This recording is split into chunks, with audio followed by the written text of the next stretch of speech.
women and feminist artists to be exhibited. Does she get any points for that? Or does her name disqualify everything she has done? Patronage is complicated, and so is history. It's like when everybody wanted to just knock down the Confederates' statues and sort of erase our past.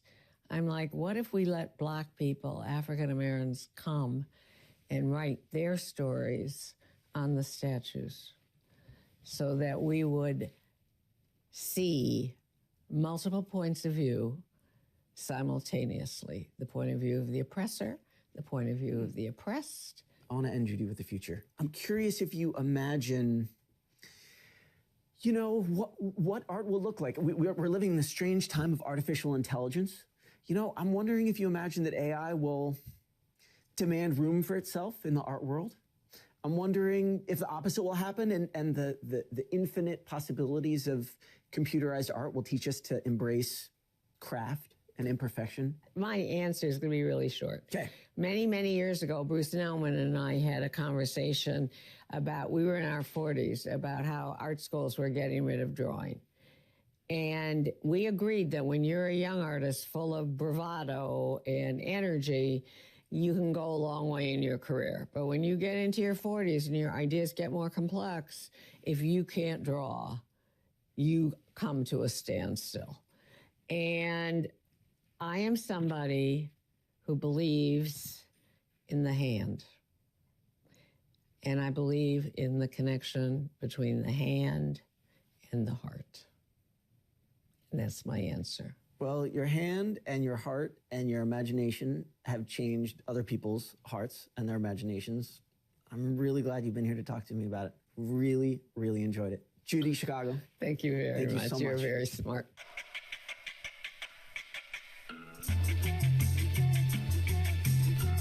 Imagine this. You've got imagination, you've got a job to do, but you're not sure how to bring one to the other. These two guests tonight have used their imagination successfully in completely different ways. One of them has used his to transform his neighborhood inside Chicago. The other one has used hers to transform herself into a Chicago and form art history itself. Maybe you use your imagination inside the market. Maybe you use it despite the market. Either way, you can steal the tools of these two artists. Patience, practice, collaboration, voice, and fight. Thank you so much for watching. We will see you next time. When all else fails, one must scream.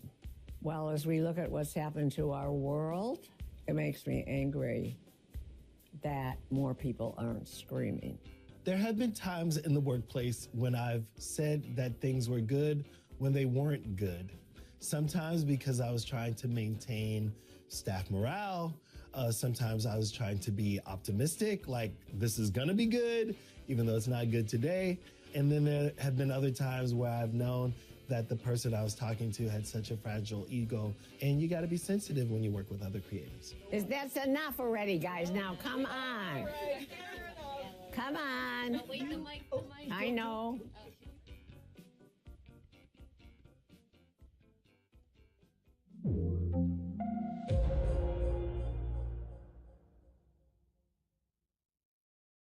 This story did come around as something that's a bit different. There is a dark side to it. It's hard to even talk to people about these chemicals and tell them, look, there's a chemical that's in you that's not found anywhere in nature. This is the shadow fleet. To actually see clandestine behaviour, that makes you think, well, what else is going on?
Can you always tell a fake image from an authentic one?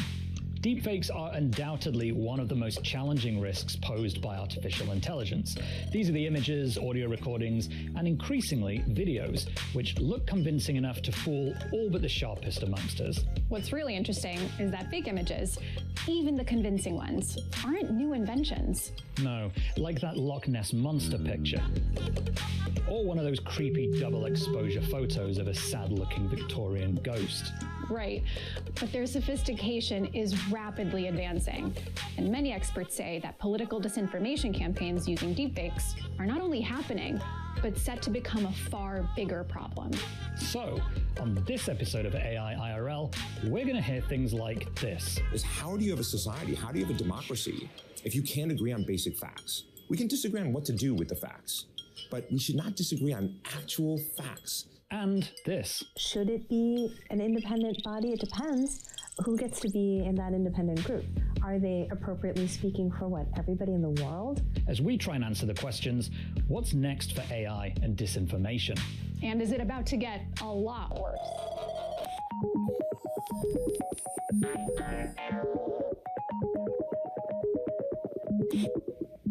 Annie Farid, thank you so much for joining us. Thanks for So you're a having me. professor at the University of California at Berkeley, and you've been specializing in digital forensics for quite a while. Yeah. So the analysis of deepfake detection, for example, for many years. Yeah. Set the scene today.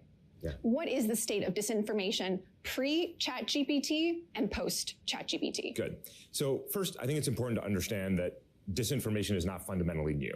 It is being amplified and powered by AI today, but we've had disinformation well before there was AI, well before there was an internet, well before there was computers. So this is part of a continuum, but I think it's an important part because it is about democratizing access to technology that is typically used to be in the hands of the few and now are in the hands of the many. And the one thing we know that when you take a powerful tool and you put it in the hands of the many, the threat vector changes. Okay, so where are we today? So the average person can now go to a website and generate an image of a person who doesn't exist and create fake profiles online to perpetuate everything from crypto scams to romance scams to all kinds of fraudulent material. And those are trivial to do. You don't have to know no technical skills. Go to a website, type something in, you get an image of a fake person. Okay. We also have the ability to go to a website or a service and type in, give me an image of, and describe what you want. Joe Biden having a meeting with fill in the blank, and it will generate that image for you. And the images are very, very realistic. We have services where you can upload 2 minutes of audio of your voice, or my voice, and clone that voice, and then type, and then have you or me say anything you want me to say. Okay, cloning voices. Solve problem. Okay. We have lots of services where we can now take videos. So for example, you could take this video that you're recording right now with that camera and replace my face with another face. We're not going to do that. Well, first of all, the viewers have got to start wondering, how do they know that it's me and not one of my grad students because I was too lazy to come over the bay in the morning. But we can do that. So on the one hand, more people have access to these tools for fun purposes, like yes, pulling a practical joke on Nate. Yes. But it's also used from a more nefarious perspective to stoke unrest. Yeah, or create non-consensual sexual imagery, or commit fraud, or push disinformation campaigns. And so I do think you make a good point, though, is that there's an upside to the social media. Is that when this stuff gets out there, there's a lot of eyeballs on it. But here's the thing you have to understand about social media. The half-life of a social media post is measured in minutes, which means half of views happen within the first 1 or 2 minutes. And by the time the fact checkers come around and fix the record, the vast majority of people have moved on, number one. But number two, and this is the important part, is that social media and human beings have made it so that even when we come in and fact check and say, nope, this is fake, people say, I don't care what you say. This conforms to my worldview. This does not conform to my worldview. I will believe it. I will not believe it. And why is that? So why are we living in that world where reality seems to be so hard to grip? It's because our politicians, our media outlets, the internet have stoked distrust of governments, media, and experts. You're the media and I'm the expert. And that, what I think is what is really disconcerting to me, is we've created these filter bubbles, these alternate realities. And here's the question you got to ask yourself, is how do you have a society, how do you have a democracy if you can't agree on basic facts? We can disagree on what to do with the facts, but I don't think we should be able to, we should not disagree on actual facts of what happened and where did it happen. Are there some recent examples of like viral deepfakes that have given you real cause for alarm? So there are two that I can think of in recent memory, and they've given me alarm for different reasons. So one was the Pope in the puffy coat. Yeah. And if you saw this image, it was just brilliant. I was fooled. Were you really? I think so. That's exactly why I was worried, is because journalists fell for it. And journalists who are smart and who are savvy and who are fundamentally skeptical about things. Thanks. He knows you. They fell for it. That's right. So that's what the photo was completely innocuous. It was fine. I don't care about the photo, but a lot of journalists fell for it. And that's when I thought, we have crossed through, there's a tipping point here where the images have become so good that really smart people who are by design critical are falling for it. That was number one. But here's the other one that really scared me. It was a fake image of the Pentagon being bombed. Yeah. And it wasn't a particularly good image, by the way, but it got posted onto Twitter on a verified account. Thank you, Elon Musk.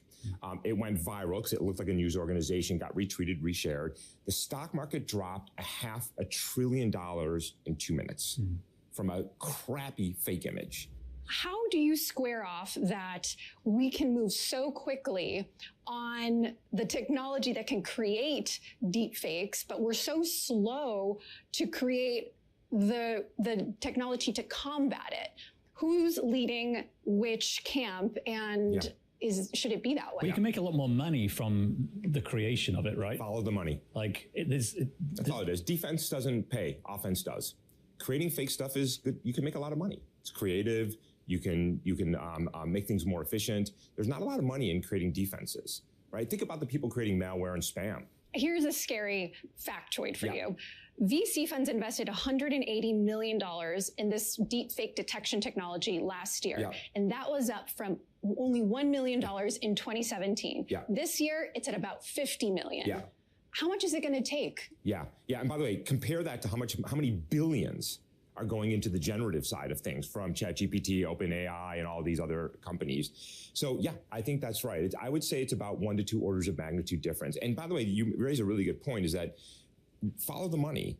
Where the VCs are putting money is where people are going to invest their efforts. And so the VCs are looking at this and saying, well, we can make money here. We don't think we can make money here. I think they're wrong, by the way. I do think that we are quickly entering this age where people are getting frustrated, not having the ability to believe what they see. And I think that is going to start to become the way privacy became an issue, right? Pre-Cambridge Analytica, everybody thought, whatever, privacy. And then Cambridge Analytica hit and we thought, oh man, this is bad. And we started to see a real shift in the way we as consumers, but also the corporations thought about privacy. I think we're going to see the same thing about trust and integrity and provenance and authentication. But I think that is going to take a little bit.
it's not just about detecting what is fake, but also believing when it's actually real. Yeah. This is called the liar's dividend, right? When you enter a world where anything can be fake, anything you read, hear, or see, well, then you can deny reality. Let me give you an example of this. 2016 rather, then candidate Trump gets caught on the Access Hollywood tape saying some pretty bad things about women, okay? And what happened is he apologized. He said, I'm sorry, it was not appropriate, and tried to excuse it away, right? Now, fast forward 2 years. Deepfakes are on the rise, generative AI is on the rise, and he's asked about that, and he says, it's fake. Why'd you apologize in the first place? Doesn't matter. It's to deny reality when something can be fake. And arguably, I think that is the bigger threat here. I'm worried about non-consensual sexual imagery. I'm worried about fraud. I'm worried about disinformation campaigns. Blackmail? I'm worried about blackmail. I'm worried about the phone calls people are starting to get saying— robocalls. Yeah, robocalls in your loved ones' voices. I'm worried about all of those things, but that is nothing. It is nothing to not being able to hold people responsible for their actions. Police violence, fake. Human rights violations, fake. Politicians doing something illegal, fake. Where are we? Where are we if anybody can deny anything? And now we all become tribal. We believe what we believe, and there's no external information that helps us reason about a complex. So how do we fix that? Because a huge part of that problem is not even to do with AI. Yeah. That is to do with people and arguably mass media and the internet and everything else. But that doesn't necessarily mean AI. Good. So can you solve it? Yeah. There's sort of 3 solution bins, and I think we need all of them.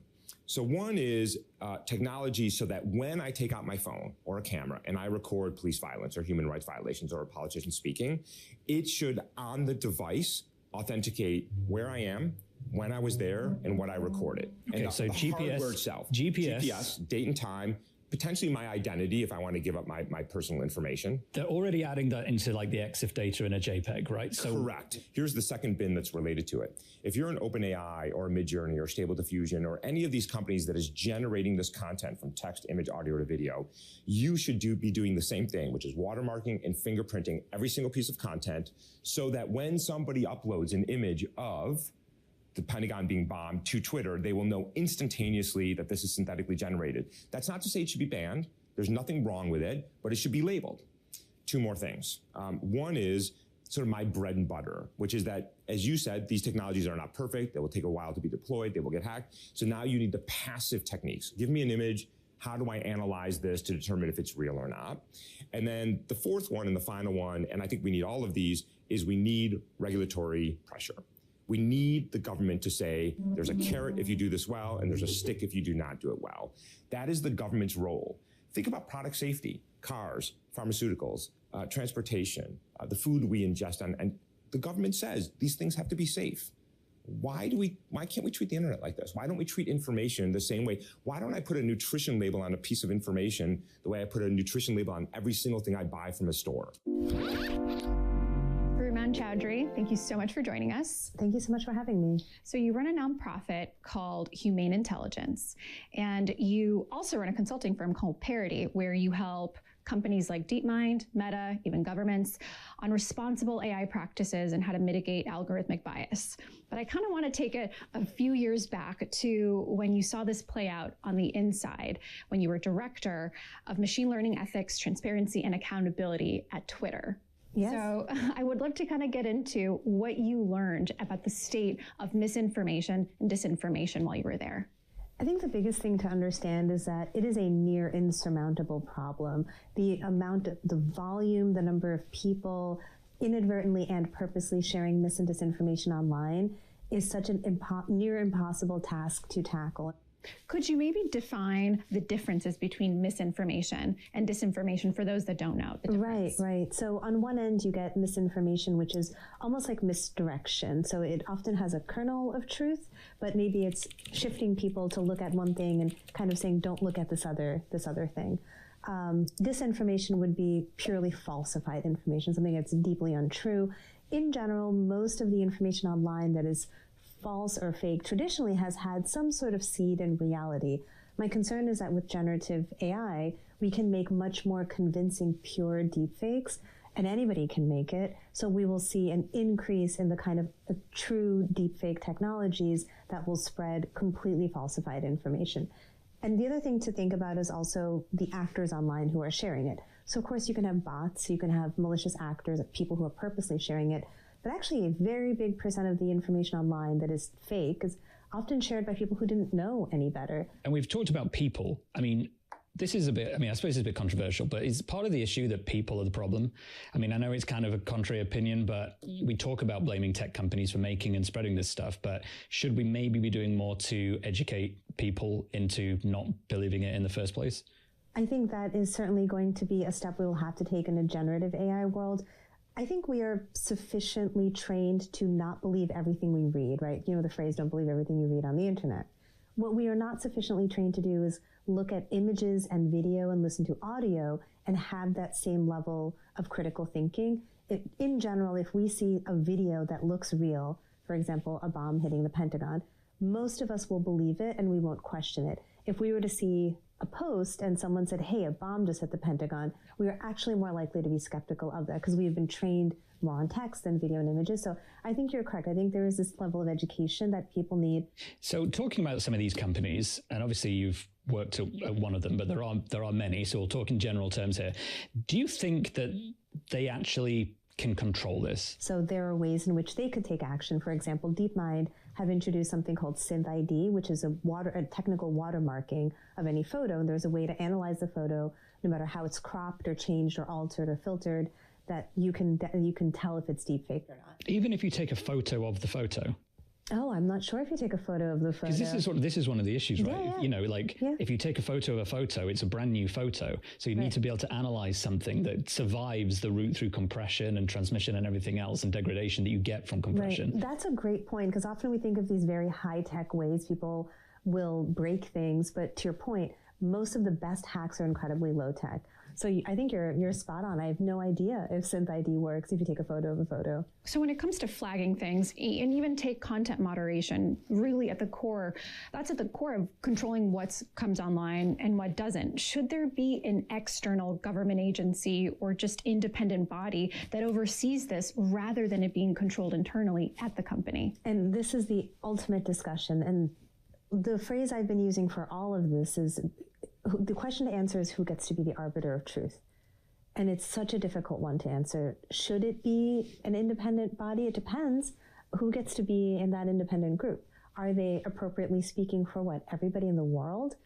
We've not yet achieved that, like a fully representative body that represents everybody in the world that will be able to confidently speak on every issue. I mean, technically that's what we have elected officials for, though, to some degree now. In the U.S., sure, but I think right now we are having a bit of a crisis of democracy where people do feel like they're not being represented in their own governments. The other part I'll add is, do we want this content moderation to inherently be political? Because that's what will happen, right? People will be elected, 2 to 4 years later, new people will be elected. Do we really want the decisions on what content is and isn't allowed online to be purely political in nature? I know there's accusations that these companies make political decisions. Frankly, companies make capitalistic decisions. They don't actually make purely political decisions. If we move it into the hands of the government, we are literally making them purely political decisions.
let's lighten the mood a little bit and talk about putting executives in jail, which is a topic I love talking about. But it's really important where I'm from in Britain, because there is a bill in the works that, amongst many other things, does talk about essentially making executives at companies personally liable if their companies help in disseminating what they would call online harms online. It's still all up in there at the time we speak. But I wonder, do you think threatening executives with potentially being locked up, even if it's an extreme case, is that helpful? Could it be helpful? I don't know.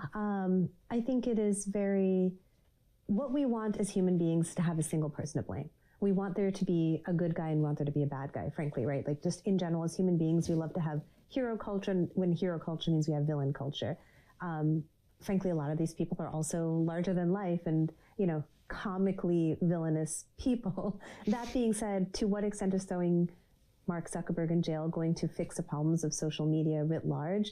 Probably not very much, because Facebook or Meta or Google, they are a giant machine, right? They're massively global companies. There are decisions being made by many, many people. It's part of a company culture.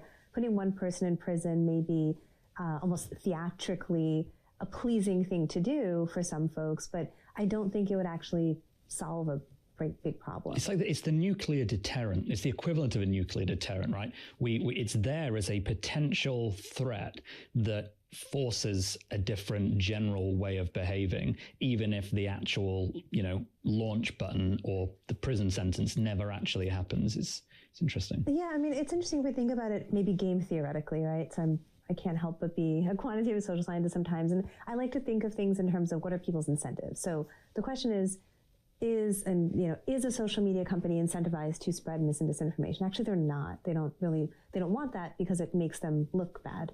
Let me push back on that a little bit, because I do think the widely held belief, and even with our previous guest, was that social media companies' business models are at the core of why disinformation proliferates, because it puts more of a value on content that's engaging, even if it's not true.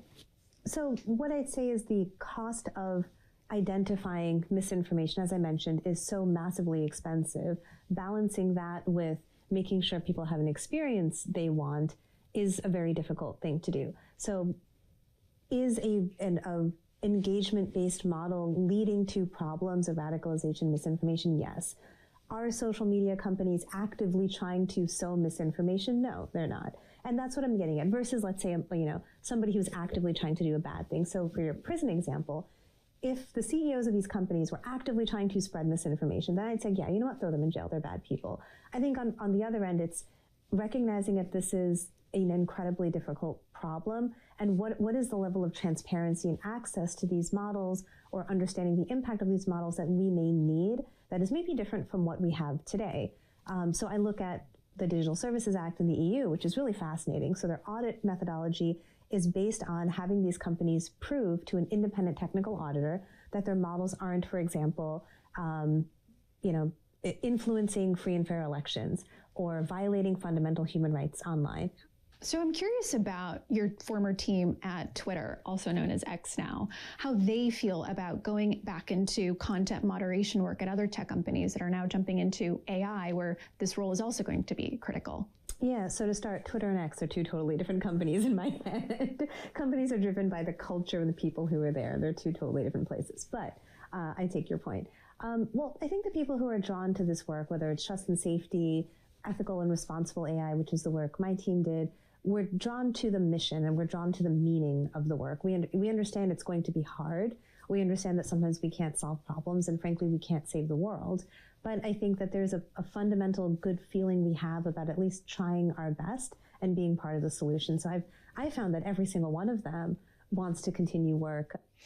What's something that no one's talking about that you think they should be, as far as AI and ethics and your expertise goes? Yeah, we touched on this a little bit earlier. And the thing I worry about, there's such a rush to governance. There's such a rush to say, let's pass laws, let's regulate companies, let's slap them on the wrist and fine them and throw them in prison.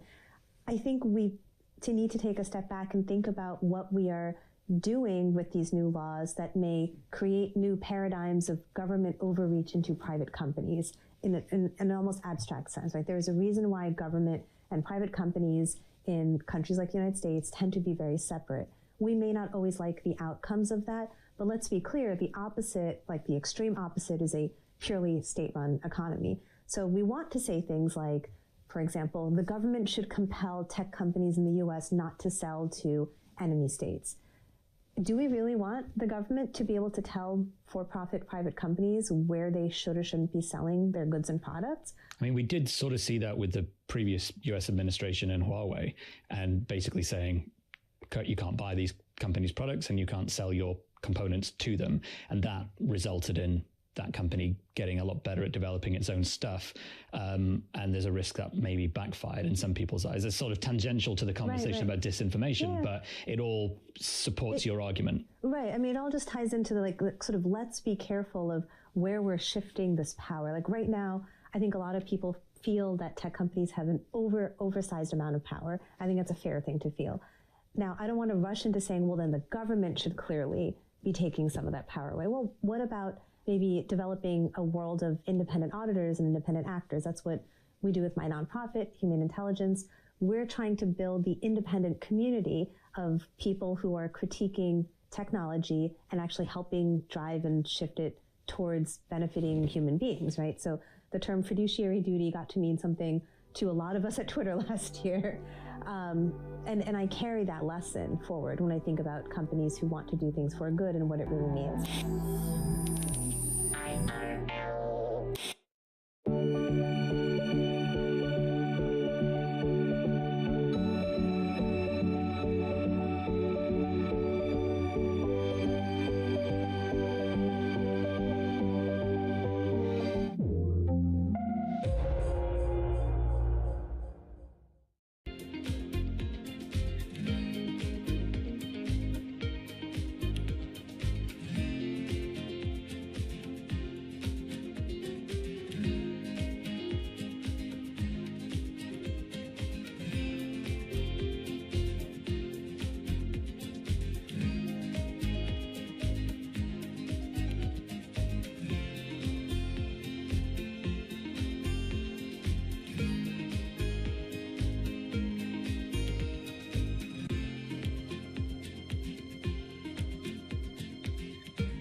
Facebook and Instagram have about 3 billion and 2 billion users a month, respectively.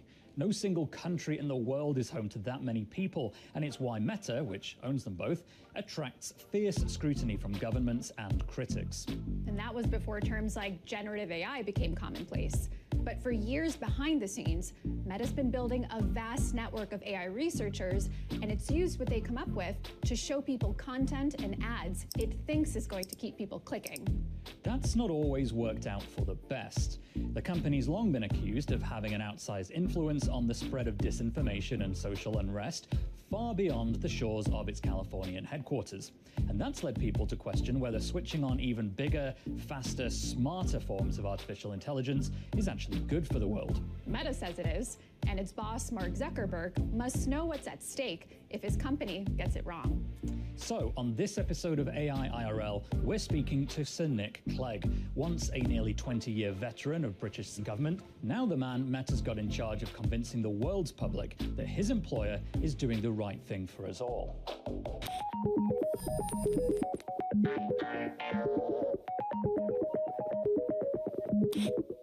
So Nick Clegg, it's great to have you here. Thank you so much for joining us. Now, the Brits watching will remember you as the leader of the Liberal Democrat Party from your time in government. You were at one point the Deputy Prime Minister here in the UK, but for years you've been at what was Facebook, now Meta. So give us a sense, how is AI changing what you and the company does at the moment? So in one sense, it's a continuation because AI, of course, I mean, AI is not, I mean, I know the hype almost suggests as if it's just been invented yesterday, but of course it's been talked about since the 1950s. And as far as Facebook, now Meta, is concerned, almost every aspect of what you see on social media is in one way or another affected by, ranked by, sorted by AI, and has been for many years. And we've, as a company, have long had a pretty strong pedigree in cutting-edge AI research, which we then open source. We have open sourced and shared over 1,000 AI databases and models over the last decade or so, and quite a lot of the foundational technology that's used in the industry. PyTorch, for instance, you know, the sort of AI libraries was devised by Facebook researchers. That all being said, I think clearly generative AI, the development of these large language models, and now these image models, is a qualitative step in a new direction. And that, in terms of particularly the work that I do, is of course accompanied by a lot of time and thought is invested into how you can innovate with generative AI in a way that is responsible, that is safe, that is thoughtful, and we do that very openly and collaboratively with researchers, with academics across the industry, and of course governments are trying to grapple with this, and they're trying to work out whether and in what way they should regulate. Not to ask people about their bosses, but you know, Mark Zuckerberg, like, yeah. How is it changing his priorities? Because for a long time, you know, he seemed very focused on building a metaverse, and now, you know, we tend to just hear about the AI side of things. I mean, I'm just curious to get your sense of how those priorities are shifting. Are they shifting? He would say they're not incompatible. In fact, they're sort of mutually dependent on each other. You can't really build a sort of metaverse suite of products, namely the idea of moving from a sort of 2D internet where you're looking at something on a flat screen to actually being immersively in an environment where even if the three of us were physically apart, if we were wearing virtual reality headsets, we'd be able to communicate with each other as avatars now, in the future hopefully as holograms, feeling really we're breathing the same air. Now that technology cannot be built without AI. Well, you certainly can't build content for that, for those experiences without AI. But it certainly seems like the rollout of some of those headsets just hasn't quite caught on at the speed at which it was initially promised. And now you have generative AI just catching wind really quickly since last year. You have new generative AI tools that the company is releasing. How would you rank kind of those two priorities, though, given the headsets just aren't quite catching on at the same speed? So I don't think we ever actually claimed that the headsets were suddenly going to sweep the board. That would be wholly unrealistic. You don't build Rome in a day. You certainly don't build a new computing platform in a few months either. We've always accepted this as a long-term investment. And by the way these things catch on tend to go in waves. I mean, I've read about, you know, ChatGPT exploding, and then particularly when kids started going left the end of term and went on summer holidays, it subsided in terms of its user base. You know, these things fluctuate. I think, as I said earlier, AI is not new for us, but at the same time, I think I wouldn't look at generative AI as a kind of just as a product. It's not an app. It's not a piece of hardware. It's much more foundational than that. It's like an operating system. It's a completely different. It's the sort of scaffolding, the infrastructure. I'm mixing my metaphors. I hope you know what I mean. So how are these changing some of Meta's core products then? You talked about the generative AI that's going to form a core part of the business. Can you just sort of talk us through? I know a lot's new at the moment. What is changing there? So I think if you look at, for instance, at the where content comes from that is being recommended to you on Instagram, we've been very open about the fact that over the last year or two, we were already leaning into having more recommended unconnected content. In other words, content that was not connected to your family and friends, but that our AI systems have been able to scour the internet and say, you might be interested in this, you might find this amusing, you might find this fun, you might find this educational. I think you'll see an acceleration of AI systems not only recommending content, but now increasingly generating content. So one of the things that we've been working on is how to make sure that people can distinguish between the provenance, the origin of something which is generated by AI rather than generated by human beings. So we will have visible, clear watermarks on the photorealistic imagery that people will be able to use in something called /Imagine, which is our photorealistic tool integrated into Meta AI, which is our sort of Meta sort of ChatGPT equivalent, where you can ask it anything from a restaurant recommendation for this evening to how to plan your next summer holiday. And this is going to be baked into Messenger, into WhatsApp, into things like that. Exactly, I was going to say, and all of that gets then baked into all of the platforms, into the messaging apps as well as the social media apps. And then again, I think this is a new departure, not entirely new. Some companies look at character.ai, for instance, they've tried this. We will be leaning into the development of AI characters, personae, from Jane Austen to, a Tom Brady style, Says sports a lot about expert. your taste right now. Well, yeah, it's a big range there. So as more people start to use these tools, which sound really exciting, I imagine that creates a really robust data set to train these models. Do users have the ability, though, to opt out if they don't want to be part of that training set? Yeah, they do, and they have the ability to, for instance, delete the data which they have when they're interacting with some of these AI characters, these AI personae that I spoke about. And those personas, sorry, just to interrupt, but are they an alternative to having a friend? Are they like, can you message someone that you wish existed and who doesn't, or is this an existing? Well, I think it'll be very interesting to. Well, actually, I think the truth is, let's see how people use them. Often, it's the most sort of unexpected use cases that really take off, but you will be able to, you'll be able to bring in these AI persona into a group chat. So you have a mixture of.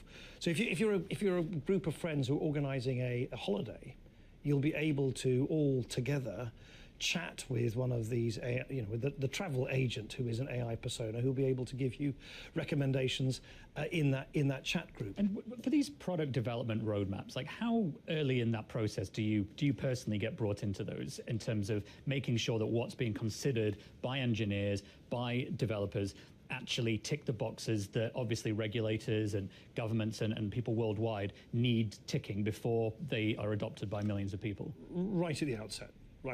So I think the kind of way in which we become more and more joined up, the bigger and bigger that the company has become, as you quite rightly say, in order to anticipate some of the legal, regulatory, moral, ethical, cultural issues which these new products might bump up against, the more we can plan for them, and the more. And by the way, you will have seen when we open sourced our large language model, we produce a 75-page research paper, explaining exactly how that AI model was assembled. Yeah, we have provided unprecedented amounts of information about what data is and is not used, making it very clear, for instance, that the data of your communication with family and friends is not included in the training data, as well as what you can do to control your experience and the use of your data.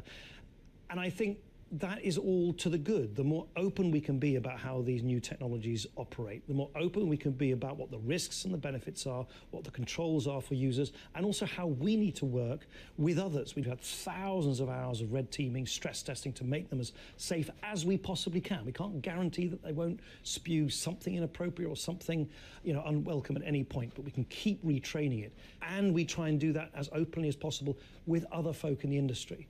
Because if I can just take one specific thing, which I feel really strongly about,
you can't reassure people about a new technology if you can't detect it in the first place.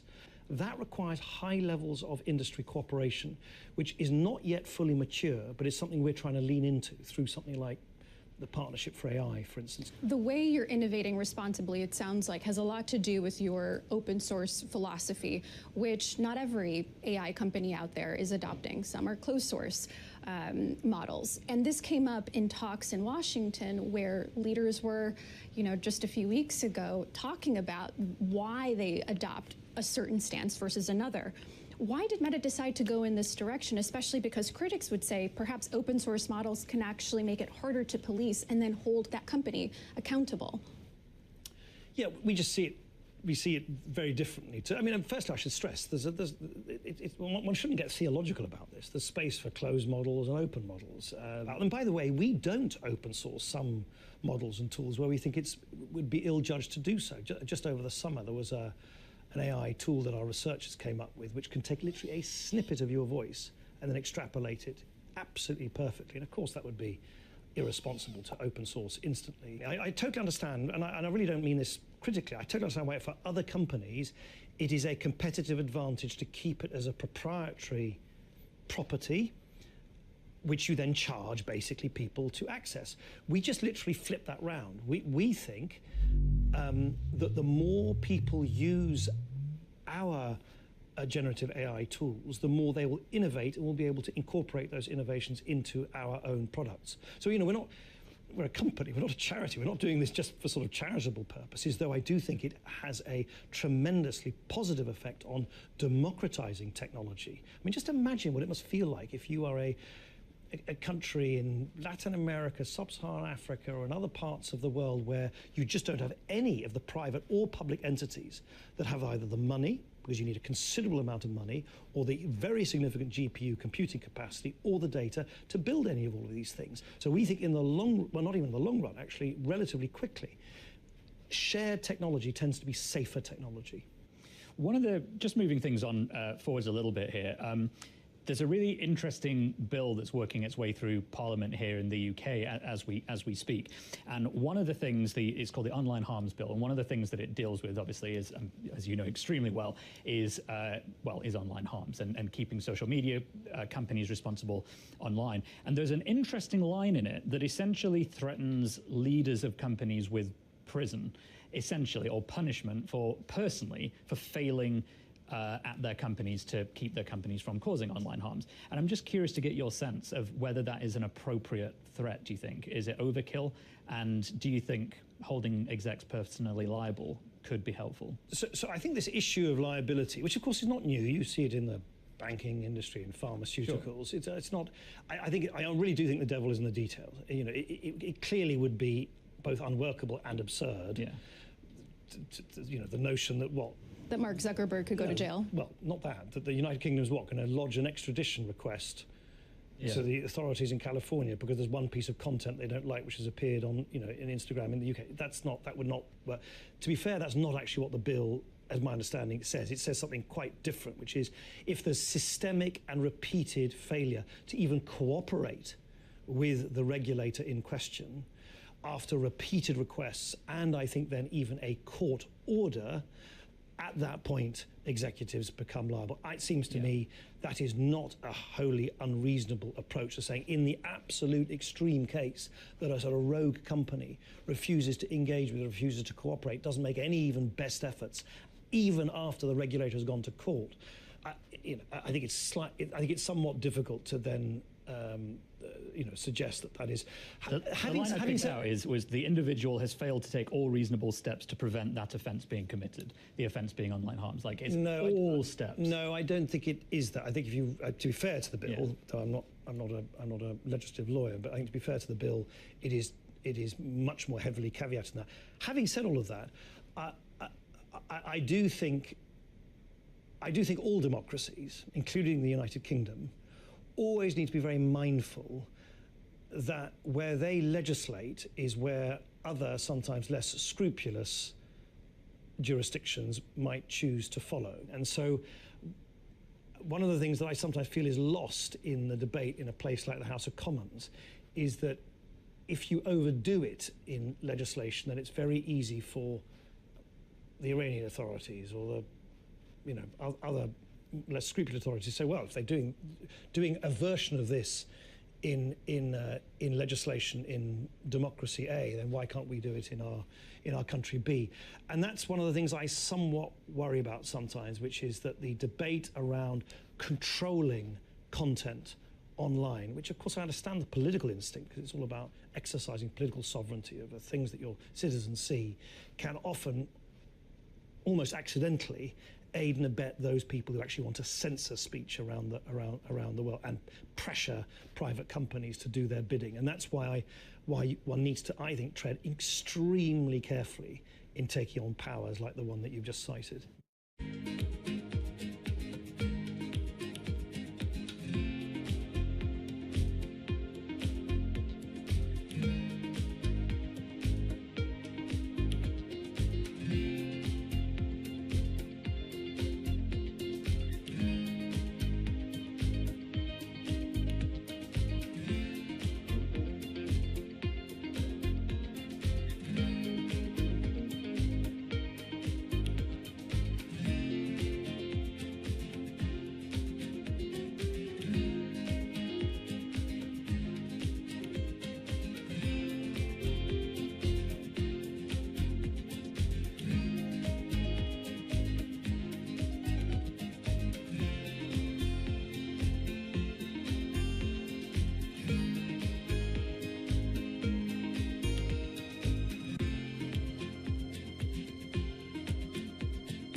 over to the United States for a bit. There's a fear among researchers and other experts that artificial intelligence could turbocharge misinformation and disinformation. And recently, you as well as some other tech executives had said that disinformation on platforms right now, even amid the rise of ChatGPT, isn't as bad as expected. What sorts of changes is Meta making to its algorithms and products to ensure that it's not caught off guard ahead of the 2024 election? Yeah, so this is an adversarial space, right? So people who want to, by the way, just to be sort of tediously semantic, we draw a distinction, just to be clear, between misinformation, which is where you're saying stuff that is partly false or slightly false, or it's deliberately designed to mislead, or it's accidentally designed to lead, to disinformation, which is the much more deliberate use, usually, of fake accounts to interfere from outside into domestic elections. The key thing is when misinformation goes viral, and we have a number of increasingly sophisticated tripwires which say, this seems to be going viral. You might want to have a look at this, and then it's for independent fact checkers to decide. Is it too late by then?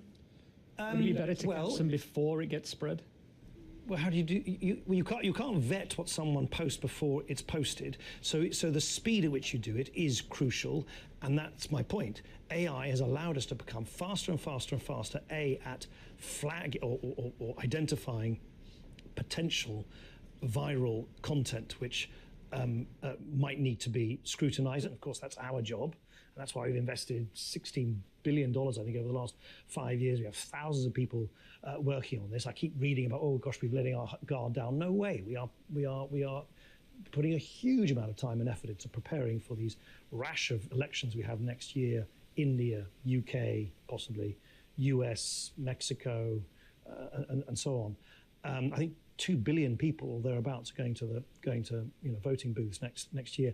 But the point is, our systems, in a sense, our systems shouldn't care about whether something's produced by AI or it's produced by a human being. If it's misinformation, it's misinformation. But I think it's right to anticipate that all of that will happen more quickly. I think that is a reasonable expectation. It's one we're sort of trying to plan for.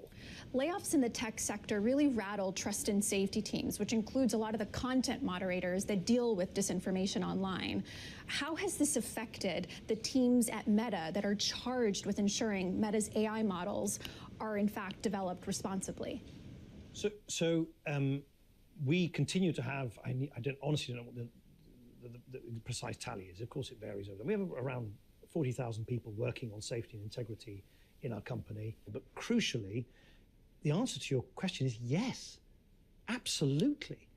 We want as much as possible to have new AI tools to facilitate the way in which we keep our users safe and the way in which we enforce our policies and ensure that content that violates our policies is acted against.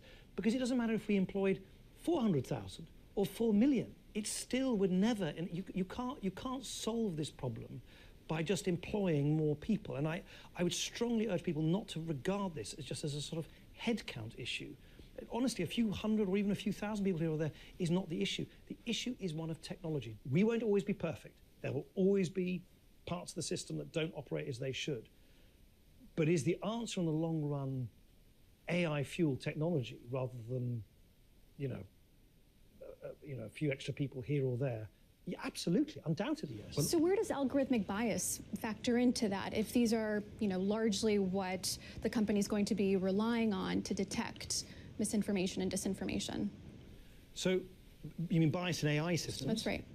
So bias in AI systems is something which we spend a lot of our research, it's called FAIR, Facebook AI research team, has done a lot of groundbreaking work on this, and you can do a considerable amount in the training phase of these models to ensure that bias is anticipated and that stereotypical content is not relied upon. You then have to use a sort of feedback loop where when everyday users are using these AI models to make sure that bias is not creeping into the way that the systems operate. I think we've made huge advances in that. So let me ask you, Meta and Facebook were at one point the poster child for move fast and break things. And you had a lot of technology 10 years ago, you have a lot of technology now. So how can you be confident that people can trust that you aren't still moving fast and breaking things, but with AI now?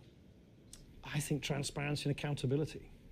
I think we need to be as transparent as we realistically can be and need to be held to account for how our systems operate. How should we hold tech companies to account, though? Well, let me give you a very good example. We're literally the only tech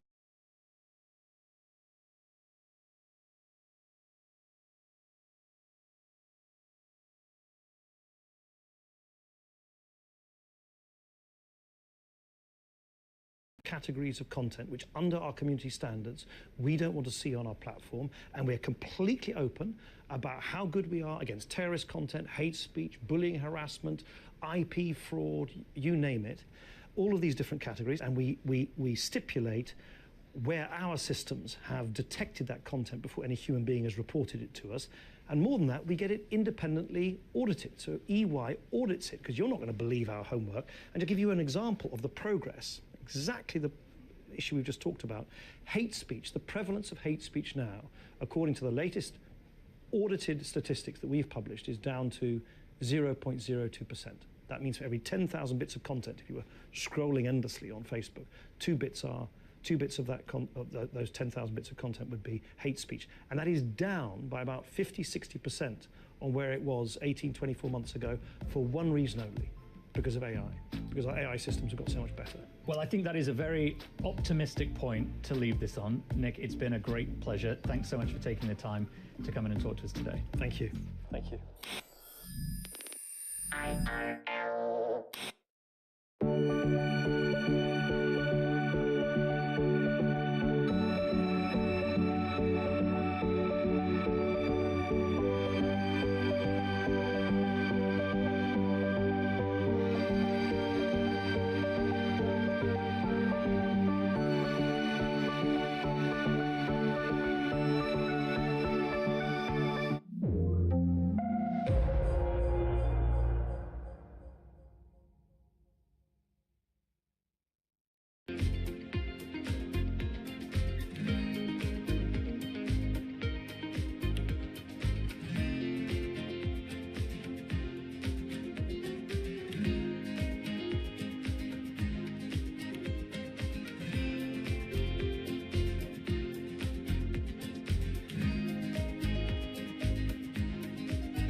The rise of artificial intelligence is raising fresh fears about technology's role in distorting the truth. It's setting up a test of the strength and resilience of democratic institutions across the globe. And it comes at a time when many governments are grappling with the power of social media and its ability to stoke division. So in an effort to sidestep mistakes of the past, lawmakers are racing to put up guardrails for a technology they don't fully understand, while AI leaders vie for a bigger role in shaping them. Now, both camps don't exactly have a great track record here, so why would AI be any different? In this episode of AI IRL, we'll explore what's at stake for democracy if it isn't.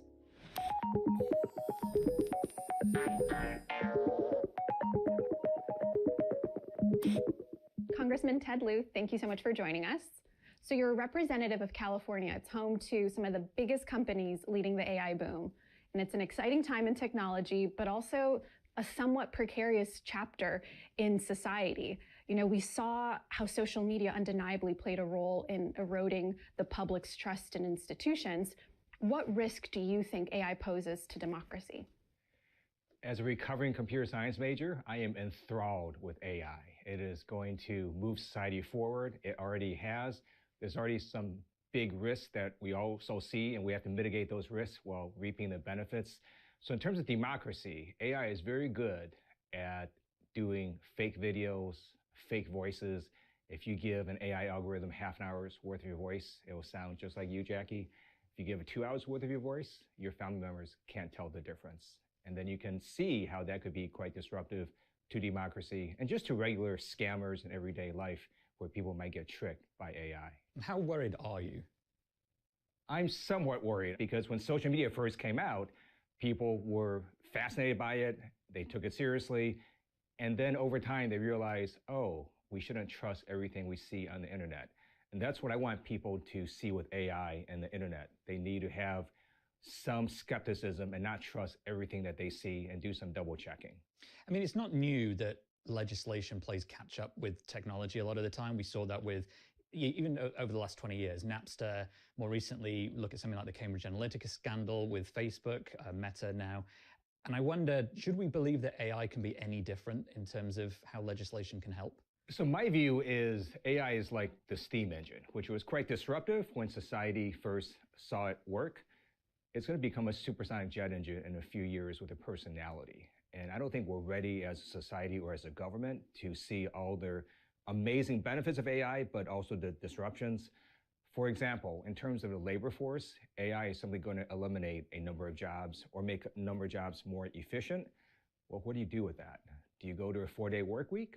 It's my vote that we do that. Or do you fire a quarter of your workforce? Or do you make them work 25% harder? These are all decisions that we have to make, and I'm not sure we're ready for that. One of the things people are concerned about is that being able to discern the veracity of the audio or images that we see online is just going to get even more difficult as AI gets more sophisticated. Do you think AI has the potential to decide the 2024 election? I don't think so. I honestly think it's going to be decided on one issue, abortion, and I don't think the Republicans are going to be able to overcome that issue. But AI can be disruptive in putting out fake videos and making people think that, for example, Joe Biden said something that he didn't, or that Donald Trump said something that he didn't. And again, I want people just to be somewhat skeptical when they see videos, especially political videos. When it comes to reining in AI, you and some lawmakers have proposed that a national commission take a deeper look into what actually needs to be regulated before actual regulation is written. Talk to us about your thinking there. So I've introduced bipartisan legislation that will create a national bipartisan Blue Ribbon Commission to make recommendations to Congress as to what kinds of AI we might want to regulate and how we might want to do that. There's precedent for this. In the DoD military side, there was an AI commission that did quite well, made some good recommendations. This is the same for the civilian sector. And when we look at AI, because it's so massive and so broad, I think we need a commission that is transparent, that can narrow down the issues we have to focus on, and then give us some recommendations on how to go forward. But is there a risk that we miss the window to regulate it because we're busy creating a group to structure that regulation where AI is just, it's going to keep going? So the intent of this commission is not to delay regulation. It's pretty quick. If it becomes law, it requires a report within 6 months and then a second report within a year. And in the meantime, you can continue to pass legislation. So there's certain elements of AI that you don't need a commission to talk to you about. For example, AI that can destroy the world. So right now, How do you even start there? So there are these weapons in Department of Defense known as autonomous weapons, weapons that launch automatically. So I've introduced bipartisan legislation that basically says, no matter how amazing AI ever gets, it can never launch a nuclear weapon by itself. There's got to be a human in the loop. So that can proceed and become law, and other sorts of bills can become law while this commission looks at the broader pictures of AI. You've talked about tapping experts to help you kind of develop some of that understanding. And Congress people have invited people like Sam Altman and other tech leaders on the Hill to really talk about their view on how this technology should be regulated. But do you think that lawmakers have gotten too cozy with some of these tech leaders? That is always a risk. So I worked with the vice chair of the Republican caucus. I'm the vice chair of the Democratic caucus, and we brought in Sam Altman for a bipartisan dinner. It was a terrific dinner. He was very instructive, and I thought it was very helpful. I also made a point to bring in other civil society experts who had different views of AI risks and AI bias, to make sure that members were getting both sides of AI. This AI National Commission bill that you put forward, it's a bipartisan effort, but I'm curious what your thoughts are on how a Republican administration would regulate AI. I think the best way to think about AI is it's not a human being, it's not sentient, it's a tool. And tools can be used for good purposes or bad purposes. So there's nothing particularly partisan to me about AI or about technology in general. And that's why I think if you look at Congress, we've done a number of bipartisan bills, for example, on cybersecurity. And to me, AI is in a similar realm where it's not really a partisan issue. It's how do we want to make sure that we reap the benefits and mitigate the harms. Do you think it's a unifying issue in some ways? It could be. So, we don't want, AI to destroy the world. So hopefully we can unify on that.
Do you think that AI can help with some grassroots campaigning? Right, like write me a fundraising email in the style of a Taylor Swift song. Yeah, or something silly. Would pay attention to. AI could totally do that. And so I am assuming both political parties are going to be using AI, not only in this election, but in every upcoming election. But when you mentioned Taylor Swift, that was interesting because part of their problem with AI is how do you monetize what is happening? You have these large language models that are scouring the entire internet to train themselves. Part of the internet are copyrighted Taylor Swift works. Do you compensate her for the training of AI? I don't know. Then the second question is, well, if this AI algorithm generates things that sound like Taylor Swift lyrics, do you compensate Taylor Swift? I don't know. Well, on the topic of kind of the relationship that the technology industry has with Washington, it's undeniably going to have to be much more intertwined, given everyone is still ramping up their understanding of what AI is actually capable of doing. Do you think leaders like Sam Altman are in some ways more powerful than lawmakers themselves? I don't. I think he's helpful in providing information and providing insights into how these large language models work. And I think it might be good to sort of step back and give you my view of how I look at AI as a lawmaker. And to me, the best analogy is sort of two bodies of water, ocean of AI and then this small lake. So large ocean of AI is all the AI we don't care about as lawmakers. So if your smart toaster has a preference for bagels over wheat toast, we don't care. But in this small lake are the AI aspects that we care about. So one of them would be destroying the whole world. Second bucket would be AI that isn't going to destroy the world, but can kill you individually. So there's a lot of AI, for example, in automated cars. And if your cell phone malfunctions, it's not going 40 miles per hour. But if an automated vehicle and AI malfunctions, it can kill you. It's killed people. And there's a lot of AI in moving things, planes, trains, automobiles. And my view is we need to have more federal regulators more attuned to unique aspects of AI to deal with those specific issues. And the last bucket is the hardest, which is AI algorithms have some sort of bias that's harmful to society or harmful to individuals, whether it's hiring algorithms or algorithms that deal with bank risks and credit risks. That we have to grapple with, and that's much more complicated.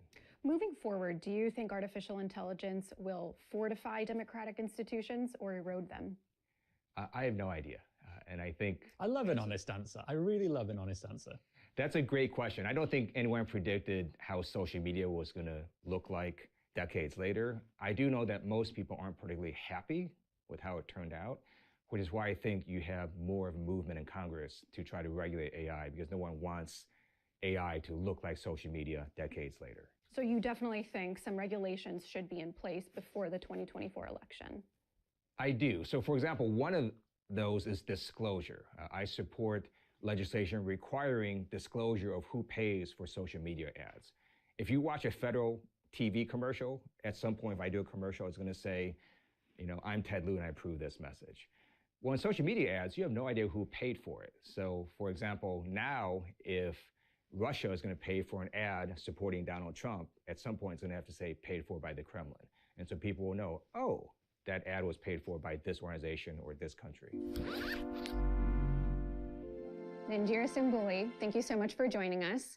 So you're a policy analyst and a researcher studying the impact technology has on institutions, diplomacy, media, entrepreneurship, culture, all of it. And you have a particular expertise in Africa. Could you tell us a little bit about how you're seeing AI play out in the region? Thanks for having me. AI is playing out in both the good and bad, I guess the double-edged sword way that we'd expect.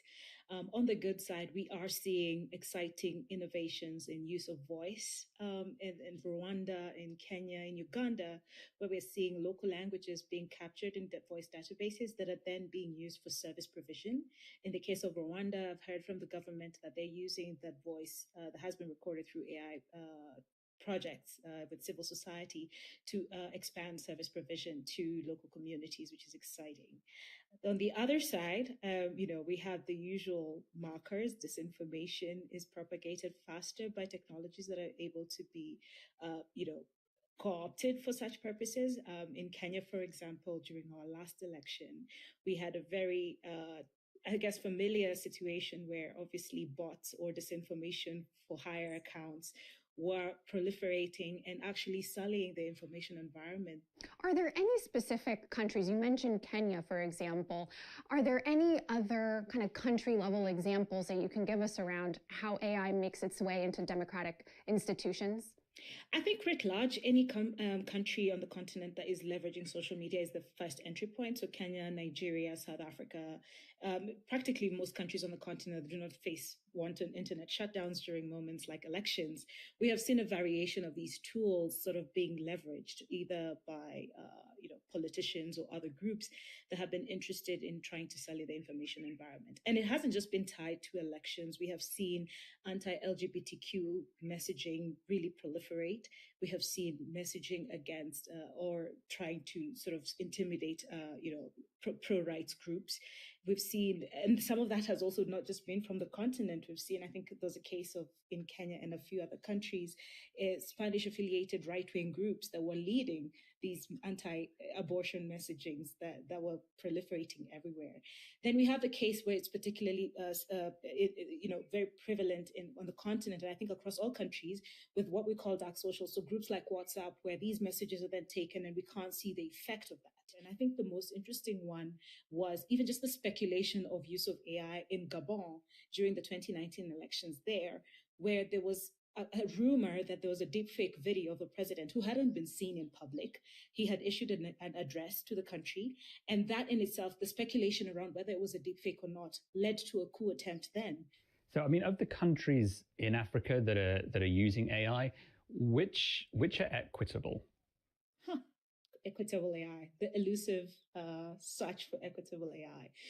That's hard to tell because I guess it depends on how we're gauging that. Is AI being deployed by governments, say for service provision? We're starting to see signals towards that. So some countries like Rwanda, Mauritius, and others are signaling AI strategies. A country like mine in Kenya, there has been a program run by the government that we didn't even know about that is trying to use automated decision-making to allocate affordable housing.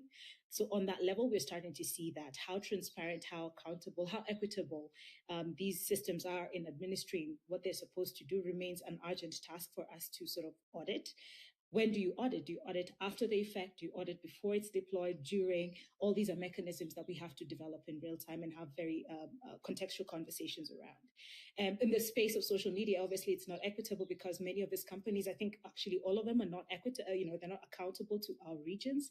In Kenya, for example, one of the most interesting cases that you wouldn't think to tie to the AI discourse as we have it, but is very tied to, is very relevant to it actually, is the case of the labor force that has trained ChatGPT and other AI systems to actually label this data. So the workers who had been employed by a third party that had been contracted by OpenAI, Meta, have been taking those companies to court for the adverse labor practices, and everything from what has been human trafficking has been mentioned, PTSD, lack of care considerations, just precarious labor working environments have been mentioned. So that, in that regard, obviously, that is not equitable.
Take a step back because you make a good point in kind of illuminating these different examples that are proliferating across countries in Africa. And we often take such a US-centric standpoint because that's really where a lot of these companies who are creating AI technology are based.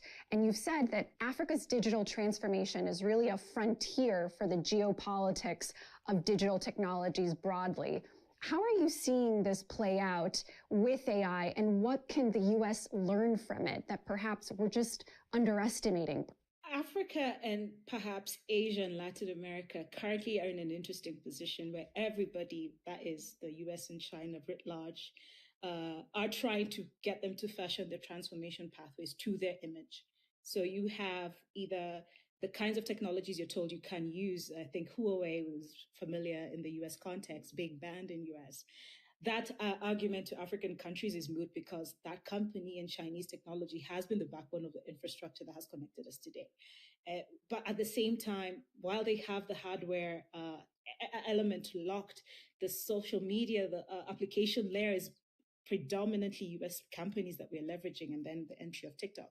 So those geopolitics of decoupling then tend to be moot in our context with AI. But what that translates into practice remains to be seen, because a lot of this tends to follow a cut and paste model, erase Europe, add Africa in there, and then launch it, shake hands, and we call it a strategy.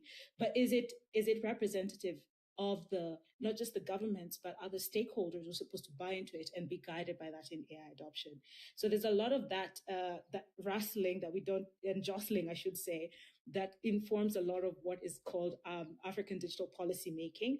But I think what has been emerging more and more from African policymakers is that for them, the most urgent task is how to leverage digital to deliver dividends, addressing jobs, addressing climate change. We have a climate summit going on in Kenya right now.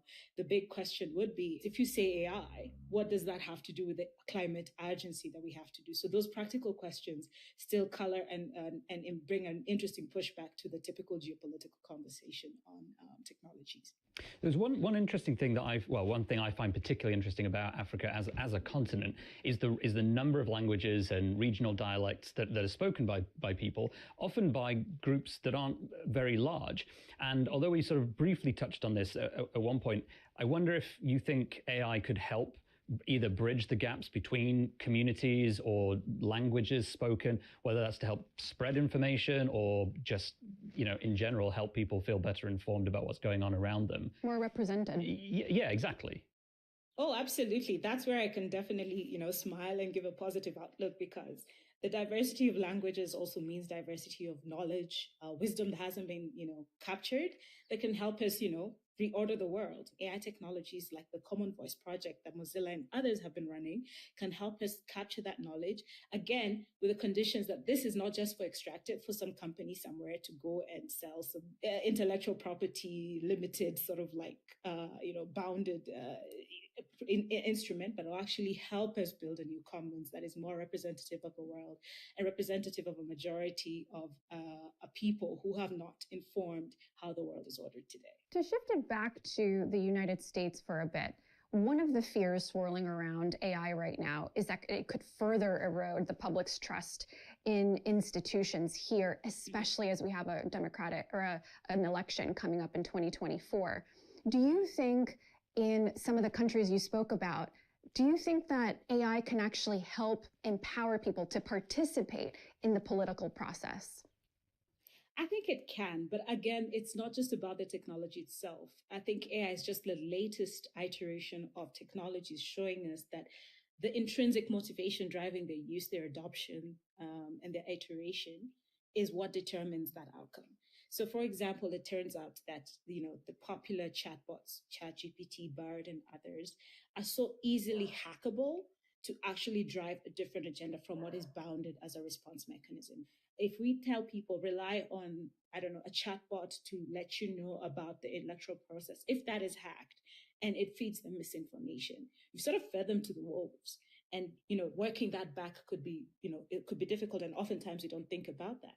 A tool, not a replacement. Yeah, assistance.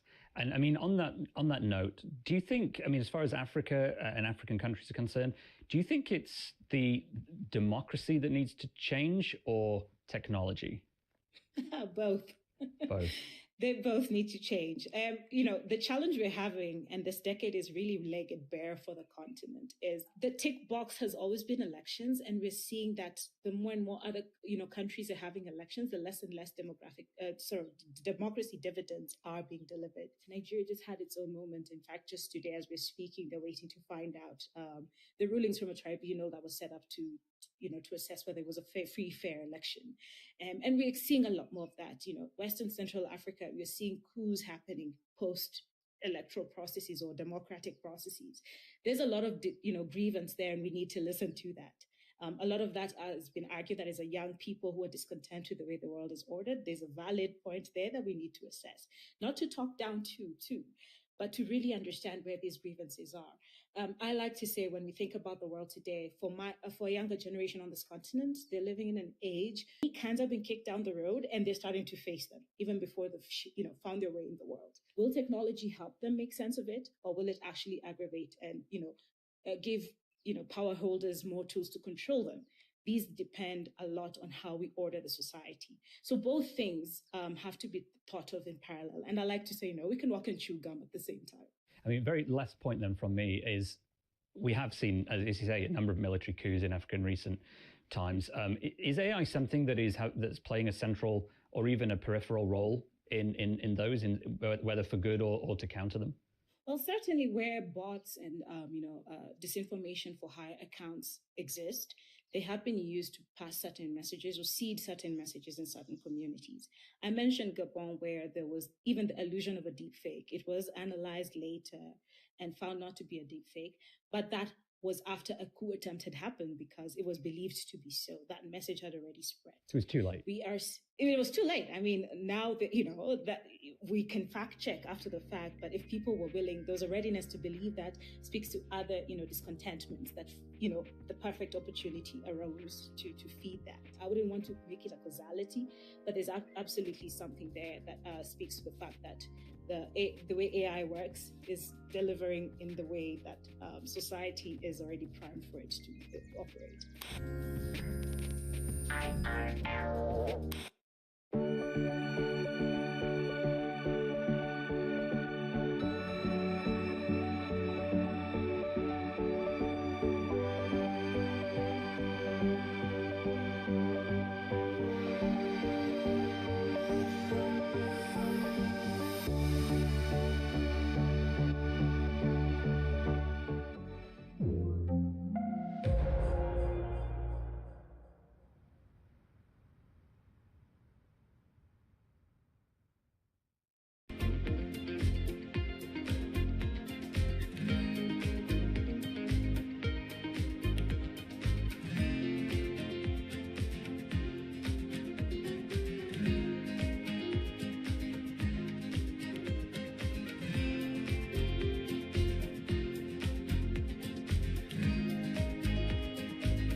Artificial intelligence has been used in Hollywood for years, but the recent boom in generative AI has sparked one of the biggest upheavals the film and television industry has ever seen.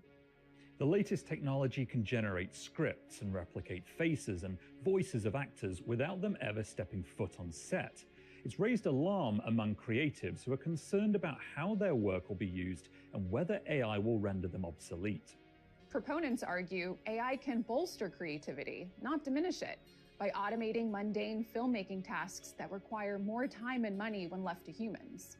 So on this episode of AI IRL, we'll hear from experts across the industry who have different visions of how artificial intelligence will transform entertainment and where that leaves human ingenuity. If there's one thing everyone can agree on, it's that AI-generated films and TV will hit the red carpet sooner or later. The question will be, who gets the credit?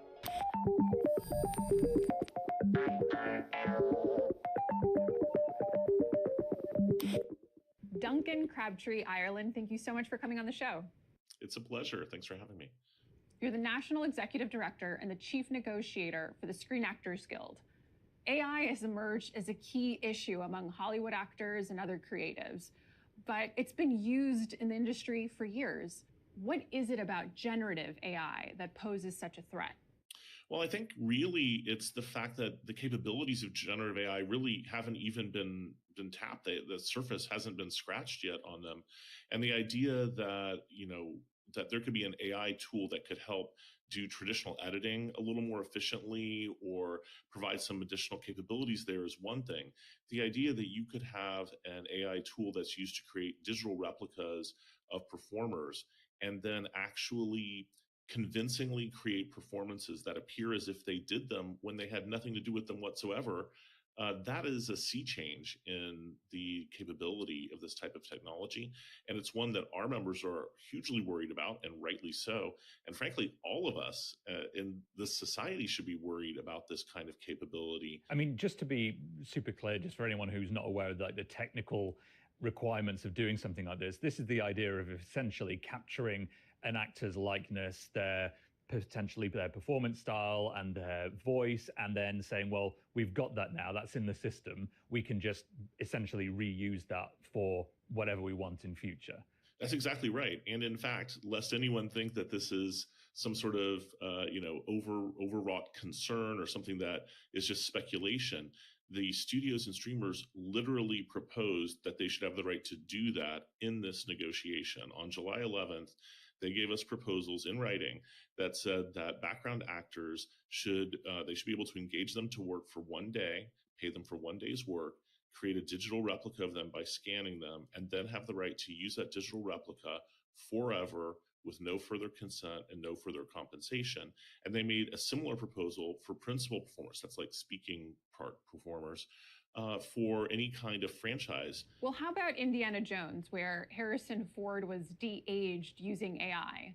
What role should artificial intelligence play in Hollywood going forward? When we came into this negotiation, we could have proposed just a ban on the use of AI as it relates to performers. We did not do that.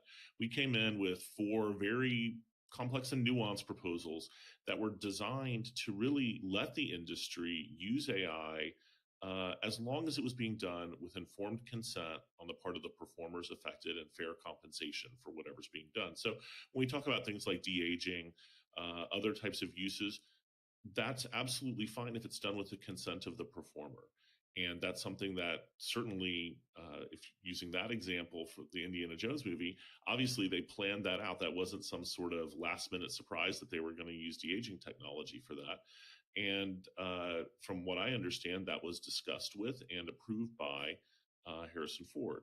So, the kind of use of these technologies, when done with the informed consent of the performer, it can be helpful to production. And it's not something that we're opposing. What we're opposing is companies feeling like they have the right to just do that without getting any kind of informed consent. And are these, as far as negotiations on deals and things are concerned, are these non-negotiables from your standpoint? And what other non-negotiables are there? Well, I mean, the principle is non-negotiable. The principle that actors need to have informed consent over the creation of a digital replica and the use of that digital replica and fair compensation, that's not negotiable. Clearly, I mean, we need those are basic principles that need to be enshrined. The mechanism by which those would be carried out, absolutely is negotiable. We negotiated over it for 35 days with the companies. We would have been negotiating over it more since then if the companies would have come back to the table instead of having us be out on strike for 75 days with no discussions over these things.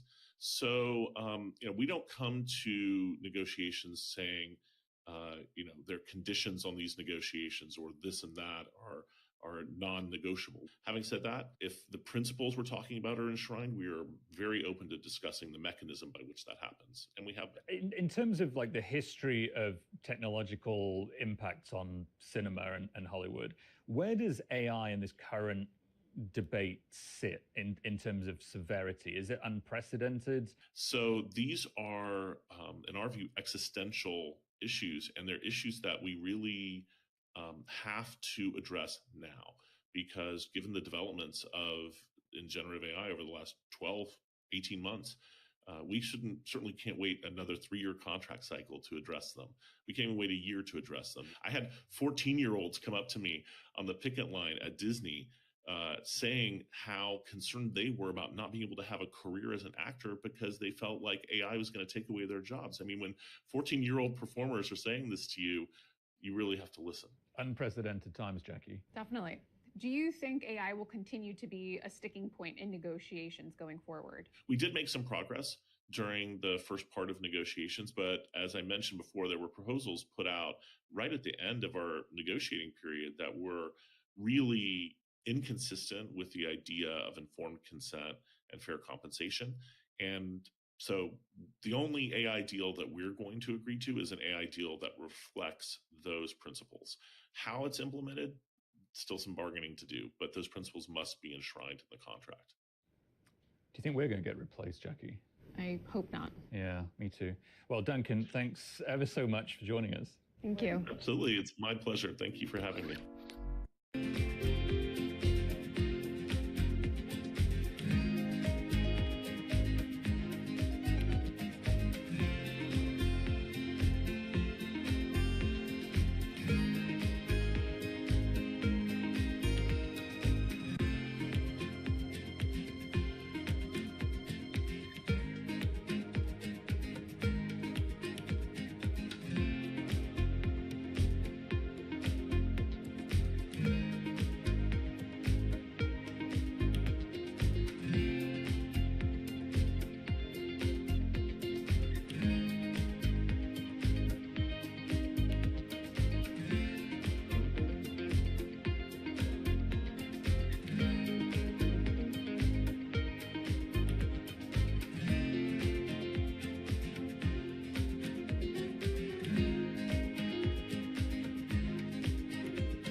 Tim Weber, it's great to have an Oscar winner on the show today. So thank you very much for coming in. Pleasure.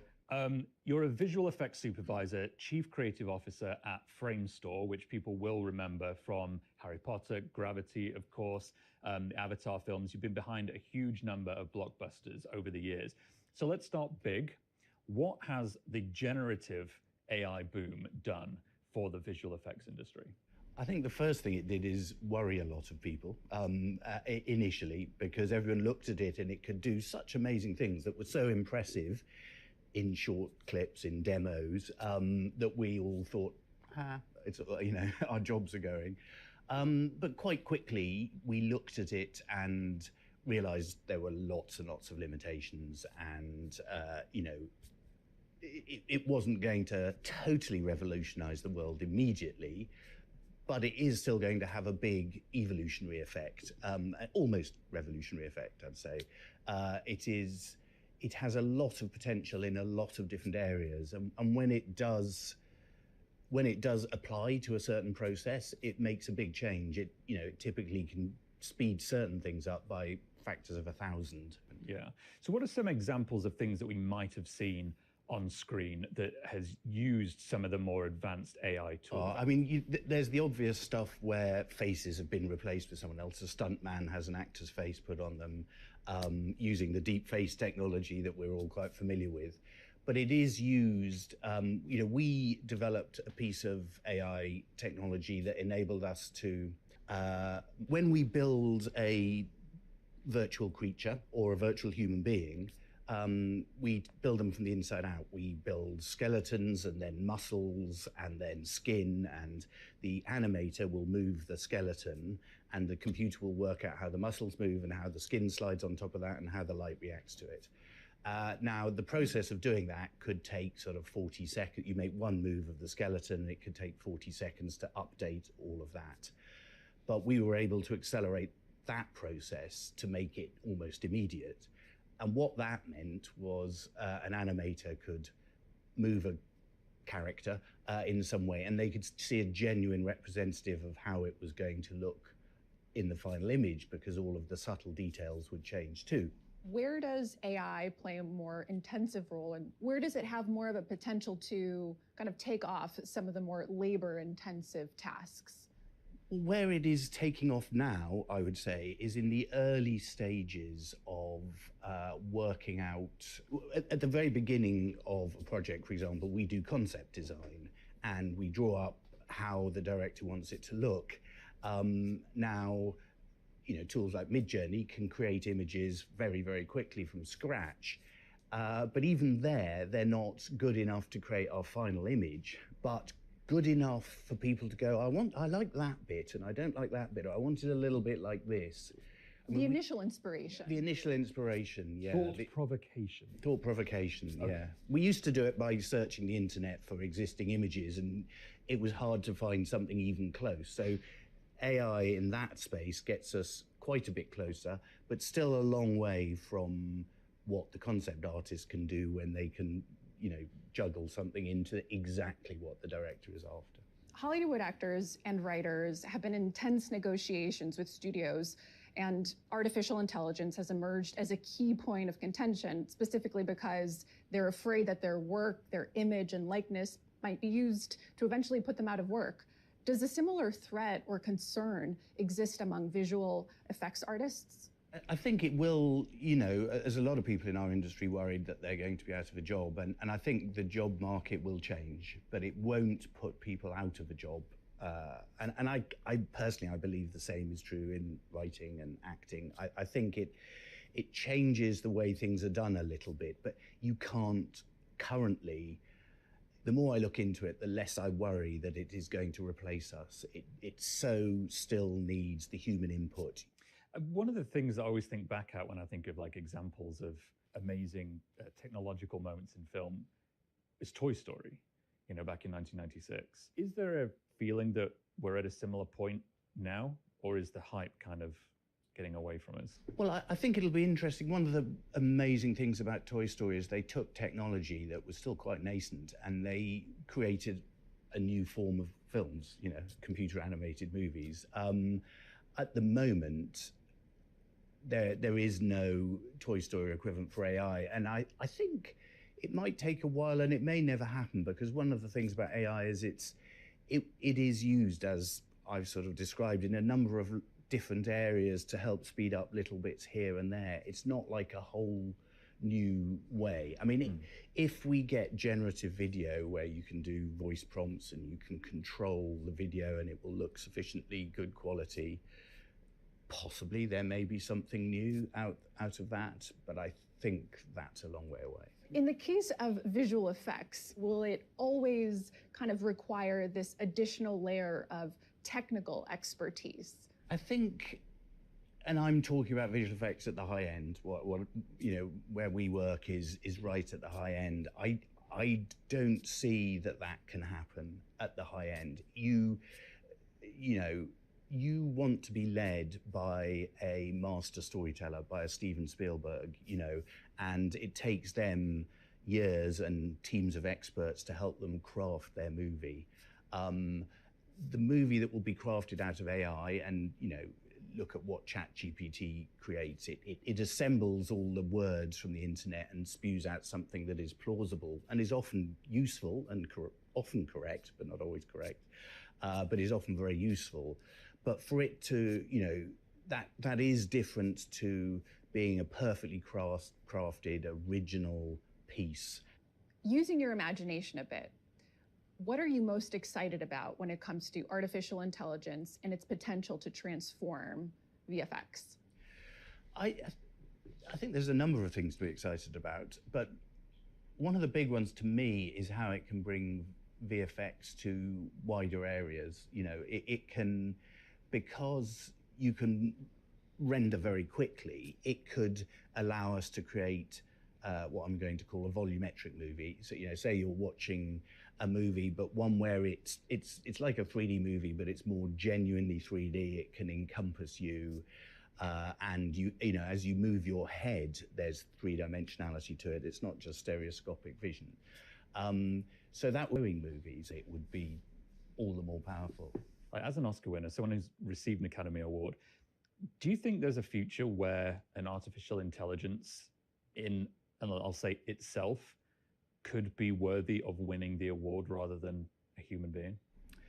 I mean, I think there's significantly far into the future, there is all sorts of possibilities. If we get to the point where an artificial intelligence could be winning the Oscar, we're also at the point where an artificial intelligence could be the Prime Minister or the President or doing all sorts of other things, at which point I think we'll have an awful lot to worry about, and it may be great, but there'll be a lot to worry about. Tim, thank you so much for joining us. A pleasure. Thank you.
Edward Saatchi, thanks for coming on the show. Yeah, thank you. So you're the CEO of Fable, a company that's used artificial intelligence to create original South Park episodes. It was something as a proof of concept, but still pretty cool. You did it with a tool called AI Showrunner. Could you walk us through how that works? Yeah, so, we've been in AI for about 5 years, and every single year other than this year, we've always felt AI just isn't good enough to be funny, to really make a work of art. And this year, it really did change. And so we were still reading, articles and people saying, "Oh well, of course, it's never going to be funny. It's never going to really work." And we thought, well, actually, that's not what we're seeing, and we should maybe illustrate what we're seeing. And so we thought that creating the AI showrunner would be a good way to kind of wake people up to just how good AI has become. So we used as an example South Park, which is obviously an incredible television show, and very funny and very anarchic and irreverent, and not sort of an AI telling terrible stand-up jokes, but something really quite sophisticated in its comedy. And I guess you have to have a lot of understanding of like world events and like what's going on and the satire of it. And so we thought that we'd create a tool to make infinite South Park episodes, just for our own research. And we created, I think, maybe 10 or 15 just to kind of illustrate the point and release them. We also worked with journalists so that the journalists could come up with their own story in a sentence, and also put themselves in that story, just to illustrate that you can do whatever you want.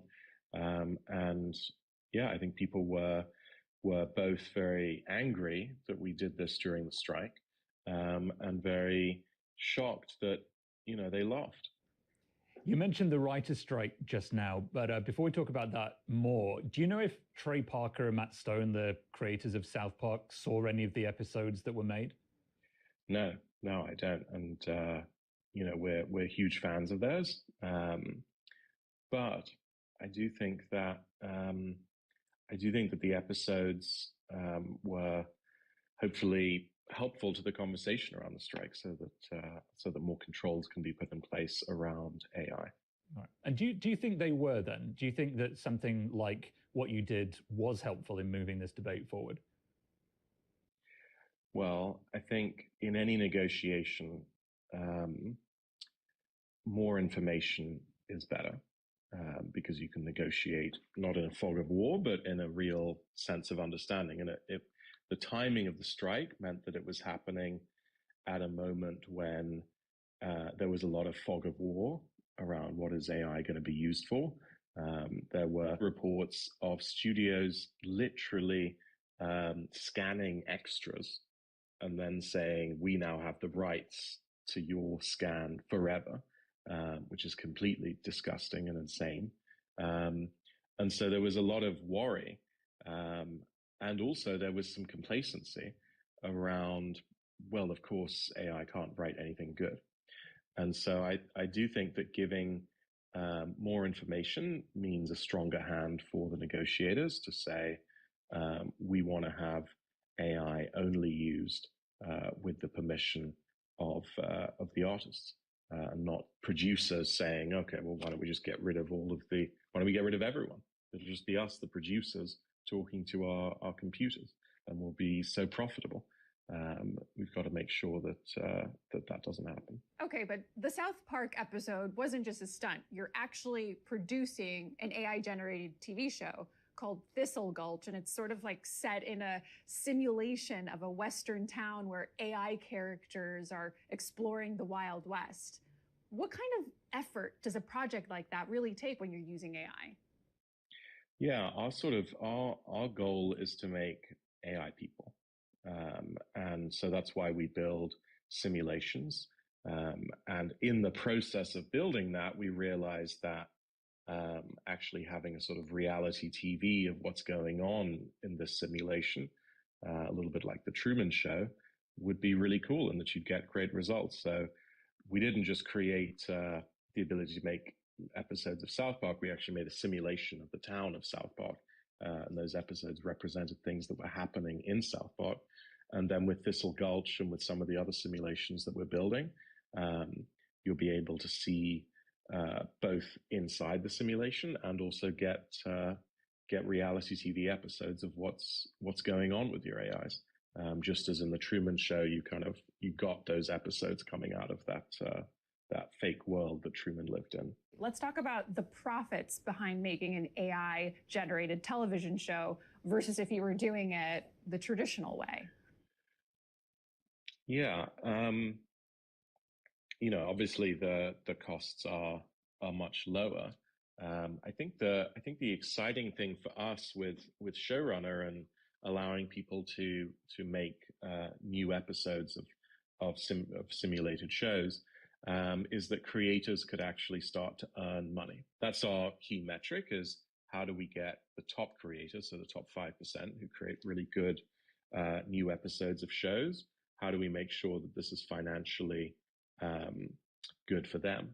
It makes me think about those that go to school to study film.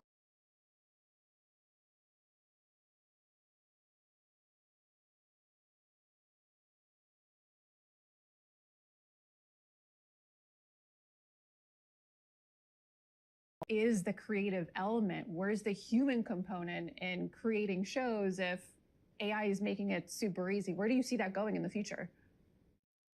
Yeah, I think the area that I'm the most excited about is AI movies, so feature films entirely made by one person. And Orson Welles, maybe the greatest filmmaker of all time, said, I've chosen a terrible life in that I spend 99% of my life hustling to make money or to get money from the money men and women. I have to be nice to all these people that I hate. And it's not a life. I get to do 1% of my time doing something that I love. And I'm very excited for films, the making of films, to become more like the making of novels, more like the making of paintings, where one visionary, a kind of writer-director who's got a vision in his or her head, can, with AI, actually bring that to life. Sorry, guys, all these people behind the cameras here, like, we don't need you anymore. Apologies. Me and Jackie are going to do this on our own.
Artificial intelligence is ushering in a new era of scientific research. From biology to physics, AI-driven tools and techniques are poised to expand our understanding of the world.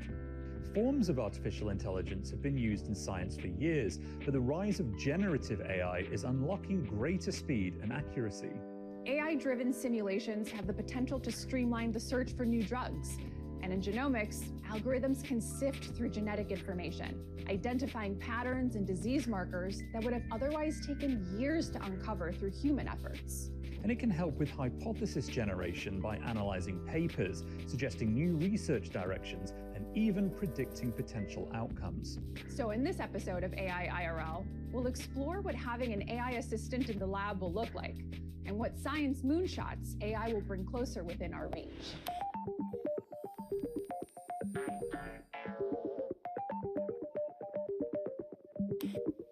Sam Rodriguez, thanks so much for coming on the show. Of course, yeah.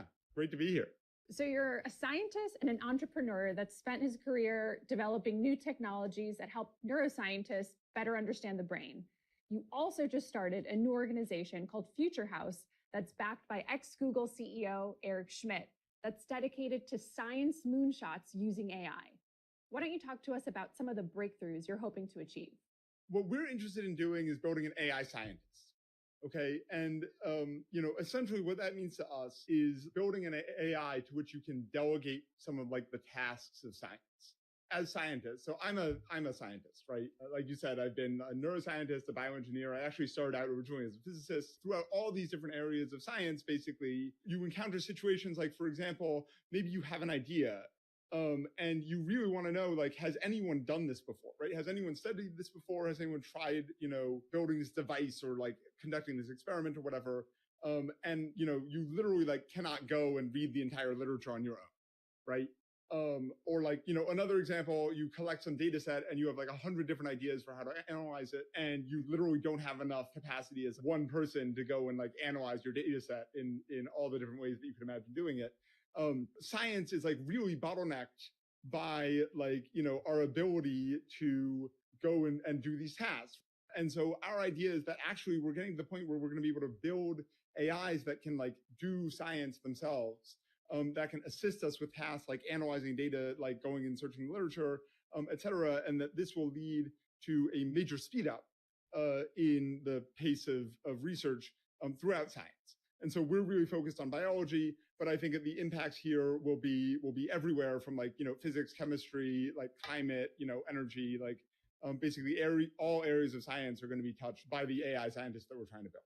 Future House is a nonprofit organization. Is there a reason you didn't want to do this as a private company?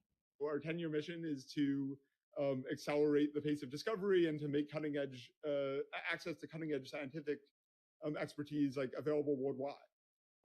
That is not a mission that will necessarily yield a profit in the next 10 or even 20 years. It might, but it might not. If we were for profit, we would get pushed into making a drug really, really fast, so that we could provide returns to our investors. And obviously drugs are important, but we think we can have way more impact if we pursue this longer term vision. And we're lucky enough to be backed by people who want to support us in doing that. So let's say I'm a scientist. I have my AI companion helping me crunch some of the numbers. Where do I fall in the scientific process? Where do humans' role come in? At the end of the day, AI is a tool that like allows us to do the things that we want to do better. The fundamental thing that humans will always do is decide what they want. Right. So if I'm a scientist, I will be saying, hey, I would like to investigate this. I would like to study, for example, how neurons are connected to each other in the brain. And I want to test like specifically these hypotheses. And then you'll have your AI assistants or the AI scientists that you're working with that will go off, and you'll be able to direct them in particular directions to go and come up with hypotheses or go through the literature and come up with experiments, like plan out those experiments, execute those experiments, et cetera. But like the humans at the end of the day are going to be like the directors, right? The orchestrators. They're going to be the ones who are deciding what needs to be done, evaluating the evidence and figuring out basically where they want to put their resources. Talk to us about some of the limitations and also the risks of using AI in science, because I know ChatGPT is only one example, but it's still fairly, in the early stages, and it's inaccurate sometimes. The stakes are much higher when it comes to things like drug discovery.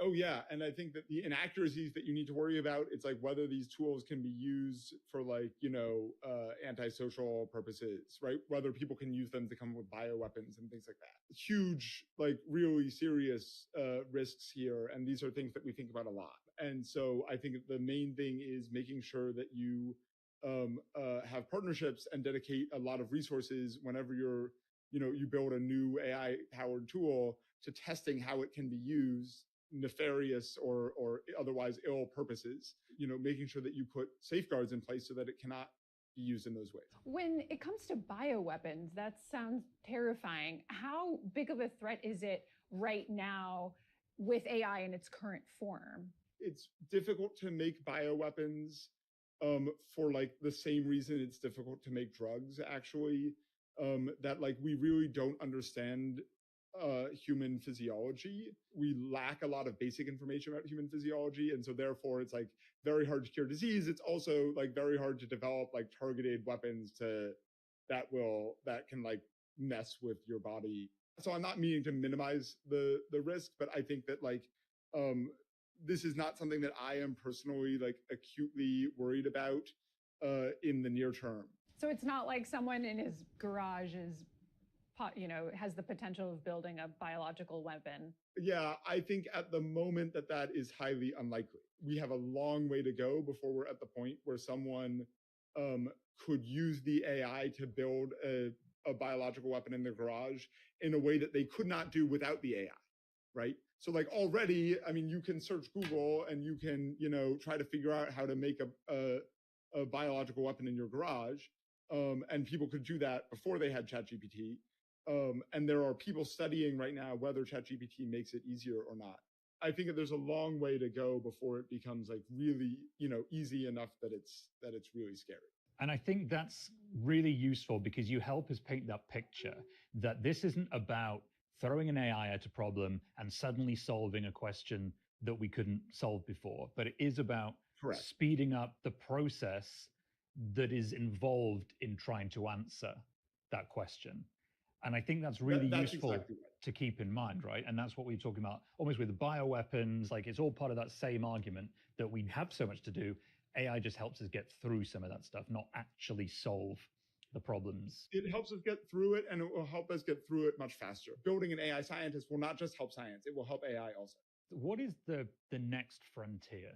The next frontier after the AI scientist. Yeah, after you solve all this AI scientist related stuff, which sounds like a walk in the park. So yeah, we'll be, check back in a few days. We'll probably have finished it, right?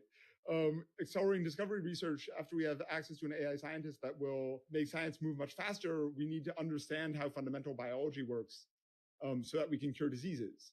And, I'm hopeful that there are many, many diseases that we currently struggle with that we will have treatments for or cures for in our lifetimes by virtue of the acceleration that will come from, from combining AI, from bringing AI into science.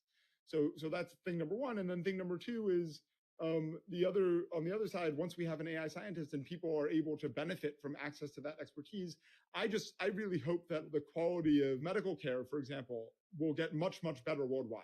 Sam, thank you so much for joining us. Thank you. This was great.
joining us. Great to be here with both of you. So you're President Biden's scientific advisor, and you also lead the Office of Science and Technology.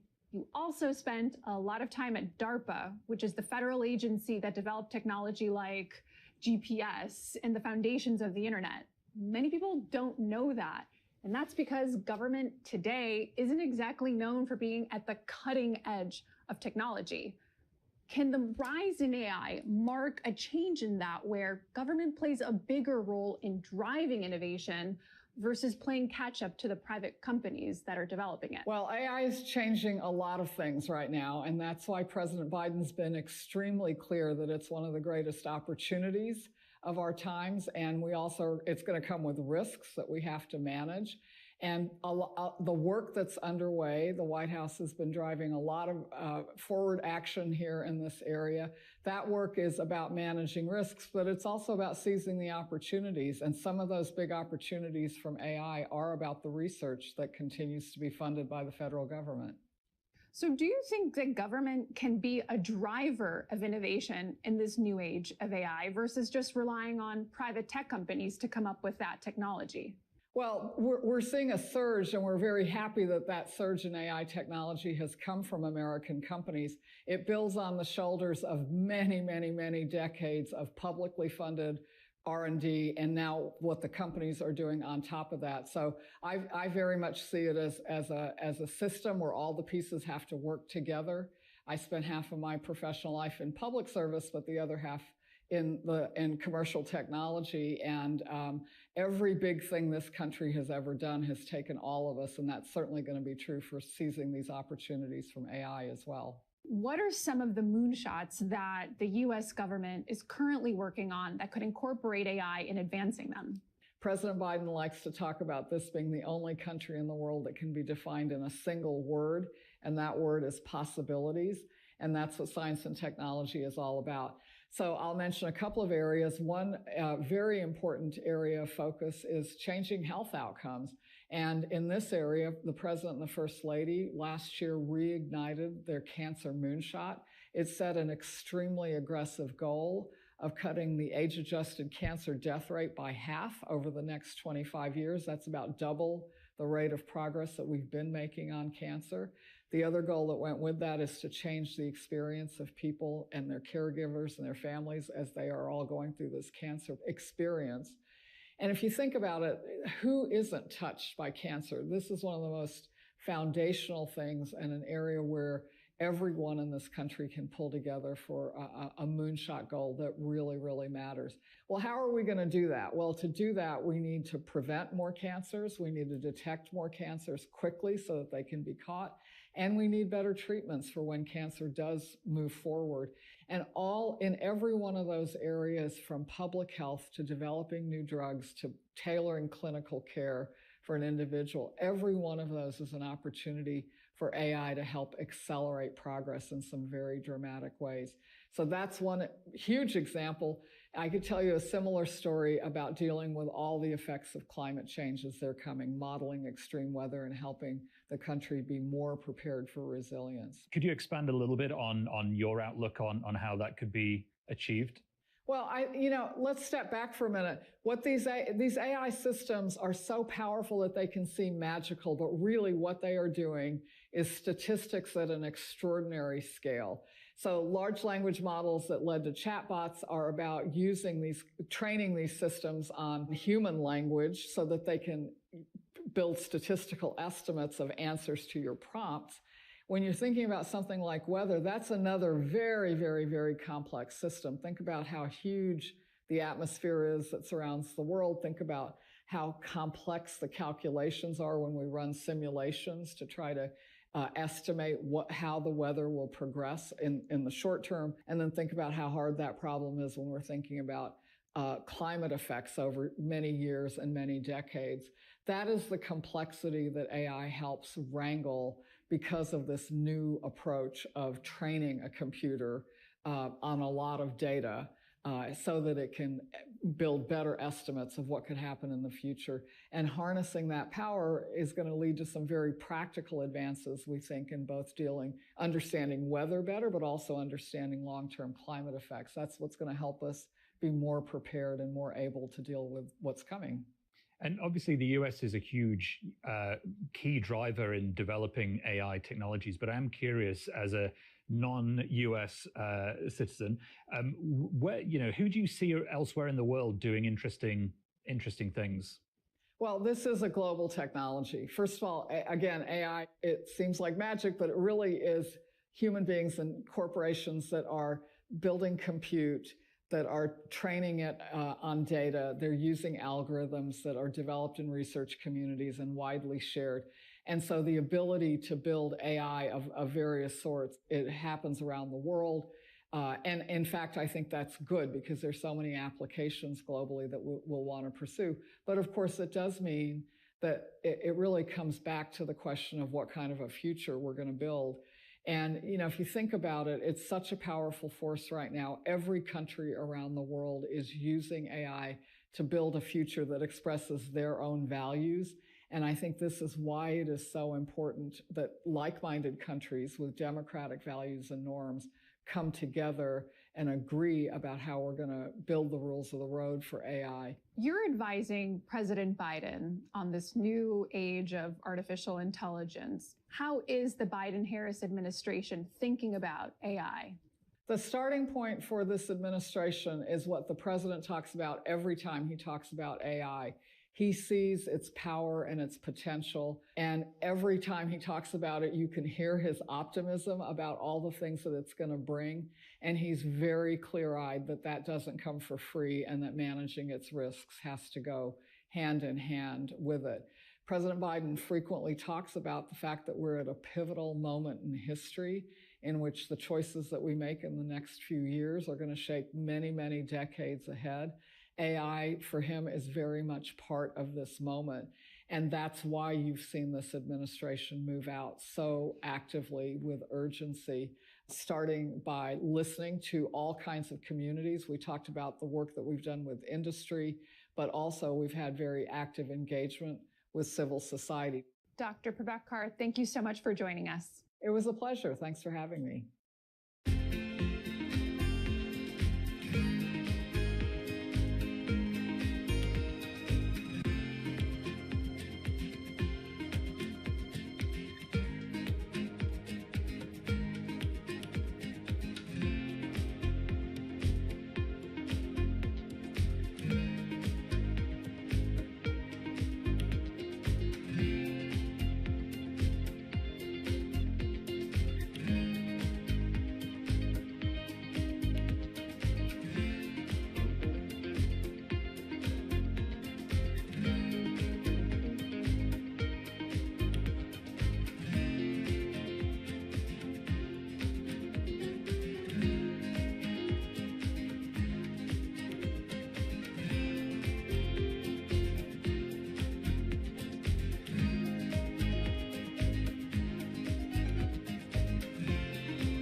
And Kumar, thank you so much for joining us.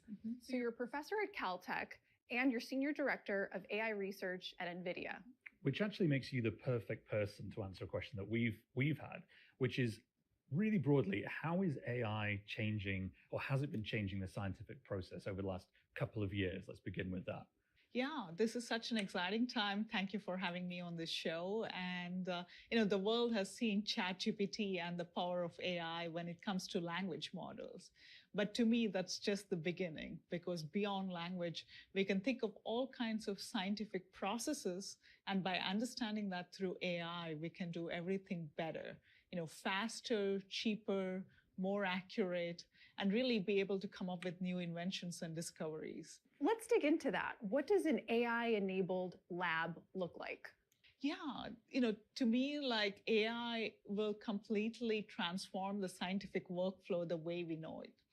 Ever since the 17th century or even earlier, the way we came up with new inventions or discoveries was somebody has some intuitions, right? They went to the lab, they tinkered, they're like, oh no, this doesn't work. And okay, this works, let's move ahead. Trial and error. Right? Exactly. And now think about AI being able to do that in the virtual domain, like being able to accurately simulate many of the processes or learn from data, right? The observations directly. And with that, be able to come up with better design, better discoveries than what would have taken really long in the real world.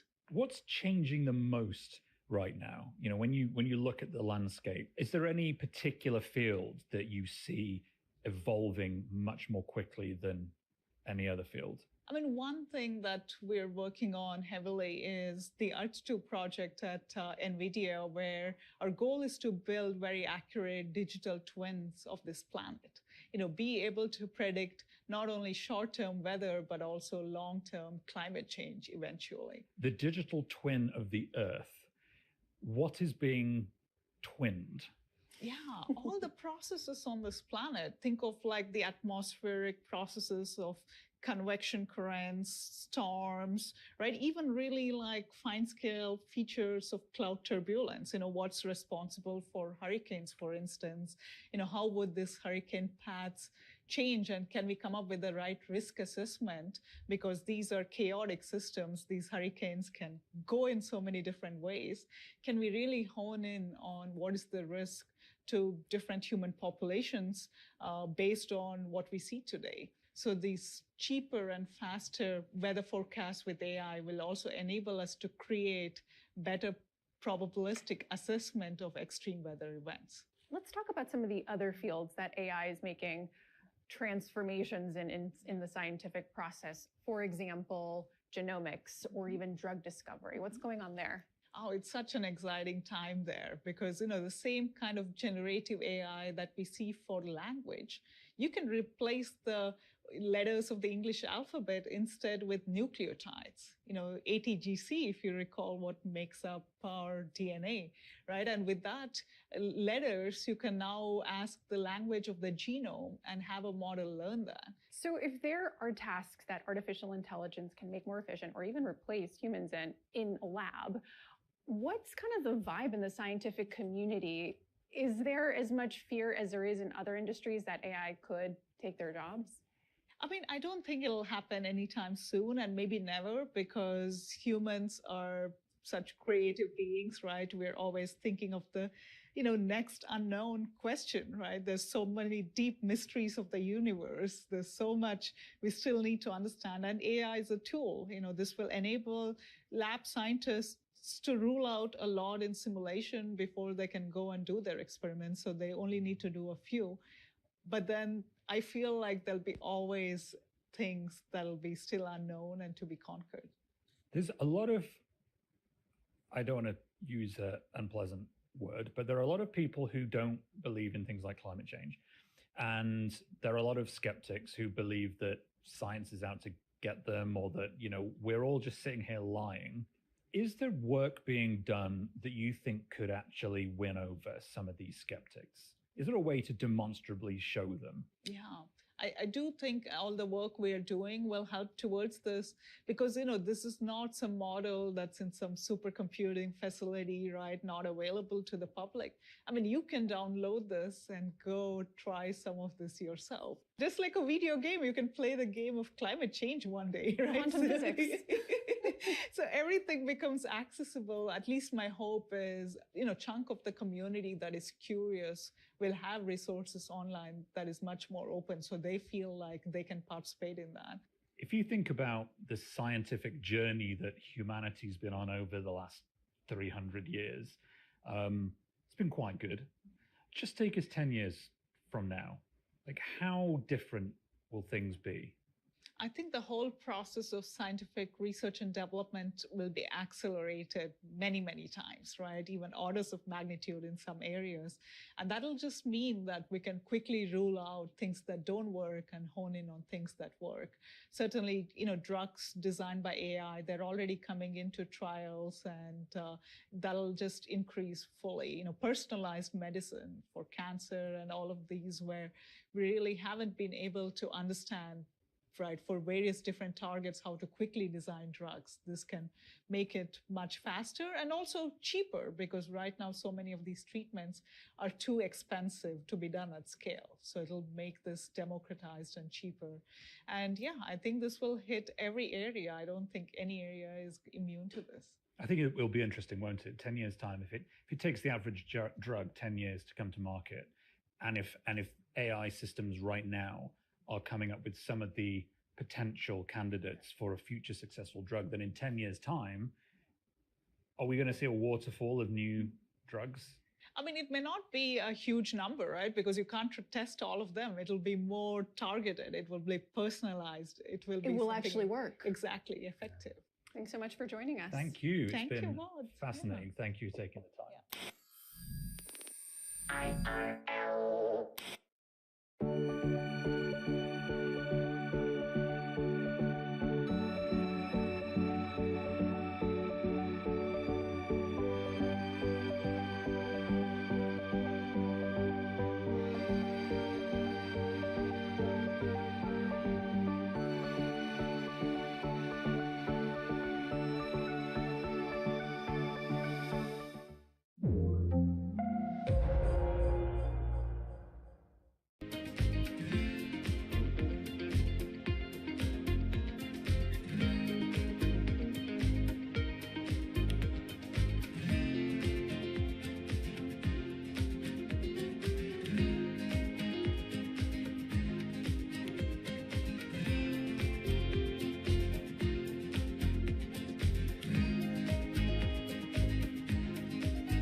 Over the past decade, China has gone from a Silicon Valley copycat to a top contender in technology on the world stage.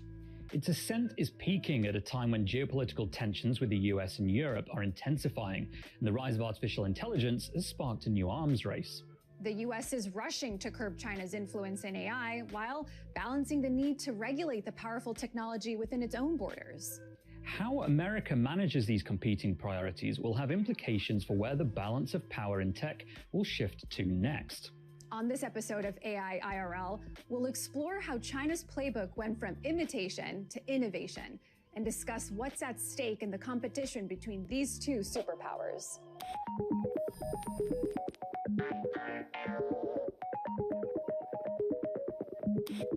Mustafa Suleiman, thanks so much for coming in. Now, you are the co-founder and CEO of Inflection AI and a venture partner at Greylock. Some people will know you as one of the co-founders of DeepMind, now owned by Google. Tell us, what made you want to start fresh with Inflection? Well, now is really the moment. I mean, it was very clear to me during 2020, 2021 at Google when I was working on Lambda, the conversational AI that now powers Bard, that these large language models were truly going to be the future.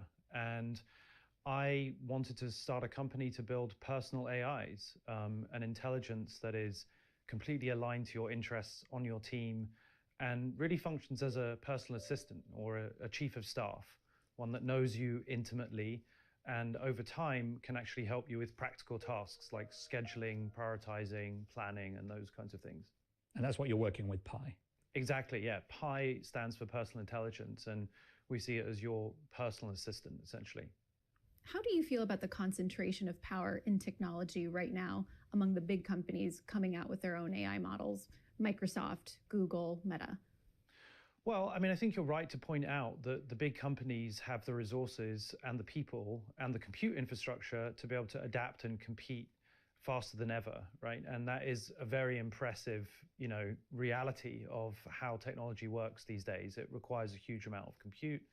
And at my own company, Inflection, we've managed to raise a lot of money and build one of the largest supercomputers in the world. But on the flip side, the other trend that's taking place is that the open source movement is now almost at cutting edge. I mean, it's probably about 12 months behind the very largest models built at the big tech companies. And so that's kind of a contradictory trend. Like the big companies are getting bigger and better faster, but also everybody is now going to be able to get access to these same capabilities in open source. Let's fast forward a little bit into the present day where the world order has changed since you first entered the tech industry. How did China go from being a copycat culture to a contender when it comes to digital innovation and specifically AI?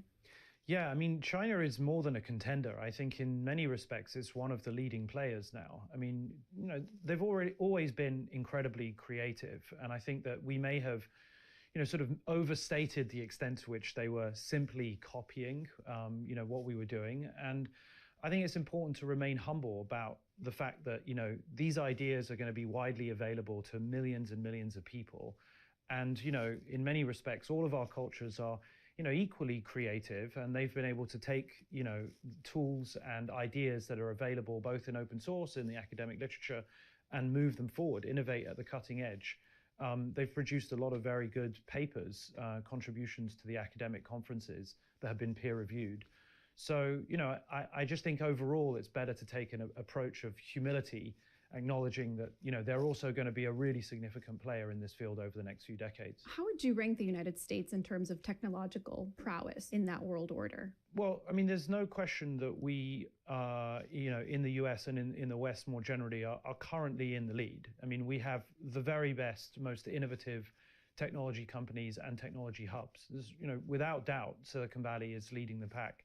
And I think we'll continue to. I think we worry too much that we're going to sort of be dislodged from our podium position. For how long do you think? Well, I think the question is, what does it look like to be dislodged? And is that really the right framing in the first place? Like, what is the difference between first and third? And, people talk about there being a race for AI, and it's very unclear what that looks like to come second or third in that race. I think it's sort of the wrong metaphor. We're talking about superpowers, Clash of the Titans sort of stuff. It reminds me of back when the previous US administration banned companies from doing a lot of business with Huawei, and Huawei ended up basically having to get a lot better very quickly at making its own chip designs and all that kind of stuff. And it feels like it backfired a little bit. Yeah, you've also advocated for the US restricting sales of some NVIDIA chips, which are crucial in training AI systems, to buyers who don't agree or who refuse to use them ethically and safely. So what do you think is the best way the US can actually flex its power? Is it through the technological innovation or by stifling effectively some of its adversaries through regulation? The first thing I should say about that is I don't think now is the time to do that. I mean, I think in theory, when the time comes, if the time comes for us to adopt a kind of global anti-proliferation strategy. We're worried about technologies being so powerful that we have to stop their spread. If that moment arises, and I think we're quite a long way from experiencing that, then technically that would be an appropriate containment strategy. Because much as this technology is manifested in software, it lives on the internet, it still sits on chips, you know, whether you're training a model or serving a model. So in order to ask a model a query, you have to have access to one of those NVIDIA GPUs. And, you know, for what it's worth, there are really only like one major company in the world that produces those high-end GPUs, NVIDIA, and they manufacture the vast majority of their chips at TSMC in Taiwan that use one single company, ASML, a Dutch company that manufactures the core chip that produces the chips, and they sit in the Netherlands. So it's actually a very narrow supply chain. And so I think the point I was sort of trying to make is that if you wanted to adopt a containment strategy, there is a supply chain where you can impose chokeholds on it. And in 10 years from now, which country do you think will be leading the world in AI? Is it going to be the US? Will it be China? Will it be Europe? It's going to be the US, I'm pretty sure of that. I mean, the fundamentals in the US innovation ecosystem are unquestionably the best in the world. I mean, what could flip that balance of power? Well, I mean, I think it's hard to say. I mean, I really do think that the US is in the strongest possible position. At the end of the day, you know, it's talent that drives, you know, this innovation. And talent still concentrates around a small number of physical places. Despite everything that we've experienced in the pandemic and people wanting to work remotely, you know, it's still really important to be physically proximate to other people who, you know, are working with you in the office. I mean, you know, I think that trend isn't going to change. I do think China is going to catch up. I think they're going to develop their own AI chips, their own fabrication facilities. But that is going to take 5 years or so. The export controls that the US has implemented, you know, are real, and they really will prevent China from getting access to the next frontier of models, so the GPT-5 onwards. Right now, I don't really see how China could train those kinds of models. Is there any downside, any unintended consequences that could come from this containment strategy the US is employing? Yes, I think it is a very aggressive strategy. The counterattacks have already started, right? The China restricted gallium, which is a raw material used in chip manufacturing. And I expect them to have their own reactions in time. You know, we're very dependent on their supply chain. And so the idea that we could completely decouple, I think, is misguided. I'm going to just put you on the spot really briefly and wonder, like, can you tell, because we're all friends here. Sure, go for it. Like, do you have a major regret about your work in AI? And do you also have a major single goal? Yeah, my major single goal is to show that it is possible to create safe and ethical artificial intelligences which are accountable to humans. There is a possible trajectory where, you know, some groups may recklessly experiment with algorithms that can self-improve. And if in 10 to 15 or 20 years' time, those kinds of AIs are set loose on the open web in, you know, a reckless way, then I can imagine that possibly causing serious harm. And so for as long as I can remember, almost 15 years that I've been involved in AI, I've been trying to raise awareness and concern about the possible ways in which it can go wrong. And part of doing that is to show a bunch of practical ways that it can go right, both with writing my book and laying out a series of containment strategies and things that we have to do in politics to improve our governance and regulation, but also in actually building and making Pi, which I think is hopefully going to continue to remain a very safe and controllable personal AI that can work for you. Mustafa, thanks so much for coming in. Been a pleasure. Thanks very much for having me. It's been great.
Toner, thank you so much for joining us. You're a director at Georgetown Center for Security and Emerging Technology, and you're also an OpenAI board member. Dan Wang, thank you so much for joining us. You're a visiting scholar at the Tsai China Center at Yale Law School, and you've been studying technology and China for many years now.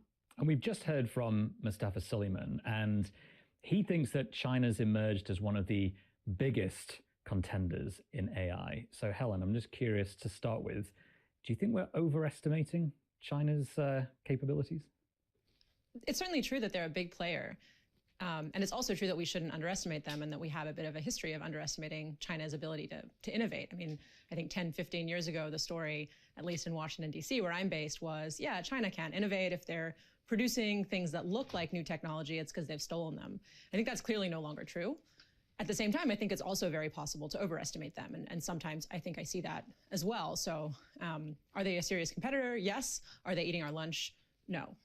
So that copycat culture, it's fair to say that most people are thinking we're past that stage. Dan, what do you think of that? Well, I think it's certainly the case that China focuses on different things. So President Xi Jinping is, I think, a little bit less enamored with the internet platforms, with a lot of the cryptocurrencies, with a lot of the AI businesses that Silicon Valley specializes. He's also a little bit less enamored of Wall Street and financialization and hedge funds. And if I had to think about what Xi's broad views are, it would be much closer to being something like capitalism with German characteristics, which is much more about building cars, building hydraulic pumps, building heavy machinery, the heavier the better, about all sorts of these major industrial projects. And I think China is very much a leader in things that include electric vehicle batteries now, solar photovoltaics. It is making a lot of electronics products, and it is innovating on a huge sort of a lot of the automotive supply chain. But I think they have a little bit less of a focus on AI, and therefore there is not so much political direction anymore to really push forward these consumer applications. I think it's fair, though, that some of those areas, the US is also innovating very, very strongly. So are there any areas where China is innovating significantly better than the US? Well, I would say something like electric vehicle batteries, where China has something like the 70% of all global expansion, all global capacity of electric vehicle batteries is now mostly in China. When it comes to the clean technology supply chain, again, these very industrial projects, these pieces of heavy machinery, that is a little bit more the focus. I think the US is really strong in things that include semiconductors, artificial intelligence, biotechnology. These are things, these smaller things where China is not so good, but there are big areas in which China is way outbuilding the US. I mean, the semiconductors is getting significantly better in China. I mean, partly maybe as a result of the Huawei issue.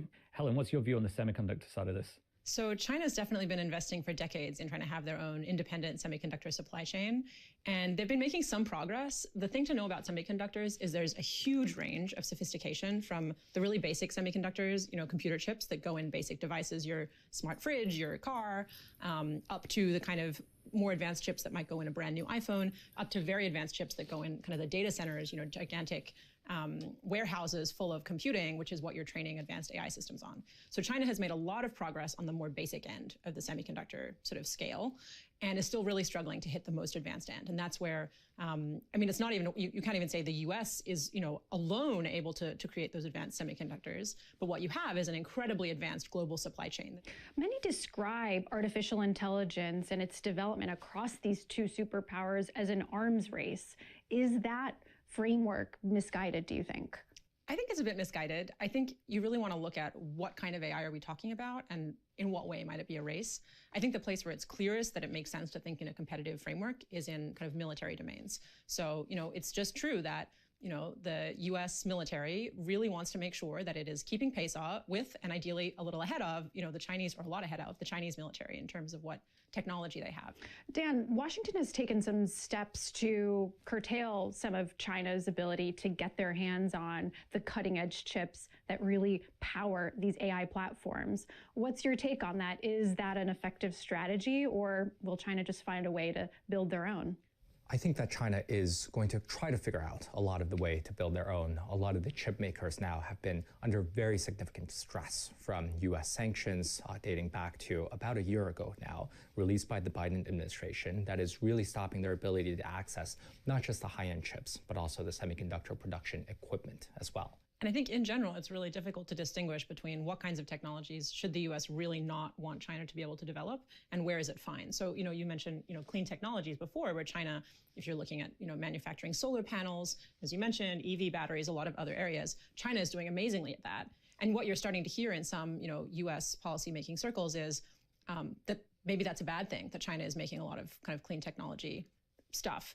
And I find that a little sort of tricky to reckon with, is at what point do we want to really shut them out or prevent them from being, able to manufacture anything if it's something good, useful that we can use.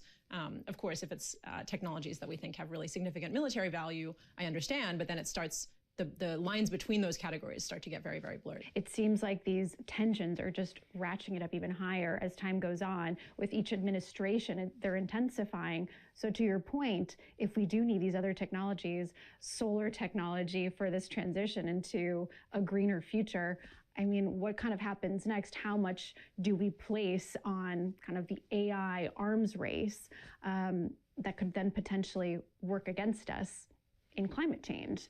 Is that a concern, or is that too far in the future still? Well, a few months ago, Beijing did announce some export controls on certain solar technologies involved in making production wafers. So it's already happening. It is already happening, that there are some threats out there that, relatively speaking, Beijing has been pretty restrained against retaliating against American companies of the likes of Intel, of the likes of Tesla so far, but these things could escalate more.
How does the relationship between, the ruling party in China play out against the kind of the development of companies?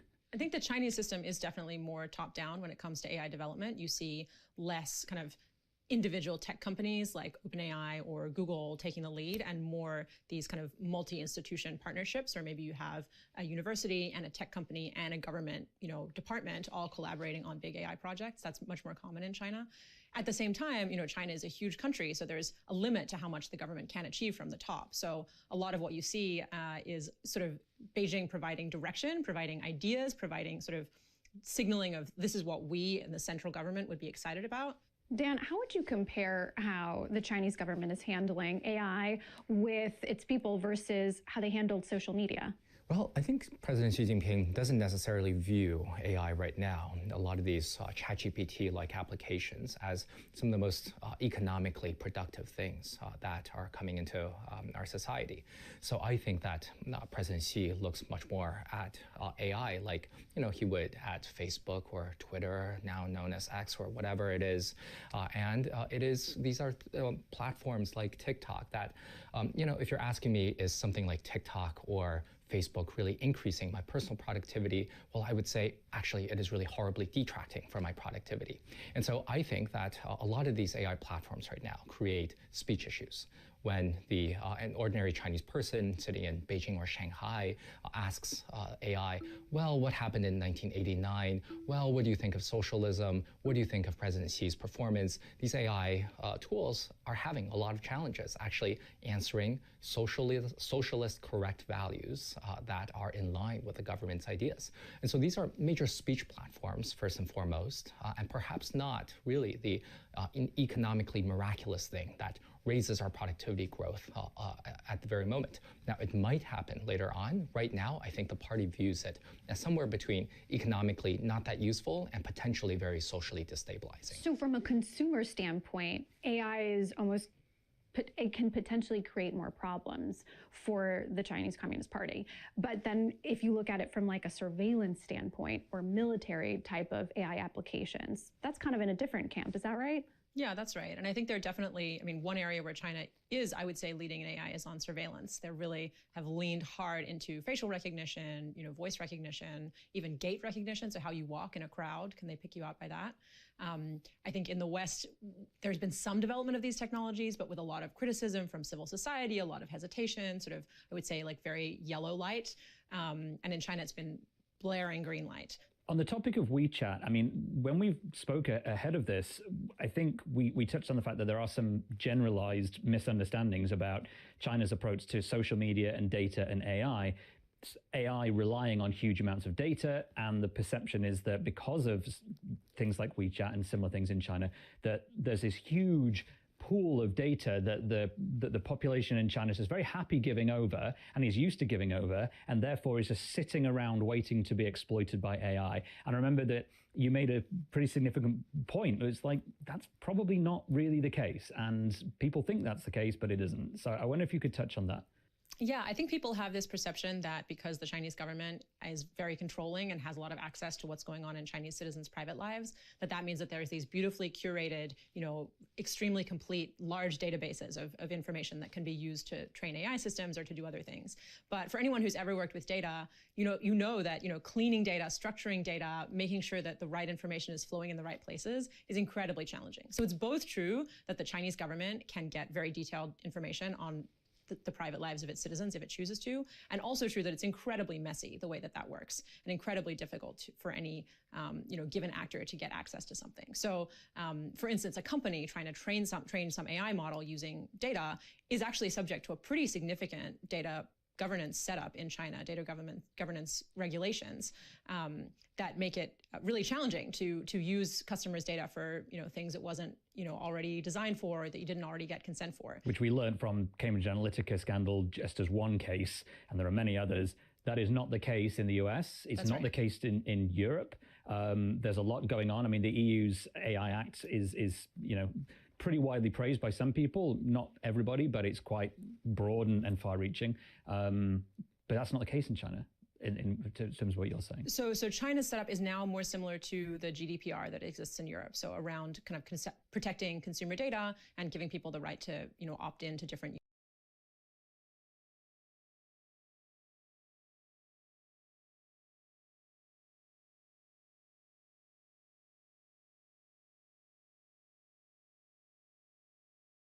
They're certainly relatively restricted in what they can do. Switching gears a little bit, Dan, I'm curious about how China's sluggish economic growth recently weighs into the government's calculus and how they're thinking about AI's potential to spark social unrest. I think that the Communist Party is very much involved in trying to think about, how to control possible social unrest. I was in Shanghai in November 2022 when there were protests in the streets denouncing zero COVID, denouncing the Communist Party by name, that these were things that were erupting. And so I very much sign on to Helen's description of AI, that China is leading in the AI of censorship. It is leading in the AI of facial recognition. That right now it looks very much like the US is a place where ordinary consumers can tinker with and play around on a lot of these AI tools, whereas in China is mostly reserving these very powerful tools for its own use, potentially to control society. That right now, China is in a moment of economic weakness. This might deteriorate further, this might get a little bit better, but there is always this presence hovering over there that the state security might ramp up its technology, really to make sure that there are no socially destabilizing incidents. Well, Helen, Dan, thank you so much for being here. It's been great to learn from the both of you. Thanks so much. Thank you very much.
Good morning. This is Horizon's Middle East and Africa, our top stories this morning. We speak exclusively with Citi CEO Jane Fraser on the bank's growth strategy and outlook for the Middle East. Qatar condemns statements made by Israeli Prime Minister Benjamin Netanyahu as he signals more strikes on Hamas targets could be coming. And conservative activist Charlie Kirk fatally shot while speaking at a Utah University event. He was a close ally of U.S. President Donald Trump, and a police search for the killer is still underway. Well, it's just gone 8 a.m. across the Emirates. I'm Jumana Versace in Dubai. Big show coming up today. As ever, there's a lot to get through, but we'll start with the markets and take a look. S&P, once again, another record high. I'm a broken record. I keep saying this, but another record high for the S&P. Of note yesterday, Oracle jumped 36% in trading. So it tells you that increasingly the S&P is becoming a bit of a barometer for AI and AI-related stocks, as opposed to perhaps more broader concerns about about the macro environment right now in the U.S. And speaking of the macro environment, the major data point that's coming up today is that CPI figure. The expectation is that we will get an increase of 0.3%, both on headline and on core on the month. Any downside surprise, similar to what we had with the PPI numbers yesterday, and perhaps this trend of higher equities, lower dollars, lower rates will continue. So this is where we are. 2-year yields pricing in basically around 3 rate cuts now by the end of the year. But of course, today's data, CPI data, will be key for whether we price in more than that. And some people are talking about the possibility, real possibility, of 50 basis points cut out of the Fed next week. Brent also in focus, slipping a little bit today in trade, down 0.2%. But again, there you have, per the Citi note, a tug of war going on between bearish fundamentals and then rising geopolitical premium. We speak of the increasing tensions between Qatar and Israel in this part of the world, but then also Russia's drone incursion into Poland yesterday and the real possibility of more secondary sanctions on countries that buy, secondary tariffs, I should say, that buy Russian oil. So keep an eye out on those geopolitical developments. And then euro, just flagging it, we're at 117. Not a lot of movements yesterday, I've got to say, after the appointment of the new French Prime Minister. But of course, we have the ECB today. They're not expected to cut interest rates. The perception is they're largely done with the easing cycle. But the euro dollar continues its march higher. Many analysts out there are calling for 120 by the end of the year. All right, let's move on and check in on how markets in Asia are faring. Avril is in our Singapore studio. Avril, good to have you back with us on the show.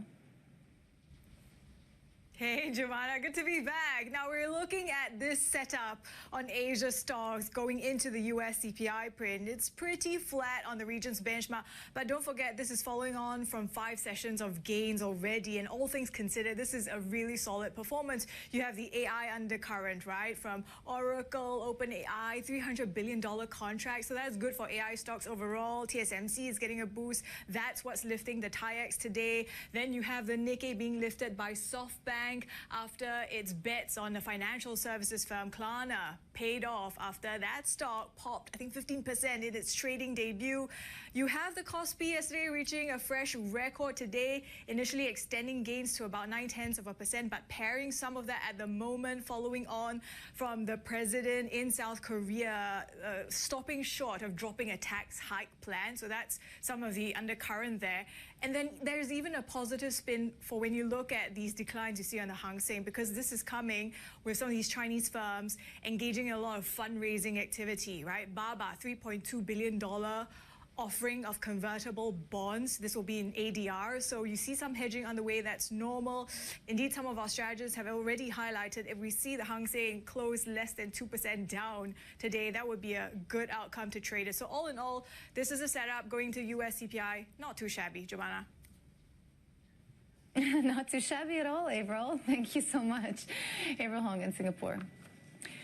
Now, Qatar has strongly condemned what it described as the reckless statements made by Israeli Prime Minister Benjamin Netanyahu regarding the country's hosting of the Hamas office.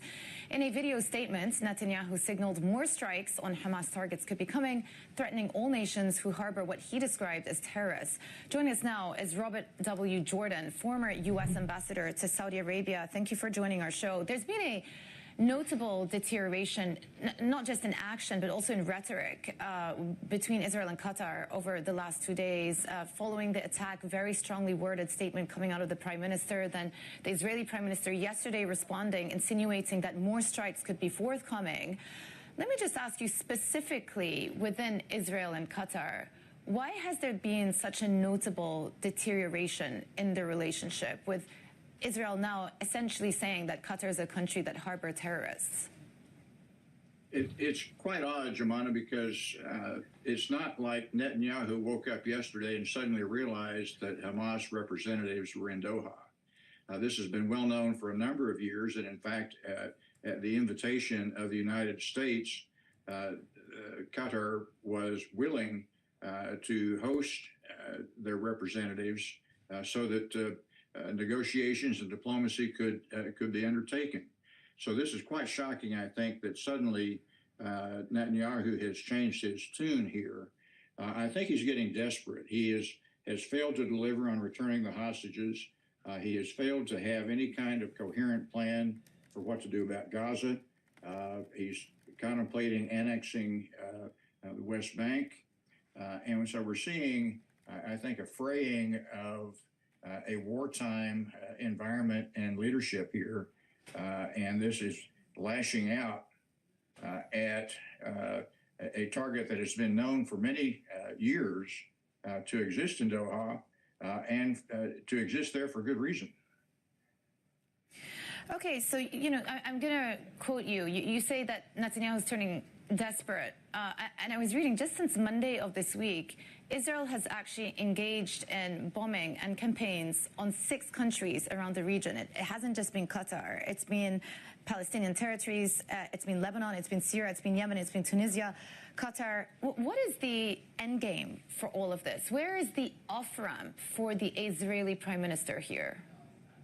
I think that's the problem. He doesn't have one. And I think that's what's creating some of this uncertainty and desperation. He has had decent arguments for going after sources, for example, in Lebanon, rockets that have been lobbed into Israel from other locations, the Houthis in Yemen. But there has been no such activity emanating from anywhere in Doha. So it makes you wonder, is Riyadh next? Is Abu Dhabi next? I think it is a cascading situation where if there is even one last Hamas operative in any state, they'll be declared as harboring that operative and fair game. That's not what international law suggests should be undertaken. No. Scary time. I want to bring you also the statement that the Qatari PM put out yesterday, saying no effort will be spared in confronting with resolve any attempts to undermine Qatar's standing and role. But then he also says we will work with our partners to ensure Netanyahu is held accountable.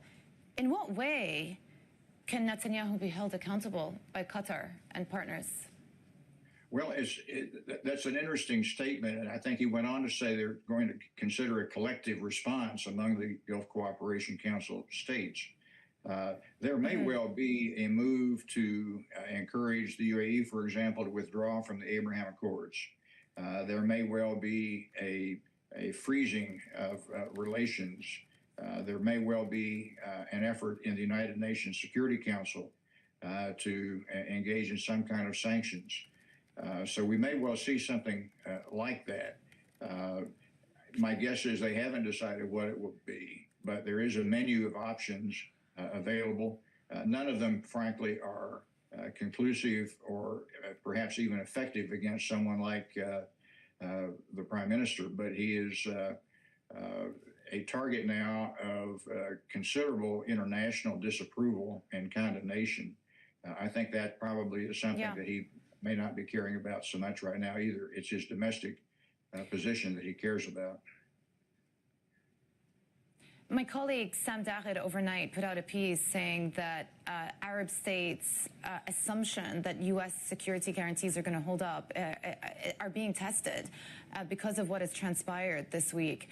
How is the event that took place in Doha going to reshape the GCC countries, all of them, their attitude and behavior towards the United States? I think it weakens their confidence. The United States influence, perhaps, is a better word than security guarantees.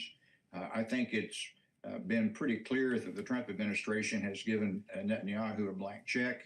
That has now backfired. My guess is we'll see some harsh words behind closed doors between Trump and Netanyahu.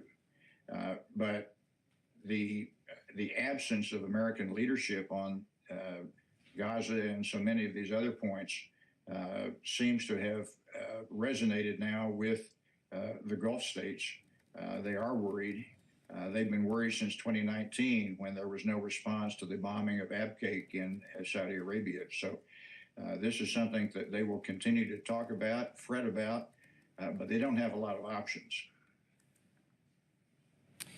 One perhaps surprising implication from all of this is the perception amongst Gulf states is Israel has become one of the major agitators in the region. And for so long, it was Iran that was playing that role as the agitator in the region.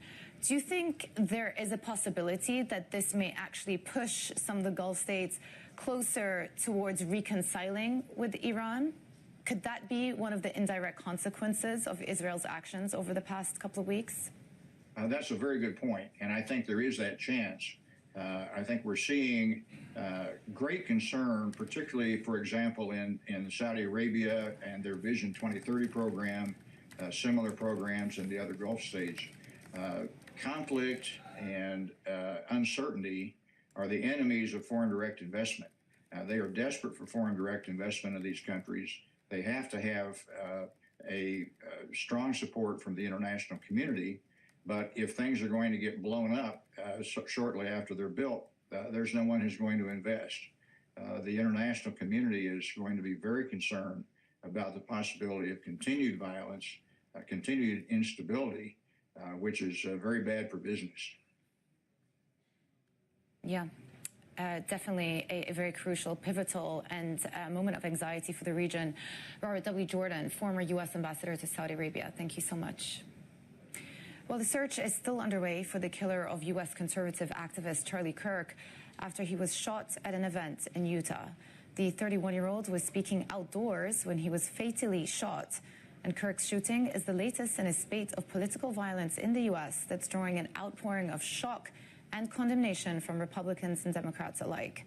President Trump has ordered U.S. flags be lowered to half-staff through Sunday evening to honor Kirk.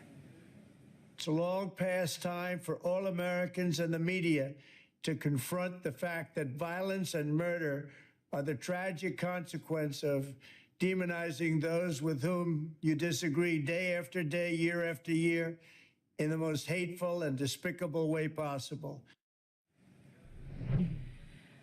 And Bloomberg has learned that Poland has requested additional air defense systems from its allies to better protect itself against Russian incursions. It follows the downing of drones that crossed into Polish territory during Russia's latest airstrike on Ukraine. And sources say Warsaw is consulting with NATO partners for further assistance after invoking Article 4 of the alliance treaty.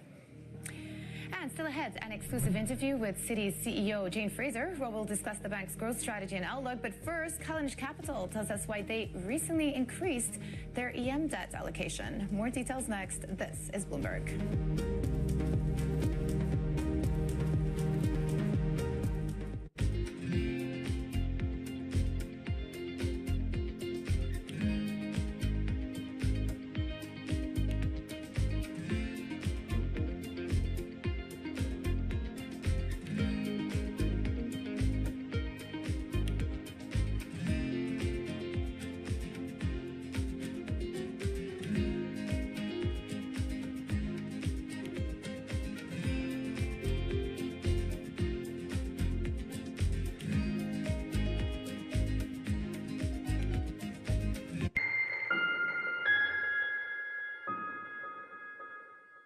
Join me each week on Wall Street Week for stories of capitalism from business, markets, economics, tech, and climate. More than what you need to know, it's what you need to think about. Key investors, top executives, global innovators. Join me for in-depth conversations with the biggest newsmakers on the day's top stories. Insight with Haslinda Anand, only on Bloomberg. From our studios in New York and San Francisco, our expert hosts have the data and analysis from the companies you know and the startups to watch, plus the interviews you don't want to miss. Watch Caroline Hyde and Ed Ludlow on Bloomberg Technology, the only daily business show dedicated to tech, right in the middle of the trading action. Live every weekday, only on Bloomberg Television. Context changes everything. Bringing you up-to-the-minute economic news whenever and wherever it happens. I'm Francine Lacqua in Sintra, Portugal, and this is Bloomberg. What is going to be the consequence for U.S. markets? We are basically deep in the European earnings season. Take a look at how we're faring when it comes to Asian markets.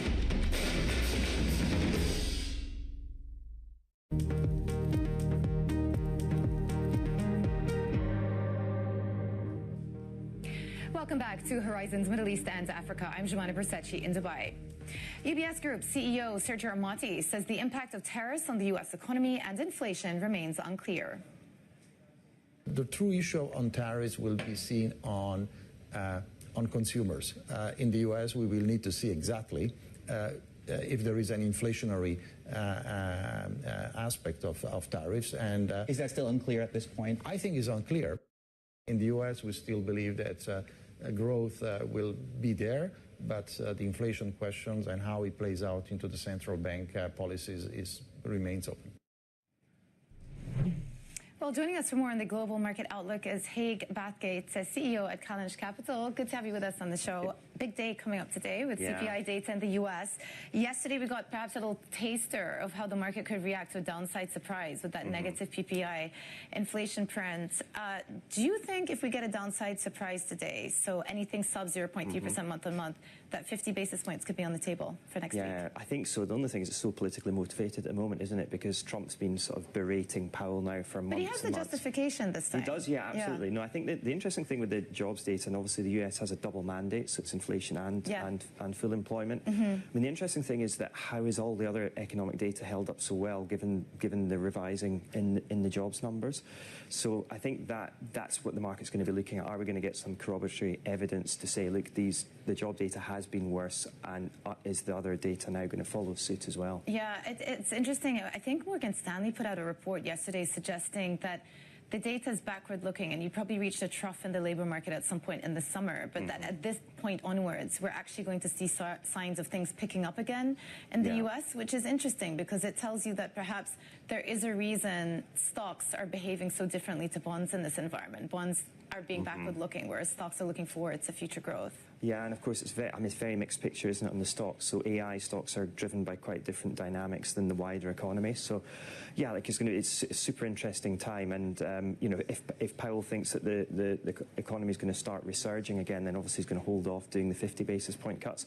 I mean, it's interesting. It was like less than 10% of people thought we'd have a 50 basis point cut just at the start of last week, and obviously that number is increasing all the time. Yeah. To me, the Fed are going to move quite slowly on this. I mean, obviously they've been quite slow to move, you know, both with raising rates and decreasing them. I just don't see any rationale of why they would do 50 basis points. Well, they did do it a year ago. Yeah, right? They started that easing cycle with 50 basis points. So, it's not outside the realm of possibility. Let's say today's number comes even in line, so 0.3% month to month. Does that change anything to the weak dollar narrative that's prevailing? Yeah, well, I think just generally, obviously, the US government wants the dollar to weaken. The question is how much they want it to weaken to improve competitiveness and to encourage onshoring as well. I mean, you know, probably discuss emerging market debt. That's one of the reasons we're quite positive in emerging markets debt, just generally when you get a more benign environment for the dollar. And the US moving to a rate decreasing cycle, that's quite supportive for emerging markets. But yeah, like it's. So let me ask you a question on EM debt. Why buy EM debt when credit spreads are so tight? Why don't you just buy fixed income? Why don't you just buy US Treasuries? Yeah, so we're doing this with more sovereign type debt at the moment. I mean, obviously the credit spreads are wafer thin. The thing that we're worried about in the Western world is if there is some sort of shock at the long end of the bond market. I'm talking more about Europe here than the US. Then that could trigger some sort of credit event. And of course, we've got a lot of private market debt at the moment that's just kind of unquantifiable. So I think the risk of some sort of tail event in the credit markets is quite high. Yeah, and yet you still would buy EM credits relative to DM. Yeah, it's a relative value bet. We don't want to move completely out of debt. So if we're going to hold debt, we'd prefer to hold it in some of the areas. Right? Let me pick you up on what you were saying about long-end European debt. Are you referring to France here? Yeah. Okay, so how much further widening do you think we're going to get? Yes, I think to me, France is the canary in the mine, and I don't think ultimately, you know, France will get into too much difficulty because the Eurozone members will sort of club together as they did after the GFC and sort of bailed out Greece in the same way. You think it's going to get that bad in France? I think it could. I mean, not in the short term, but I think, you know, these things, as we know, kind of gather their own momentum. Yeah. And you forget how quickly things can deteriorate when the market moves into focus in this stuff. And, you know, there needs to be coordinated efforts. Or these things can gather momentum. To me, the one worrying area is the UK. I think the canary in the mine is France, but that actually moves the spotlight onto the UK. I just want to come back to France for 1 second because we have the ECB meeting coming up today. And obviously journalists will ask her about the ECB president, Christine Lagarde, about the developments in France. ECB have a spread stabilization mechanism called TPI, but they only trigger it with unwarranted spread tightening. But what's happening in France now, you could argue, is actually warranted because there is fiscal slippage, expected fiscal slippage. Yeah, I think that's right. And like, of course, it's all about confidence, isn't it? So politicians and central bankers have to, always stabilise the system in their rhetoric. And of course, they'll only ever be reactive. They're not going to use these tools preemptively because they're designed for extreme times. So I would expect, as we always see and as we saw in the GFC, which a lot of people kind of forget, it's such a long time ago, people forget how quickly these things can move. But central bankers and politicians will always try to talk with stabilising language and will always step in after the event.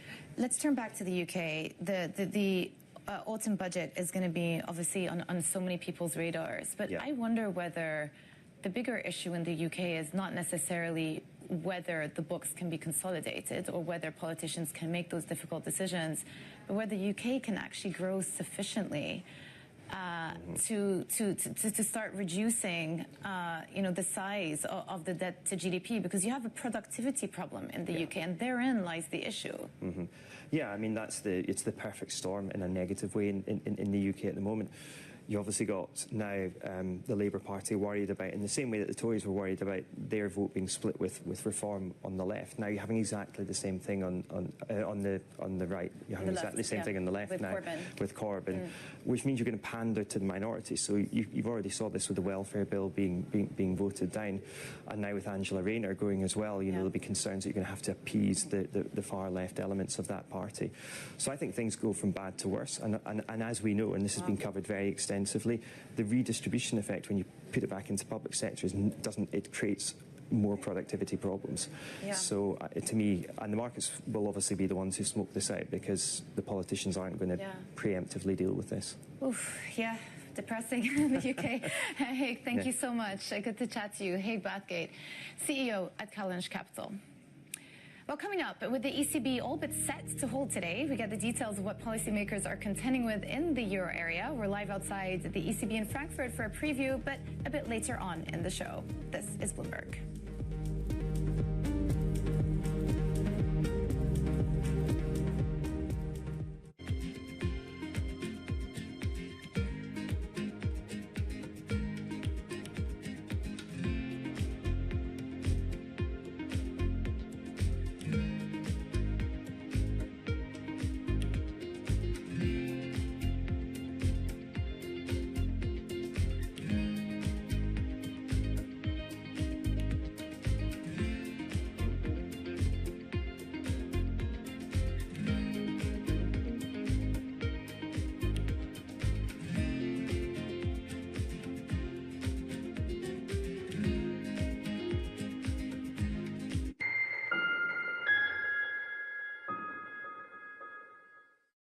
Bringing you up-to-the-minute geopolitical news whenever and wherever it happens. I'm David Gura in Alberta, Canada, and this is Bloomberg. We're at the epicenter of a global realignment on a scale not seen for decades. At the intersection between markets, economics, and geopolitics, a forum for sophisticated conversation. This is Bloomberg Surveillance. Tune in to Bloomberg Business Week Daily. We got to talk crypto. From the magazine that helps global leaders stay ahead. What's the conversation around your company? Bringing you insight on the people, companies, and trends shaping today's complex economy. Planning very big things. A new level of premium. Plus global business, finance, and tech news as it happens. The floodgates of innovation are going to open up. You can't fake passion. You either are or you aren't. Bloomberg Business Week Daily, only on Bloomberg. Making money isn't about drowning in emotions. It's about understanding what's actually happening. Markets are the best way to glean signal from noise, and that is what we try to do every morning. This is Bloomberg Surveillance.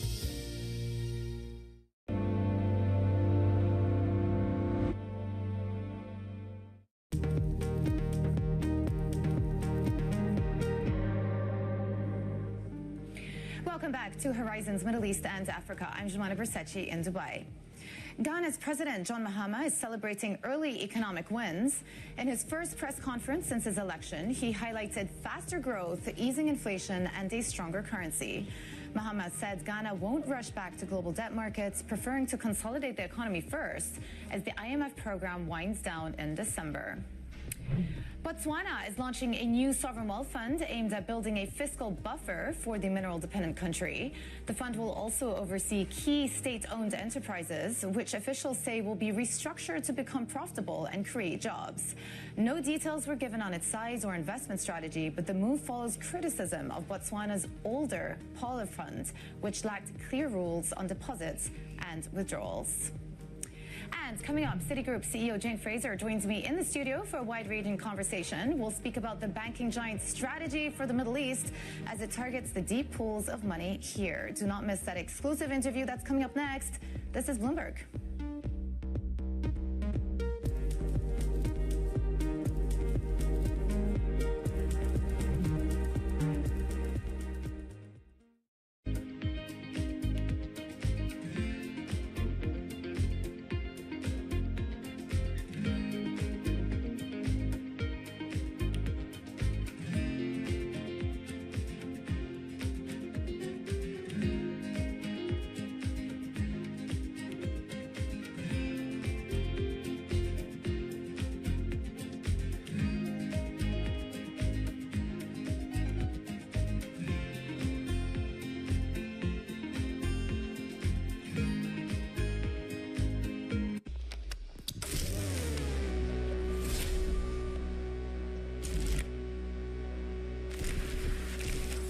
Bloomberg Screen Time is back this fall for year 3. We're bringing together the biggest names in business and pop culture, like Netflix co-CEO Greg Peters, Instagram boss Adam Nasseri, and Los Angeles royalty Will Obey.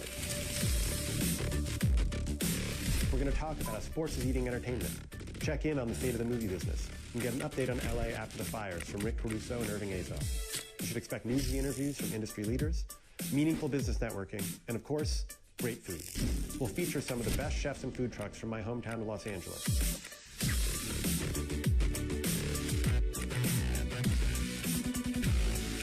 Tickets are available now, and you should head to bloomberglive.com/screentime for details. I'll see you in Los Angeles, October 8th and 9th.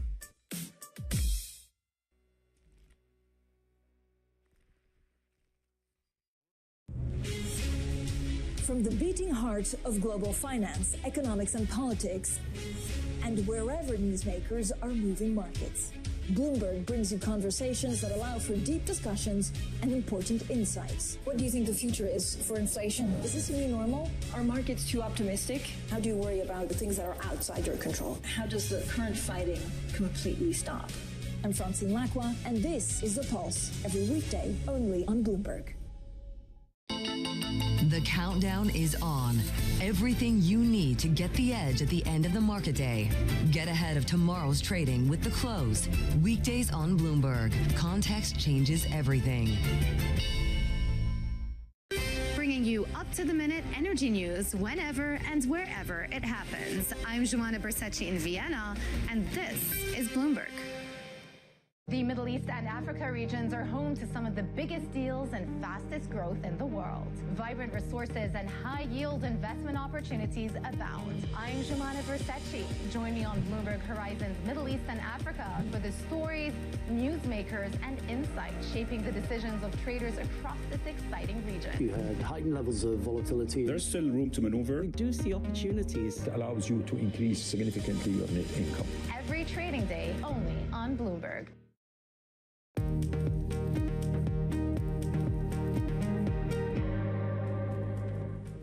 Good morning. This is Horizon's Middle East and Africa, our top stories this morning. We speak exclusively with Citi CEO Jane Fraser on the bank's growth strategy and outlook for the Middle East. Qatar condemns statements made by Israeli Prime Minister Benjamin Netanyahu as he signals more strikes on Hamas targets could be coming. And conservative activist Charlie Kirk fatally shot while speaking at a Utah University event. He was a close ally of U.S. President Donald Trump, and a police search for the killer is still underway. It's just gone 8:30 a.m. across the Emirates. I'm Joanna Bersecci in Dubai. Well, big day coming up for anyone watching U.S. markets. CPI data, that's the big focus. The expectation is we get a 0.3% increase for both headline and core month on month. If we get a downward surprise like what we got yesterday with PPI, then perhaps we will see a continuation of that weaker dollar, rates lower, and equities higher theme that has been trending the last couple of days. This is where markets are this morning. S&P not doing a whole lot, but again, another record high yesterday. Of note, Oracle stock rallied 35% yesterday in trading. Huge rally for that particular name. And of course, the AI theme continues to have legs in the United States. Two-year yields now sitting at 3.54, a little over 3 rate cuts baked into the rates curve by the end of this year. Today will be key. Potentially, we're looking at some people expecting even a 50 basis point cut as soon as next week at the September Fed meeting. So we'll see what today's data brings. Brent in focus as well, down 0.2%. Keeping a close eye, obviously, on geopolitical developments, not just in this part of the world, but also between Russia, Ukraine, and the fact that Russian drones actually did enter into Polish territory yesterday. So that will have ramifications on the oil complex versus some of the more bearish fundamentals out there.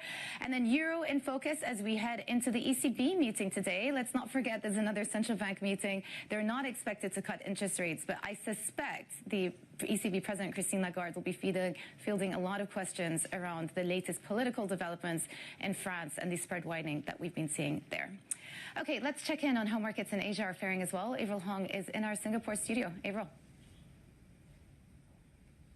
Yeah, Jumana, we're seeing Asia's stock benchmark flat for the moment, but don't forget this is following on from 5 sessions of gains. This is the picture into the US CPI print. We're seeing, though, a strong undercurrent when it comes to AI-related stocks. You talked about Oracle, Surge, and that big contract with OpenAI, $300 billion. That's really a strong undercurrent for the AI-related names in the region. We also have South Korea extending from already yesterday, reaching a fresh record high. Of course, those policy reforms underway in the country, that is a tailwind for South Korean stocks. And then the Nikkei, you can see that outperformance, a lot of this coming from the stock of SoftBank after its bet on a financial services firm, Klarna, which surged 15% on its trading debut. That really paid off. So we saw SoftBank surge as much as 10% in the session.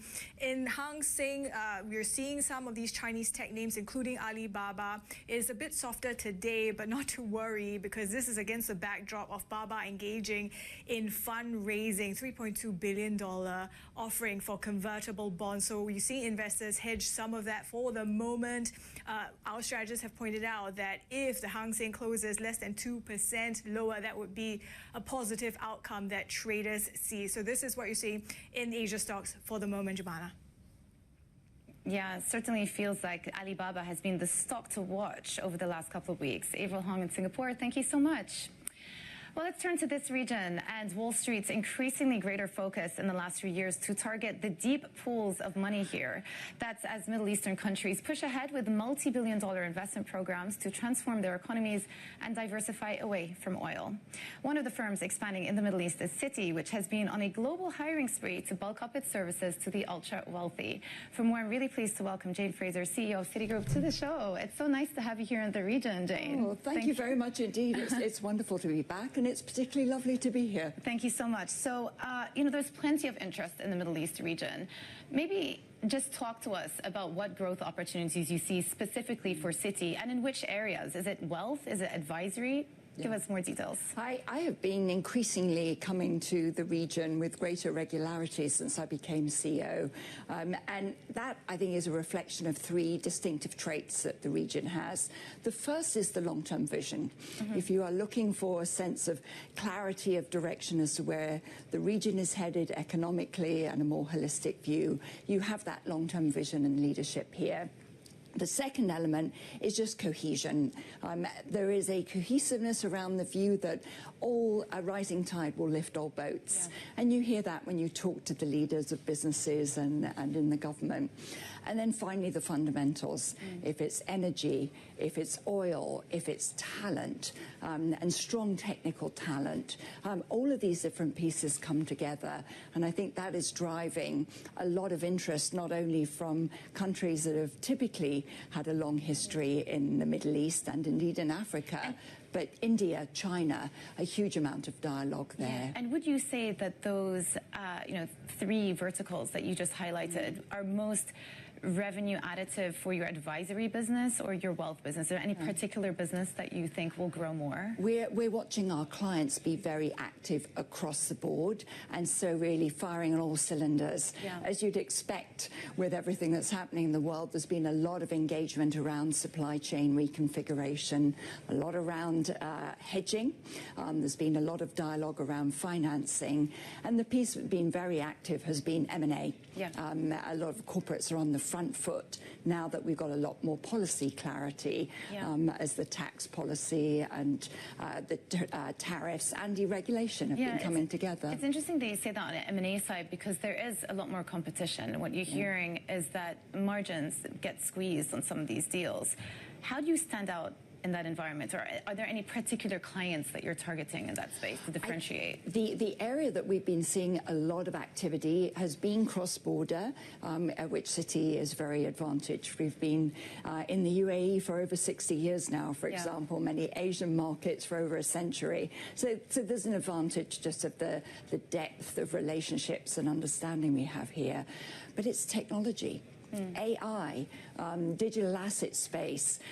We cannot underestimate how much the client base is innovating at the moment. And so we're seeing quite a lot of activity as industrial companies are looking at technology adjacencies. Healthcare is looking at different adjacencies. Yeah. So it's a combination of a race for scale and a race to innovate.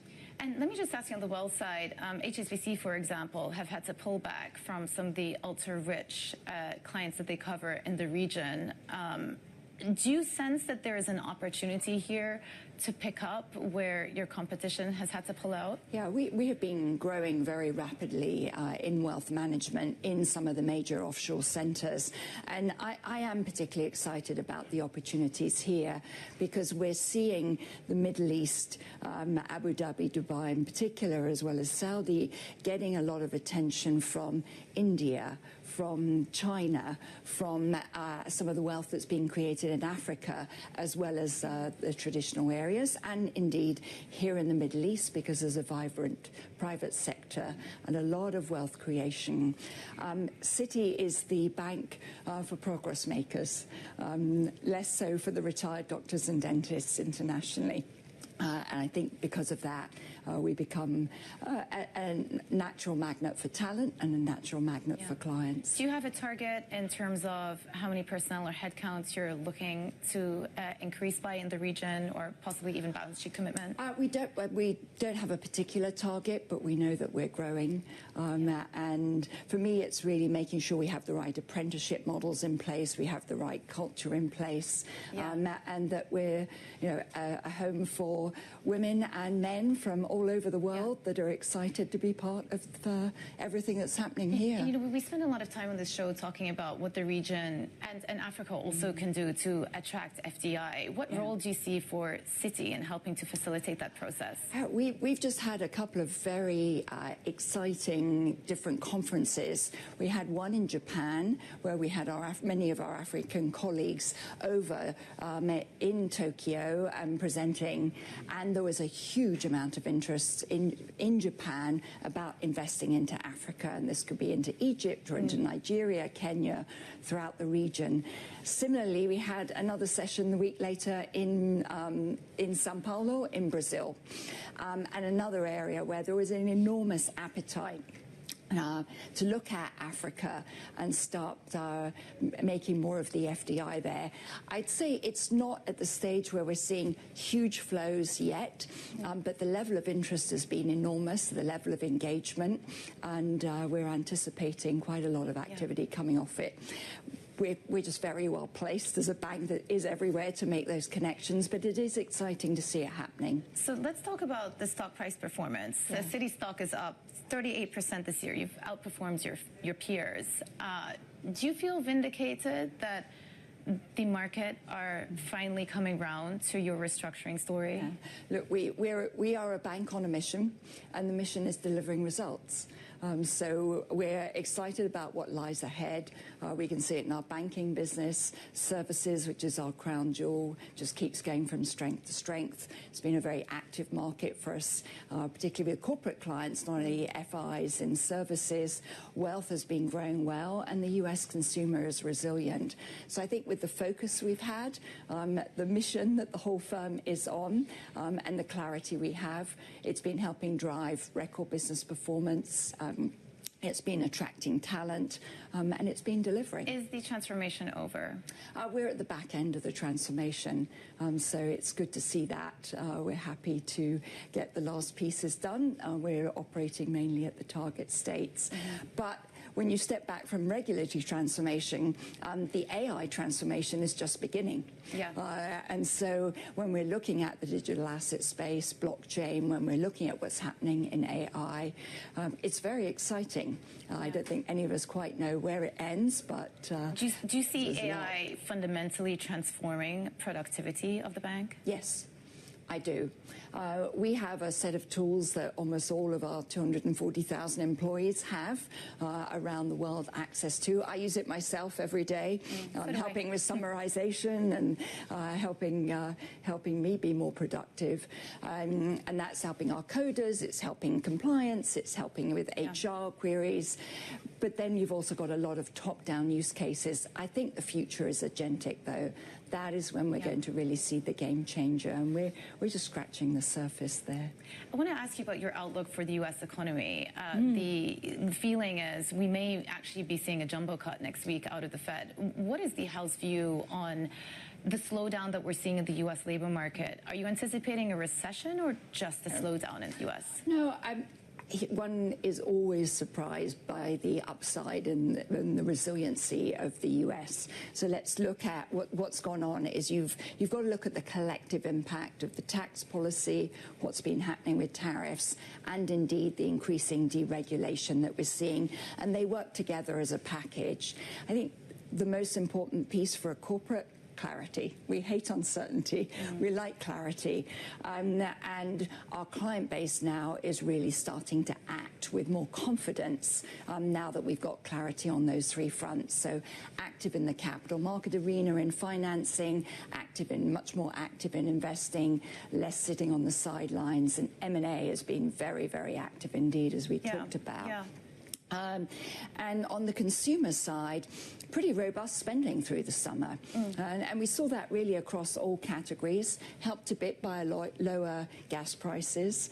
But the consumers being fiscally responsible, being more mindful around some spend, but still the spending levels were very pleasing. So the momentum was pretty strong across all lines of your business in the second quarter. Of course, I don't want to precipitate the upcoming earnings, but can that momentum continue into the end of the year, just in terms of what you're seeing in advisory, in deal making, and in trading? Because it was a very strong quarter for trading as well. It was exceptional for us on all fronts. I still see very strong pipelines. I see high level of engagement from clients. I see a sense of urgency as well, given the speed with which industry structures are changing, and there is still growth opportunity. I think growth will be a notch lower. We're keeping an eye on the labour market. It's a low churn market. So not everything is rosy, but we don't see a recession on the horizon. So Citi increasing, global bank, obviously establishing here, your presence over here as well. But at the same time, we talk about multiple geopolitical shocks. At the top of the show, we were speaking about the latest Russian incursion into Poland. We talk about geopolitical risk over here. We talk about tensions between U.S. and China. As a bank, how do you navigate all of those potential geopolitical sensitivities and the barriers that are going up around the world? We're in doing business in about 160 countries around the world. We have local banking license, people on the ground in almost 100. And we've been in many of these countries for a very, very long time. So this isn't classic suitcase bankers fly in, fly out. There's a really deep knowledge of what's going on. And a lot of the services we provide are what help the economies and the companies do business every single day. So for us, there is a mission to make sure that we are operating with resiliency and with rigor to support our clients. And we tend to move activity around the world as clients ebb and flow in different geographies. So the Middle East is probably on a rip for the next decade or so in terms of how much investment and new industries, new clients coming in. Other areas we'll probably see some more diminishment in. So we flex where it is. Our people are globally minded. They move around the world as to where opportunities are.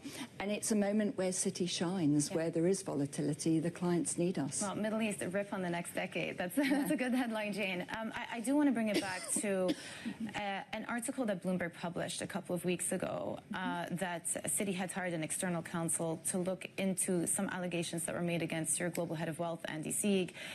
You've not commented yet on the outcome of these investigations. Are you satisfied with the outcome? Look, I gave Andy a very clear mandate when he joined Citi, which was to transform our wealth business. And I'm very pleased with and the business have achieved in terms of transforming it. If you look at our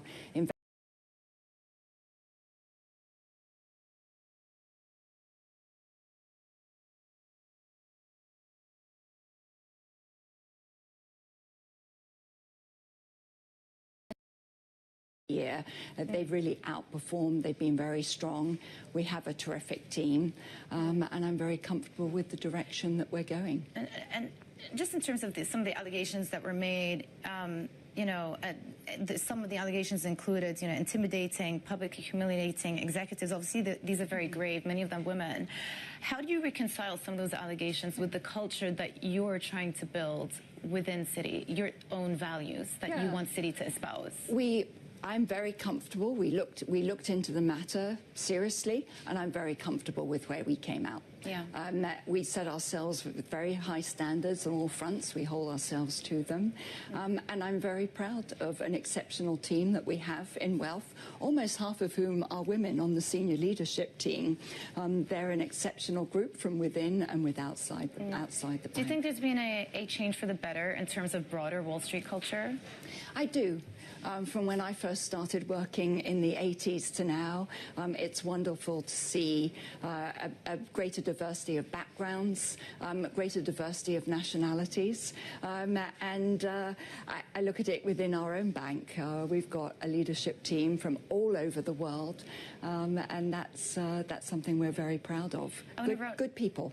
Yeah, that's always a positive. I want to round up a question about your return to work policy, because increasingly many of your peers are mandating 5 days back in the office. And from what I see, you don't have that mandate yet. It's still 3 days, from what I understand.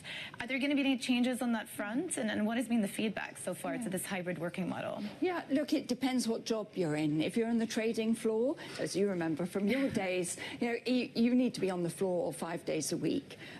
You're there because the information's around. You need to hear what's going on, be with the team. And the same for a lot of the apprenticeship models for our juniors, being near your boss, seeing how the teams are working. There are a lot of collaboration. You need to be together. So I do believe that we are better together. Not all jobs need to be in 5 days a week. I benefited from flexibility. I worked part-time for 5 years when my kids were little. I worked very hard during those 5 years, and it was not to the detriment of my career. So I believe in giving people some flexibility as long as they're delivering and performing their job well. Well, most definitely not to the detriment of your career. Thank you so much. Thank you for the generosity of your time with us on the show as well. We really appreciate seeing you in the region as well. Jane Fraser, CEO of Citigroup. Well, coming up, with the ECB all but set to hold today, we get the details of what policymakers are contending with in the euro area. We're live outside the ECB in Frankfurt for a preview next. This is Bloomberg.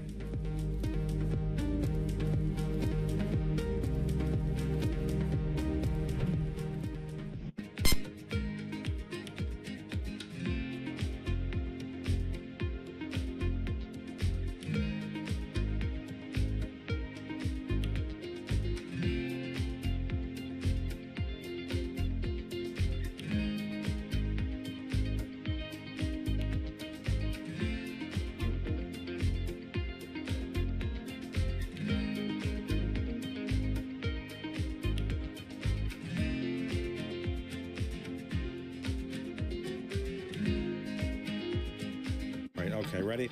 David, what initially sparked your interest in this topic of longevity? 15 years ago, I turned 60, and I began to wonder how much longer I'm likely to live and what I could do to extend my life. On longevity, I talk with the leading experts in science and medicine to educate people about how they might be able to change their conduct so that they can live a happier and healthier life. I'm David Rubenstein. Join me on a 4-part journey as I explore the great quest for longevity. Only on Bloomberg. From the world of politics to the world of business, Joe Matthew and Kaylee Lines deliver news, insight, and analysis live 2 times a day, every trading day. Balance of Power at 1 and 5 Eastern, only on Bloomberg.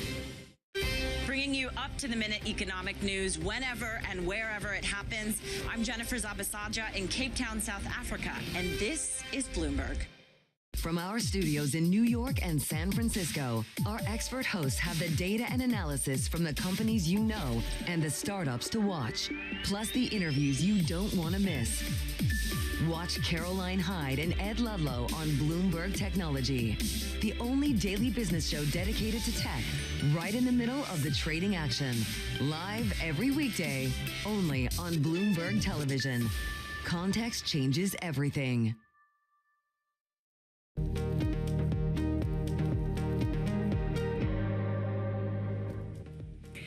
Welcome back to Horizons Middle East and Africa. I'm Jumana Bersachi in Dubai.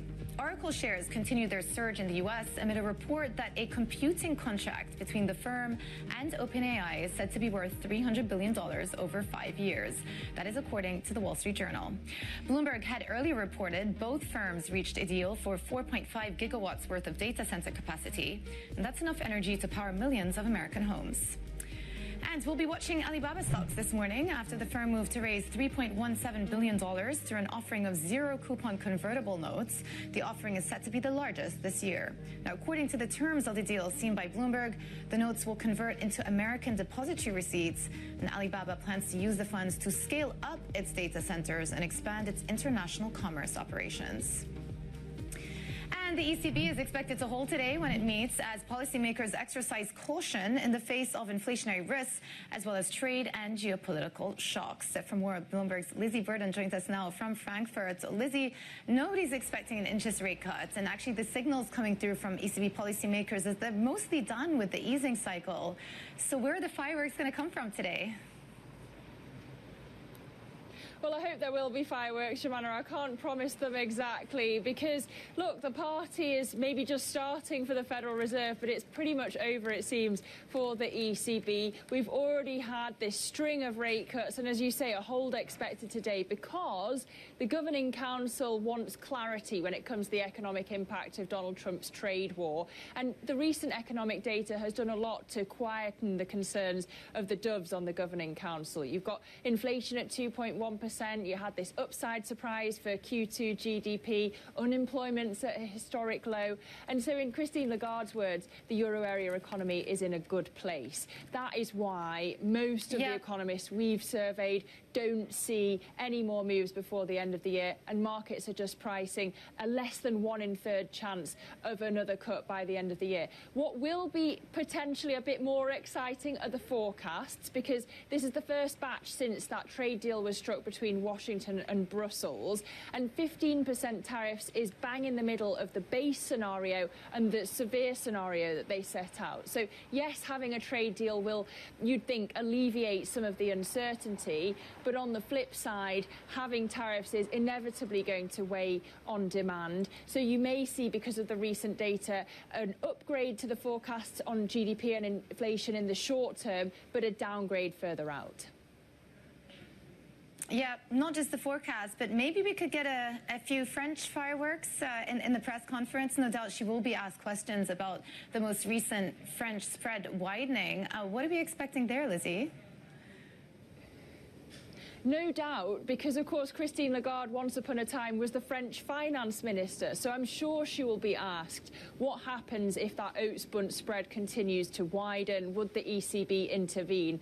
I'm sure that Christine Lagarde's response is going to be that it's not for her to talk about the politics of individual member states, but they all should be fiscally responsible. But of course the way that that is potentially affecting the European Central Bank is that French politics has been shrugged off by by the euro. And at the same time, this divergence that we started with between the Fed and the ECB that's about to open up is also potentially going to continue this drive of the euro towards $1.20. And that falls on the disinflationary side of the ledger. Yeah. Lizzie Burden, as always, thank you so much.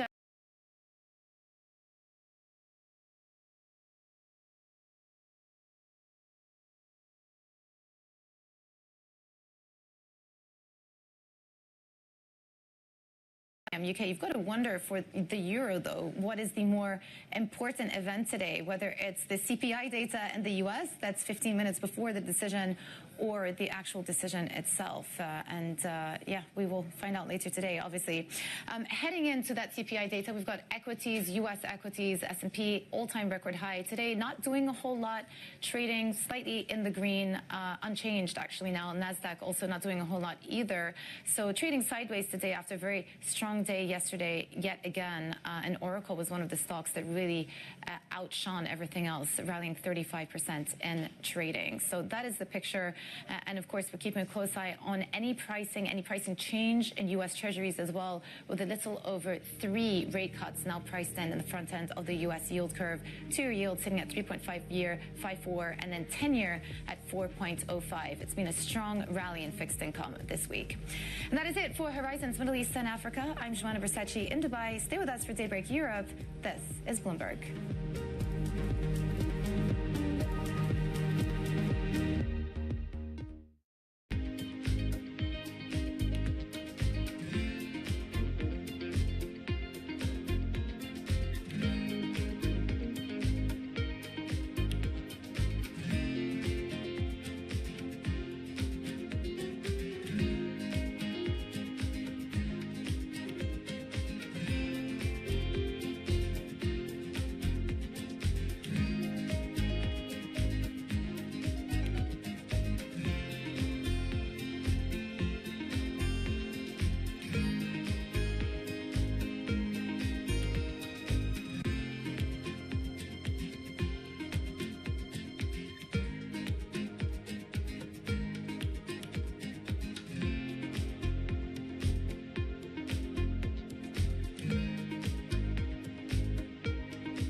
Single best investment opportunity you see in the world, regardless of industry or geography.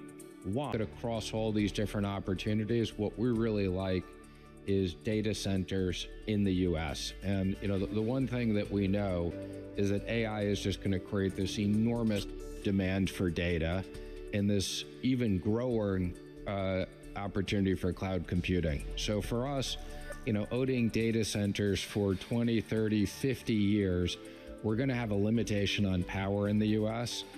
There's no question over the next 20 years, the technology will change for chips. It'll become more competitive, and NVIDIA may not be the only major provider. So I think you're going to have a big technology refresh over the next 20 years. But the one thing we know is you're going to need data centers, you're going to need power, you're going to need cooling to support all this growth in the cloud. So we look at them as long-term bonds. Good morning. This is Bloomberg Surveillance. Welcome back to the opening trade. Watch Bloomberg Tech. This is the Asia Trade. This is Wall Street Week. Welcome to Balance of Power. This is Bloomberg Television. Bringing you up-to-the-minute political news whenever and wherever it happens. I'm Tyler Kendall in Washington, and this is Bloomberg. Good morning. This is Bloomberg Daybreak Europe. I'm Tom McKenzie in London. These are the stories that set your agenda. Bond markets on edge. Traders bracing for a potentially pivotal US inflation report that could upend bets on a series of Fed cuts. In Europe, the ECB is set to keep rates on hold today. Poland urging NATO allies to supply more air defense systems after a Russian drone incursion. The EU vows to ramp up sanctions on Moscow. And conservative activist and Donald Trump ally Charlie Kirk has been shot dead. Kirk was credited with energizing America's youth vote, paving the way for the president's return to the White House.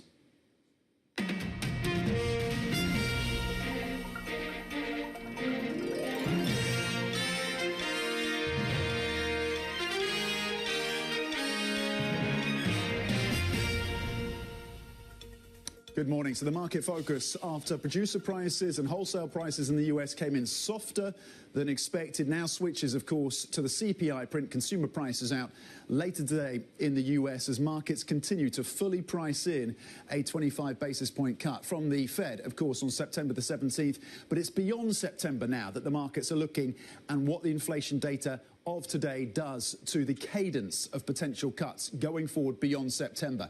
That I think is probably important for investors. European futures currently pointing a little softer by 0.1%. It was a flat close for European stocks yesterday, but it was another record high for the US markets, for the S&P 500, powered once again by the tech story with Oracle front and center. FTSE 100 futures looking to add 14 points. S&P futures then, after that fresh record, 3 straight days of gains for US stocks, currently pointing higher just by a smidge. Flat, range bound, maybe until we get more clarity in terms of the inflation story out of the US. NASDAQ 100 futures looking to add just 5 points. Let's flip the board and have a look cross-asset then. You could see some movements, of course, across the Treasury curve on the back of the inflation data today. Relatively stable so far in the session. 404 on the benchmark US 10-year. Euro-dollar at 116. Marginally higher for the single currency. Brent at $67 a barrel, and gold, which got a lift again on the softer inflation story, the producer prices yesterday, currently near those records, still near those record highs for the yellow metal, but down in the session today by 0.3% at $3,630 per troy ounce. Let's cross over to Asia right now to check in on how the markets there are faring. Asian equities, of course, in focus. Our reporter, Winnie Su, standing by. Winnie.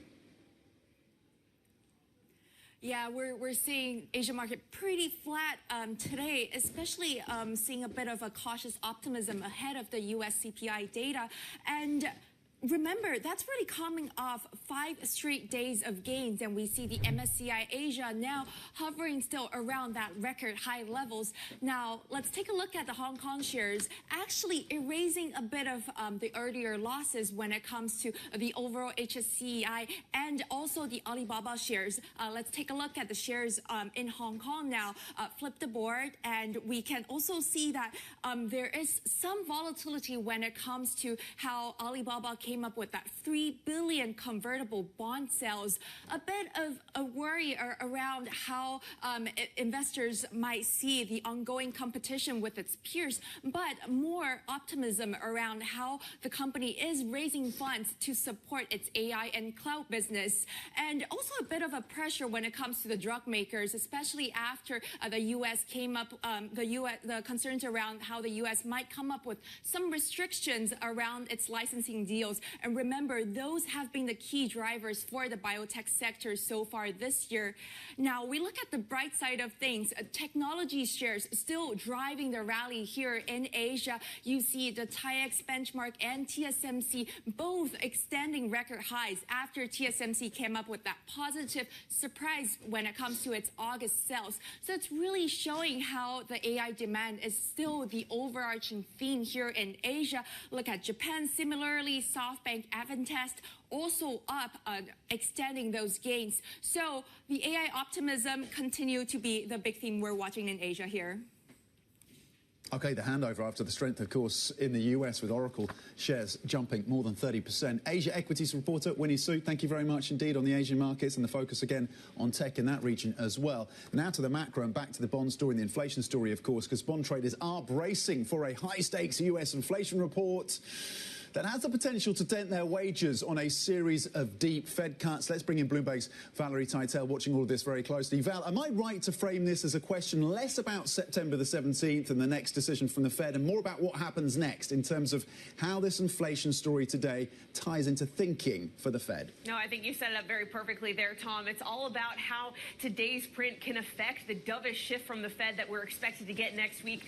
Are we in for an aggressive pace of rate cuts, or are they going to proceed cautiously cutting for the first time in 9 months, widely expected to at the meeting next week. It could be all down to the CPI print today that could tell us the path forward for that. We are expected to see core CPI hold in steady year on year at 3.1%, and we are expected to see the month-on-month reading also notch to 0.3%. Those numbers aren't necessarily great when it comes to the Fed's 2% target. That is taking us further away from the Fed's 2% target, and they've been actually missing on that 2% target, Tom, for 53 consecutive months. But when it comes to the dovish shift, what could potentially disrupt it could be the handoff in between core goods and core services. We've seen core goods rise in the last month, or rise in the last year, but really the worry is about tariff-induced inflation pushing it higher.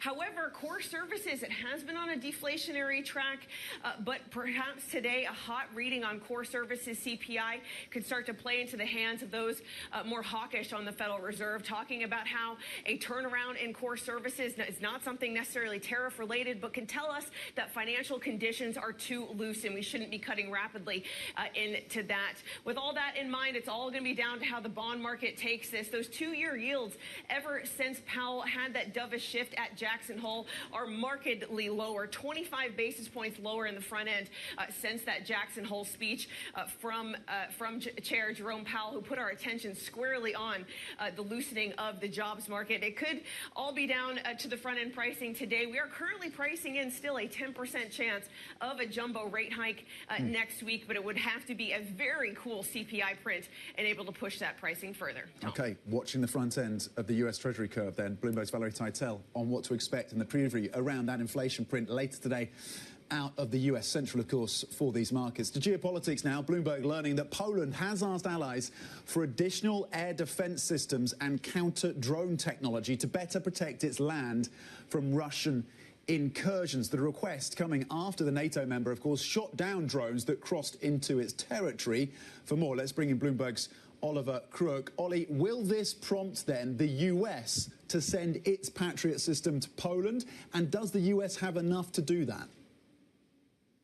Well, listen, the United States has shown a lot of support for Poland, particularly in the last week when you had the president of Poland, the newly elected president, visiting Donald Trump. And in fact, Donald Trump pledged something that he really would probably not pledge to any other European allies, which was to potentially increase the U.S. troop presence within Poland, because, of course, there are already 10,000 troops within Poland. And we know the Trump administration wants to actually withdraw troops from Europe. But he's saying, you know, moving the opposite direction in the case of Poland. And just to get an update in terms of what we know from these drone strikes, so we've learned a lot over the last 24 hours. You can see there, so there will be pictures of the poles that are still getting debris, picking up sort of various bits of drones that fell across Poland. We should say that some of these drones went into Poland up to 250 kilometers west of Warsaw. So this is a serious incursion. And according to the polls, there were 19 breaches, registered violations of their airspace. And for many of the commentators from Poland and from Europe to say that, you know, this has happened from time to time,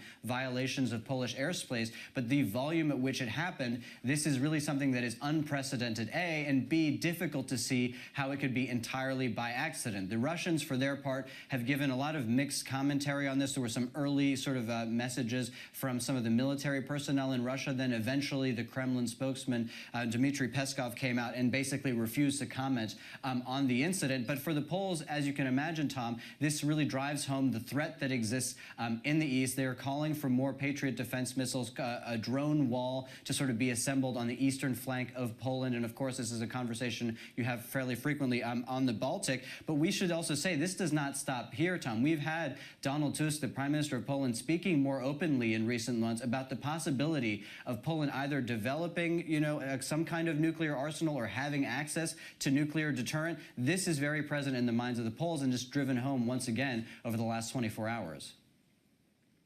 And meanwhile, Ollie, the EU has said it will ramp up sanctions. Can they do that? Will Hungary sign off on additional sanctions on Russia? And will it actually make a material difference on the battlefield? Yeah, so this is their 19th sanction package that they're trying to work out right now. I'm trying to get through the EU, and as you say, you know, the sort of the difficulty has always been Hungary in sort of getting these, which requires unanimity.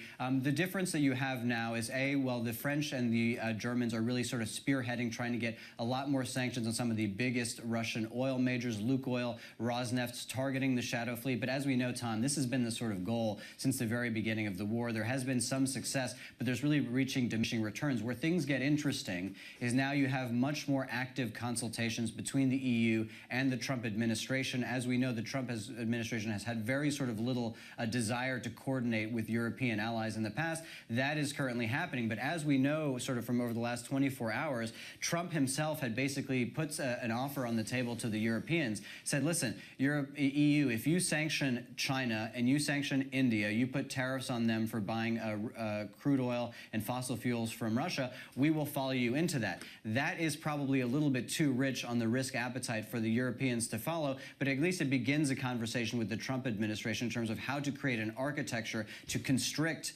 some of that money flowing into Russia. And to answer your second question, Tom, the question about whether or not this is going to actually hurt and this is going to actually make a difference, in the long term, yes, if they can get effective sanctions to sort of limit the money flowing into Russia, but in the short term, Tom, this is a war that Russia is very committed to. It's insulated itself well to, and so to have an immediate effect, it's going to be very hard to see how that can happen.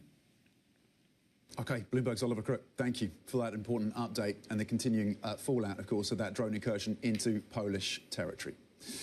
Now, we're going to switch focus because a search is underway for the killer of US conservative activist Charlie Kirk. That's after he was shot at an event in Utah. The 31-year-old was speaking outdoors when he was killed. Kirk's shooting is the latest in a spate of political violence in the US that is drawing an outpouring of condemnation from Republicans and Democrats alike. President Trump has ordered US flags to be lowered to half-staff until Sunday evening in Kirk's honor.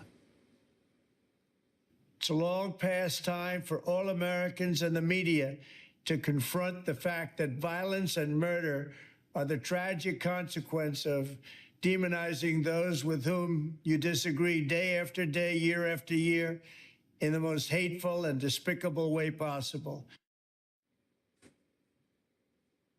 Well, for the latest, let's bring in Bloomberg's Balazs Pence. Balazs, explain to us why Charlie Kirk was so central to the ecosystem of President Trump, why he was a political player.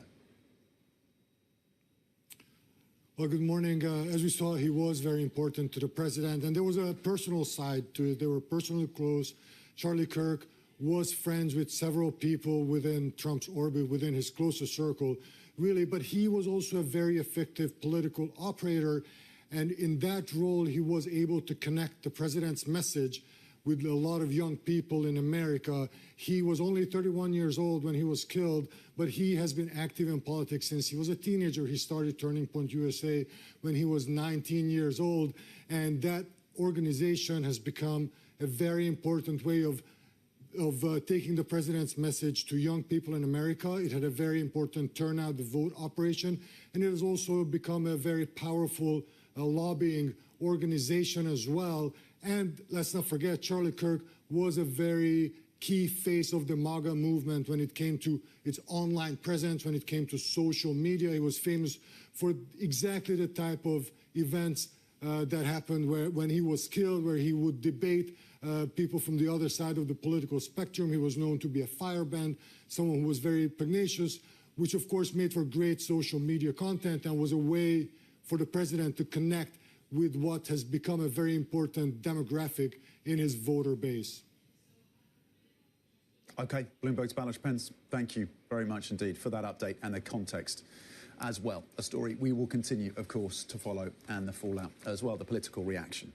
Here's what else to think about in the day ahead then for you to mark on your calendars. 9 a.m. UK time, we will get the IEA oil market reports. Oil prices down a little in the session today, but through the week they've been higher, of course, on some of the geopolitical tensions. At 1:15 p.m. UK time, it is the ECB rate decision. Not expected, of course, to make any moves. Rates are at 2%. But is any sense we get in terms of the path forward? Anything they say about political risk in France as well? Could be an interesting from the ECB. We have, of course, Lizzie Burden on the ground in Frankfurt for us. And at 1:30 p.m. UK time, it is the data point of the day. It's CPI, consumer prices and inflation out of the US.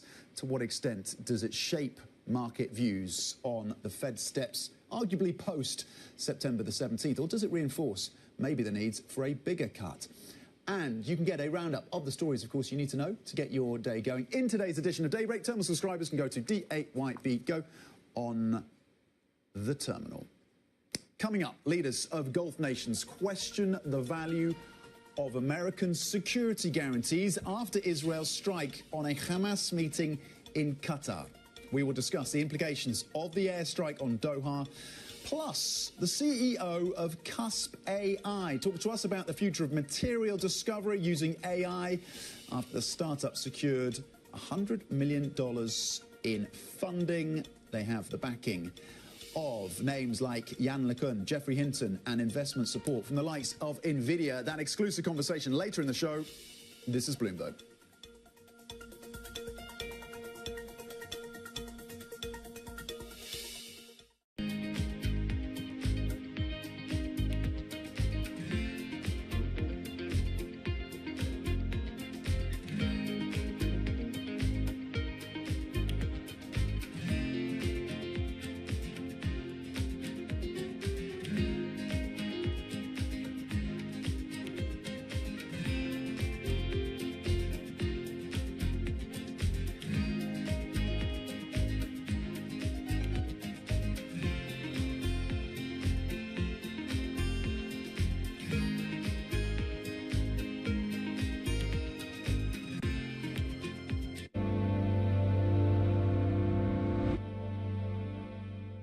It's a multi-trillion-dollar industry. We'll show you what's happening in ETFs like no one else. ETF IQ, only on Bloomberg.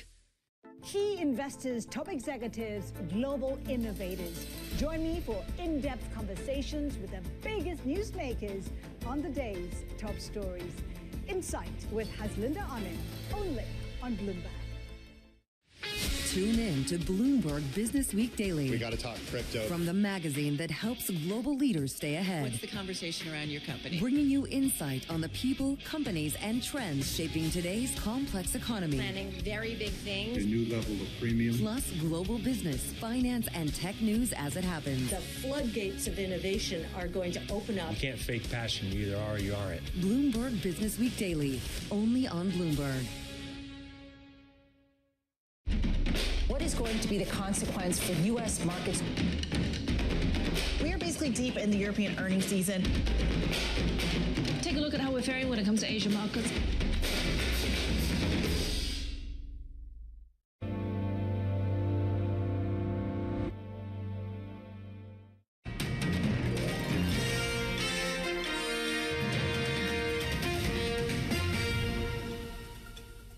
Welcome back to Bloomberg Daybreak Europe. Now, Qatar has strongly condemned what it described as the reckless statements made by Israeli Prime Minister Benjamin Netanyahu regarding the country's hosting of the Hamas office. In a video statement, Netanyahu signaled more strikes on Hamas targets could be coming, threatening all nations who harbour what he described as terrorists. The attack has drawn a strong response from the leader of Saudi Arabia. We reject and condemn the assaults by the Israeli occupation authority in the region, the latest of which is the brutal aggression against the sister state of Qatar. This attack demands an Arab, Islamic, and international response. Okay, and that comment, of course, from the leader of Saudi Arabia, significant given the tensions, historical tensions between Qatar and Saudi Arabia. Let's bring in Jumana Basetchi right now, our anchor in Dubai.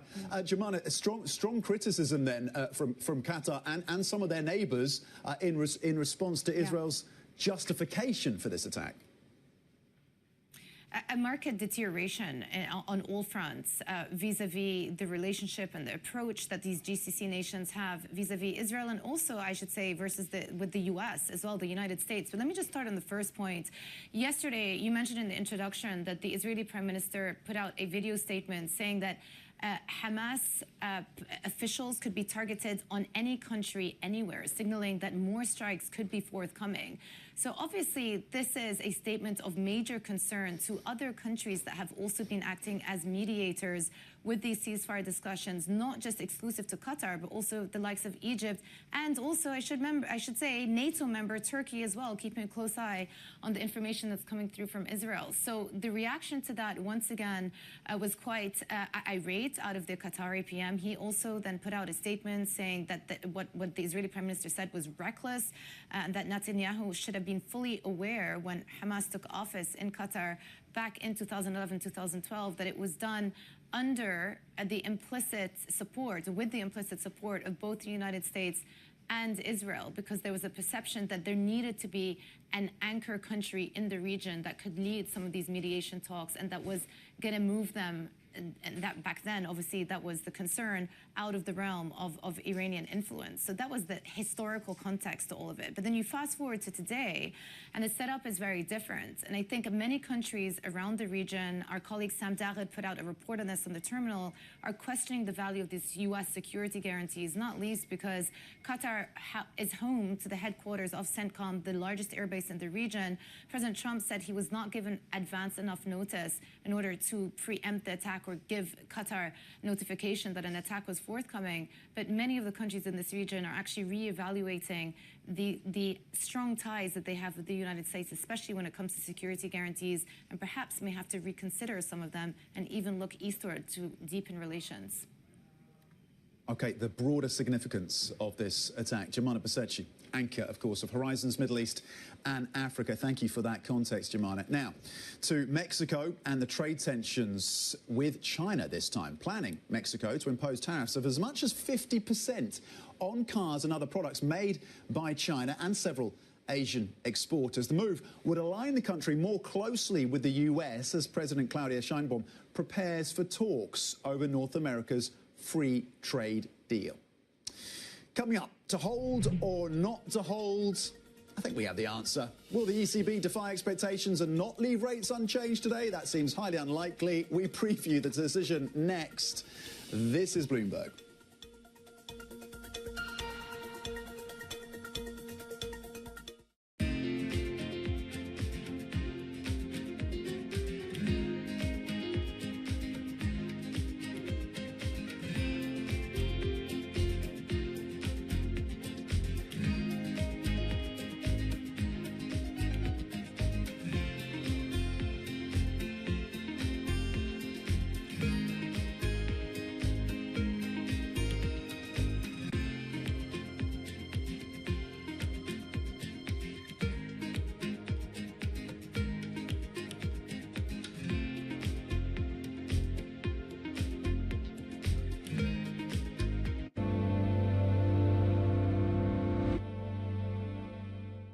Join me each week on Wall Street Week for stories of capitalism from business, markets, economics, tech, and climate. More than what you need to know, it's what you need to think about. We're at the epicenter of a global realignment on a scale not seen for decades. At the intersection between markets, economics, and geopolitics, a forum for sophisticated conversation. This is Bloomberg Surveillance. From the beating heart of global finance, economics, and politics, and wherever newsmakers are moving markets, Bloomberg brings you conversations that allow for deep discussions and important insights. What do you think the future is for inflation? Is this a new normal? Are markets too optimistic? How do you worry about the things that are outside your control? How does the current fighting completely stop? I'm Francine Lacroix, and this is The Pulse, every weekday only on Bloomberg. Making money isn't about drowning in emotions. It's about understanding what's actually happening. Markets are the best way to glean signal from noise, and that is what we try to do every morning. This is Bloomberg Surveillance.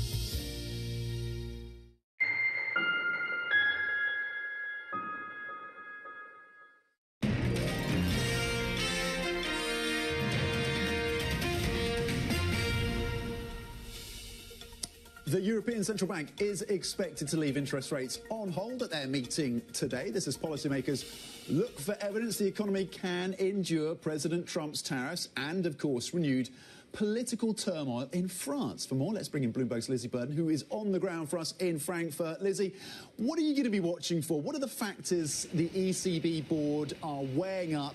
And to what extent is France potentially a fly in the ointment for the ECB? Well, as you say, Tom, an uncontentious hold expected today. That is because the Governing Council is really waiting for clarity on the economic impact of Donald Trump's trade war. And the recent economic data has done a lot to quieten the concerns of the doves on the Governing Council. You've got inflation at 2.1%, an upside surprise for GDP in the second quarter, unemployment at historic lows.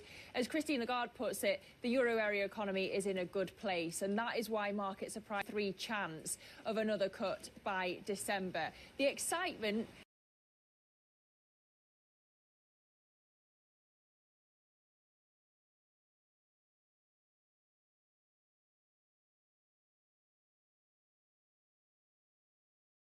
tariffs is halfway between the base scenario that the ECB saw and the severe scenario. So yes, it may alleviate the uncertainty to have a trade deal at all, but the tariffs are still likely to weigh on demand. So you could see in the near term the forecast revised higher for growth and inflation, but downwards in the longer term. Now, you mentioned France. I am sure this is going to come up in the press conference because, of course, Christine Lagarde once upon a time was the French finance minister.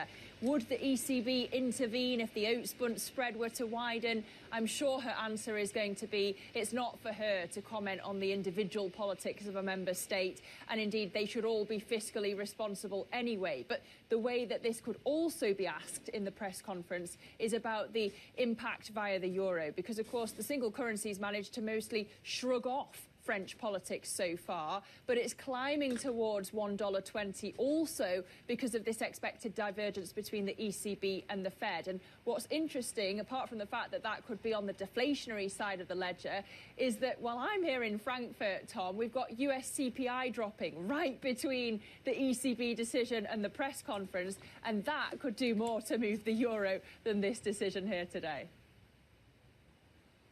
Lizzie Burden, thank you very much indeed. On the ground for us in Frankfurt, giving the context as well, tying it into the inflation data of the US, 117, just shy of 117 on euro dollar right now.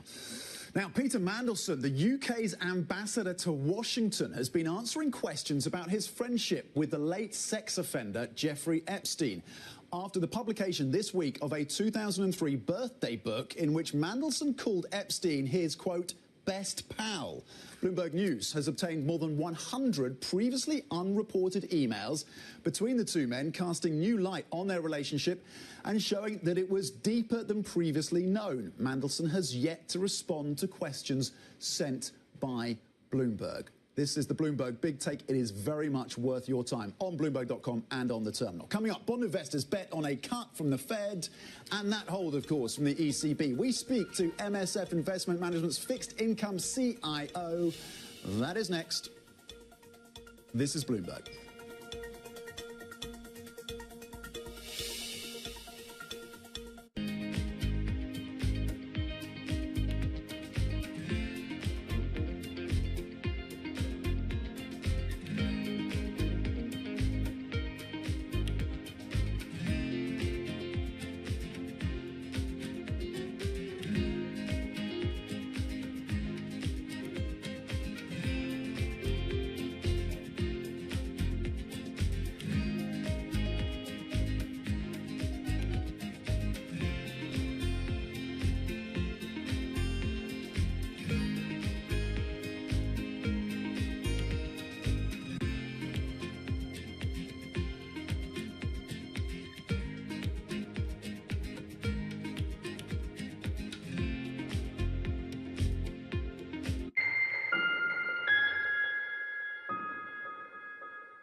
Bringing you up-to-the-minute economic news whenever and wherever it happens. I'm Francine Lacqua in Sintra, Portugal, and this is Bloomberg.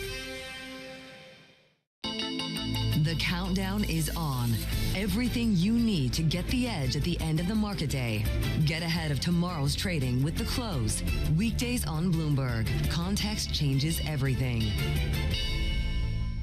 The Middle East and Africa regions are home to some of the biggest deals and fastest growth in the world. Vibrant resources and high-yield investment opportunities abound. I'm Jumana Versace. Join me on Bloomberg Horizon's Middle East and Africa for the stories, newsmakers, and insights shaping the decisions of traders across this exciting region. You had heightened levels of volatility. There's still room to maneuver. We do see opportunities. It allows you to increase significantly your net income. Every trading day, only on Bloomberg. Bringing you up-to-the-minute geopolitical news whenever and wherever it happens. I'm David Gura in Alberta, Canada, and this is Bloomberg.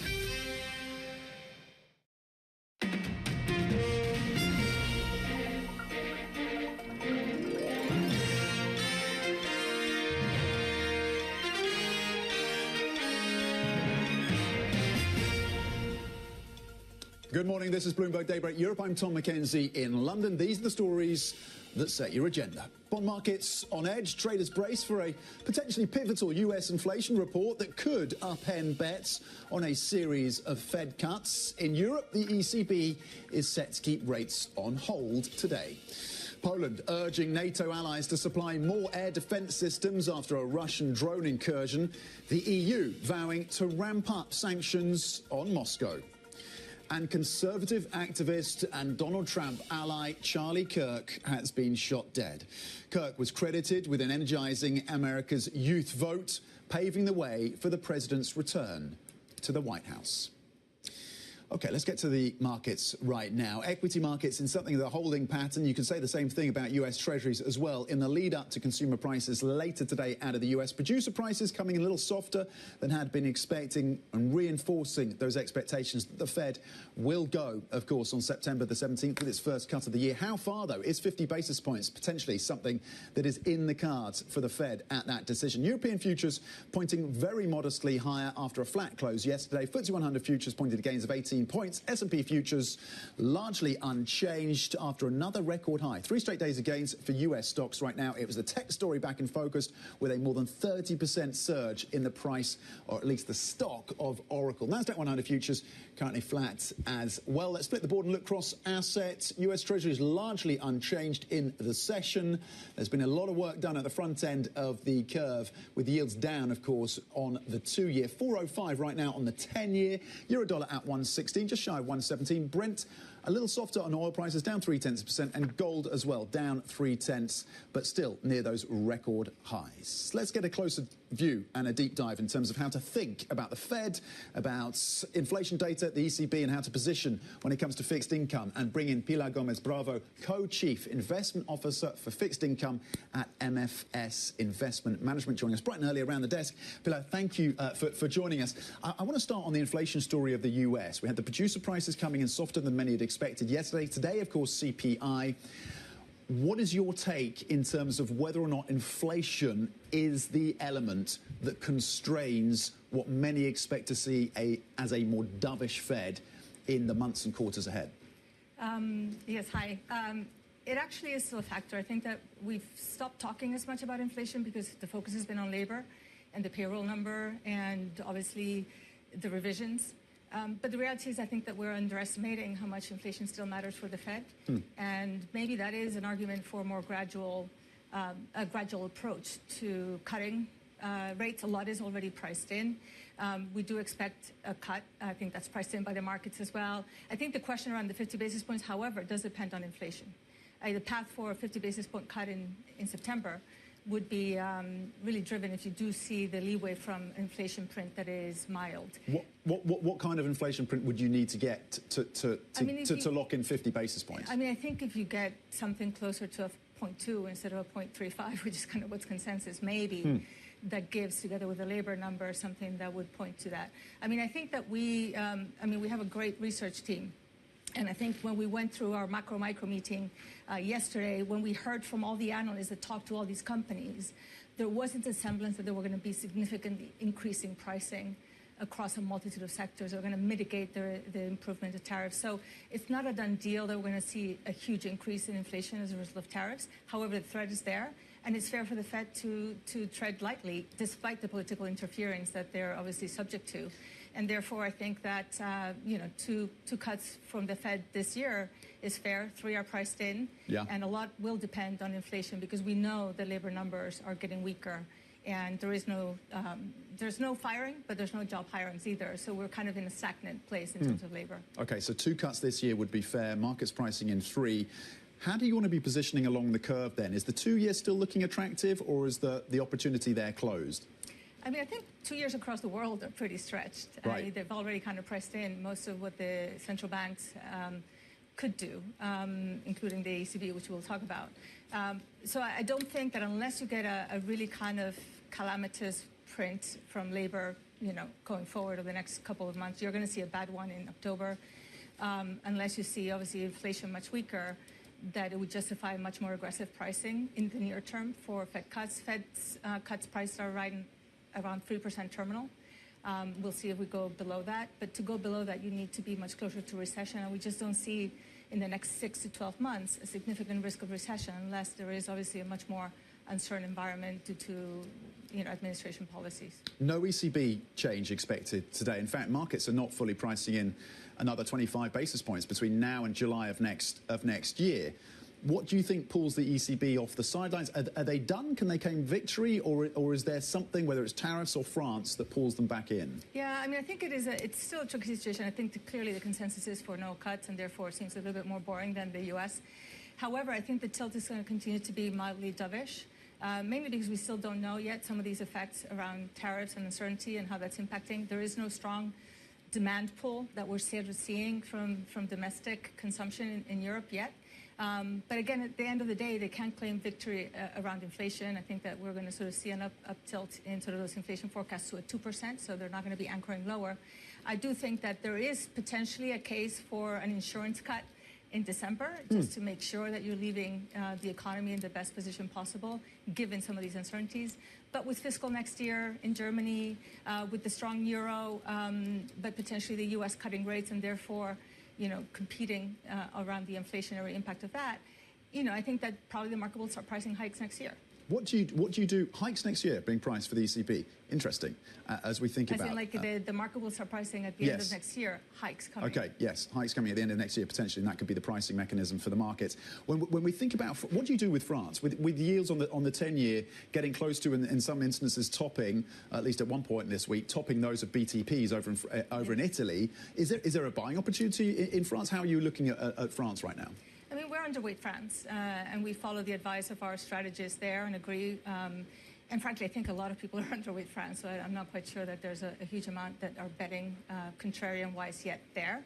However, what we have started to do is cover that underweight. We're not as underweight as we used to be. I do think that the situation in France is still pretty challenging politically, and the fiscal situation in particular. But I also think that at some point there are mechanisms to sort of rein in, just given the importance of France to the Eurozone. So there is still a path for underperformance in France for those spreads to get to 100 basis points. But for now, I think that we're in a period where we kind of know what we know. And we know that there's going to be fiscal loosening, maybe up to 5% instead of 4.6%. And again, if we go beyond that, there's still a risk. So what is the risk for France? The risk for France and for the markets in terms of the OAT Bund is if Macron resigns and leaves and calls elections early. That's the big risk. It's not so much the PM of the government. Okay. It's if Macron is forced to resign. Okay, so Macron is the key risk. Yes, that could be pending a lot of this spread negotiations. So when you look at the European curve, I mean, we are paid by our clients to commit capital with conviction. Yeah. There's not a lot of conviction in sort of the front end of the curve in Europe. Okay. Because it's fairly priced. It's really the long end where it could be interesting, but that depends on the pension reform that's being taken out of the Netherlands. Yes. We've run out of time, Pilar. Always love getting your insights. Thank you very much indeed. Pilar Gomez-Bravo, Co-Chief Investment Officer for Fixed Income at MFS Investment Management. Now, UBS CEO Sergio Motti has warned that Switzerland's overhaul of its bank capital requirements handicaps the competitive advantage of local banks. Let's take a listen to Sergio Motti speaking exclusively to our team. we do accept that there is a necessity to fine-tune many aspects of regulation in Switzerland, but on capital, I think the requirements that are proposed are excessive, and they are not really targeted to address what happened at Credit Suisse. So we are engaged in the public debate, and in the next few quarters, we will see some outcome of the political process. Shrinking the bank is not something that you prefer. Yeah.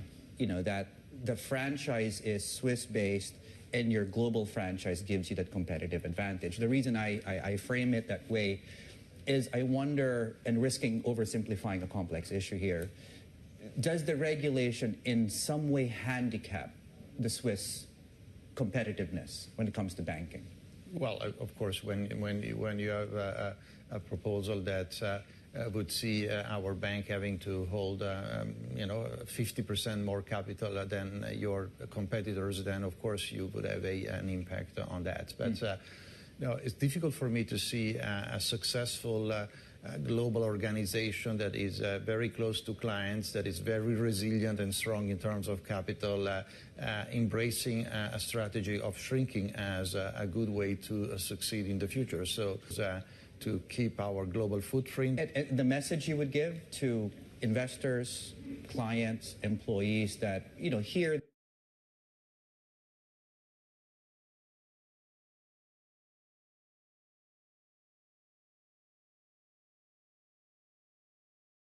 there's almost on a regular basis concerns around the bank shrinking and whether or not that's fully under your control. What is the message that you're able to give at this point in time? Well, I think that we and the board of directors and the executive board are very determined to continue to execute our successful strategy, and shrinking is not an option. How about the headquarters, that conversation there? No, but we want to continue to operate as a successful global bank based out of Switzerland. The management committee and yourself wouldn't be doing the job if you weren't planning for Plan Bs or Plan Cs. And not to speculate, of course, but what are some of the worst case scenarios that have been gamed out in the event you need to start entertaining some of these options? Well, the worst case scenario is quite clear. It's already on the table. So I think that one is a scenario that we will need to evaluate and understand, but is definitely too early to jump on commenting any potential scenario and what our responses will be. Of course, the requirements as they are very punitive and excessive, and therefore we would need to think about how to protect our shareholders and our stakeholders' interest. Understood. And I think just to clarify that point, because in my head there are two things here. It's either you set aside more capital or the headquarter question. I know that's oversimplifying the equation here, but do I take it then that you would rather put up more capital than move the bank out of Switzerland? No, I mean, look, our preferred option is to have a reasonable outcome of this regulatory changes that is addressing the true lessons learned from what happened at Credit Suisse, and not simplistic options. And we want to continue to operate out of Switzerland based on that kind of regime. What's your sense of the global economy, and where do you think we will be in 6 months' time? Are we going to be better off or worse off? Well, look, the issue is that I don't think we have seen really the true impact of tariffs playing out in the economies. Of course, when you look at Asia and China in particular, it's fairly robust. 5%, comfortably about 5% GDP is quite a strong momentum. UBS CEO Sergio Motti speaking to us exclusively. Meanwhile, from one CEO to another, CEO of Citigroup telling us the US economy is resilient. She sees no signs of a recession on the horizon. Jane Fraser speaking exclusively to Bloomberg's Jumana Pasechi. You've got to look at the collective impact of the tax policy, what's been happening with tariffs, and indeed the increasing deregulation that we're seeing. And they work together as a package. I think the most important piece for a corporate clarity. We hate uncertainty. We like clarity. And our client base now is really starting to act with more confidence now that we've got clarity on those three fronts. So active in the capital market arena, in financing, much more active in investing, less sitting on the sidelines. And M&A has been very, very active indeed, as we talked about. And on the consumer side, pretty robust spending through the summer. And we saw that really across all categories, helped a bit by lower gas prices. But the consumers being fiscally responsible, being more mindful around some spend, but still the spending levels were very pleasing. So the momentum was pretty strong across all lines of your business in the second quarter. Of course, I don't want to precipitate the upcoming earnings, but can that momentum continue into the end of the year, just in terms of, what you're seeing in advisory, in deal making, and in trading? Because it was a very strong quarter for trading as well. It was exceptional for us on all fronts.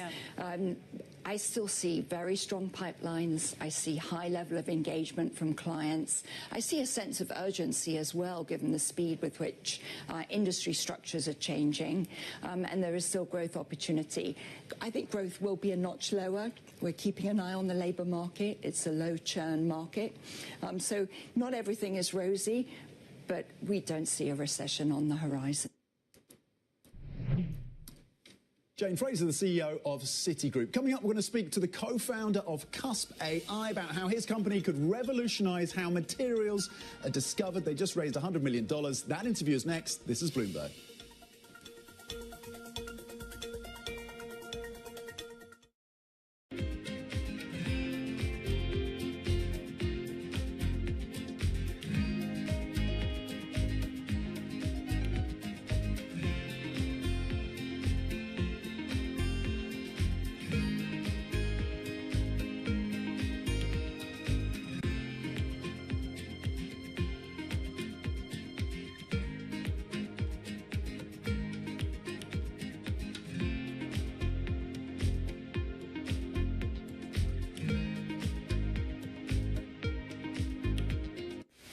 I'm Alex Rodriguez. And I'm Jason Kelly. And we're back with more episodes of our show, The Deal.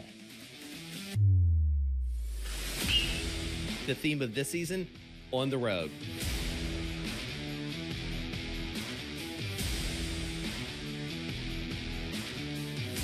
We're bringing you more behind-the-scenes conversations with the biggest names in sports, business, and culture, like Melody Hobson. I started to study women's sports like an 11-year-old studies baseball statistics, and I got dangerous in seeing up arrows. Susie Wolf. When you're competing, you're not thinking about any fear or any worries of what could happen. Josh Harris. You can't do a good deal with a bad person. Jay Batt. At the end of the day, there's never been a better time to be a student athlete. And more. Stay tuned.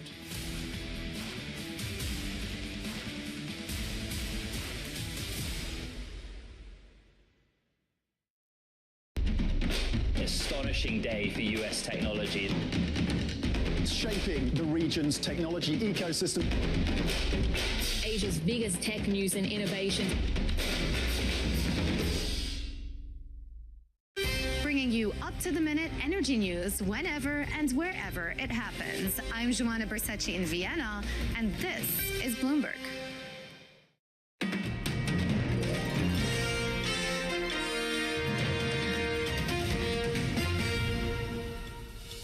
I think that the key thing is we've had 20 years of private investors, employees who bought into the stock, and over time it became quite an effort to keep track of private transaction in Google Sheets, right? So now it's a little bit more efficient to trade the stock on the market. Fantastic to welcome new shareholders to the cap table who want to join what we're trying to revolutionize in retail banking. So I'm super excited about it. All right, big day for Klarna. The Klarna CEO, of course, and the team. The Klarna CEO speaking to Bloomberg after the company's IPO in New York. The buy now, pay later firm, founded, of course, in Sweden, rose 15% in its trading debut after the company and some of its backers raised $1.37 billion in that initial public offering. Now, staying on technology, Cusp AI is a platform that acts a bit like a search engine for novel materials. They've recently secured $100 million in a Series A funding round with backers including NVIDIA and Singapore's sovereign wealth fund. The startup has also locked in partnerships with Hyundai and Meta, amongst others. For an exclusive interview, Cusp AI co-founder and CEO Chad Edwards joins me now. Chad, thank you for your time. And your advisory board is just this incredible brain trust. You've got John Brown, formerly BP of CEO, Martin van der Brink, formerly the president of ASML. You've got Jeffrey Hinton, the godfather of AI, alongside Jan LeCun as well. It's incredible. You've got some real talent there alongside you, of course, and your co-founder. What are you doing with this 100 million, Chad? Thanks, Tom. Good morning. Thanks for having me on the show. Yeah, the raise is a landmark raise, not only for the company, but I think for Europe as a whole. And we've seen some really nice momentum in Europe, as just shown previously on the screen. But I think the funding round that we've just announced predominantly will be spent in three kind of core areas, one of which is on people. So many of you will be familiar with the kind of talent war that we currently find ourselves in the AI space. So people are a big cost center for us.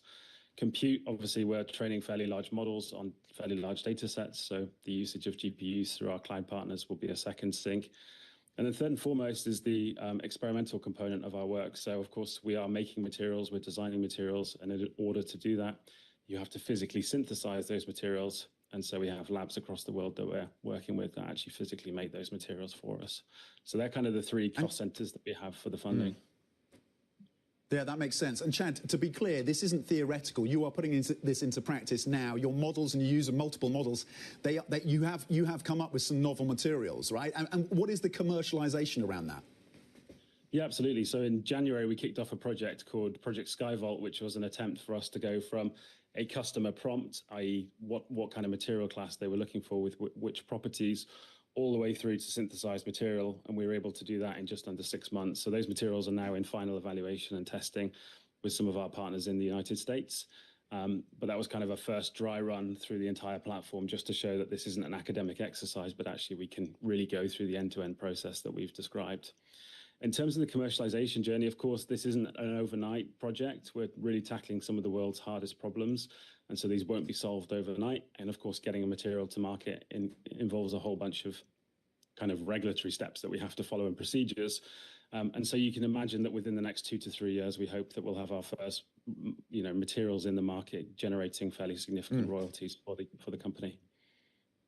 Which sectors or parts of the economy are most likely to benefit potentially from this technology? Yeah, I think we've built the platform in such a way that it can be applied to almost any material class. We've made a strategic decision not to apply it to biologics, so drug discovery, for example.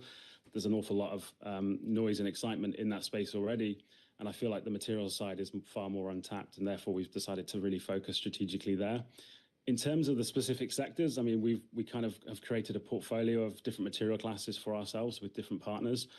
So impacting the likes of semiconductors, carbon capture, battery systems, hydrogen fuel cells, right the way through to water purification, where we work with one of the world's largest water chemical companies as well. So really a portfolio of different applications that we're working on. Chad, how likely is it you can actually scale this business here in the UK?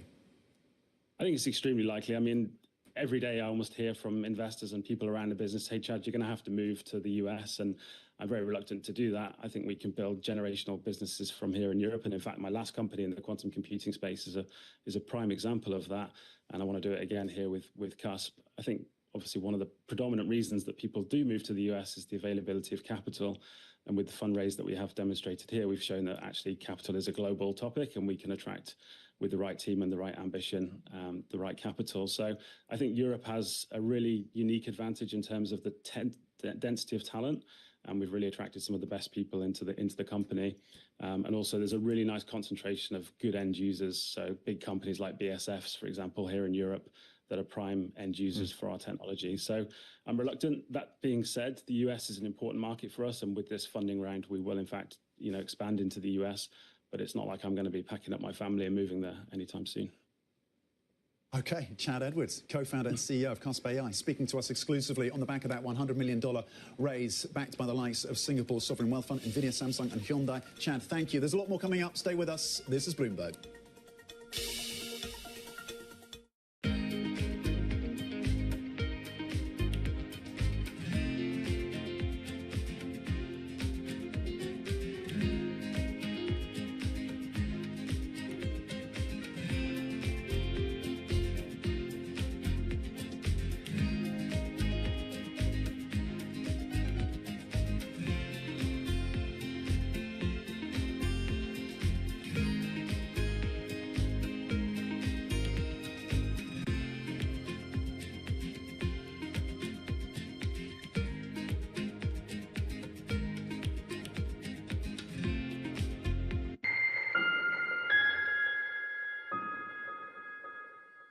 U.S. jobs numbers are released. Bloomberg has the report under surveillance with crucial data and expert analysis at terminal speed. Nobody covers Jobs Day like Bloomberg. From the world of politics to the world of business, Joe Matthew and Kaylee Lines deliver news, insight, and analysis live 2 times a day, every trading day. Balance of Power at 1 and 5 Eastern, only on Bloomberg. Africa, a region rife with potential for growth and opportunities, but not without its challenges. Bloomberg highlights the biggest stories, interviewing key players, and reporting on the issues impacting the region. Join us as we get to the heart of African business, politics, and economics, and ask the question, what's next? I'm Jennifer Zabasaja, and this is Next Africa. New episodes every month, only on Bloomberg. Good morning. This is Bloomberg Surveillance. Welcome back to the opening trade. Watch Bloomberg Tech. This is the Asia Trade. This is Wall Street Week. Welcome to Balance of Power. This is Bloomberg Television.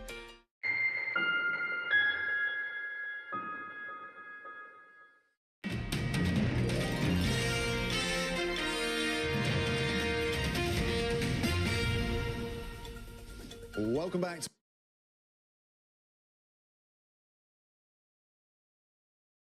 Bloomberg Daybreak Europe. So we had producer prices coming in slightly softer than expected yesterday out of the US. The attention, of course, switching and focusing onto consumer prices later today. And the expectation is that the core year on year, they'll roughly remain similar. But what we've been seeing is a gradual grind up in terms of the core, super core CPI, grind higher in terms of inflation price pressure. 3.2%, 2.7%.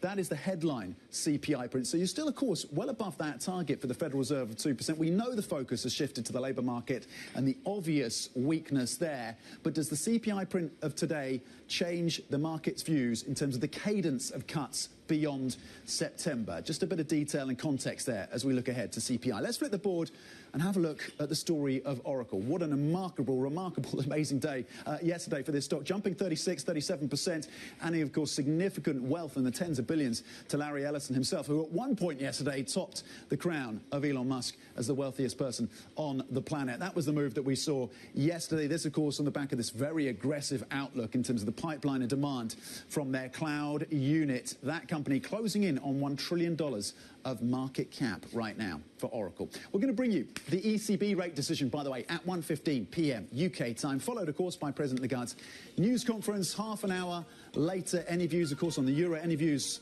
on France will be interesting. Do not forget, the next episode of Bloomberg Tech Europe drops tomorrow, featuring exclusive interview with Demis Hassabis, the CEO of Isomorphic Labs and Google DeepMind. The opening trade is up next. This is Bloomberg.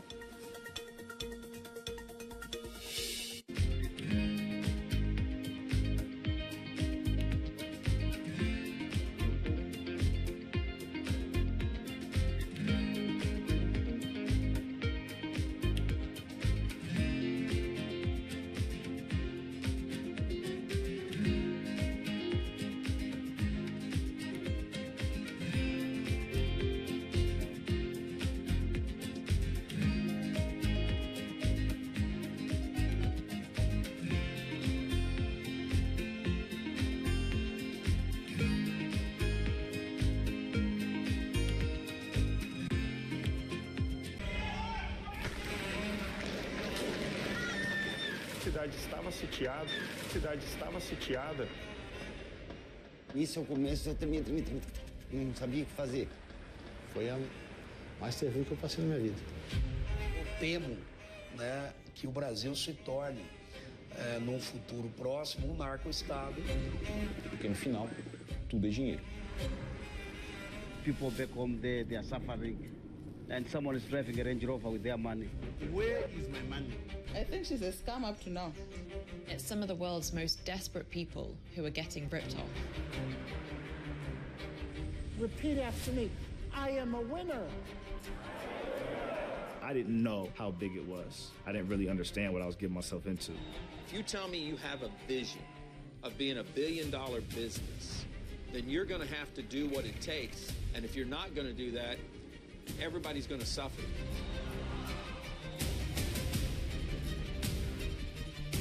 Nisho talya ki kon ahma ta chuara pango ahma le pak manchang le nya kon mamanya. Una batalla a muerte. Money can do a lot of good. It can really transform people's lives, but it can also hurt them.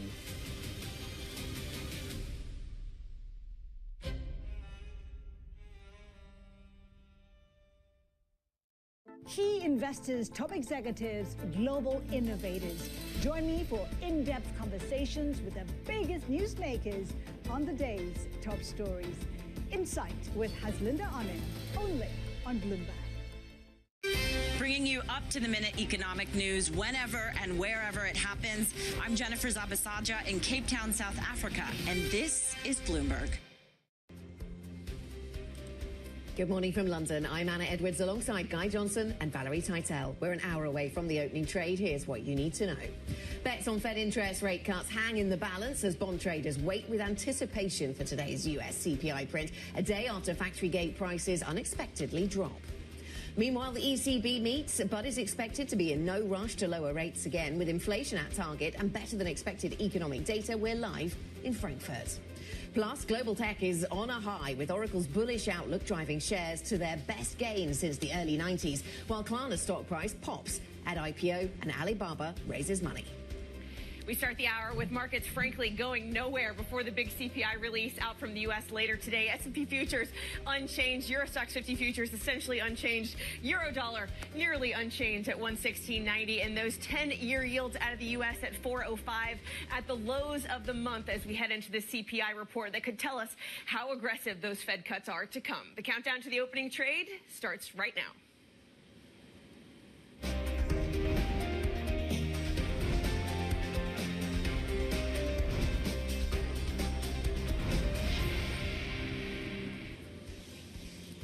Thursday the 11th, good morning. The noise is high. The volume is up. Is it at 9? Is it at 10? I don't know. But there's a lot of noise out there at the moment. Trying to cut through it, I think, is really difficult. There's a lot going on within financial markets. There's a lot going on outside of financial markets. But two things really stand out right now. The data are telling the market that the Fed can cut.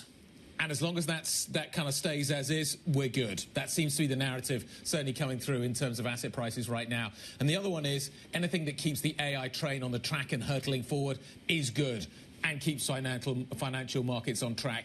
Anything that knocks those two stories, I think, will obviously be met with significant volatility. But we're not there yet.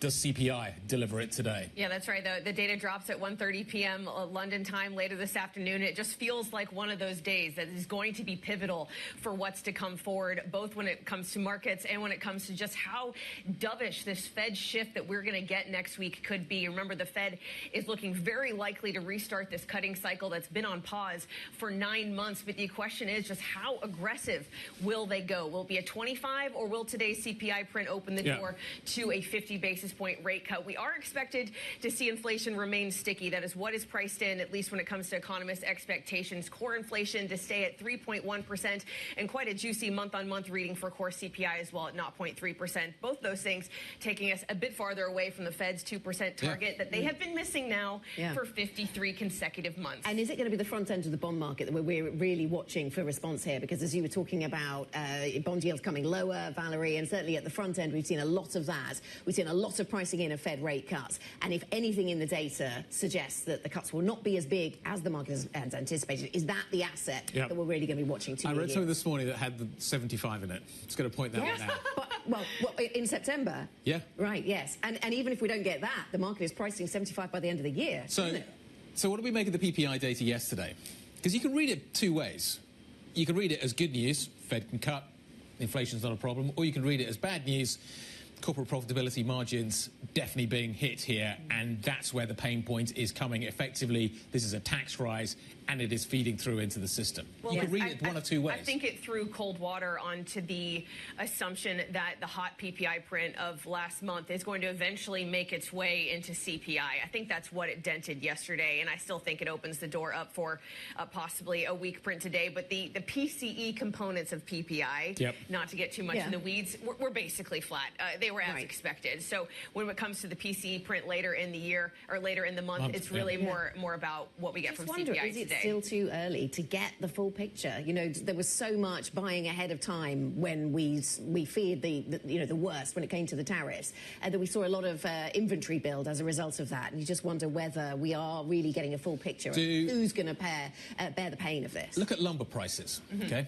Don't often do that, but I'm looking at them right now. Look at lumber prices, look at oil prices, look at these kinds of stories. What they're telling you is that there is actually deflation in certain areas of the market, and it feels like that is offsetting some of the inflation that is coming through as a result of tariffs at the moment.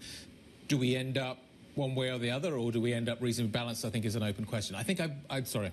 Well, I just want to mention that if we do see some sort of turnaround in services CPI, this could play into the hands of the hawks at the Federal Reserve, who could argue that federal or financial conditions are just too loose in order to start an aggressive aggressive cutting cycle. Excuse me. I think I've been given the most boring topic of the day. I think that's possibly true. Yes. Make it jazzy for us. Good luck. Okay, here we go. ECB. It's going to be exciting. Shall we move on? Lizzie's there. There we go.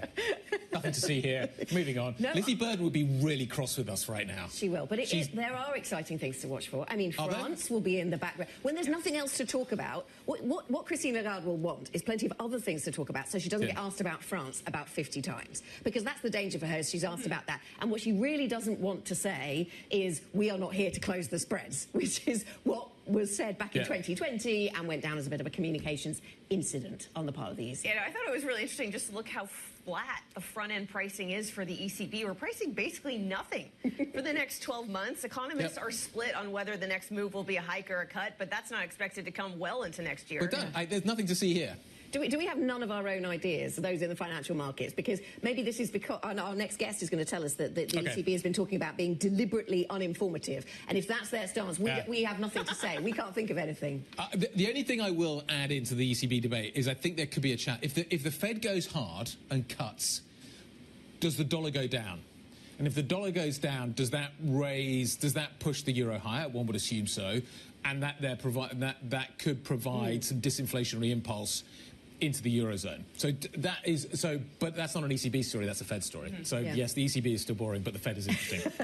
There we go. And France is interesting. Let's talk about tech, because I've got lots to say about that. This is interesting. So, incredible performance by Oracle yesterday. I sat here yesterday saying we could see the share price pop the most since 1999. In fact, it was the most since 1992. The stock was up by 36% yesterday. S&P then hits another record. We know that story. We've seen it a few times. But what is interesting, and we talked a little bit about this in the show yesterday, but will be an ongoing conversation. If Oracle is winning, I know that there are people who think that maybe it isn't winning as much as the market thought yesterday, but if it is winning, who's it winning against? And I know I was digging back through some old notes coming through from Lion Trust talking about how it is winning market share, possibly from some of the other cloud leaders like Amazon, Microsoft and Alphabet. And actually, Bloomberg Intelligence suggesting that perhaps the cloud business over at Oracle is now bigger than Alphabet's cloud business, in fact, many times bigger. And those stocks are actually pretty flat yesterday. So in a day that was so aggressively pro-tech in the shape of Oracle... SAP didn't have that good a session either. SAP didn't, exactly. So you wonder, is Oracle winning at others' expenses, or are we growing the pie? And I don't have the answer to that. Well, I think a lot of that comes down to, do we believe these investment numbers? OpenAI signing a $300 billion deal with Oracle, as reported by the Wall Street Journal. All these flashy numbers, it makes me think about what all these these tech moguls were promising to Donald Trump about their investment. These are huge, huge numbers. And the question is really, when are they going to, you know, when does that investment actually come? Valerie been researching Hoover Dams this morning. Excellent. So yes, the 4.5 megawatts, I need to research that. But yeah. the deal signed between OpenAI and Oracle is equivalent to 2 Hoover Dams. In terms of the power required. In terms of the power required. And the amount of concrete and kind of all the other stuff that's going to have to go into this is absolutely enormous. This is getting real. But so it does get real. This is the connection with the real economy is, can the real economy actually deliver? Is it even possible? Precisely. Is it even possible? And these large language model stories, OpenAI, are burning cash like there's nobody's business tomorrow. They are going through cash so fast. And I read a report, I sent around, there is talk of extinction events for some of these companies. They can't deliver. You cannot continue to burn cash at these kinds of levels. There is going to be a Darwinian process that unfolds within this. But Oracle's numbers are based on all of them surviving and all of them delivering and all of them spending all of this money. Yeah, Palmy Olson, I think, Bloomberg Opinion, writing about that and writing about the fact that all of these tech businesses are focused so much on large language models, maybe to the expense of other robotics, more sensory types of tech that maybe should be getting more attention. So maybe that's another thing, another thing we need to factor in. At least on a macro standpoint, is this telling us that financial conditions are too loose, or is the AI trade operating completely differently? Are these two different? It's not in the cycle. Are these two different worlds? But at some point they have to connect, and the amount of money that is being thrown around is drawing parallels with earlier eras. And are we in that kind of acceleration phase? I'm reading a lot about that kind of. Are we getting towards the crazy phase? Oracle, it's a massive company. It moved by 30-odd% yesterday. Yeah, we're in bonkers territory. But the promise of the productivity boom that AI is leading us because to, let's face it's a promise. And let's face it, with an aging population, I don't know if we have many more answers, do we? There are not many other solutions. So there we are, all eggs in that basket. Yeah, and Ellison was talking about this yesterday. Apparently, we're walking towards automated greenhouses. That came up apparently. Silvia Dania, Barclays chief European economist, is going to be joining us. She will have exciting things, I promise you, to say about what is happening over at the ECB. Antoine Flammarion, Tikehau Capital co-founder, joining us. Lots to talk about in France, lots to talk about in private equity. Beata Manthi, Citi's European equity strategist head, joining us as well. Ian Steely, JP Morgan Asset Management International CIO for fixed income. He's having a busy time at the moment, isn't he? There's a lot going on out there. The noise is up. And there's a lot going on when it comes in terms of data. No one is taking a long lunch today. There is a lot happening in between 1 and 2 p.m. At 1:15, it starts with the ECB rate decision. Then at 1:30, we get the U.S. data, which includes U.S. CPI and U.S. initial jobless claims. At 1:45, we hear from Madame Lagarde herself at the press conference. And then later today at 6 p.m., we do have the 30-year bond auction. The 10-year auction yesterday was very well received, and you have to start thinking about whether traders will be using this bond auction as a liquidity event to maybe take off those steepeners that seem to have gone quickly out of favor. It's amazing, isn't it, how fast that trade has moved off. But if the Fed gets it wrong, do they kind of re-accelerate the other way? And that's going to be interesting to watch as well. Let's talk you through what else we are watching this Thursday morning. The US conservative political activist Charlie Kirk has been shot and killed at an event at Utah Valley University. The FBI is still searching for the shooter after releasing a person of interest from custody. Kirk was a close ally of President Trump, who posted about the incident on social media and ordered American flags to be lowered to half staff until Sunday. The UK ambassador to Washington, Peter Mandelson, has been answering questions about his friendship with the late sex offender Jeffrey Epstein. This after the publication this week of a 2003 birthday book in which Mandelson called Epstein his, quote, best pal. Bloomberg News has obtained more than 100 previously unreported emails between the two men, casting new light on their relationship and showing that it was deeper than previously known. Mandelson has yet to respond to questions sent by Bloomberg. And Mexico plans to impose tariffs of as much as 50% on cars and other products made by China and several Asian exporters. The Mexican economy minister says the levies are meant to protect local industry as his country has become the top destination for Chinese cars. The move aligns Mexico more closely to US trade policies, with President Claudia Sheinbaum preparing for talks over North America's free trade deal. Is this about the free trade deal, or is this about the number of BYDs that are currently on Mexican roads right now. They say it's about protecting jobs. Yeah, that's what they're trying to do in Mexico. I think it's getting people starting to think that perhaps this fortress North America that Trump really wants, creating a common boundary in North America against cheap Chinese exports, one of those being cars, could be something that could be maybe perhaps setting the table for these negotiations to continue. It feels like this is setting the table for that.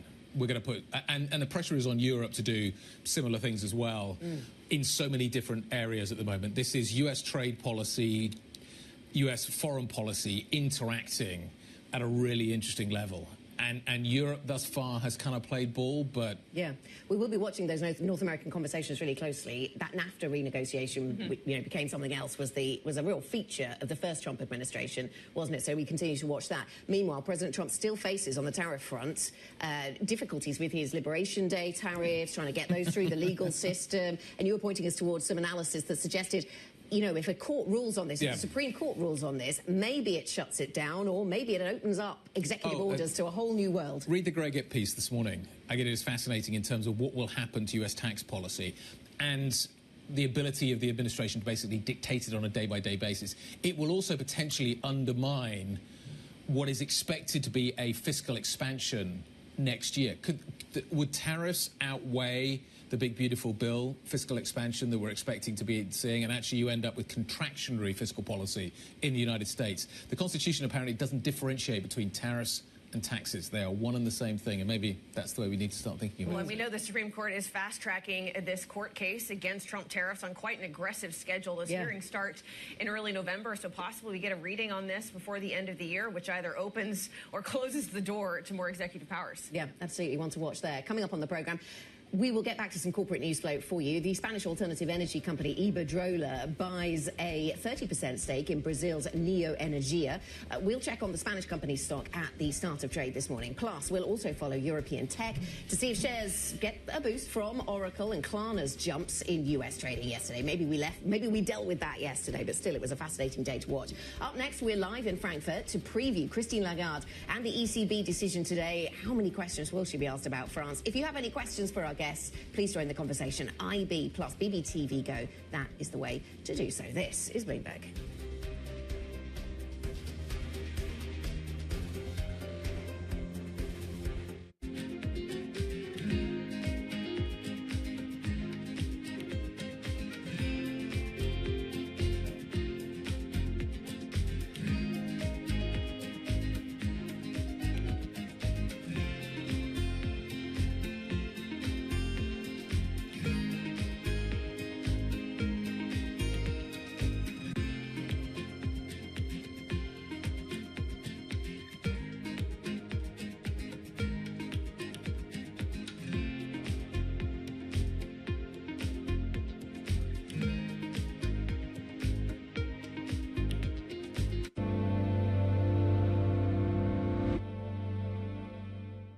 Okay, ready? David, what initially sparked your interest in this topic of longevity? 15 years ago, I turned 60, and I began to wonder how much longer I'm likely to live and what I could do to extend my life. On longevity, I talk with the leading experts in science and medicine to educate people about how they might be able to change their conduct so that they can live a happier and healthier life. I'm David Rubenstein. Join me on a 4-part journey as I explore the great quest for longevity. Only on Bloomberg. Bringing you up-to-the-minute political news whenever and wherever it happens. I'm Tyler Kendall in Washington, and this is Bloomberg. What is going to be the consequence for U.S. markets? We are basically deep in the European earnings season. Take a look at how we're faring when it comes to Asian markets. From our studios in New York and San Francisco, our expert hosts have the data and analysis from the companies you know and the startups to watch, plus the interviews you don't want to miss. Watch Caroline Hyde and Ed Ludlow on Bloomberg Technology, the only daily business show dedicated to tech, right in the middle of the trading action. Live every weekday, only on Bloomberg Television. Context changes everything. We're at the epicenter of a global realignment on a scale not seen for decades. At the intersection between markets, economics, and geopolitics, a forum For sophisticated conversation, this is Bloomberg Surveillance. Tune in to Bloomberg Business Week Daily. We got to talk crypto. From the magazine that helps global leaders stay ahead. What's the conversation around your company? Bringing you insight on the people, companies, and trends shaping today's complex economy. Planning very big things. A new level of premium. Plus global business, finance, and tech news as it happens. The floodgates of innovation are going to open up. You can't fake passion. You either are or you aren't. Bloomberg Business Week Daily, only on Bloomberg.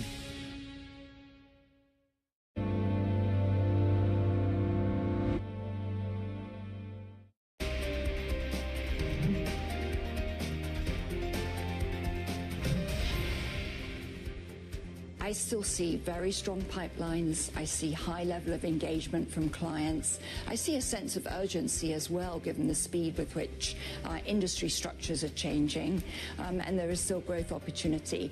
I think growth will be a notch lower. We're keeping an eye on the labour market. It's a low churn market. So not everything is rosy, but we don't see a recession on the horizon.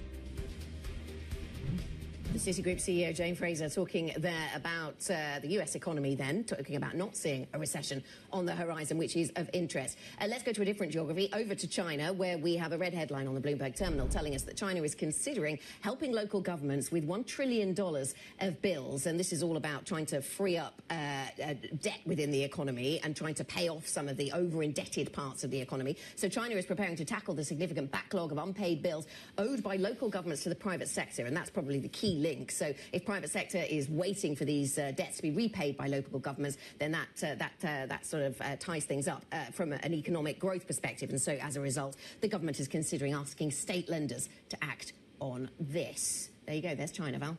Well, back to Europe, the ECB is expected to hold rates this lunchtime, with policymakers looking for signs of any impact from U.S. tariffs in the months ahead. Bloomberg's Lizzie Burden is at the ECB in Frankfurt. Good morning, Lizzie. Talk us through the factors the ECB is taking into consideration in their decision today.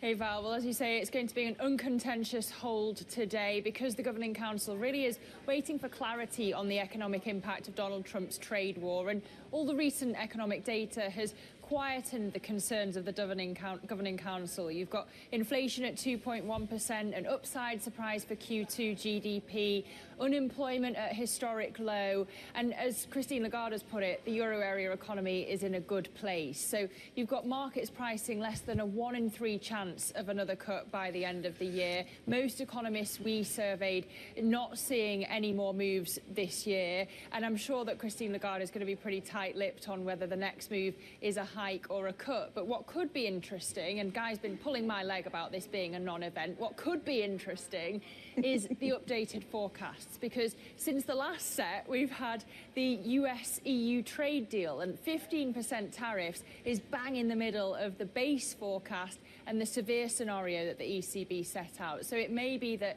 yes, you have alleviated uncertainty, but still a weight on demand in the euro area. So they may upgrade their forecasts in the near term, but downgrade them in the longer term. And another element that could be interesting would be in the press conference, because, of course, President Christine Lagarde was once upon a time the French finance minister. I'm sure she'll be asked about whether the ECB would intervene if the oats-bundt spread were to widen. And I'm sure that her answer would be it's not for her to intervene in the fiscal politics of any member state, though it is for them to be fiscally responsible. But of course, that conversation all ties into what's happening with the euro, this climb towards $1.20, the euro having shrugged off a lot of the French politics. But you are seeing this divergence opening up between the Fed and the ECB potentially. We know that they could go for 50 basis points next week. That comes onto the deflationary side of the ledger. And just finally, tied to that, it may be that while I'm stood here in Frankfurt, that US CPI print that drops right between the decision and the press conference is what moves the euro even more. Absolutely. So look at America, not Frankfurt, for what could be the market-moving event of the day. Lizzie, Val tells me I can't take a long lunch because of the ECB. I'm still thinking about the long lunch. Lizzie Burden at the ECB in Frankfurt. Syria Dania, head of Europe Economic Research at Barclays, joining us now. Long lunch? Do I have to watch this? Is it what's going to happen today?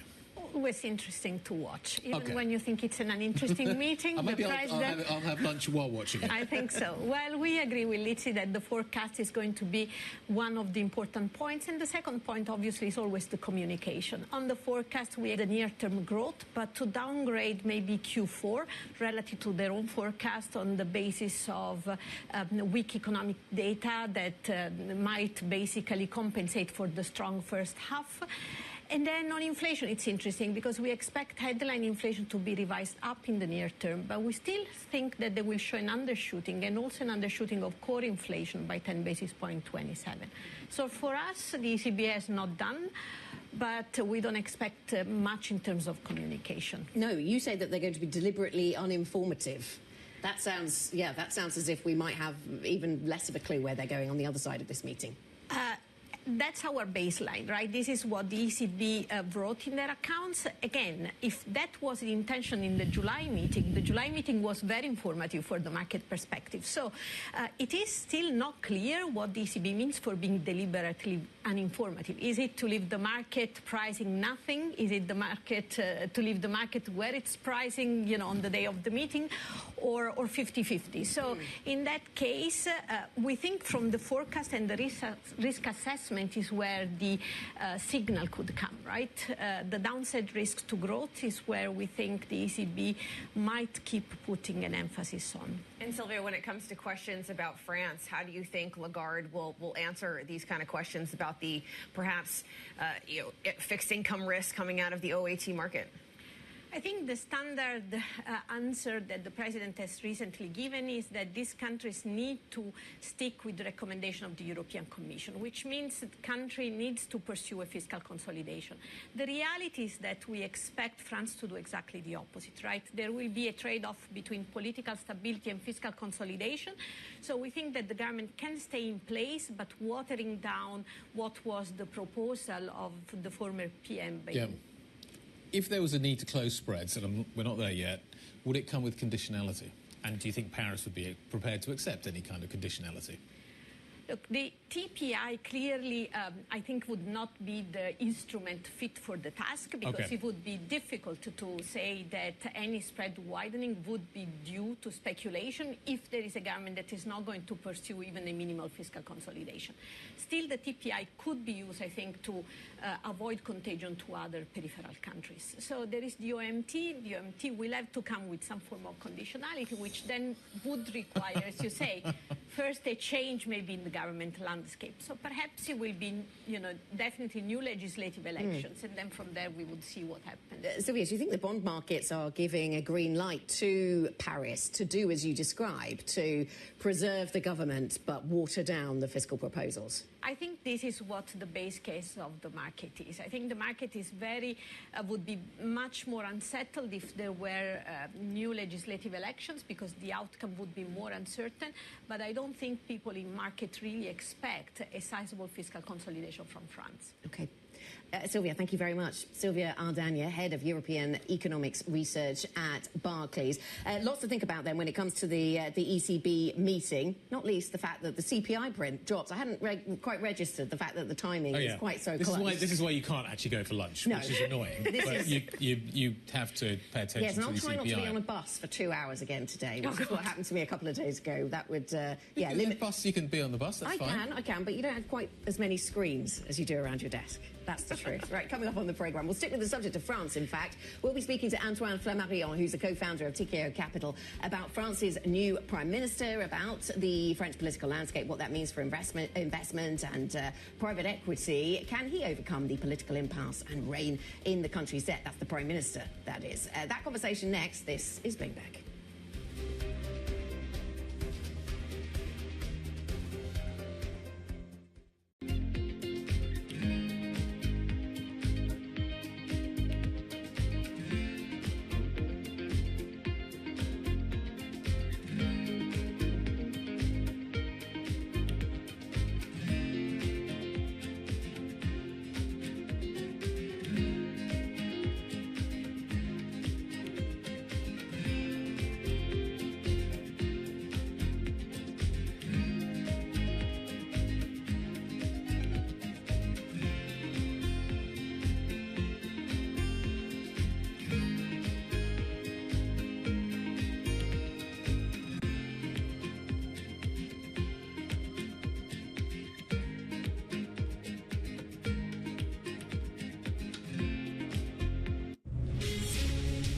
From the beating heart of global finance, economics and politics, and wherever newsmakers are moving markets, Bloomberg brings you conversations that allow for deep discussions and important insights. What do you think the future is for inflation? Is this a new normal? Are markets too optimistic? How do you worry about the things that are outside your control? How does the current fighting completely stop? I'm Francine Lacroix, and this is The Pulse, every weekday only on Bloomberg.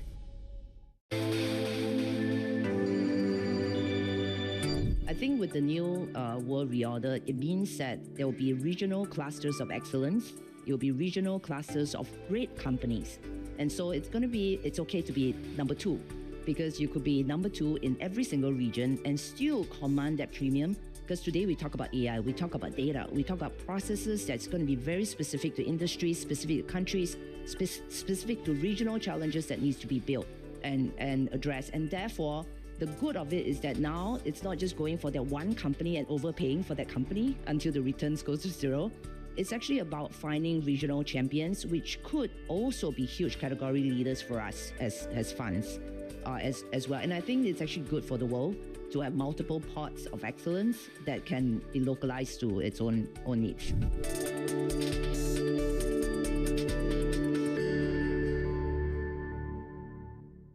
The Middle East and Africa regions are home to some of the biggest deals and fastest growth in the world. Vibrant resources and high-yield investment opportunities abound. I'm Jumana Bersetchi. Join me on Bloomberg Horizon's Middle East and Africa for the stories, newsmakers, and insights shaping the decisions of traders across this exciting region. You had heightened levels of volatility. There's still room to maneuver. We do see opportunities. It allows you to increase significantly your net income. Every trading day, only on Bloomberg. It's a multi-trillion-dollar industry. We'll show you what's happening in ETFs like no one else. ETF IQ, only on Bloomberg.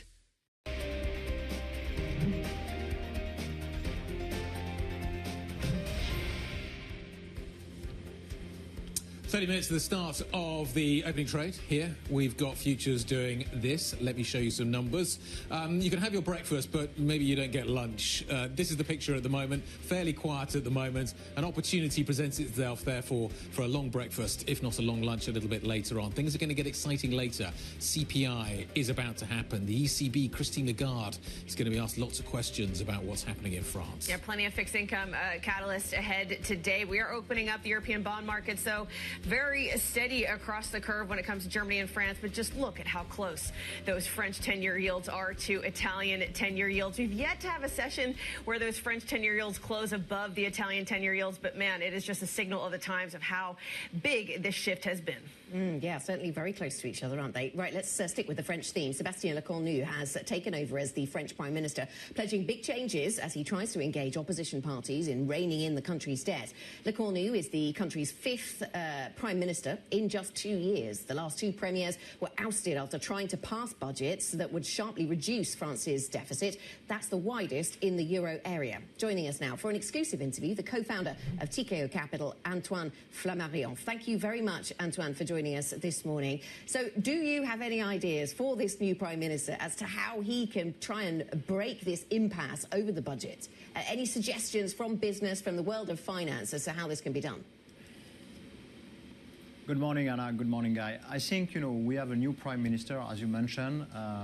We have no majority at the National Assembly, so part of the challenge is that. I think when you listen to what he said yesterday, and it's been very quick, it's been 8 minutes between the two prime ministers.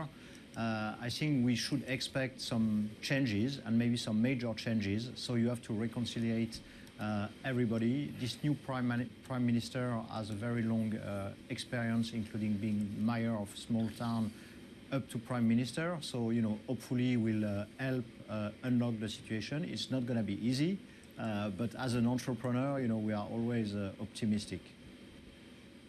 Right, yes, maybe that helps, Antoine, in the current situation. I mean, is the business community, our entrepreneurs, are they expecting further fiscal slippage, or do we just carry on like this for the sort of medium term?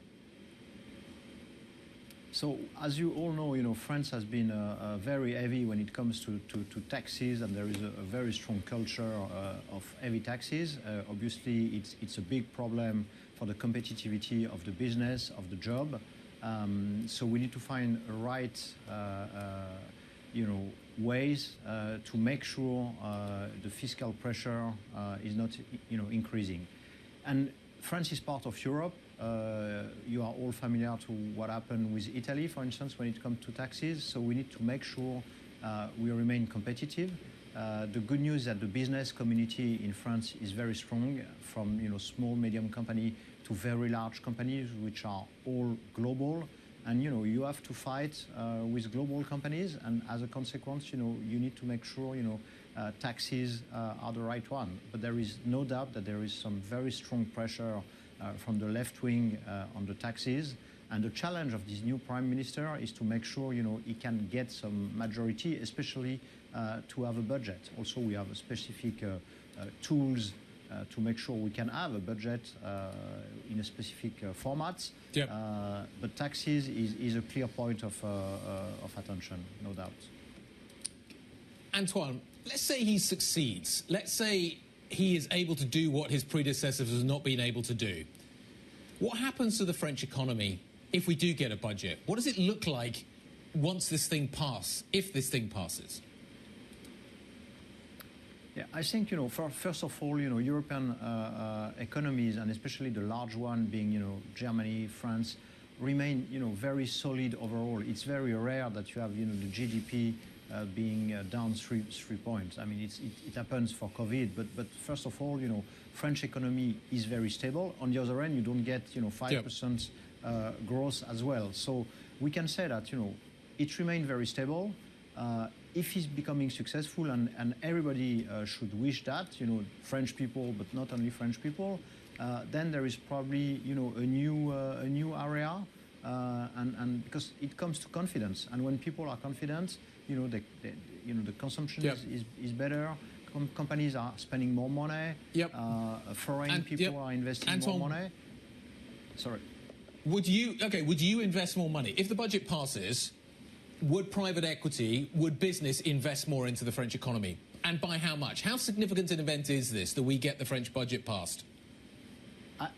I think if you have a good scenario, which it's still highly feasible, it's going to be complex, then I suspect you get, more money coming here. And you saw what happened in Italy. Suddenly, everybody is going to Italy, and we had that in France. And I give you a recent example with and without budget. You probably saw the 2 billion invested in Mistral, one of our largest AI company in France. The money is coming from, Abu Dhabi, the Netherlands, and so on. So I think, President Macron has been good at attracting foreign money into France.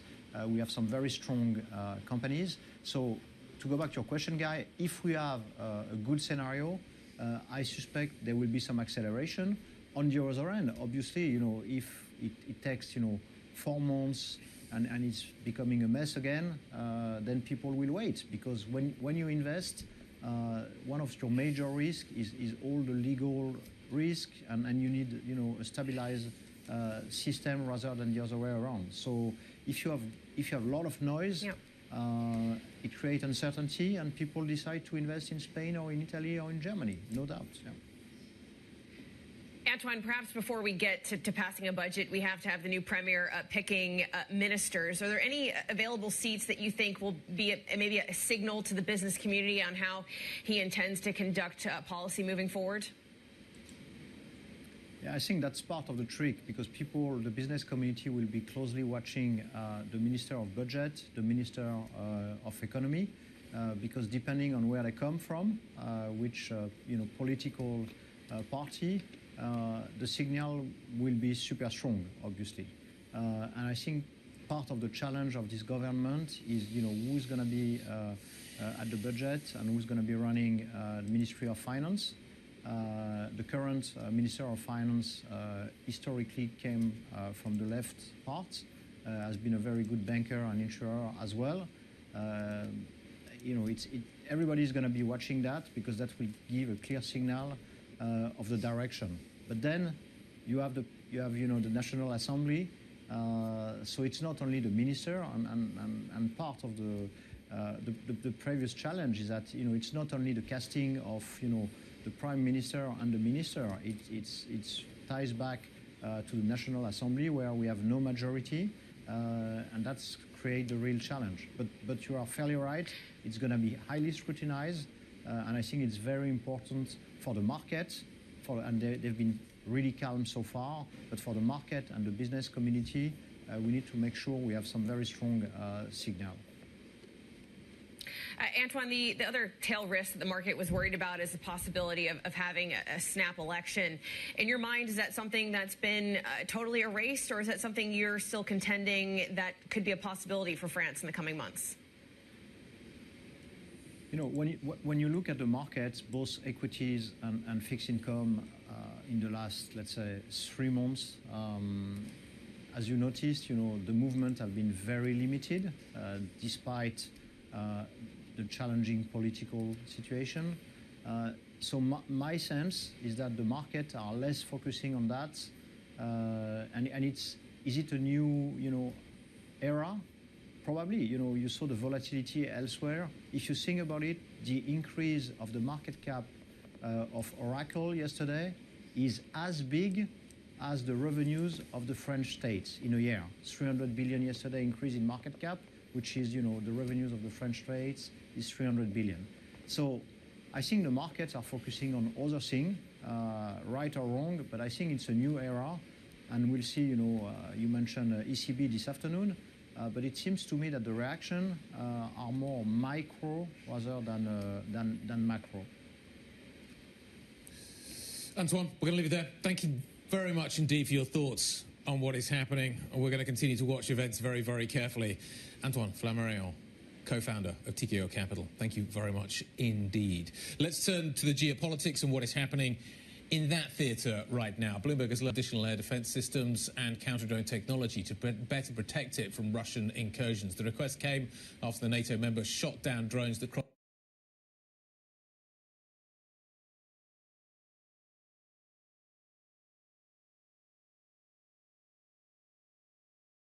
into its territory earlier this week. For more, we're joined now by Bloomberg's Oliver Crook.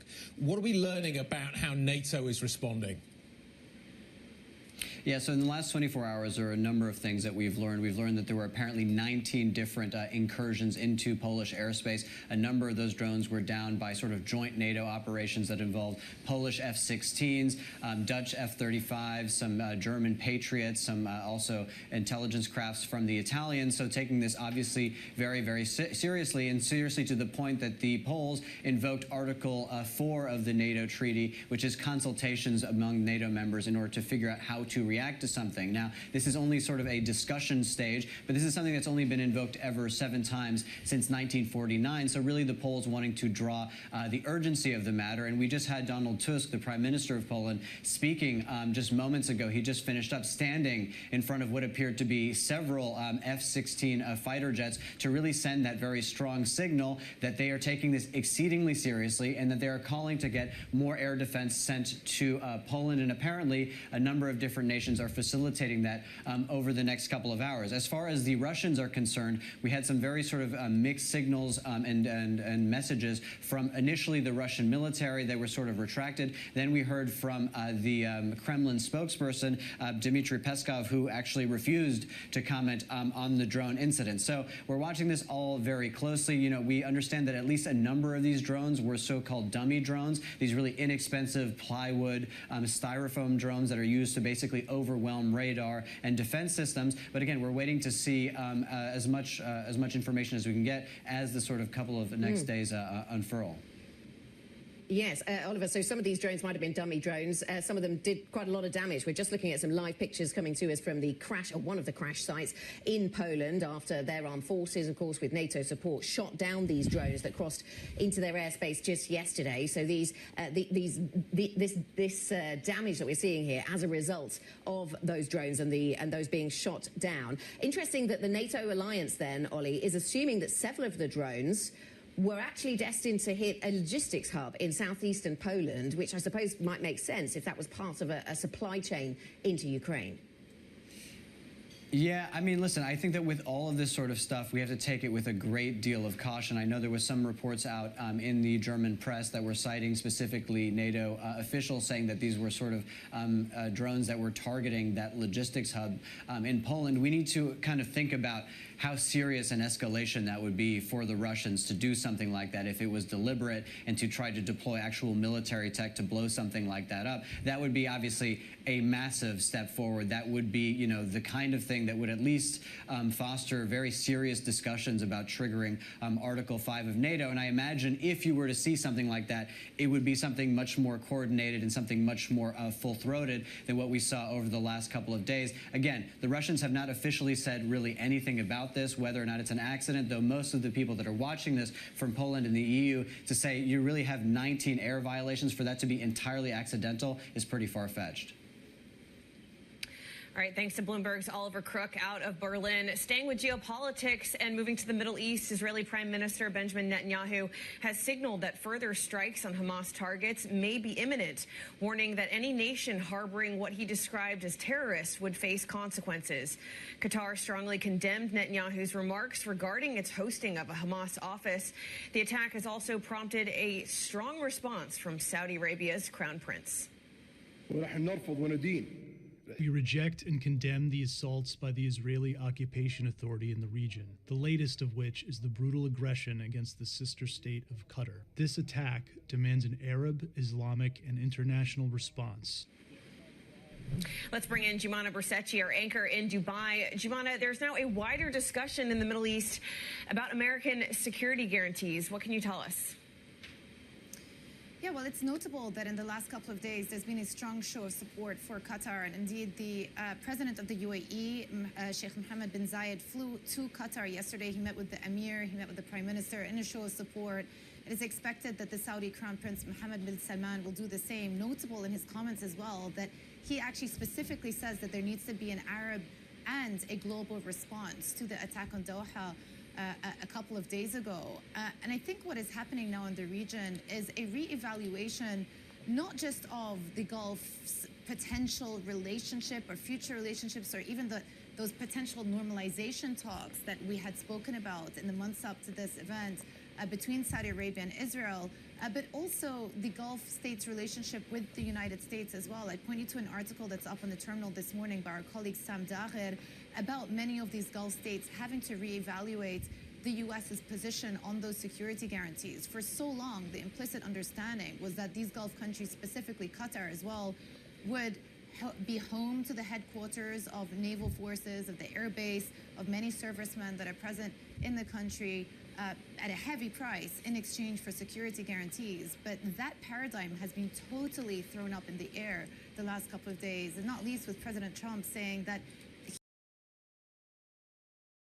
he was not given enough advance notice to warn the Qataris in time that an attack from Israel was forthcoming.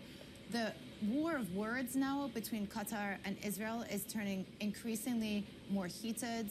Yesterday, the Israeli Prime Minister gave a video address in which he said that Israel would not hesitate to continue to go after their enemies, Hamas officials, in any country that hosts them.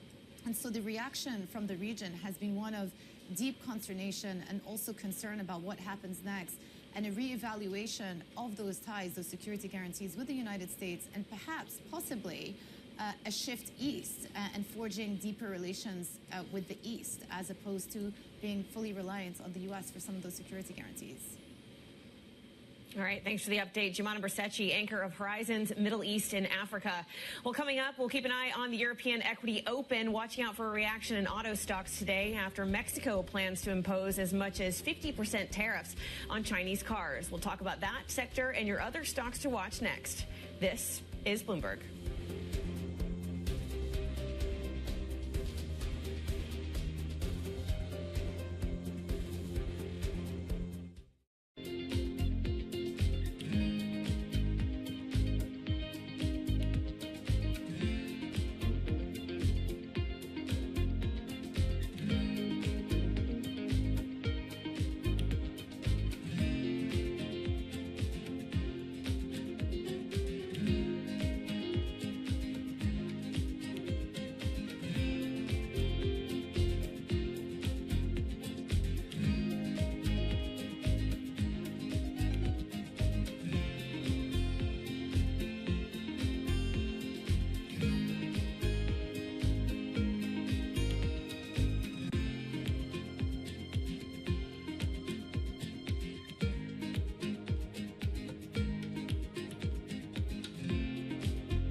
I think people are paying attention now to what we're doing in a way that wasn't happening 5 years ago. I think the convergence, not just of the hardware investments, but the AI investments in particular, have been the real watershed for us in helping people understand why we've always believed having these devices be wearable and having sensors and having context in the world around you has been so important. And it's like, oh yeah, of course, now that you realize there's going to be a potentially super intelligent assistant that's operating there, you want it to have, for free, all the context on what you've heard, what you've seen, what you're doing, so it can help you the most out as you go about your day and try to accomplish what you're trying to accomplish.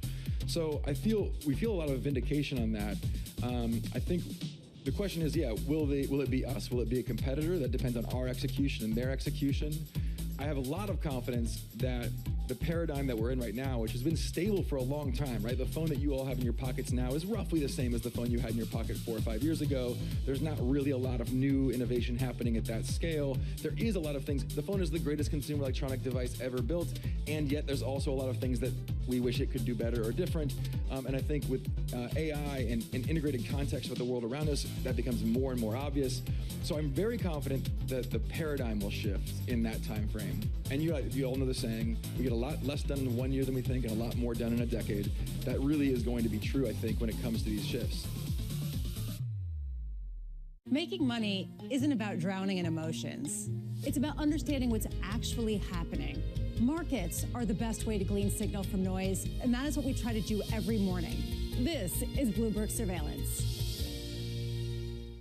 Join me each week on Wall Street Week for stories of capitalism from business, markets, economics, tech, and climate. More than what you need to know, it's what you need to think about.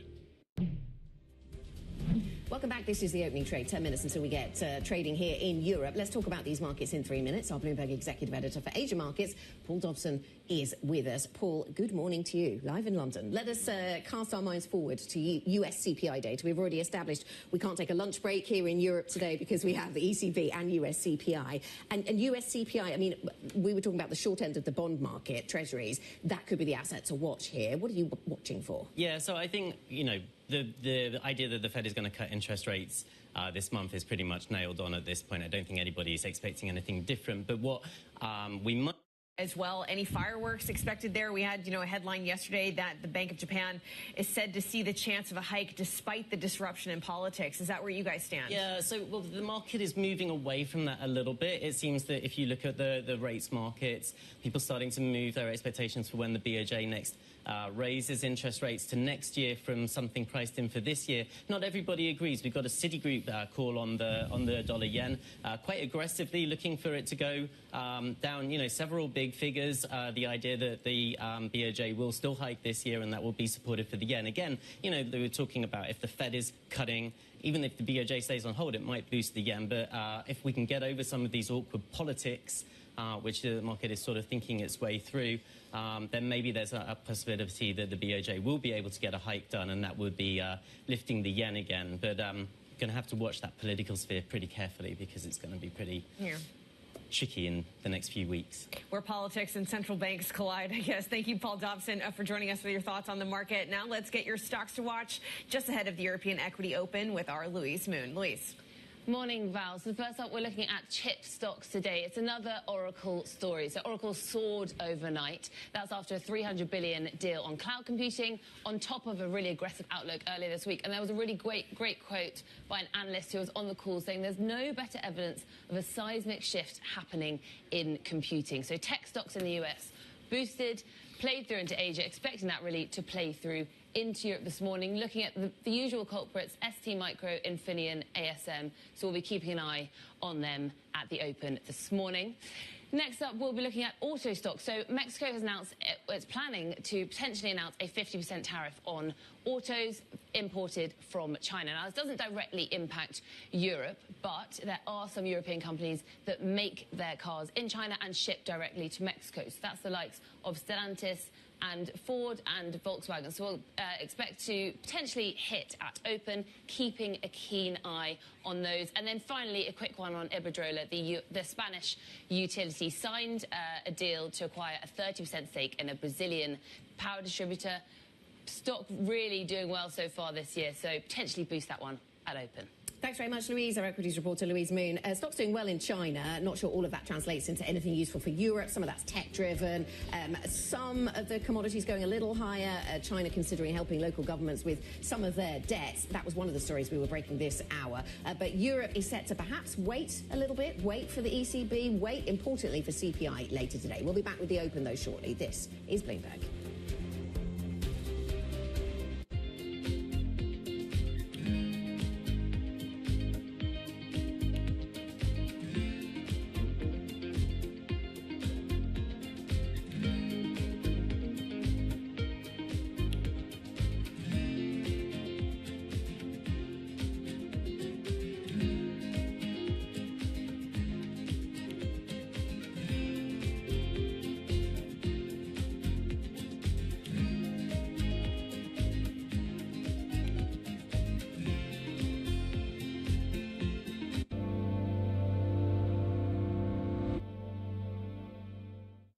Bringing you up-to-the-minute economic news whenever and wherever it happens. I'm Francine Lacqua in Sintra, Portugal, and this is Bloomberg.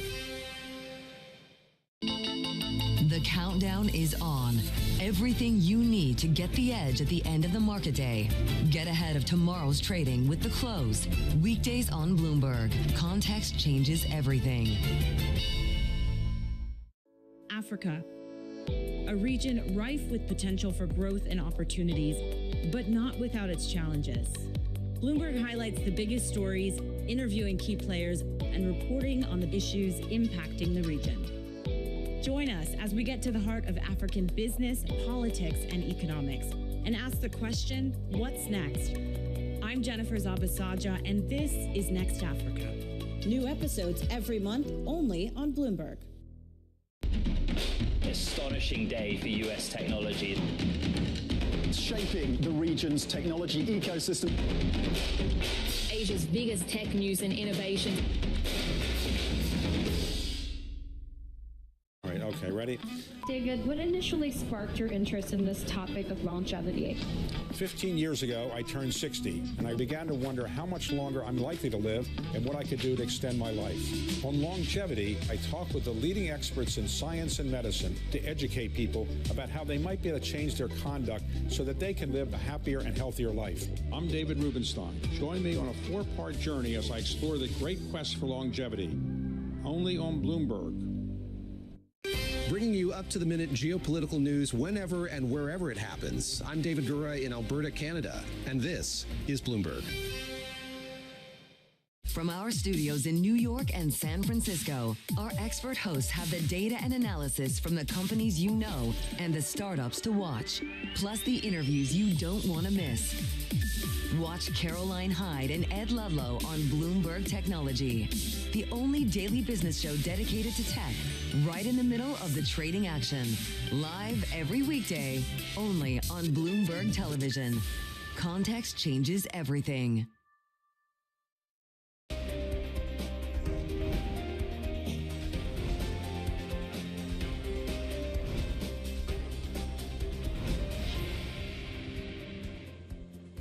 Thursday morning, good morning. Quiet morning in Prospect, busy afternoon in Prospect. I think that's probably the narrative. What we saw yesterday, and you can see that quite clearly here, European session rolling off into the end of the day. The S&P gapped higher first thing, unsurprisingly, given what was happening with Oracle, but then did also fade. Europe kind of went out about here. We dropped a little bit since sort of after that with a bit of a bounce towards the end of the session. Therefore, I think kind of the picture at the moment into futures, Val, looks quietish, but kind of warming up, I think would maybe be the tone.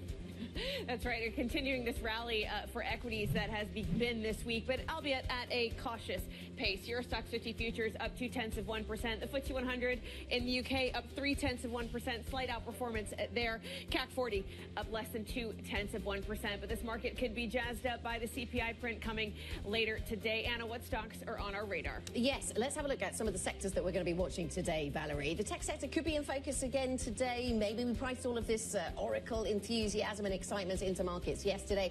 We didn't see a huge amount of response to it. A bit of positivity around tech yesterday in Europe. Is there more to play for there? We've seen a strong day for some of the tech names over in Asia. Alibaba's in the market raising money. Klarna debuting its IPO over in the United States. So we'll watch that sector once again with perhaps a measured expectation. Home builders, though, could be in focus. And this after we saw house prices fall in August. According to the RICS surveyors, there's unexpectedly been a drop in house prices in August. It's a fall in house prices in August, the first time we've seen that since January 2024. So that's certainly going to be something we'll watch in terms of some of those house builders, Barrett Redrow, Bellway, Taylor Wimpey, etc. And we'll also watch autos on tariff news out of Mexico, Guy. We take house prices fairly seriously in this country. OK, here we go. Time for the session this Thursday. Quiet start, busy afternoon, I suspect, probably in prospect. Let's show you the opening trade. This is the picture at the moment. FTSE 100, flat as a pancake, waiting for some action to come through there. Yesterday, the IBEX was one of the standout stories with Inditex rising rapidly. Probably a more quiet session in prospect there, but keep an eye on Iberdrola and what's happening with that story. Stock 600 is now up a little bit, not by much. Again, this kind of narrative, there's a lot coming later on in the session. We digested a lot yesterday, but today we've got CPI coming through. You've got claims numbers you're going to be watching quite carefully a little bit later on as well. There's a few ex-dividends in the market as well. Just be aware of that when you look at what is happening with some of the London trades as well. So the CAC 40 is now up by 0.2%. The London market is up by 0.3%. The IBEX is rallying, but not like yesterday. The DAX is clearly having a quiet day. It's already open, and we are up by 0.1%. Valerie, what's happening in sectors? It looks fairly positive in the first few minutes of trade when it comes to the sectors picture. We have 17 in the green, only 3 in the red at the moment. Technology, surprisingly, one of the ones in the red. This comes after Oracle's more than 30% surge in the trade yesterday, maybe not lifting stocks, tech stocks, at least in Europe, as much as maybe we thought that they could. At the top of the basket is energy. We also have food and beverage and consumer products. This is all ahead, of course, of the U.S. CPI print coming out later today, which, of course, could jolt equity markets one way or the other, whether it's hot or cold. Yeah, absolutely. So certainly the CPI print will be in focus here. Food and beverage prices perhaps in focus, as food, beverage and tobacco is the best performing sector this morning. Carlsberg and Tate & Lyle at the top of the pile there. I'm reading Tate & Lyle's ADR's got an outperform from BNP Exane, so we'll certainly watch that. So maybe it's another day where some upgrades and downgrades might cut through as we wait for CPI. I think tobacco prices weirdly had quite a big impact on the PPI data yesterday. I'm trying to remember. I went through it in terms of the details, but tobacco prices are one of the areas that did stand out. SAP's rolling over again. It's really interesting to see how SAP's reacted to all of this data coming out, this news coming out of Oracle. It's softer. It's one of the biggest weights on the market to the downside. What is interesting is that we've got a big bifurcation within the pharma sector this morning. Novartis and Roche are the 2 biggest points gainers for this market. In fact, the Swiss market's having a relatively good day today. Novartis, Nestle and Roche are the 3 biggest points gainers on the stock 600. Novo is where the weakness is this morning, and that is where the market is lagging a little bit. So that's interesting. But Inditex is up another 2% today. I'm just looking at the bottom of the performance list, and basic resources, the worst performing sector. And, you know, I remember days when you used to get positive news out of China around somebody paying off somebody's debts, and that would lift mining names here in London. But that doesn't seem to be the case today. Basic resources, the worst performing sector, something like Anglo-American down by 0.9%. I suppose M&A is back in the 4 in that sector, and maybe that's the biggest story. Iron ore's rolled over. So iron ore's been a really big theme of late. It's been quite strong. So iron ore numbers are coming softer this morning. We're down by 0.9%. So that's maybe feeding through into that narrative. Remember, iron ore year to date is a little softer. Copper is still up massively.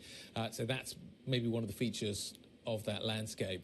But maybe in China they don't buy property anymore, they buy luxury handbags. Luxury goods. Yeah, we're seeing a decent performance with luxury this morning, carrying one of the biggest stocks on the move, up nearly 3%, 2.7% as I speak. So perhaps a little bit of a... Is it or not China changing these kind of markets? Well, let's bring this question to Beata Manthi, the head of European equity strategy at Citi. Beata, thank you for joining us this morning. Is the European outperformance, the equity outperformance versus the U.S., has that run its course? Good morning. I don't think it has, but it's the nature of the market is changing, right? So it's not the non-brainer well, it was for us at the beginning of the year called to be overweight just the entire index versus the US. It's more about themes than it is about the regions. So we think in the current macro environment, we could see the continuation of the broadening of the markets. Because what is interesting, really, year to date, or actually since the trough in the correction, we've seen very little differentiation when it comes to the regions, but there has been a huge differentiation when it comes to the sector. So we think this is going to continue, and there are some themes running in Europe that still have legs and are not priced in. Well, Beata, run us through what are those themes that you still think have legs. Is it a sector-specific story in your mind? So first of all, we need to think what is going to happen to the macro environment. If indeed we are going to have the soft landing underpinned by the cuts from the Fed, we are going to see the dynamics that we've been seeing so far in Europe. So what is interesting, in the US, growth and large caps have been working. The same for the emerging markets. In Europe, it's been year to date, it's been small mid caps over large caps, and cyclicals and value. We think this is going to continue. We still argue that the fiscal story, especially the infrastructure spend, this is our top theme, has not been priced in, and it deserves more upgrades to the EPS from the analysts, and therefore higher performance and even re-rating, because historically the relationship between valuations and growth tells you higher growth deserves higher valuations. And Beata, where does that leave the financial sector? I'm thinking about banks in Europe in particular. I was reading a piece by John Authers this morning that was reminding me that this year we've seen the European banking sector trade above book value for the first time since 2010. No small achievement, given what was happening back in 2010, 2011. How keen on the banking sector are you, given what's in store for rates in the US and here in Europe? So we continue to be overweight banks, and banks is an interesting sector because, of course, it's up over 40% this year. So you could think from price performance, it's run its course. But actually, it is the sector that is still trading at single-digit PE. And when I look at the earnings revision indices that we run, so the direction of the analyst forecasts, week after week, European banks are getting its EPS upgraded. So this is what is underpinning the rally. And also, well, we've discussed themes. There are many more things we could be thinking about when it comes for Europe. And second order beneficiary, and actually one of the biggest beneficiaries out there for all of these themes is bank sector. And another sector that I know that stood out to me in your notes, Beata, I think you're underweight on the retail sector. Inditex had a good day yesterday. What are you thinking about when it comes to retail and where you want to position within that? So actually, we've just overnight upgraded retailing to overweight. We are underweight luxury goods. So we have this pair trade between more affordable consumer versus more expensive consumer. So what is happening with retailing? It is quite encouraging to see actually the earnings profile improving. It's not at the top of the ranks, but it is enough already to get it borderline upgraded to the overweight. So that's what we've done today. Well, overnight. Beata, what did you make of Oracle going up by 30% yesterday? I'm not on a specific story or a specific equity, but why should I invest in Europe when the AI trade is so strong in the United States and delivering 30% on a stock like Oracle? This isn't a small stock. This isn't a penny stock. This is Oracle. Of course. I agree with you. This is why we argue you buy cyclicality outside of the US, but you are still buying AI and growth sectors in the US. However, since around July, we've also are more upbeat about the outlook for AI out of Asia, especially China. So we've upgraded China to overweight in our emerging market country allocation.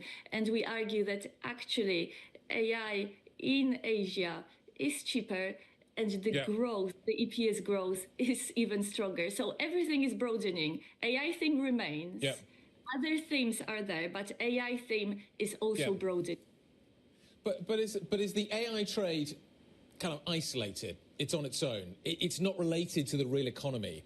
The rest of the stock market is related to the real economy. Are these two different buckets now that don't relate to each other? Because it feels like AI is immune to anything that is related to what is happening in the real economy. And there are plenty of different things happening in the real economy that would make you worry, but you don't worry because the AI trade is immune to all of that. Of course. So I think we are at the juncture, coming back to the macro environment we discussed at the beginning. So we are between this soft landing underpinned by the Fed cuts, or between further weakness in the economy that could continue and get to the point that investors turn away from this broadening trade into cyclicals, while still buying tech, into moving into the theme of growth is defensive and just coming back to that. That's the risk. But if indeed global economy continues to be resilient, we are not seeing as much effects of tariffs yet. There are signs that they are getting absorbed by the consumer in the US. We are on a good track to continue to see this broadening theme. Now, of course, the valuations are a cap, right? Everything, especially in the US, is expensive. So we need to see the continuation of upgrades to the EPS story. They are still doing well. The upgrades continue, but they are not. We are not seeing these exponential upgrades we've been seeing a year or two ago. Beata, when it comes to tariffs and the wider trade war, I note that you're underweight the auto sector in Europe. What would give you some hints that perhaps this weakness in European autos has run its course?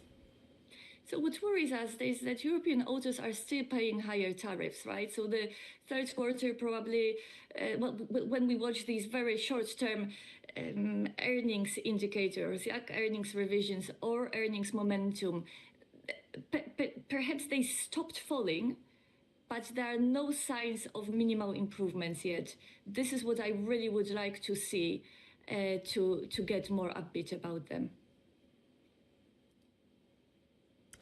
Beata, thank you very much. Thanks for joining us. Beata Manthe, Head of European Equity Strategy at Citi. Let's have a look at the core six, shall we?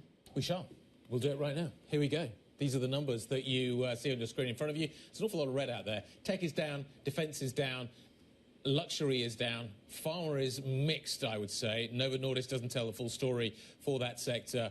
And the safer end of the market is over on the right-hand side of your screen. As you can see, Nestle may have had a bad run of late, but today it is up by 0.5%. Let's figure out what other names we need to be watching. Louise is here with all the details.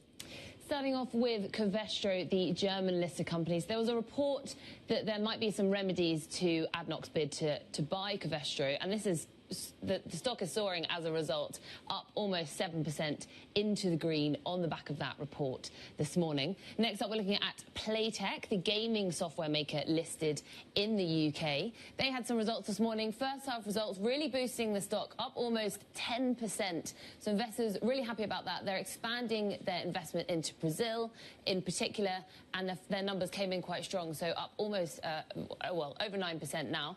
Moving on also to Fevertree, the posh tonics maker in the UK, also had their results this morning. First half results up over 7%.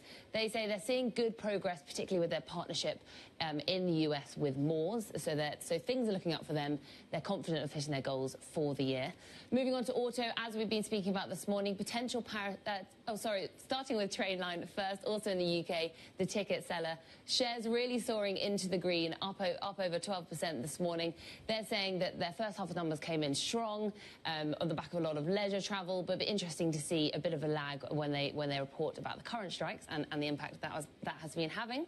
And finally, finishing on the auto sector that we've been talking about this morning. So potential tariffs from Mexico. Not really weighing on stocks at the moment. I mean, little moves. So Stellantis only slightly up into the green. So we'll have to see how that plays out for the rest of the day. Yes, I think they wouldn't apply to cars coming from Europe, would they? But certainly the whole auto space being reshaped by the tariff narrative. So we'll certainly keep an eye on that. Louise, thank you. Louise Moon from our breaking news team. Checking in on the housing market next. Coming up, we will have a look at those UK home builders after house prices fell unexpectedly in August. More on that next. This is Bloomberg.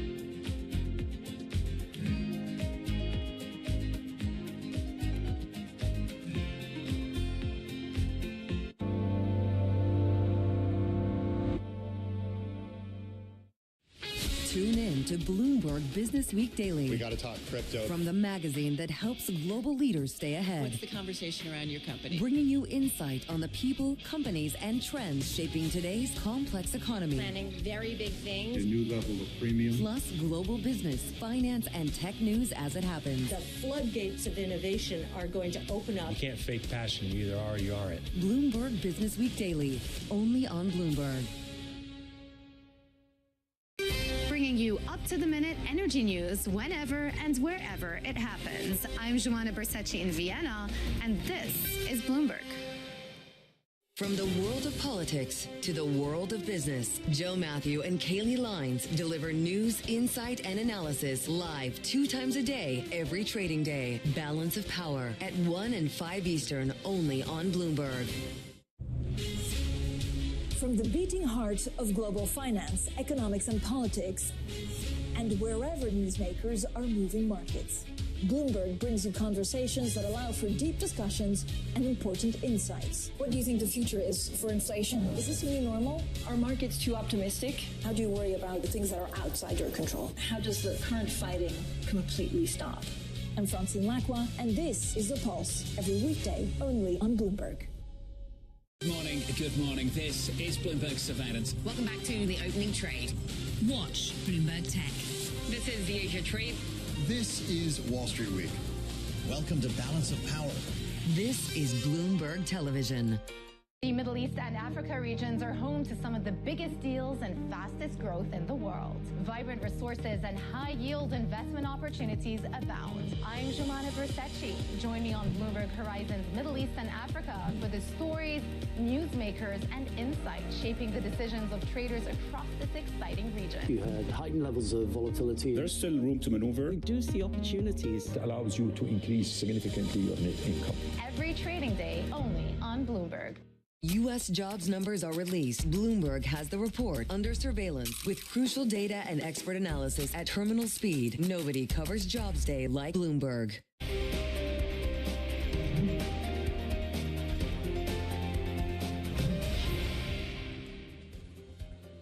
Welcome back. You're watching the opening trade. We are 17 minutes into the session. The DAX is the standout story. It's flat as a pancake right now. A little bit of weakness coming through from the German market.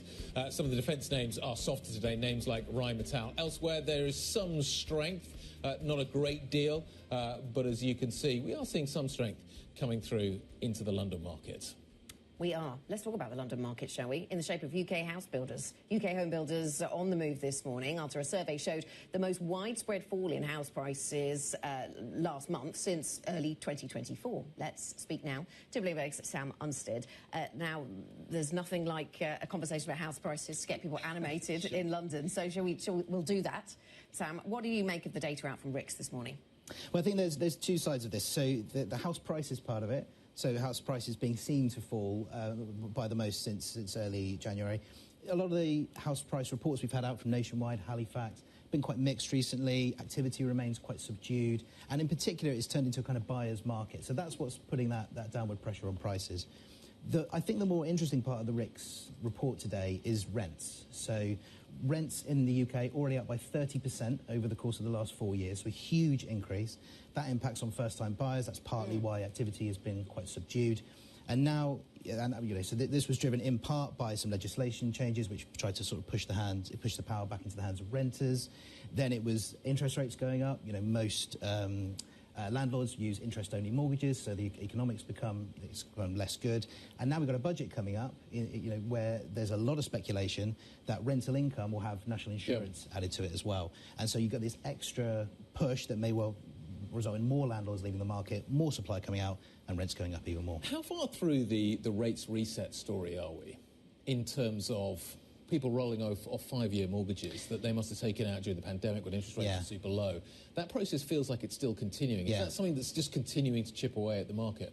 I think that, that is part of it. So I think what's starting to happen is rates have reached this point, and if you look at the swap rates and then you look also at the average mortgage rates, they've reached this kind of plateau over the course of the last sort of 6 weeks, 2 months or so, and then they've started to edge a little bit higher again in the last few weeks. We actually have seen some of the mortgage lenders raising their rates again in the last few weeks because they also see that rates from the Bank of England are not going to come down, particularly soon. So, yeah, I think that's a part of it. And then that's also causing people to think more about refinancing. You know, can they just stick with what they've got for a little bit longer?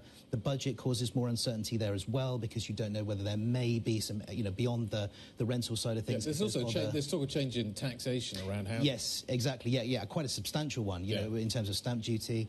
I think people are still calculating what that may or may not mean for them. So all of these things are kind of keeping the market like quite subdued at the moment. All right, thanks for joining us. That was Bloomberg's Sam Unstead on the latest on the UK housing market. Let's turn to an exclusive interview now. UBS's CEO Sergio Ermotti says that consumers will feel the impact of Donald Trump's import tariffs and that it's unclear if there is an inflationary aspect of levies in the U.S. He spoke exclusively to Bloomberg's David Ingles in Hong Kong earlier today. It's fair to say that also this time probably there is an exaggeration of the estimation, but is going faster than what we saw in the past. But I'm pretty convinced that we are still underestimating the impact it will have over the long term. I think that for us is all about really preparing for the future. The biggest focus we have right now is how to make our processes more efficient on the back end, but also how can we help our client advisors serving their clients in a more effective and efficient way, our analysts to be more responsive to market changes. And, you know, one point is very important. Technology will help humans being better. And in banking, we will continue to see the emotional part, the EQ part of the equation playing also a very important role. You know, the bank has been around through many cycles. I want to get your sense of this current macro environment. I mean, we went into this year with some expectations around how the macro environment would change, and then we had this flurry of tariffs and this back and forth, and now questions around how much the Fed can, in fact, lower interest rates. What's your sense of the global economy, and where do you think we will be in 6 months' time? Are we going to be better off or worse off? Well, look, you know, the issue is that I don't think we have seen really the true impact of tariffs playing out in the economies. Of course, when you look at Asia and China in particular, it's fairly robust. You know, 5%, you know, comfortably about 5% GDP is quite a strong momentum. And, of course, also China may be impacted by high tariffs. But on the current assumptions, around 40%, considering also that the weighting of tariffs for exporter has changed. You know, in 2017 was probably around 20% of the exports were going to the U.S. Now we are closer to 14%. Of course, when you look at machinery, autos, and technology, there is between 40 and 80%. But you know, what's going on, for example, in this region, diversification, it's a very important topic. So you see Asian becoming much more, you know, developing more into a diversified play. Same is going on for you know, in Europe. The true issue on tariffs will be seen on consumers. In the U.S., we will need to see exactly if there is an inflationary aspect of tariffs. When you speak to your big corporate clients, do you get a sense that people are more conservative still in terms of their assumptions, their capex spending, and just their broad expectations of how things will play out? Well, I think that there is still a level of uncertainty, although if you look at the world seems to be divided into two, the more traditional, let's call it, economy, and the one that is AI, technology-driven. There is a clear boom and prospect for growth. We see it here in Hong Kong with the booming IPO market. You know, this is something that we saw in the best times. Right.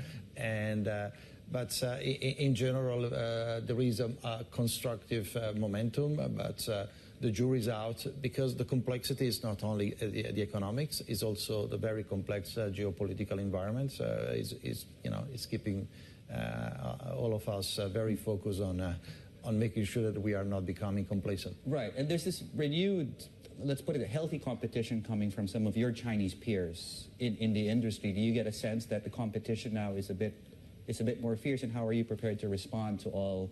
How is UBS prepared to respond to this new regime?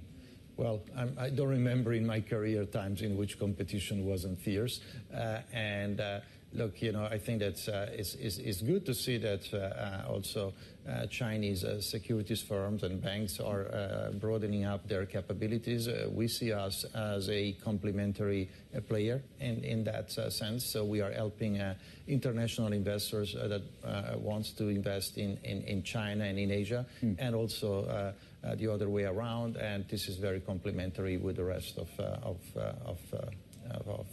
the industry and the competitive landscape. The UBS CEO, Sergio Ermotti, of course, speaking exclusively with Bloomberg earlier today whilst in Asia. And Val, I was interested in the comments he was making about two different economies happening right now. In Asia, it seemed, and also in the United States, talking about the traditional economy and then talking about the AI economy. And it does make you wonder, well, firstly, did anybody say that in 1999? I don't know. We'll have to go back and dig our notes up. You guys might remember. Well, we might, yes.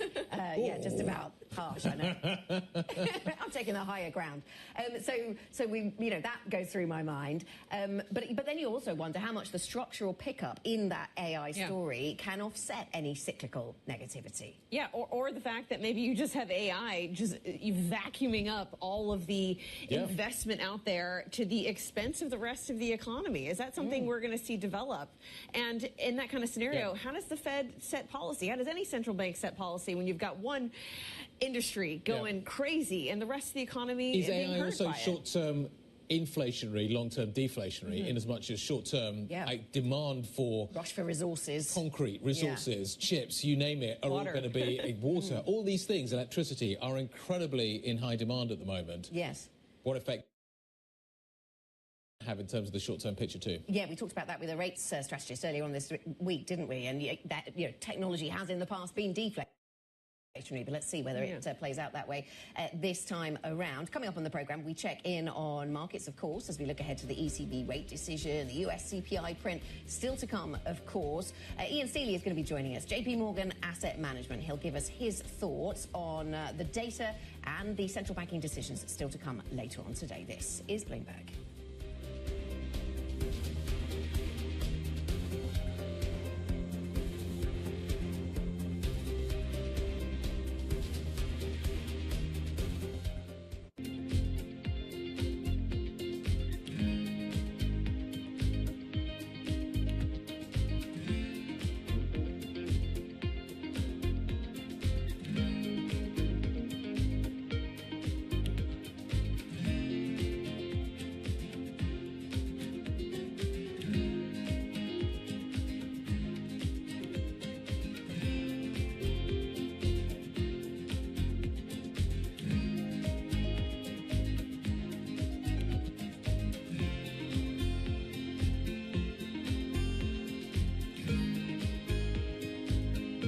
You've said 25% last year, I believe, of Google's code is AI generated. You have over 180,000 employees right now.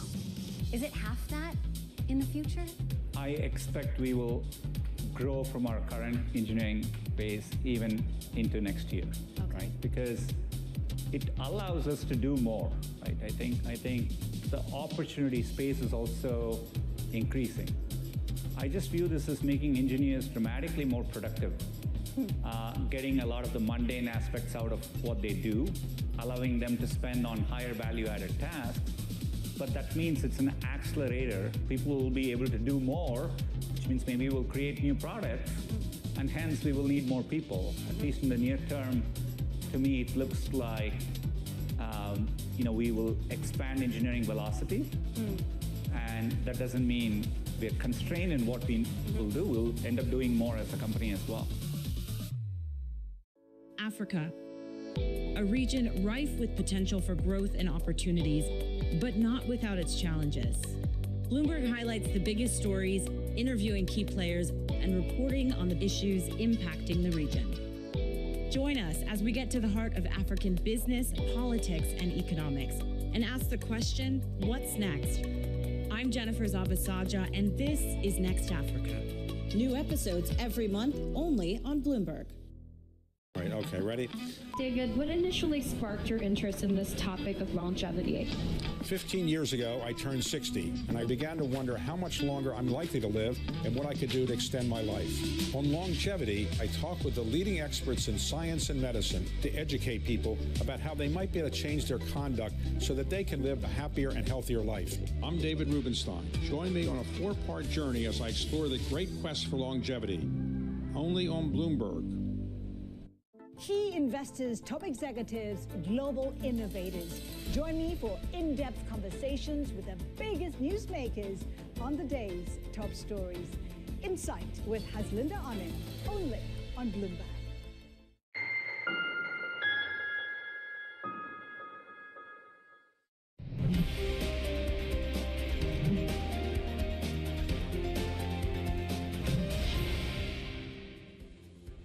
Welcome back to the opening trade. We're 30 minutes into today's session. Let's have a check on how these markets are faring. The broad European benchmark, the Euro Stoxx 600, is trading relatively flat, just up less than 0.1%. When it comes to the DAX, we're seeing some underperformance there, down 0.2%. But we are seeing some outperformance today in the FTSE, up nearly 0.5%. There is still risk events on the horizon to deal with, the ECB and the inflation data out of the U.S. later today. Guy? Looking forward to lunch. Val, let me take you through into some of the internals.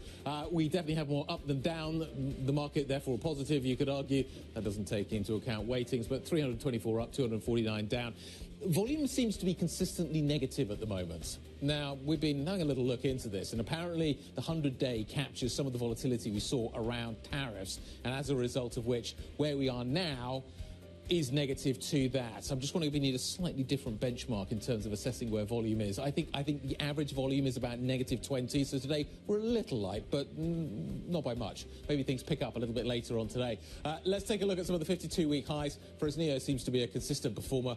We're up another 2.21%. The gold trade goes from strength to strength, which is odd considering equities go from strength to strength, but we'll park that one for the time being. Banks are actually reasonably well bid today. HSBC is one of the standouts. Going through, as you can see, 1,000, we're up by 0.7%.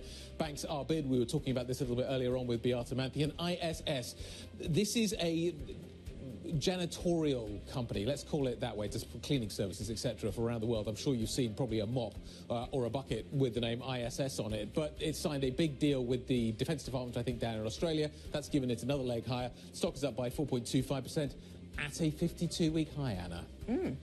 You can trade all sorts, can't you? Let's talk about some of the other stories that we need to know this morning. And we'll start with trade. Mexico plans to impose tariffs of as much as 50% on cars and other products made by China and several Asian exporters. The move would align the country more closely with the United States. This as President Claudia Sheinbaum prepares for talks over North America's free trade deal.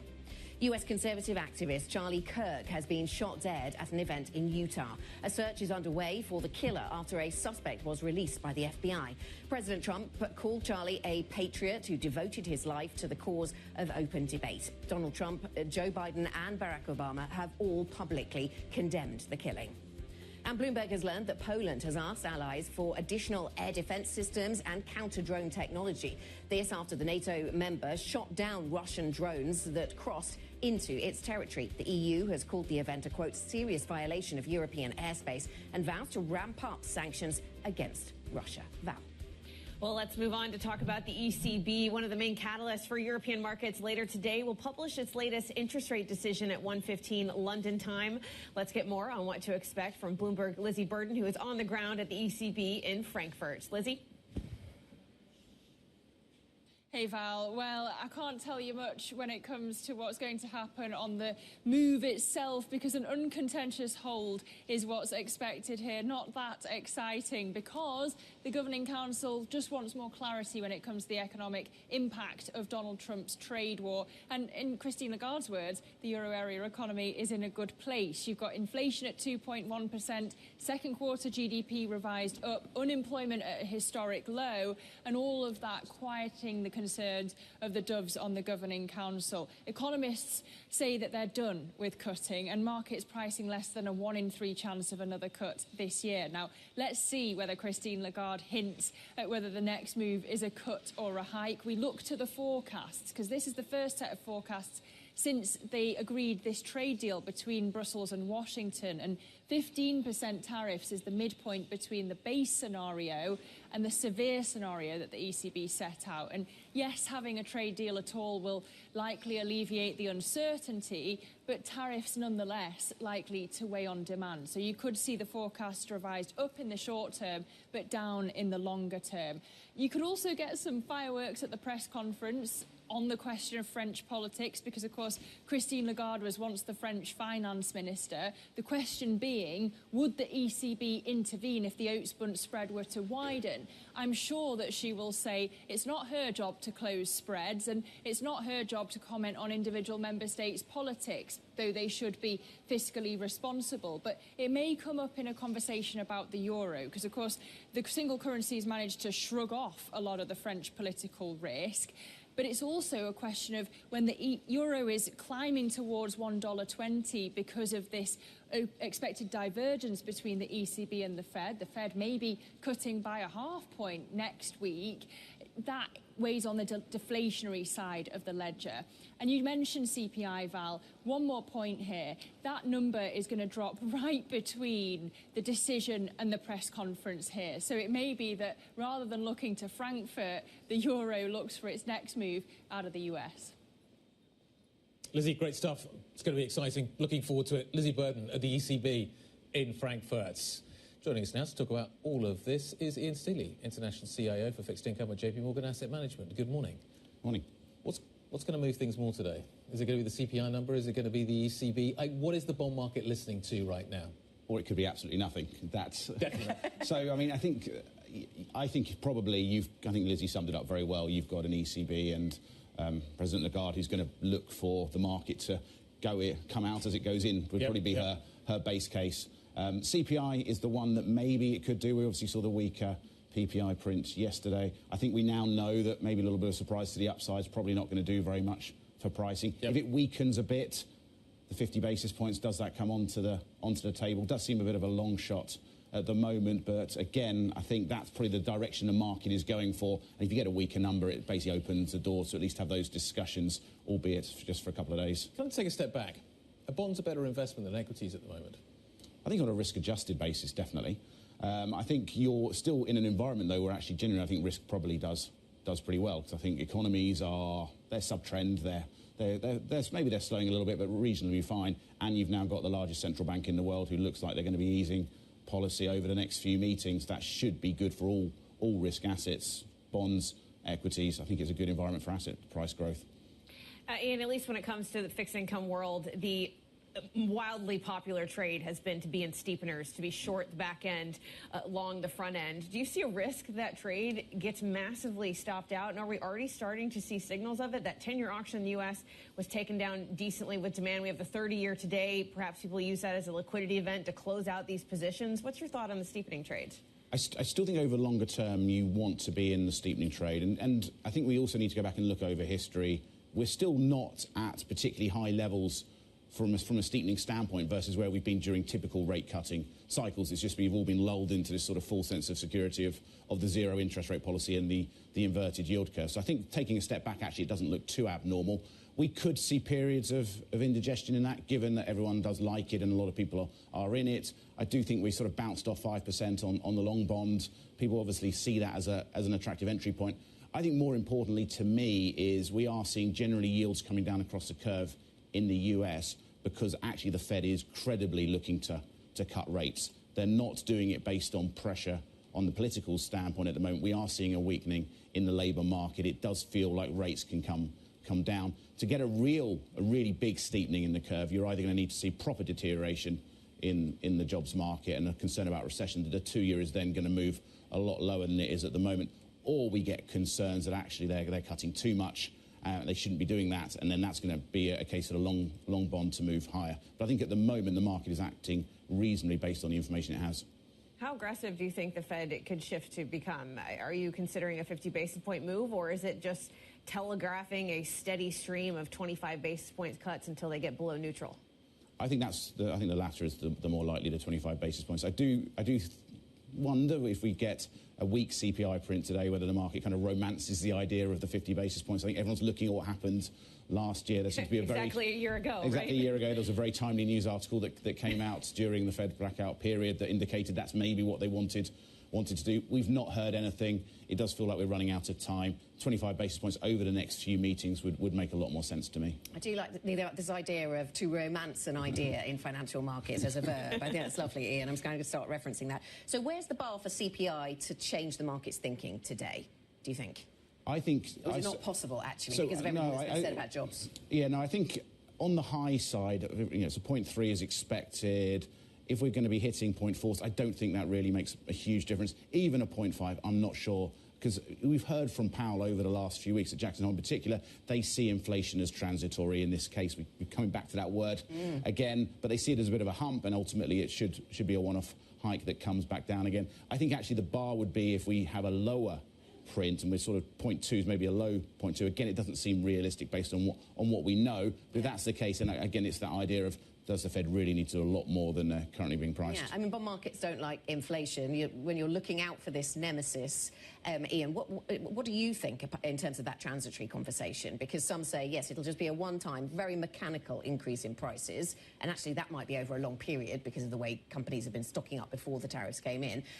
But others say, actually, this will trigger all kinds of secondary inflation impacts. Do you think that story could still be revived in 2026?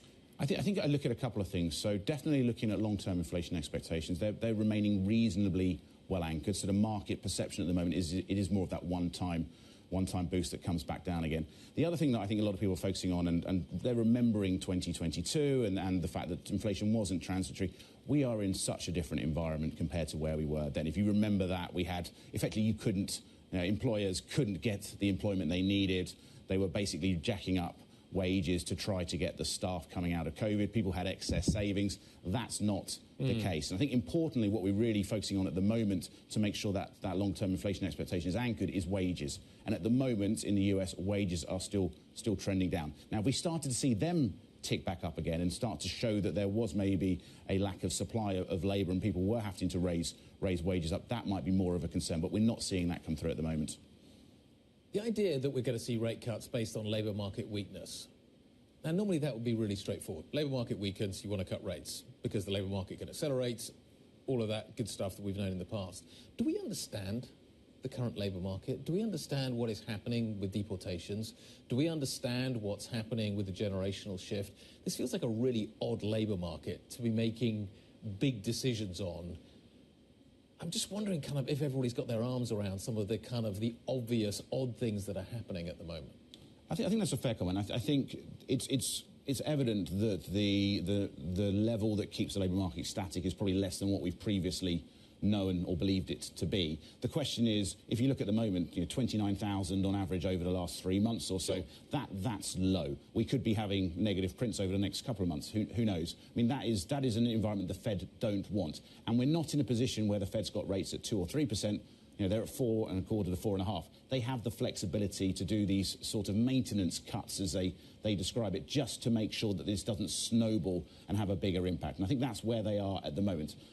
That does, all the labour data that we look at does show it slowing, though. Right. So, but not very quickly. Like if you look at the wage number, you look at the unemployment number, it's slowing, but it's not. No, it's not falling off a cliff. No. But it can do. Yes. And that's what the Fed want to make sure doesn't happen. And when you've got rates above what they believe to be their long-run neutral, they have the flexibility to do that. Okay, Ian, thank you very much. Thanks for joining us. Good to speak to you this morning. Ian Steely, International CIO of Fixed Income at JP Morgan Asset Management. Perfect person to preview the CPI print later on today and, of course, look ahead to the ECB. Coming up, we'll get back to some of the geopolitical conversations of the week. We'll speak to Livia Paggi, Managing Director for Strategy and Risk Advisory at JS Held on geopolitical risk after Russian drones were shot down in Polish airspace. That's next. This is Bloomberg.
NATO today, has value investing been a profitable thing to do over the last 10 years or so, or has it been hard to do? The market structure has changed, and there has been what I consider it to be a broken market, or the value investing industry, I think, is defeated, so to speak. It used to be that most money was invested by these long-only investors, these big mutual funds and stuff like that. And they had money coming in every day, and they were getting nice fees on all of that money, and they had large research teams. And they would sit around following all of the companies with teams of analysts, and they would say, this company we think is undervalued by 30%. And it might be a growth stock or a value stock, a Magnificent Seven or otherwise, but they would say, I think this is undervalued by 30%, and if I buy it and I hold it, I'll make the S&P plus 30.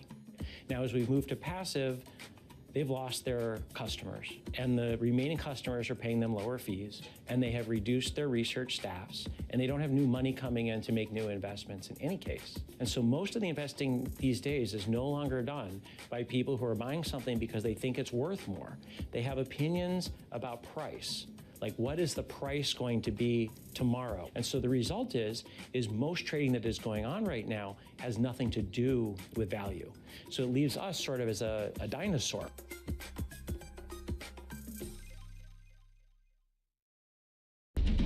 What is going to be the consequence for U.S. markets?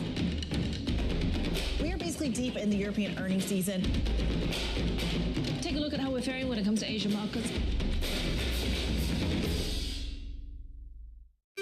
Bringing you up-to-the-minute economic news whenever and wherever it happens. I'm Jennifer Zabasaja in Cape Town, South Africa, and this is Bloomberg.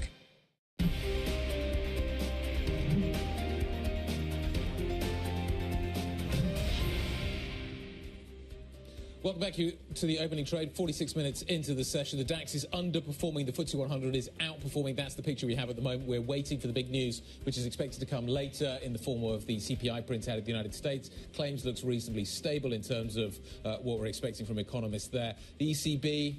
yeah, you're going to want to watch that. Of course you're going to want to watch that. Christine Lagarde on deck a little bit later on.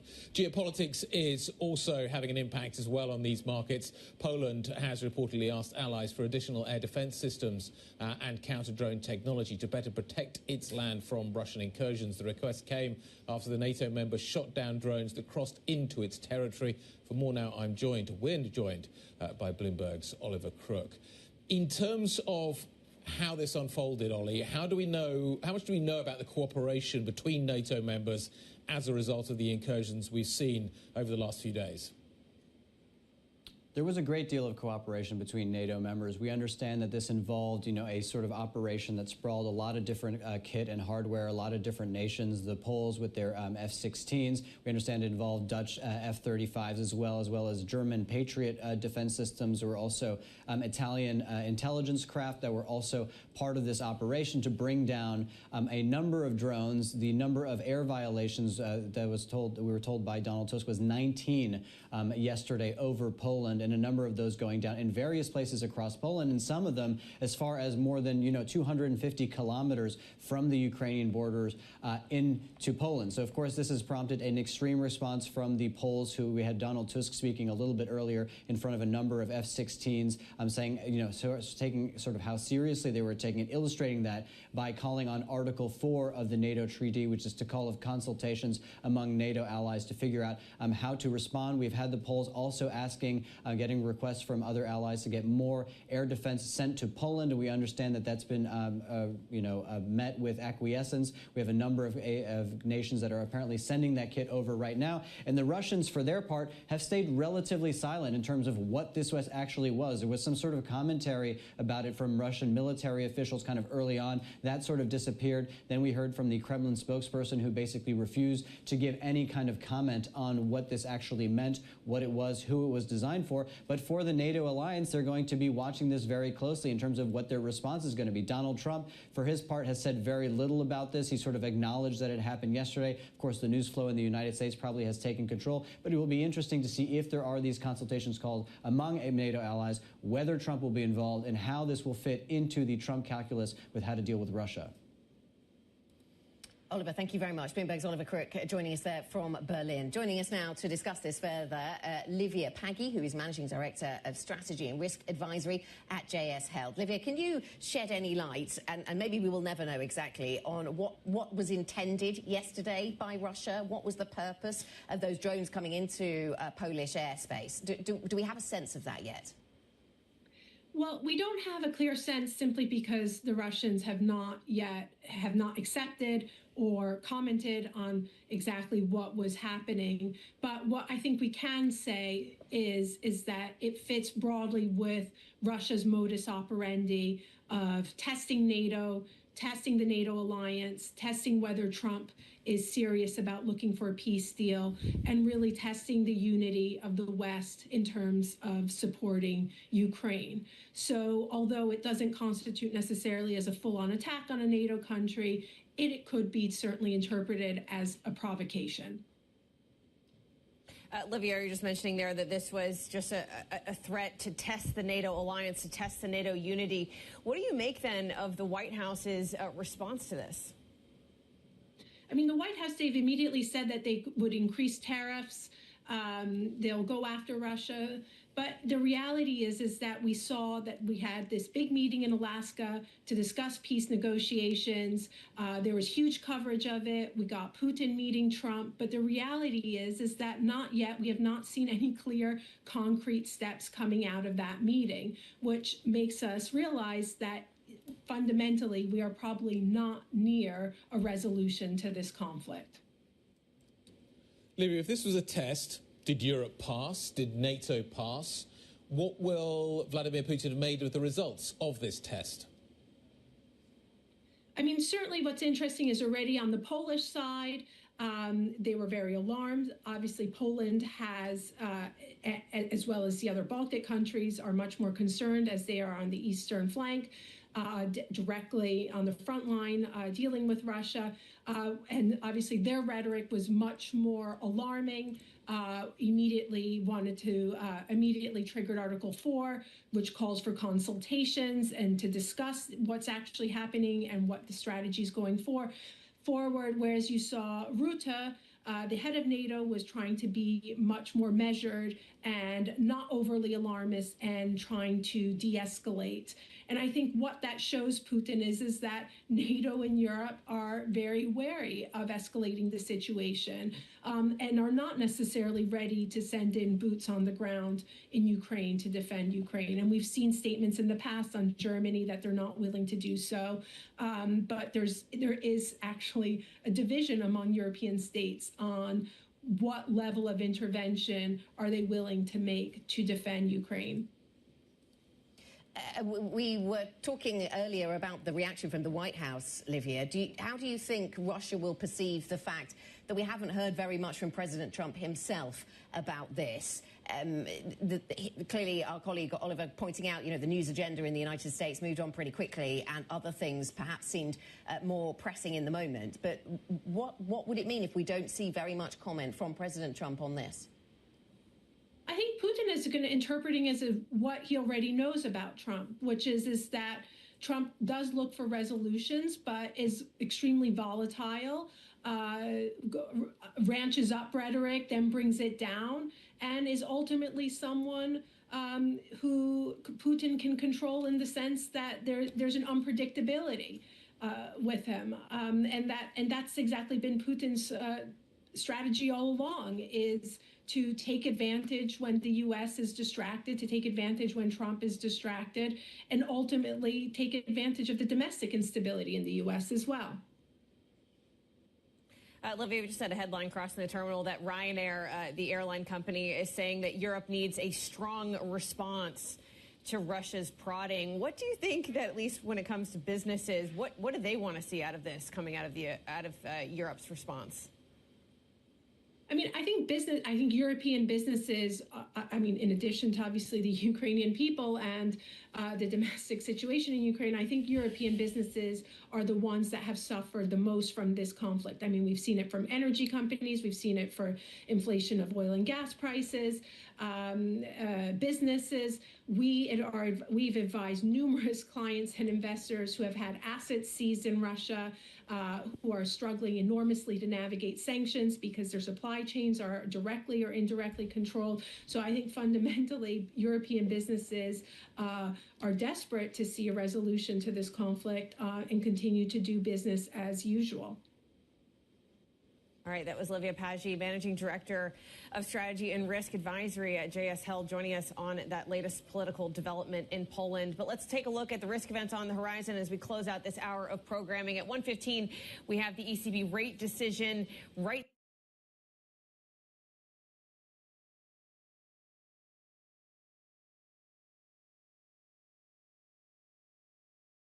smack in between that. We have the 1:30 data drop out of the U.S. that includes CPI and initial jobless claims. 15 minutes later is the ECB press conference, and then later this evening we have the big Treasury bond auction, $22 billion of 30-year duration into the market. I thought it was interesting. Ian Steely saying even if we got 0.5%, and the expectation is 0.3, isn't it, on core CPI, even if we got 0.5, he didn't think that that would really reset the markets thinking about rate cuts because we focused so much on the labour market, and Powell has. Yeah, maybe not so much on the expectation of September cut. I think that's definitely nailed in. But you have to start to think that that would cause maybe some issues when it comes to their communication of a pivot next week, right? They maybe not want to hint to the market that they're in for an aggressive pace of cuts if they get a very hot CPI print today. Does the equity market want 50 or 25? That's the question. And will today's number open the door to 50? Potentially. People are talking about 75 now, but that's definitely out there. That's definitely not on the list.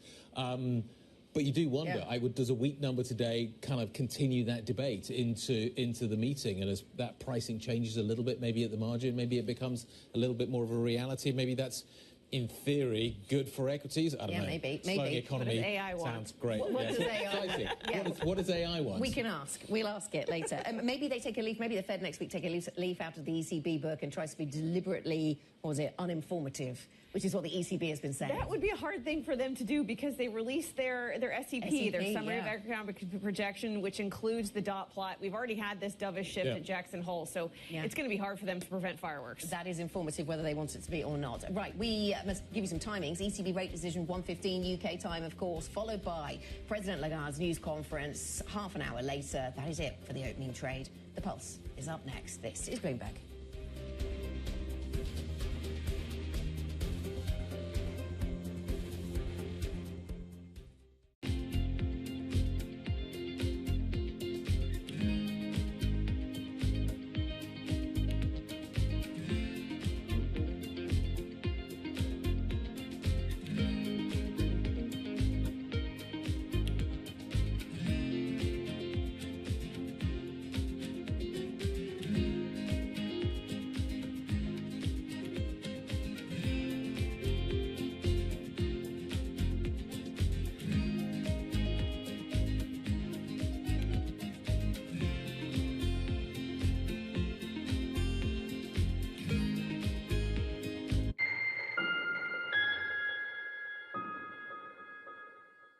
From our studios in New York and San Francisco, our expert hosts have the data and analysis from the companies you know and the startups to watch, plus the interviews you don't want to miss. Watch Caroline Hyde and Ed Ludlow on Bloomberg Technology, the only daily business show dedicated to tech, right in the middle of the trading action.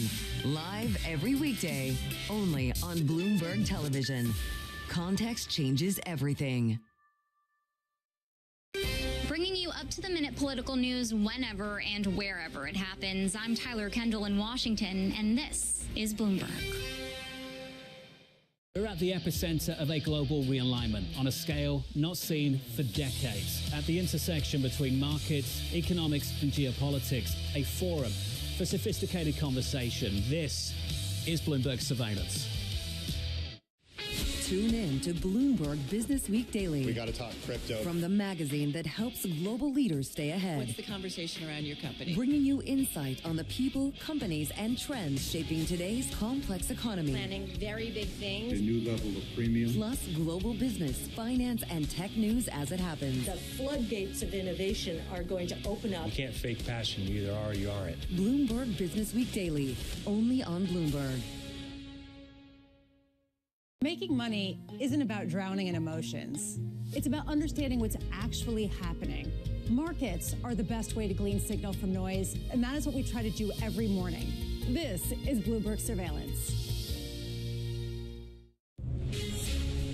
From the beating heart of global finance, economics and politics, and wherever newsmakers are moving markets, Bloomberg brings you conversations that allow for deep discussions and important insights. What do you think the future is for inflation? Is this a new normal? Are markets too optimistic? How do you worry about the things that are outside your control? How does the current fighting completely stop? I'm Francine Lacroix, and this is The Pulse, every weekday only on Bloomberg.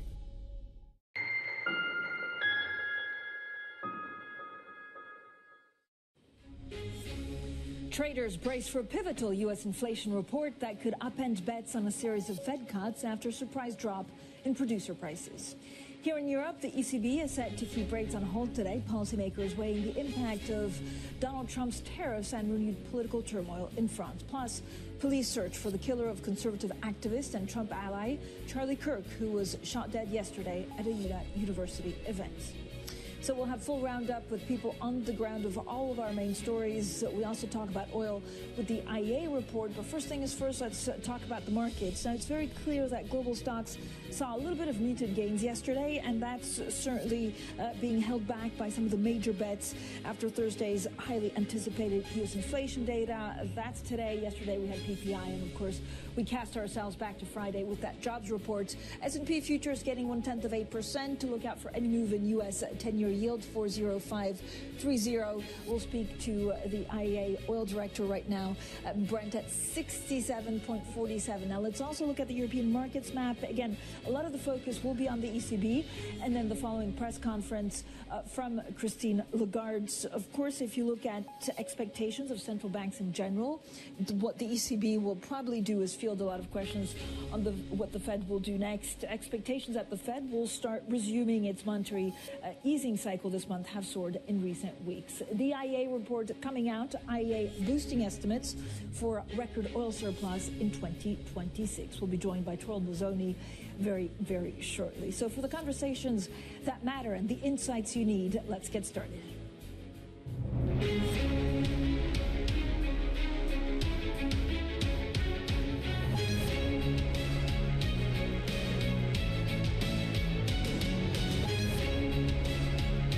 Newsmakers and market movers. This is The Pulse with Francine Lacroix. Well, good morning, everyone, and welcome to The Pulse. I'm Francine Lacroix here in London. Now, we'll discuss what's moving the markets a little bit later with Sharon Bell from Goldman Sachs. Away from the markets, let's also talk about the two big political stories dominating the news agenda. First of all, we'll discuss the fallout from Russian drones crossing into Polish territory with our Oliver Crook. But let's start with our Rosalind Matheson on the latest in the spate of political violence in the U.S. So a search is continuing for the killer of a U.S. conservative activist, Charlie Kirk, after he was shot at an event in Utah. The 31-year-old was speaking outdoors when he was killed. Kirk's shooting is the latest in a spate of political violence in the U.S. that's drawing an outpouring of condemnation from Republicans and Democrats alike. Well, President Trump has ordered U.S. flags to be lowered to half-staff until Sunday evening in Kirk's honor. It's a long past time for all Americans and the media to confront the fact that violence and murder are the tragic consequence of demonizing those with whom you disagree day after day, year after year, in the most hateful and despicable way possible. We're now joined by Ros Matheson. Ros, this is a shocking death. Why was Charlie Kirk also so important to President Trump? Well, he was very loyal to Donald Trump, including repeating his claims about the 2020 election and that it was stolen. And in a way, he stood by Trump when other Republicans kind of edged away in that intervening period when Trump was arguably a little bit in the political wilderness. And Donald Trump remembers that. And of course, using his organization as it grew to really mobilize younger people, not just those on college campuses, but also people in high schools, towards conservative values and conservative political views, and really became famous for his willingness to debate anybody. people who disagreed with him, he'd argue with them and take them on, be they at college or politicians, and therefore not just preaching to the converted, but trying to bring in other people to the conservative movement. And you can say arguably that contributed to some extent towards Donald Trump's electoral success in 2024 because of that grassroots mobilization, millions of followers on social media, his podcast, reach that you just can't get these days from TV ads or newspaper ads. And so certainly potentially playing a role there, and possibly would have played a key role in the midterms as well. So the question is now, with his killing, what happens to his organization, and does it mobilize further? Roz, what are the wider political repercussions of this killing?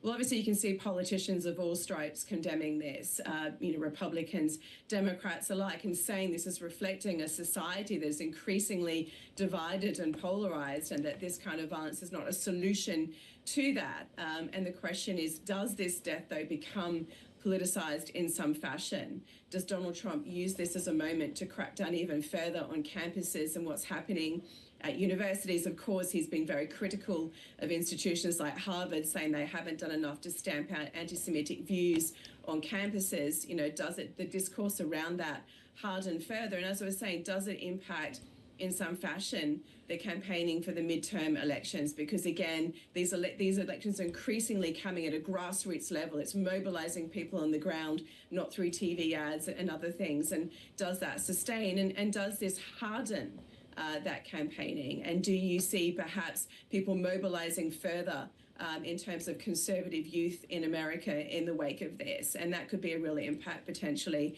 in elections to come. Roz, thank you so much. Roz Matheson there, of course, on the shocking news.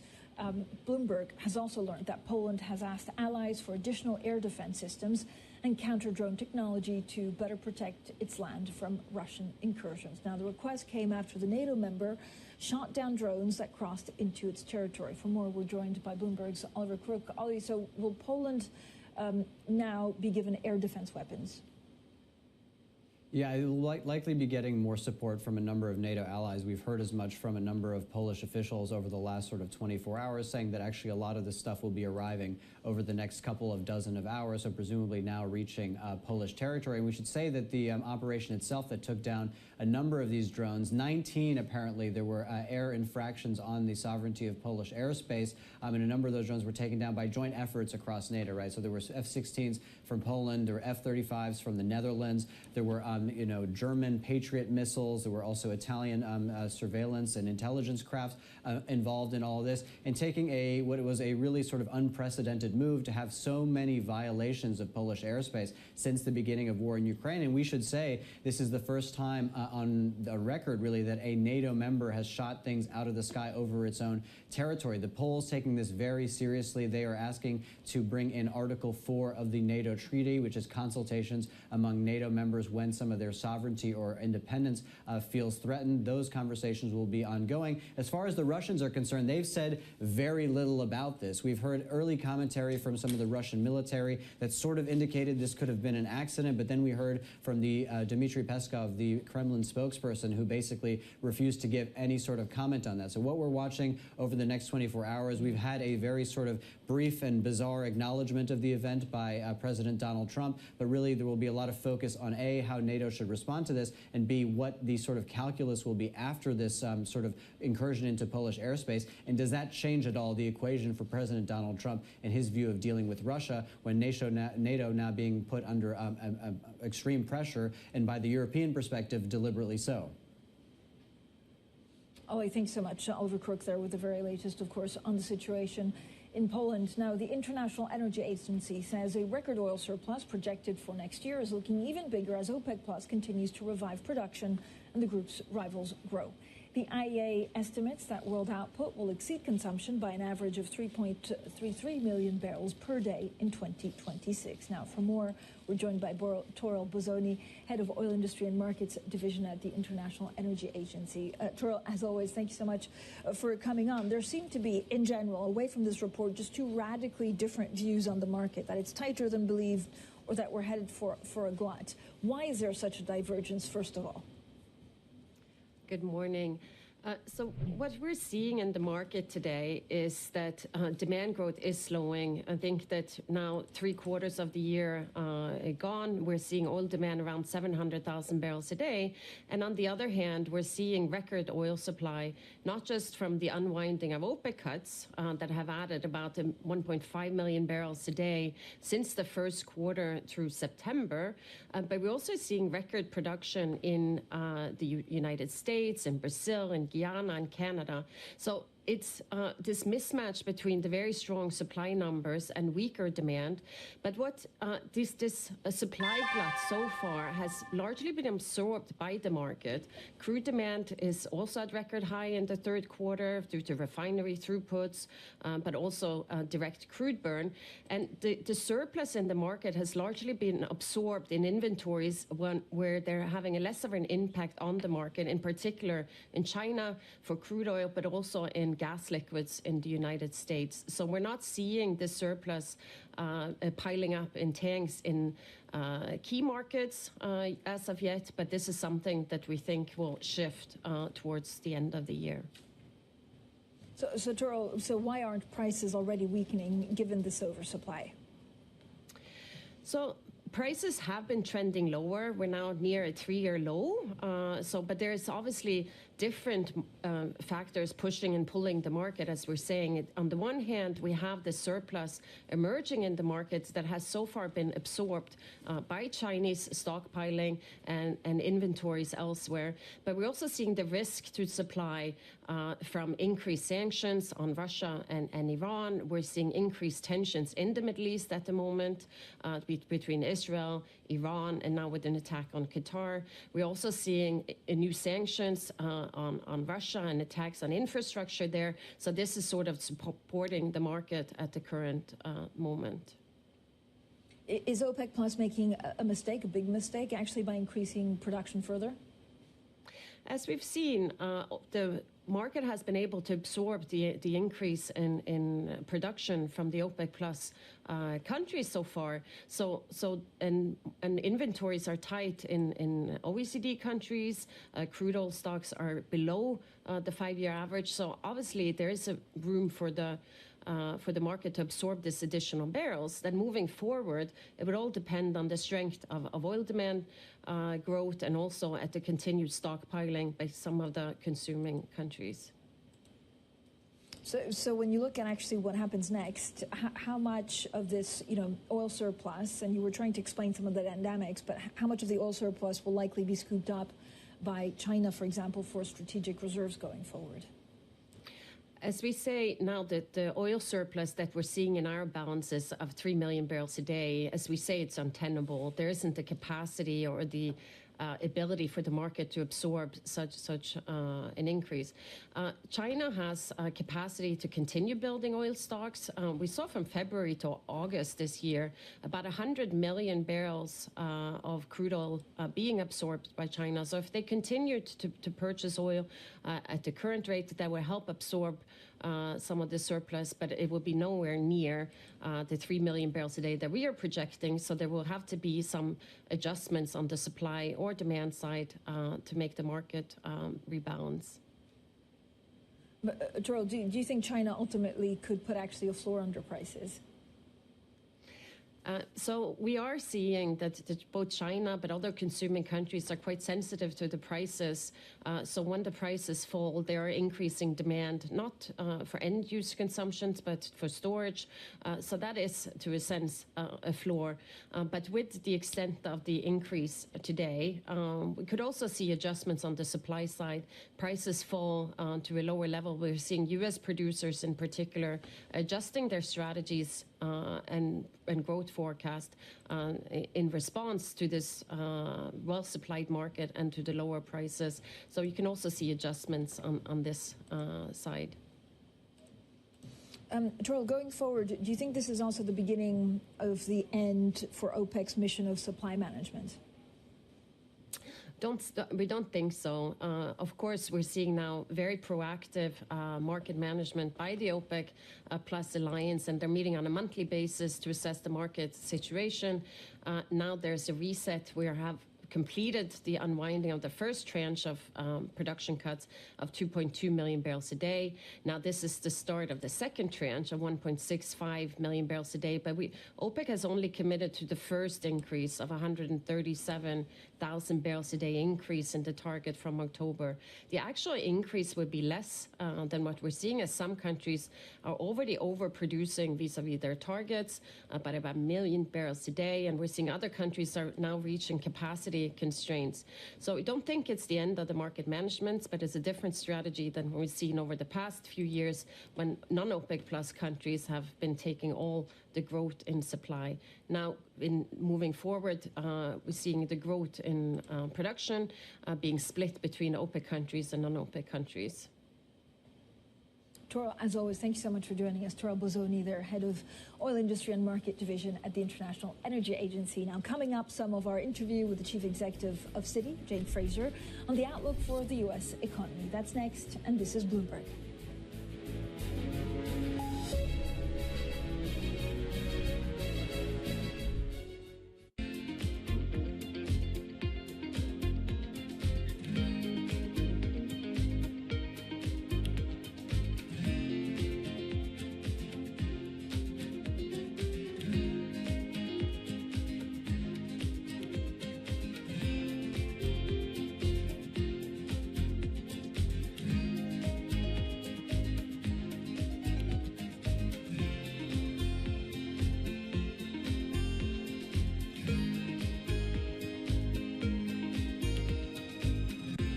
It's a multi-trillion-dollar industry. We'll show you what's happening in ETFs like no one else. ETF IQ, only on Bloomberg.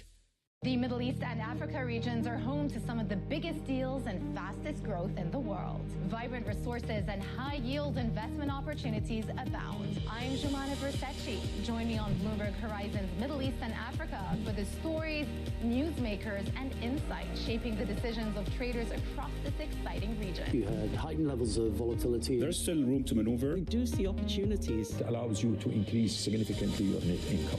Every trading day, only on Bloomberg. Africa, a region rife with potential for growth and opportunities, but not without its challenges. Bloomberg highlights the biggest stories, interviewing key players, and reporting on the issues impacting the region. Join us as we get to the heart of African business, politics, and economics, and ask the question, what's next? I'm Jennifer Zabasaja, and this is Next Africa. New episodes every month, only on Bloomberg. The countdown is on. Everything you need to get the edge at the end of the market day. Get ahead of tomorrow's trading with The Close. Weekdays on Bloomberg. Context changes everything.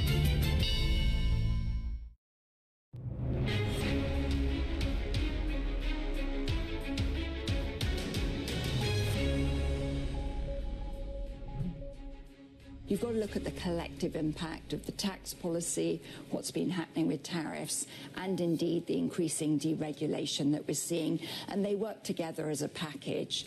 I think the most important piece for a corporate, clarity. We hate uncertainty. We like clarity. And our client base now is really starting to act with more confidence now that we've got clarity on those three fronts. So active in the capital market arena, in financing, much more active in investing, less sitting on the sidelines. And M&A has been very, very active indeed, as we talked about. Yeah. And on the consumer side, pretty robust spending through the summer. And we saw that really across all categories, helped a bit by lower gas prices.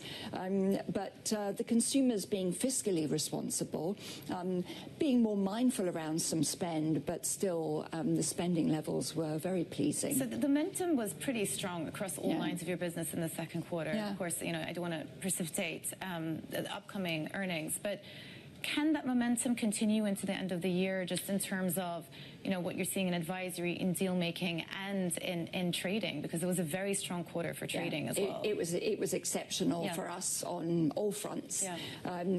I still see very strong pipelines. I see high level of engagement from clients. I see a sense of urgency as well, given the speed with which industry structures are changing, and there is still growth opportunity. I think growth will be a notch lower. We're keeping an eye on the labour market. It's a low churn market. So not everything is rosy, but we don't see a recession on the horizon.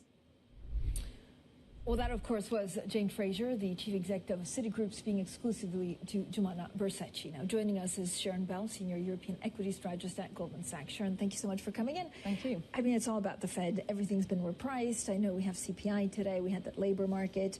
How do you think that's translating into European equities? Yeah, so, I mean, equity markets generally have been very strong recently, haven't they? And I think even though you've got that weak labour market data that we've seen in the US, it's caused investors to kind of price in a little bit more for the Fed. With growth being slow but no recession in the US or in Europe, and rates coming down in the US, that's not a bad environment. So where do you see the biggest value? I mean, there's a lot of talk, of course, in defense in Europe, but also a lot of question marks about, you know, growth and the ability to deal with inflation. Yeah, so, I mean, I think for Europe, actually, inflation is probably less of a worry. I mean, we've had energy prices on the softer side this year. You don't necessarily see that feed through immediately to people's bills that they pay, but I do think that will feed through over time. And you don't have the tariff impact in Europe that you've got in the US. So US inflation will probably, I mean, we'll get more information today, but US inflation will probably run a little bit hotter in these next few months than European inflation. But we do think the ECB has probably finished its rate cutting cycle now, it having cut earlier, obviously, than the Fed did. Sharon, do you think, I mean, the ECB does seem to be in that position. Is it because they were just faster at cutting, or is it just because of the, you know, the economy, which is maybe less complex in other parts of the world? I just think the US economy has been stronger up until now. It was particularly strong at the second half of last year, growing at about a 3% pace. So the Fed wasn't really in a position to be cutting aggressively through that period of time. Also, lots of uncertainty about the tariffs, how big they would be, what the pass-through would be, etc., the impact on inflation. I think we don't have zero uncertainty now, but we have a little bit more clarity on all those things. And the labour market is slowing in the US, which means the Fed can cut. Whereas I think the ECB was facing a weaker growth environment earlier last year and into early this year and could cut, therefore. So how do you look at, when you look at Europe as a whole, there's a lot of political turmoil, certainly in France, but also other countries where you're seeing noise. Again, does that translate into equities, or are equities just like on a world of their own? A world of their own. I mean, European equities did really well in the first quarter, but since then have been flatter. And I do think some of the concerns about Europe are showing through there in its sort of relative weaker performance since the first quarter. And some of those concerns are fiscal. You mentioned France, UK is another. There are fiscally vulnerable sovereigns in Europe. And in France, we've had political uncertainty rise again recently. And yes, that does feed through into a slightly higher risk premium for Europe. And of course, French domestic stocks, when there was more the announcement of the confidence vote rather than the result, but on the announcement, they certainly were hit. How much does German fiscal spending help? Yeah, so there are fiscally vulnerable sovereigns, but there are those in a better fiscal place, Germany's being the obvious one. And Germany is turning on those fiscal taps, really as we speak. You know, I think the sort of plans were put forward in the first quarter, but we're expecting to see some impact on GDP, particularly next year in 2026. So absolutely, Germany's got more fiscal firepower, debt ratios in Germany are lower, and Germany hasn't grown. This is the problem. We haven't grown for the last few years. They need to spend fiscally on infrastructure. They need to spend on defence for lots of reasons, but they also need to spend on infrastructure. German infrastructure is weak at the moment, and growth has been weak, and they need to engineer some of that. But are valuations still compelling? Well, I mean, the market rose in the first quarter, flattish since then. Valuations have gone up in Europe. They've gone up everywhere. In the US, valuation is now very stretched versus history, well into the 90th, 95th percentile of its history. European valuations are also high, but probably more of the 70th percentile of history. So high, but not extreme. I do still see some value there, yes. When you look at earning expectations, So are they, looking into the next quarter, going to be better than expected because they've come down a touch, or are earnings just going to improve? They have come down a lot, and now, in fact, the consensus for this year is for 0, if not slightly negative, earnings growth for Europe. At the outset of this year, the consensus expected 8% earnings growth this year for Europe. So it's quite a change. It is quite a change, and considering that the market rose quite a bit in the first quarter, especially. So you did have sort of earnings estimates down, markets up, which of course means valuations have moved up. I think the problem for European earnings is we in Europe make half of our earnings, if not more, in dollars, and the dollar has been coming down. And that's been the reason, really, for a lot of the downgrades, rather than specific economic damage. But that hasn't helped either. But does that mean that returns will continue being modest in Europe compared to other parts of the world?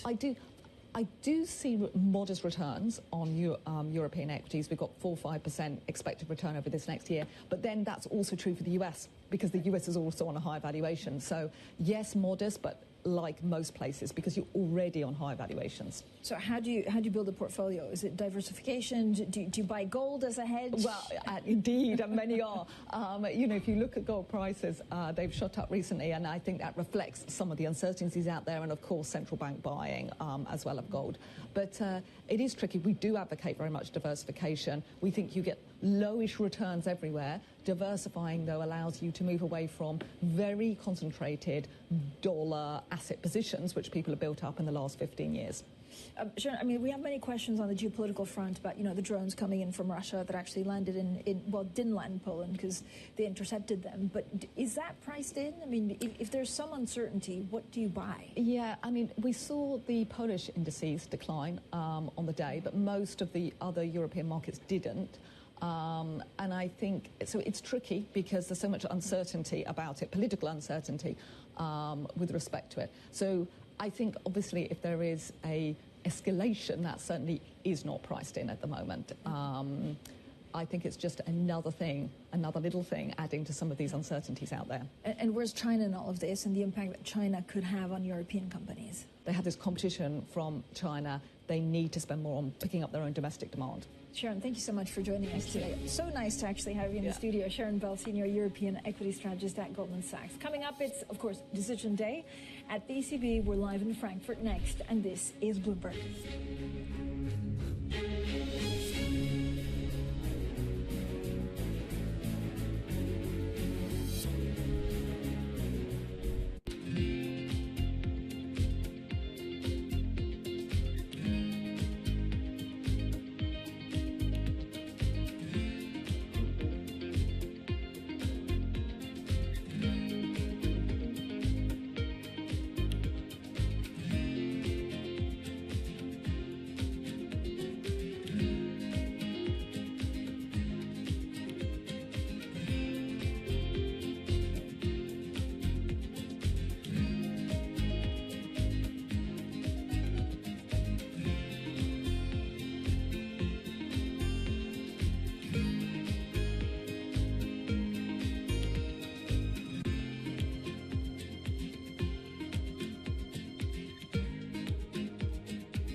Bloomberg Screen Time is back this fall for year 3. We're bringing together the biggest names in business and pop culture, like Netflix co-CEO Greg Peters, Instagram boss Adam Mosseri, and Los Angeles royalty Will Obey.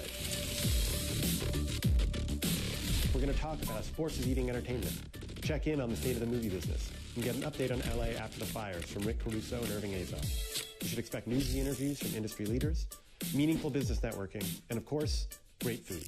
We'll feature some of the best chefs and food trucks from my hometown of Los Angeles.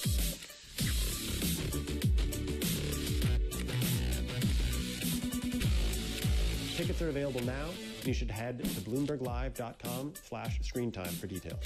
I'll see you in Los Angeles, October 8th and 9th.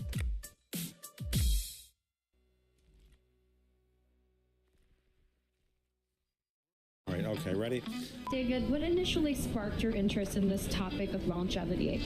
15 years ago, I turned 60, and I began to wonder how much longer I'm likely to live and what I could do to extend my life. On longevity, I talk with the leading experts in science and medicine to educate people about how they might be able to change their conduct so that they can live a happier and healthier life. I'm David Rubenstein. Join me on a 4-part journey as I explore the great quest for longevity.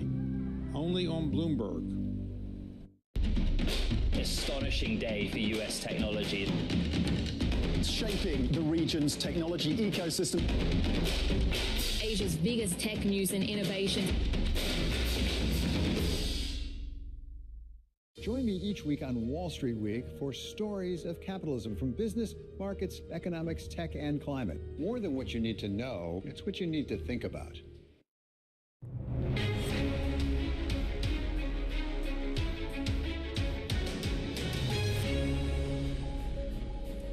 Good morning, everyone, and welcome to The Pulse. I'm Francine Lacqua here in London, and these are your top stories. Traders brace for a pivotal U.S. inflation report that could upend bets on a series of Fed cuts after a surprise drop in producer prices.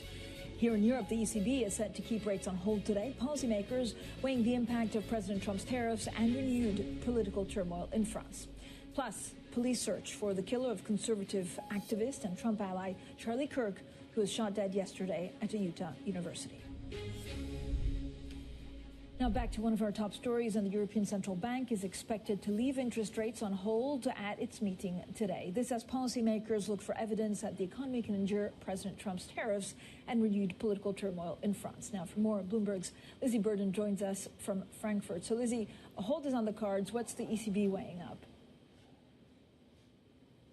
Well, Francine, just as the Federal Reserve's about to kick off the rate-cutting party, we expect the ECB, as you say, looks to be holding rates again today because they're waiting for clarity on the economic impact of Donald Trump's trade war and because, as Christine Lagarde has put it, the euro area economy is in a good place. You've got inflation at 2.1%, second quarter GDP revised up, unemployment at a historic low, and all of that quietening the concerns of the doves on the governing council. So markets pricing less than a 1 in 3 chance of another cut by the end of the year.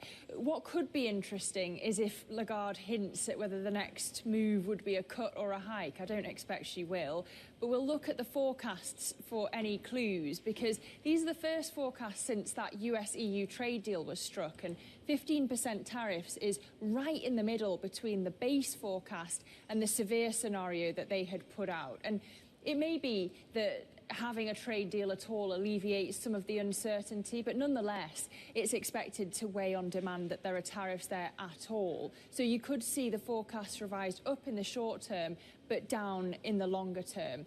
We may also get some fireworks when it comes to the press conference, because of course, as you'll know, Christine Lagarde was once the French finance minister. And so I'm sure she's going to be asked about the French fiscal situation, whether the ECB would be willing to intervene if the oat-bunt spread were to widen. As she has said before, it's not the ECB's job to close spreads, and I'm sure she'll say she doesn't want to comment on individual member states' politics. They should nonetheless be fiscally responsible. But another way it could come up is when they talk about the euro, because, of course, we've seen the euro shrugging off French politics, but then we have this divergence expected to open up between the rate paths of the Fed and the ECB, and the euro climbing towards $1.20. So that may be where it comes up. But really, the euro may be moving more on US CPI today, Francine, than it does on what happens here in Frankfurt, because that print is going to drop right between the decision and the press conference later. Lizzie, thanks so much. Lizzie Burden there in Frankfurt. Let's also talk to Lawrence Mutkin, head of EMEA rate strategy at BMO Capital Markets. Lawrence, so good to speak to you. Look, I mean, there's a consensus in the markets that Lagarde's press conference, but also the inflation data, won't really shift money market pricing or the ECB Fed divergence already embedded. Are they too complacent? Yeah, I think a little bit. I mean, I think one of the things that's changed in the way that the ECB is communicating with people is that at the last meeting, they slightly changed the language describing how they make their decisions. And as well as talking about the outlook for inflation, they also added a line about the risks surrounding the outlook for inflation. And I think not so much in the press conference maybe, but certainly in the new projections from the staff, you might see a bit more of a discussion about the risks around inflation. And I think there's a risk, I think there's a chance that publication will be more dovish than the last one. And if I look at where the market's pricing, it's kind of not pricing for that at all. No. So I think although the change in tone from the publication and the press conference might be quite minor, I think the change in pricing in the bond market could still be, you know, a decent-sized move. So are you expecting the ECB president to just emphasize optionality? I think she at the Q&A last time, somebody asked the question, you know, I see you changed this thing a little bit, and she went, I'm glad you noticed, right? So I guess this is her opportunity to do so. And if you think, I mean, it's a reasonable way of making policy. If you think about what the risks are around the European inflation outlook, obviously they've all increased, right? We have the euro strengthened, you know, we have the oil price went up, which kind of, I guess, goes the other way. Tariffs came somewhere in the middle, which if you look at the sensitivity analysis in the previous report, they think is kind of a downside for growth, but also for inflation. It's kind of a downside for growth, but also for inflation. So it's all kind of pointing to me saying, you know, the risks are getting more skewed toward the downside for inflation and less skewed toward the upside. So what are you expecting? You're expecting a rate cut? Definitely not. Definitely not. Today, no. No, not today, you mean but ever? By the end of the year. I mean, ever would be a bold call, Lawrence. Yeah, you're right. Brave as the economist. Never give the timing. Look, the market is not priced for a 100% chance of a rate cut at all this cycle anymore. I guess all I would think is, I think that the probability of rate cuts and the trough in rates could be skewed for a more dovish outcome after this press conference. How does she navigate the question on France? I mean, I guess there's not much more that she can say except from, you know, policymakers are monitoring spreads. Yeah, I mean, I think what you and Lizzie said about France is it's quite right. That's a question for her. For the market, I mean, it's quite which I know better. I mean, it's interesting how the market has responded to this latest ruction.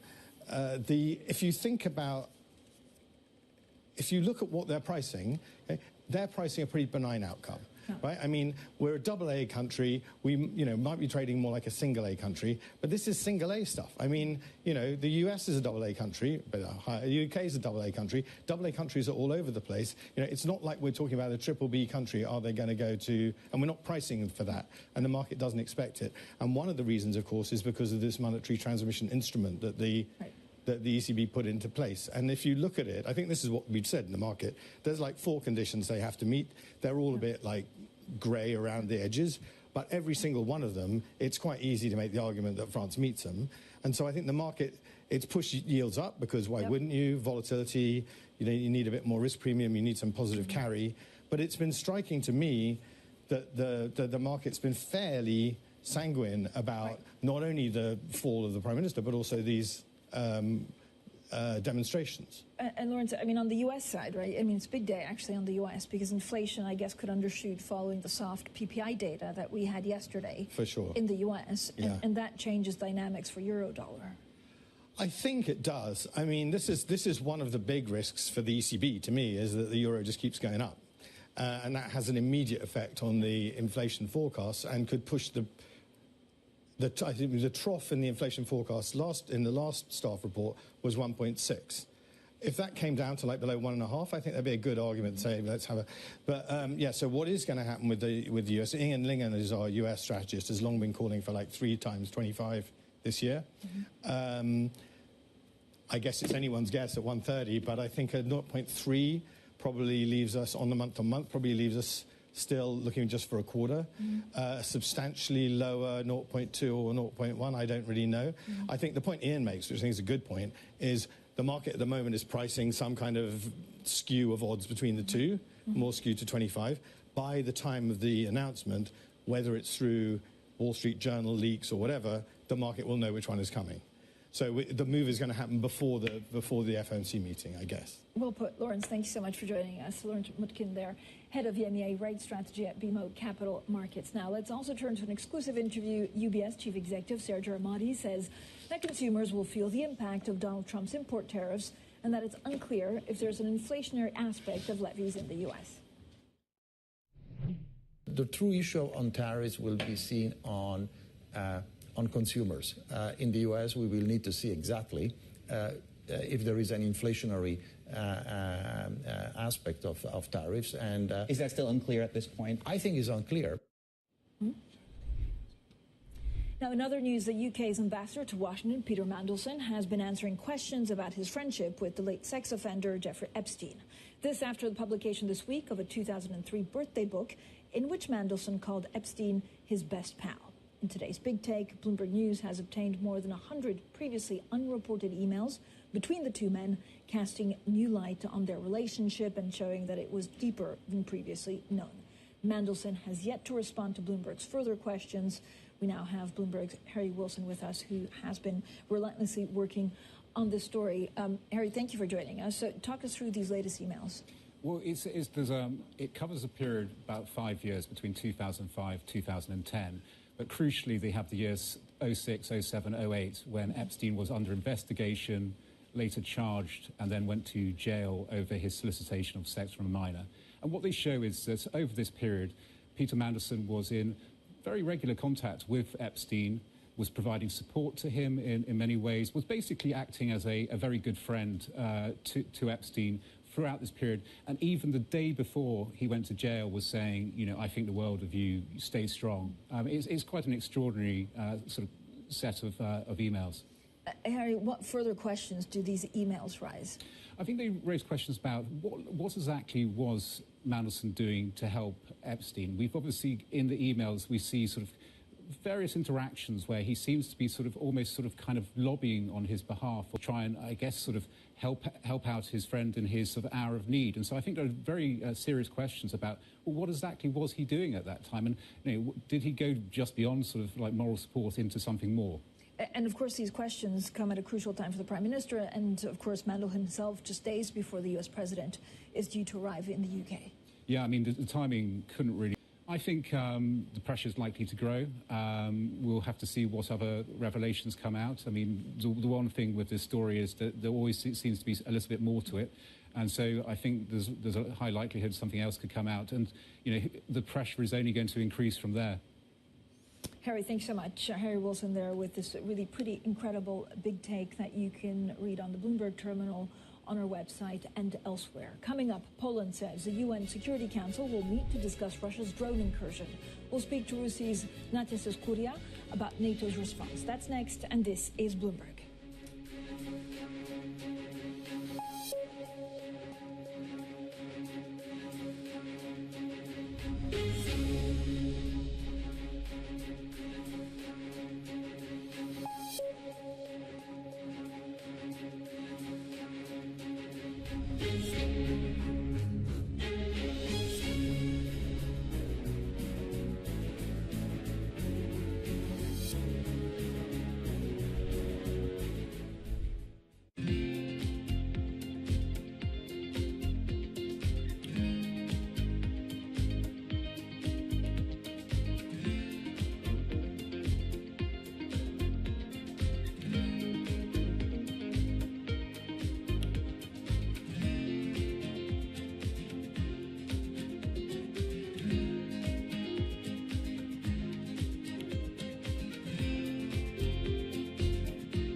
From our studios in New York and San Francisco, our expert hosts have the data and analysis from the companies you know and the startups to watch, plus the interviews you don't want to miss.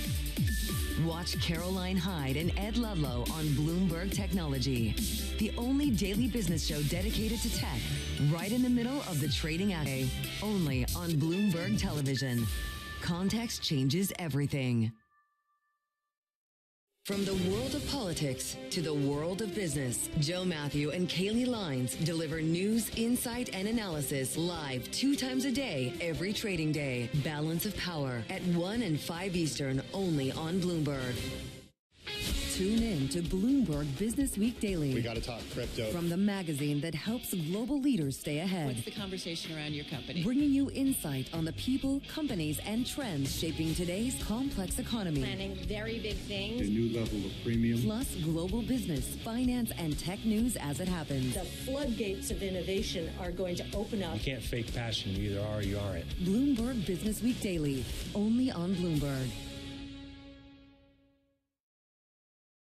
Wednesday, the Fed decides. The real debate is going to be about the outlook. The economy is slowing as inflation's picking up. The Fed's going to ride to the rescue and cut rates. The risk is that you could see a reacceleration of inflationary pressures. Trust Bloomberg to bring you the fastest coverage and exclusive analysis, including Powell's press conference. I've never seen the equation this messy, ever. Maybe this is going to be a central bank predisposed to running the economy hot. Tune in to Bloomberg Surveillance, The Fed Decides, starting at 1:30 p.m. Eastern.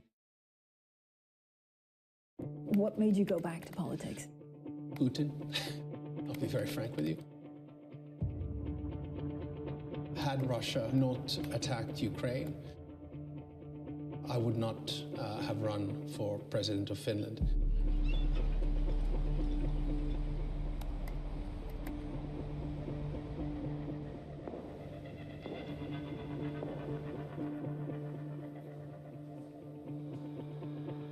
This was built in the 1800s later when the Tsar took over the palace. And this is mirroring the Winter Palace in St. Petersburg, but it's called the Hall of Mirrors, so we have the mirrors on the side. So do you ever get used to it, or do you sometimes just walk in and think, wow, this is... Every morning, wow, this is. Have a seat.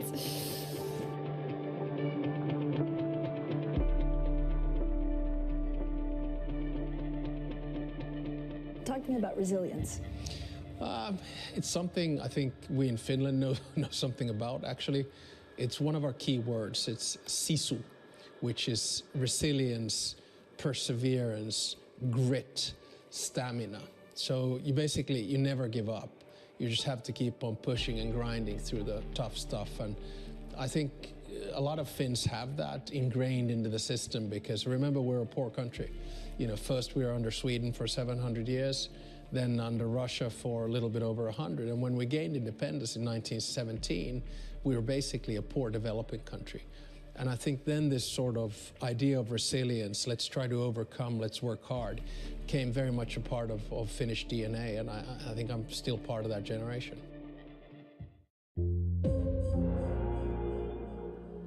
You can watch the full interview with the Finnish president tomorrow at 5:30 p.m. in the UK, 7 p.m. Eastern in the US. You can also watch it on Bloomberg, on the website, and on the terminal from 9 a.m. London time. Of course, it's the first of 6 episodes of the first season of Leaders with me, Francine Lacroix.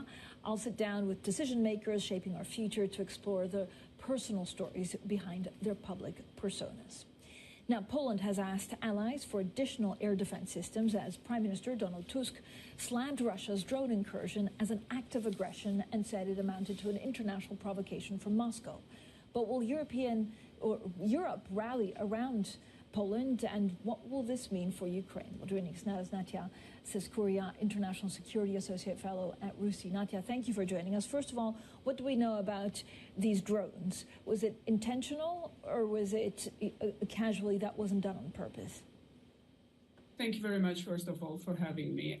I think, first of all, this is obviously a major violation of NATO airspace. So far, what we we have limited information, obviously, about the purpose of this attack.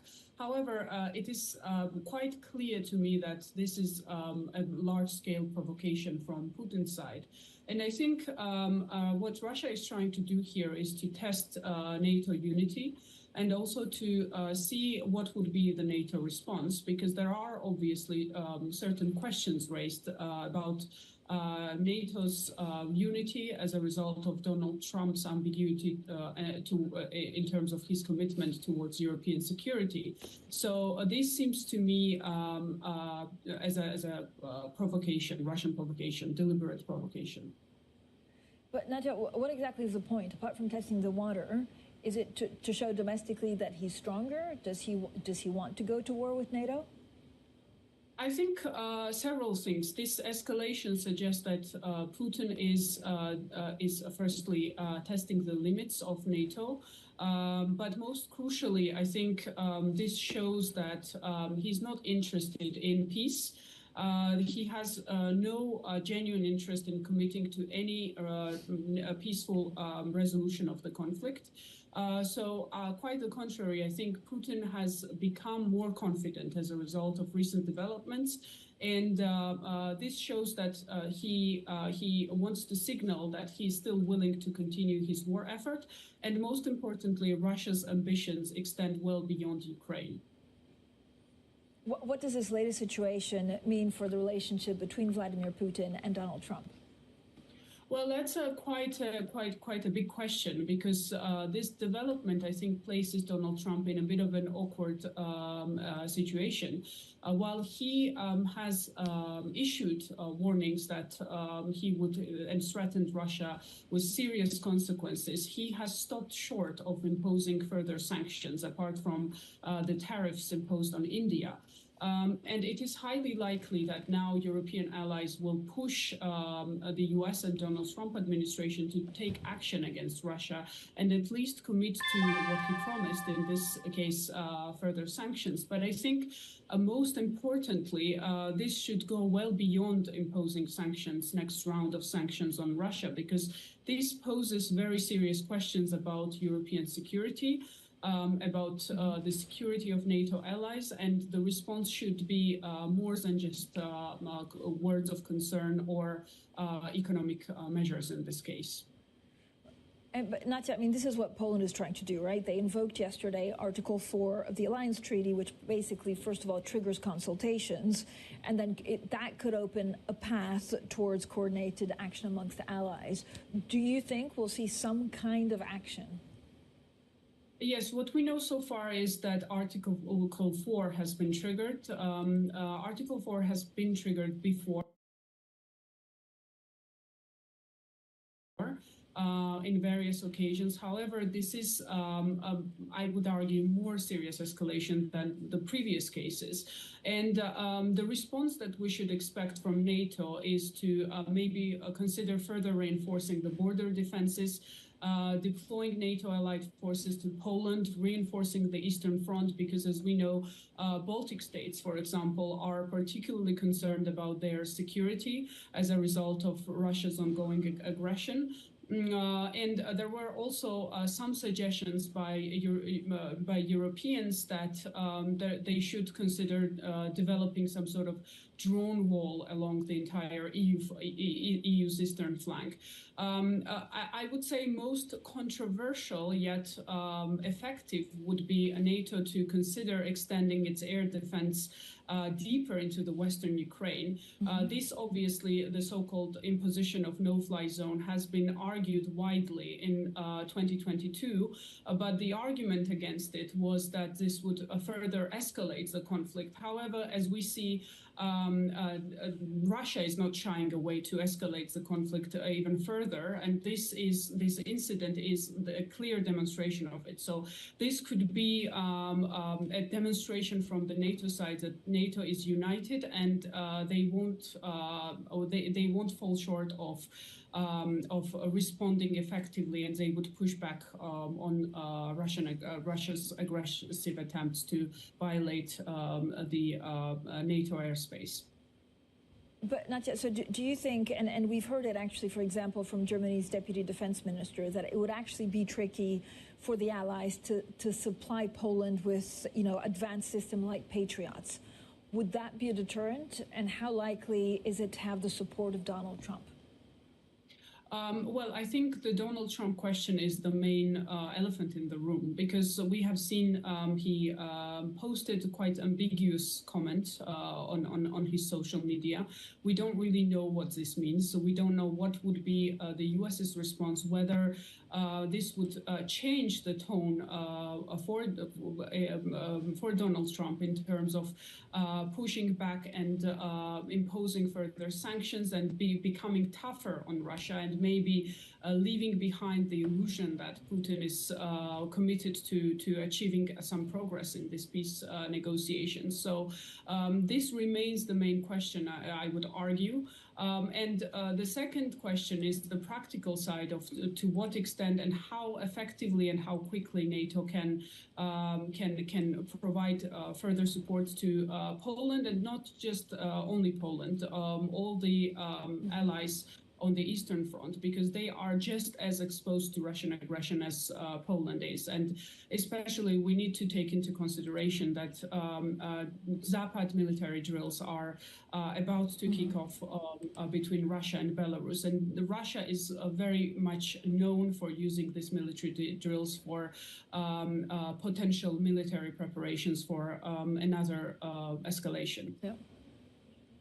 Natia, thanks so much for joining us. Natia Siskoria, their International Security Associate Fellow at RUSI, and of course we'll be following this story very, very closely. Now, some other stories making news, and Sébastien Lecornu has taken over as French Prime Minister, pledging big changes as he tries to engage opposition parties in reining in the country's debt. Lecornu, who served as Defense Minister in the previous cabinet, became the country's 5th Prime Minister in 2 years. Mexico plans to impose tariffs of as much as 50% on. And the buy now, pay later firm founded in Sweden rose 15% in its trading debut. That's after the company and some of its backers raised $1.37 billion in an initial public offering that signals the market for new listings has room to run. Oracle co-founder Larry Ellison also briefly surpassed Elon Musk to become the world's richest person. That's after a 36% jump in Oracle shares added $89 billion to his wealth. With the increase lifted his total net worth to more than $383 billion. This is according to Bloomberg Billionaire Index. It's the biggest one-day increase ever recorded. Also, don't forget the next episode of Bloomberg Tech Europe tomorrow with Tom McKenzie, featuring an exclusive interview with Demis Lassavas, the chief executive of Isomorphic Labs and Google DeepMind. Up next, Bloomberg Brief, and this is Bloomberg. Good morning. This is Bloomberg Surveillance. Welcome back to the opening trade. Watch Bloomberg Tech. This is the Asia trade. This is Wall Street Week. Welcome to Balance of Power. This is Bloomberg Television.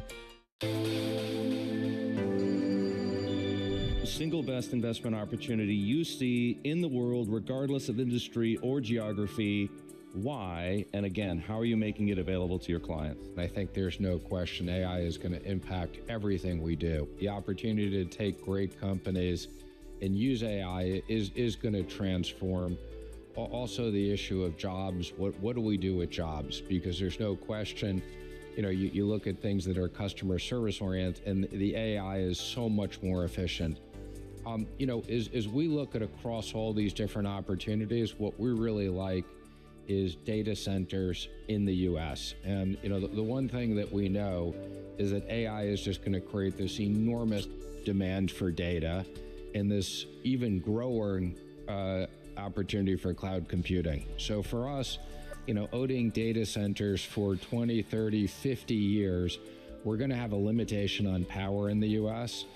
There's no question over the next 20 years, the technology will change for chips. It'll become more competitive, and NVIDIA may not be the only major provider. So I think you're going to have a big technology refresh over the next 20 years. But the one thing we know is you're going to need data centers, you're going to need power, you're going to need cooling to support all this growth in the cloud. So we look at them as long-term bonds.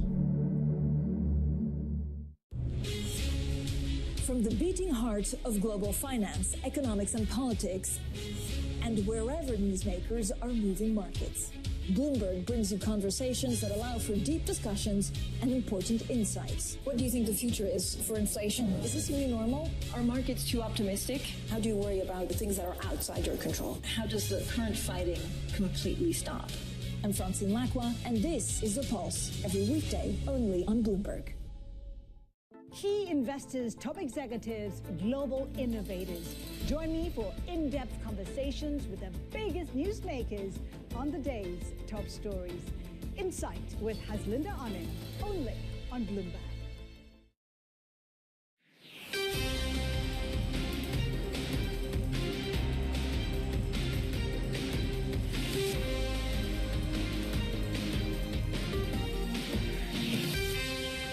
It's 5 a.m. in New York City. Good morning. I'm Vonnie Quinn with your Bloomberg Brief. Here's what you need to know. Countdown to CPI. Stocks steady after hitting records ahead of a key inflation data print. 3 rate cuts almost fully priced in now for this year. From tariff impacts to competition with China, don't miss our exclusive interview with UBS CEO Sergio Ermotti. And the search continues. A manhunt underway after the FBI releases someone who had been a person of interest in the killing of Trump ally Charlie Kirk. So let's get to those markets then. Futures are pointed higher, a little halo effect after Oracle surged 36% in yesterday's trading. Of course, Oracle not in the Nasdaq nor the Nasdaq 100, but that index did eke out the most fractional of gains to a record thanks to the halo effect that Oracle had. As we're saying, pricing now indicates that we're expecting almost 3, if not 3, cuts this year. Investors clearly pricing for the Fed to spur growth as opposed to deny inflation, if you like. So S&P futures, NASDAQ futures, all higher. Bloomberg dollar index just fractionally higher as well. If you look at yields, we're seeing a slight undoing of that curve steepening once again today. The long end just a moment ago was below 470, and we have the 2-year yield just a little bit higher, close to 355 as well. Of course, we're all just waiting for that 8:30 CPI print. I do want to also acknowledge that today is September 11th. It is the 24th anniversary of 9/11. We will be remembering all day long, as well as along with the exchanges, observing those moments of silence. All right, let's get to London now to look at some individual market movers. Here's Valerie Teitel. Valerie. Good morning, Vonnie. Let's start with a check on Oracle, because that 36% surge of yesterday's session doesn't stop there, adding another 1.5% so far in pre-market trade. The surge yesterday was enough to catapult the co-founder Larry Ellison to be the world's richest man for a short amount of time, but one of the biggest jumps in wealth recorded from the Bloomberg Rich Index. The Wall Street Journal also reported yesterday that one of those splashy cloud agreements that it had signed was with OpenAI, totaling $300 billion, one of the largest signed in the cloud sphere. Moving on to Klarna, the IPO yesterday that surged as much as 43%. We are seeing it fall into the red in pre-market trade, just down less than 1%. This is the buy now, pay later company that had a splashy IPO yesterday, one of the biggest of the year, and valued the company at $17 billion. Perhaps a few days of good trading for this stock could show that the IPO market does have more room to run in the U.S. Lastly, let's end with the retail frenzy. Open Door Technologies absolutely surging in pre-market, up 28%.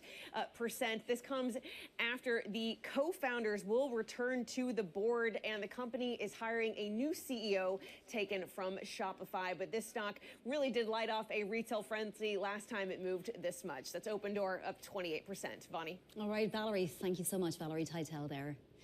And later in the show, we'll push ahead to CPI with Seema Shah of Principal Asset Management. So, cooler than expected PPI, further cementing a Fed rate cut next week. Investors now turn to CPI, coming out, of course, at 8:30 a.m. Eastern Time. For more, let's bring in Ven Ram, cross-asset strategist for Bloomberg News. So, Ven, what exactly is at stake then in today's data? Morning, Moni. I think there's plenty at stake. Very specifically, the Fed's dot plot is at stake. In June, if you remember, the Fed had outlined 2 rate cuts this year. Now the markets are leaning, as you were saying earlier, towards 3 rate cuts. They are not fully factored in 3 rate cuts yet, mind you. They're thinking 2 and a bit more. So I think that today's print is going to be crucial for that particular calculus. If the CPI print confirms what we got with the PPI print yesterday, of prices actually falling, or even a slower rate of inflation than the markets have penciled in, I think that will cement hopes for 3 rate cuts from here. And that'll mean that, the Fed will be on a par with what the Taylor rule rate is saying, about 375 thereabouts, or perhaps even lower, depending on the inflation print that we get today. Then, what if it doesn't? Each data point, it seems like, has been very confusing and has surprised the market. What if we get a surprise and hotter than expected inflation today? Well, I think that that's a great question. I think that if we get, say, a 3% inflation print, that will probably pull the market back from leaning towards 3 rate cuts. But the big picture in the economy, Vonnie, is one of a softening economy. Whether you look at the ISM manufacturing report, whether you look at the Jolts market report, whether you look at the non-farm payrolls report, the momentum definitely has shifted to a lower gear. And I think that will keep the Fed comfortable with 2 rate cuts that it had already penciled in based on the metrics that they had estimated earlier in the year. So I don't think we are going to be in a position where all the Fed rate cuts are derailed. It's specifically the third one is in question. And if the number points to an acceleration, as you say, then the third rate cut will be priced out of the market. Then gold has been on a stunning run this year, but if in fact we're sort of getting some answers to our questions now and the rate cutting cycle begins, is that rise sustainable? Well, I think that for the rate cuts, for the reason of further rate cuts and possibly a very dovish Fed chair succeeding Powell, I think that gold has got that momentum, and it is overvalued. It is overvalued specifically by 23% on my model that takes into account inflation, the dollar's value, and central bank purchases. Now, if you look at the central bank purchases and inflation, I think that gold has probably got the momentum to take it towards 3.8, 3.9 thereabouts. But I think some of the calls on gold have been very bullish, and some of it probably too outlandish in my opinion. $5,000. I don't think it's going to get there anytime soon. Over the longer term, very long term, that's possible, of course. But in the short term, I think that it may top out around 3.8, 3.9. All right, we're topping 3,600 today. Van Ram, thank you so much. Over in Europe, meanwhile, the ECB widely expected to leave interest rates on hold at its meeting today. Bloomberg's Lizzie Burden joins us now from Frankfurt. So, Lizzie, a hold obviously on the cards. What exactly is the ECB weighing up? Has it achieved that soft landing?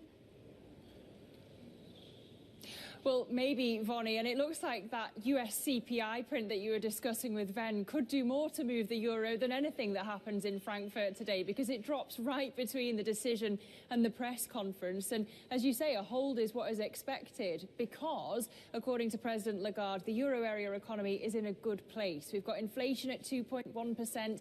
They've just revised Q2 GDP up. You've got unemployment at a historic low. And so it's quietened the concerns of the doves on the Governing Council, and economists don't see any more cuts. In fact, markets see a 1 in 3 chance, less than, of another cut this year. We may be actually seeing the next move being a hike. Let's see if Christine Lagarde gives any hints on that at the press conference. I expect she will be tight-lipped. But we could look to the forecasts for clues here, because this is the first set of forecasts since that US-EU trade deal was reached. And 15% tariffs are the midpoint between the base scenario and the severe scenario that they had set out. Yes, having a trade deal, Vonnie, alleviates some of the uncertainty, but nonetheless, tariffs are likely to weigh on demand. So you could see the forecasts revised up in the short term, but down over the longer term. Now, there may be also some fireworks in the press conference, because you'll know that President Lagarde was once the French finance minister, so I'm sure she'll be asked, would the ECB intervene if that oats-bundt spread were to widen on the French political risk?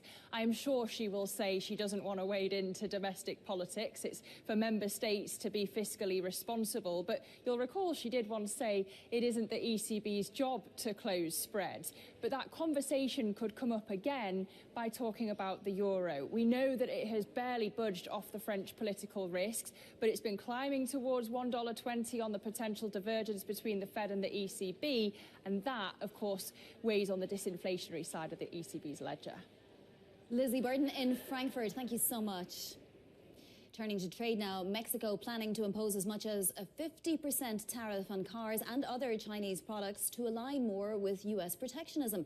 For more, let's bring in Bloomberg's Brendan Murray, who tracks global trade for us. So, Brendan, the latest on these potential duties, is it just China, just cars? Well, it's going to be more than just China. It's going to be a host of other countries that Mexico is going to impose this tariff on. This is really the Mexican government thinking ahead to 2026 when there's going to be a renegotiation of the USMCA agreement, and they are apparently trying to align themselves with what Canada and the U.S. do with Chinese-made vehicles, and that's basically slap a prohibitive tariff on them and prevent those products from entering their markets. So the Canada, the U.S., and Mexico, those auto supply chains are very much that stretch across the three economies, and that Mexico doesn't want to be seen as being a backdoor for low-priced Chinese EVs that compete with those made north of the border. So this is just another example of how protectionism kind of feeds on itself, particularly among trading partners like Mexico, the U.S., and Canada. Brendan, what exactly is going on with India? Officials there say a team of U.S. defense diplomats and Boeing executives are visiting. Yeah, they're trying to keep that trade negotiation for an agreement on track. And one of the big issues for the U.S. is that India buys a lot of defense military gear from Russia, and the U.S. wants to sell more of that to India. It's been a topic of this conversations for months now, and so it would appear that as part of those negotiations, we'll make some pledges to purchase American made items, and some of those could be defense products, and that's. But there's a long way to go yet. President Trump and Modi have had a falling out of late. They sort of patched things up in recent days, but the two countries are really trying to hold this fragile ceasefire in the rhetoric together and try to get closer to a trade agreement that for a while there was at the lead of the pack, and now it's up in the air. Well, and then moving to a third trade theatre, if you like, China and the U.S. top envoys, including Defense Secretary Hegseth, held talks yesterday. Does that have any read-through to trade? Yeah, exactly. I mean, the big goal here is for President Trump. It's a summit with his counterpart in China, President Xi, and the U.S. and China have this series of talks that they're meeting about every 3 months. They're trying to minimize the amount of disruption between the two economies while they de-risk from each other, and this is just one of those dialogues that have to happen for everything to line up for these two leaders to meet. There's some speculation it could happen before the end of the year, but we don't really know. There's still a lot to do diplomatically between now and then. Brendan, thank you so much. That is Brendan Murray. Now back to the top story overnight. A manhunt still underway for the killer of Turning Point USA founder Charlie Kirk. Kirk was fatally shot during an event at a university in Utah. Kirk, an ally, of course, of President Donald Trump, who himself spoke yesterday after the incident. It's a long past time for all Americans and the media to confront the fact that violence and murder are the tragic consequence of demonizing those with whom you disagree day after day, year after year, in the most hateful and despicable way possible. For more, we're joined by Bloomberg's Rosalind Matheson. Ros, how significant was Kirk to Trump? What might be the repercussions of Kirk's killing? Well, he mattered quite a bit to Donald Trump. He was very loyal to Trump, even after 2020, and he repeated often Donald Trump's claims that the election was stolen. And arguably, when other Republicans edged away from Trump in those intervening years, and the sense that was Donald Trump not going to be able to mount a campaign for 2024, Kirk very much stood by him. And Donald Trump remembers that, and he mobilized the machinery of his organization as it grew. This is an organization that wasn't just about college campuses. It was also about coming into high schools and really energizing young people in America towards conservative values and conservative politics. And he had a lot of success there. He had millions of followers on social media, a big podcast, and he was famous for his willingness to debate anybody, those who disagreed with me. And so not just going into the echo chamber of those who already agreed with his views. And you can see Donald Trump has praised him repeatedly and saying at a grassroots level, he feels that he really helped him get elected to some extent in 2024. Of course, you know, again, in this era, does having TV ads, newspaper ads for politics really work, or is it back at that grassroots level? And that's where Kirk really mattered to Donald Trump, and possibly, you know, would have mattered quite a lot too in the next round, which is the midterms that are coming up. Roz, it's been, what, 12 hours now since the shooting. What do we know about what authorities know at this point? Well, we know that authorities were looking at 2 people, and they say they did detain some people initially on suspicion of being involved, and those people have been released. They don't seem to have any link to what's happening. So right now what we know is they're still searching for the person who was behind this, for the shooter. And there's no sense of who that person was or what their motivation may have been. But you can see quickly, again, this is going to start to feed into the political discourse in the US. Donald Trump, you know, saying that the radical left, as he calls it, has demonized Kirk and his beliefs and demonized his views, and therefore created an environment potentially for something like this to happen. And so you can see this is only going to feed into an even more hardened discourse in the US going forward. Roz Matheson, thank you so much for joining us. Now, on to other top stories trending on the terminal this morning. Alibaba is leading a fundraising spree among Chinese tech giants driven by soaring capital demands and AI competition. The company is seeking to raise about $3.2 billion in an offering of zero-coupon convertible notes that's set to be the year's biggest. Used car seller and subprime lender Tricolor has filed to liquidate in bankruptcy. It didn't give a reason for its collapse in its filing. U.S. prosecutors are also looking into allegations of fraud by the company. South Korea's president said a U.S. immigration raid that led to the detention of more than 300 South Korean workers has unsettled companies pouring billions into the United States. The workers were dispatched on short-term stays to install equipment and got caught up in a raid last week at a battery plant under construction in Georgia. The workers have been released and are scheduled to fly back to South Korea. Coming up, we hear exclusively from UBS CEO Sergio Ermotti on why shrinking the bank is not an option. This is Bloomberg.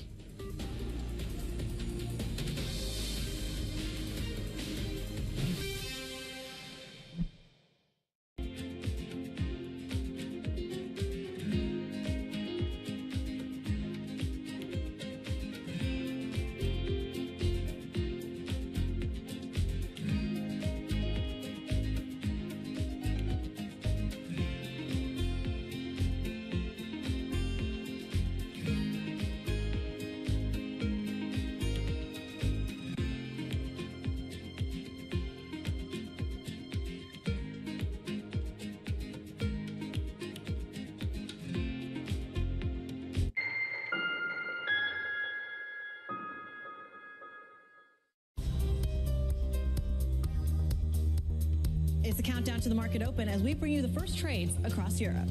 We'll debate the most important stories and what will drive the big investment decisions throughout the morning. I'm Guy Johnson.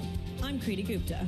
And I'm Anna Edwards. Join us every weekday morning for the opening trade, live at 7 a.m. here in London. Only on Bloomberg. Context changes everything. Good morning. This is Bloomberg Surveillance. Welcome back to the opening trade. Watch Bloomberg Tech. This is the Asia trade. This is Wall Street Week. Welcome to Balance of Power. This is Bloomberg Television. Bringing you up-to-the-minute economic news whenever and wherever it happens. I'm Francine Lacqua in Sintra, Portugal, and this is Bloomberg. Good morning, this is Bloomberg Daybreak Europe. I'm Tom McKenzie in London. These are the stories that set your agenda. Taking you from the U.S. market's close to the overnight session in Asia, we'll walk you through what you need to know to kickstart Europe's trading day. Live from our European headquarters, we bring you the day's top market-moving stories, unmatched expert analysis, and on-the-ground reporting from across the continent. Tune in to Daybreak Europe, only on Bloomberg Television. Context changes everything.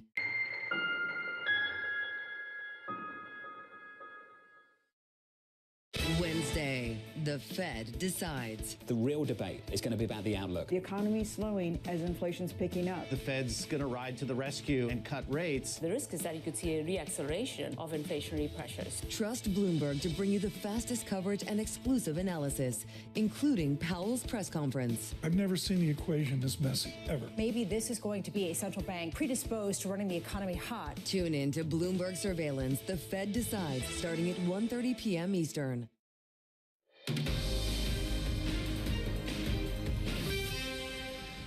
This is Bloomberg Brief. I'm Bonnie Quinn in New York. Now to a Bloomberg exclusive. UBS CEO Sergio Ermotti spoke on President Trump's tariffs impact and in a wide-ranging interview on lots of other topics with Bloomberg's David Inglis. Let's have a listen. It's fair to say that also this time probably there is an exaggeration of the estimation, but is going faster than what we saw in the past. But I'm pretty convinced that we are still underestimating the impact it will have over the long term. I think that for us is all about really preparing for the future.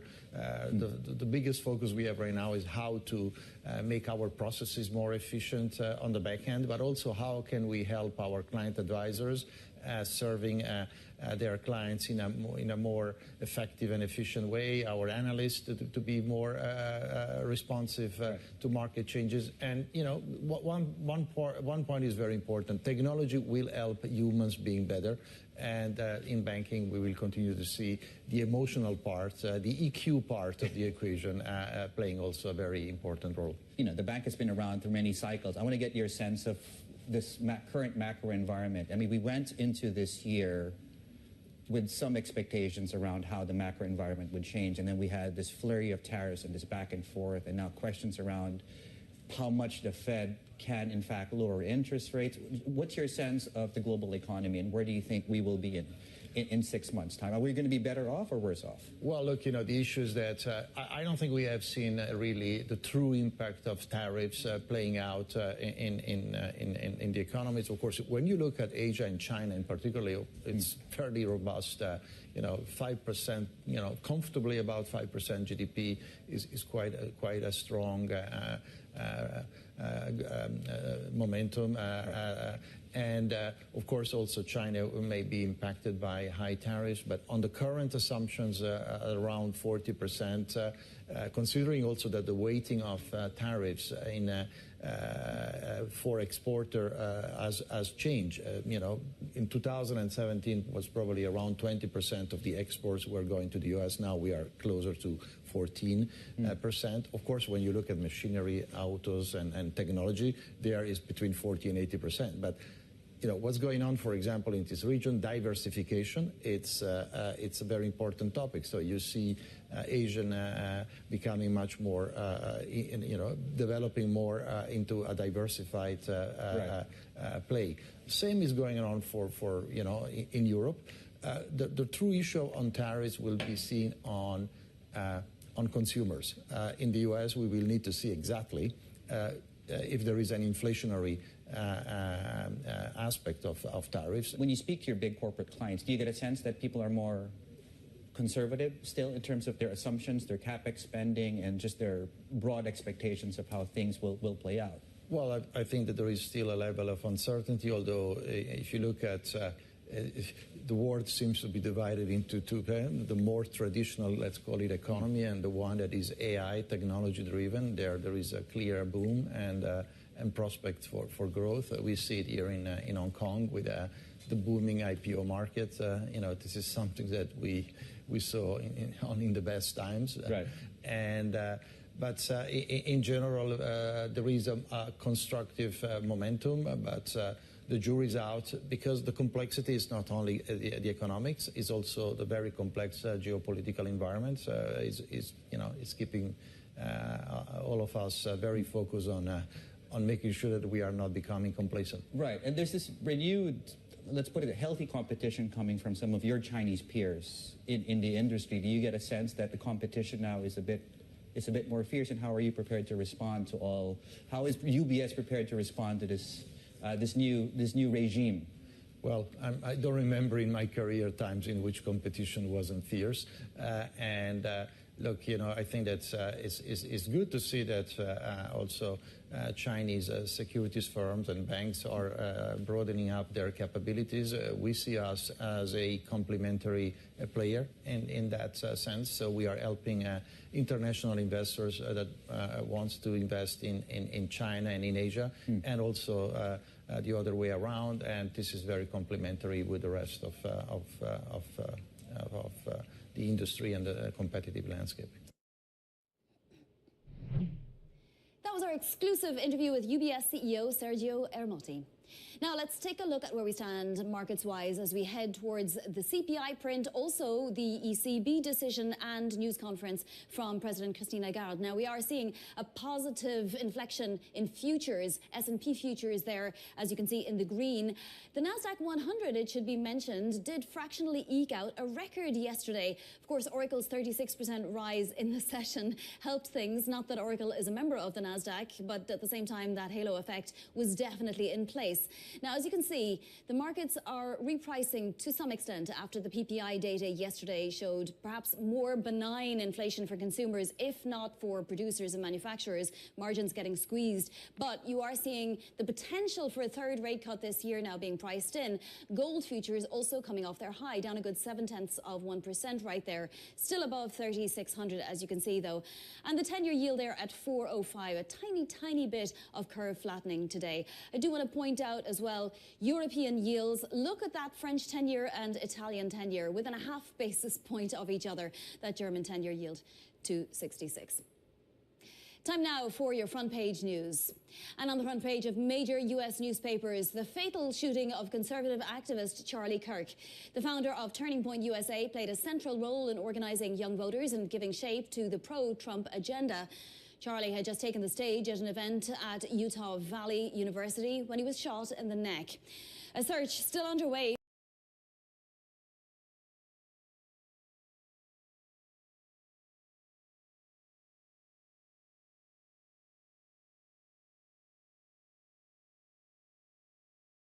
for the killer. President Trump issued a social media post announcing Kirk's death. He called for flags to be lowered to half staff in honor of what he called a truly great American patriot. Former Democratic Presidents Joe Biden and Barack Obama denounced the violence and offered sympathies to his family. Kirk was 31 years old and a married father of 2. This is Bloomberg.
Break down our CapEx into the buckets that we spend.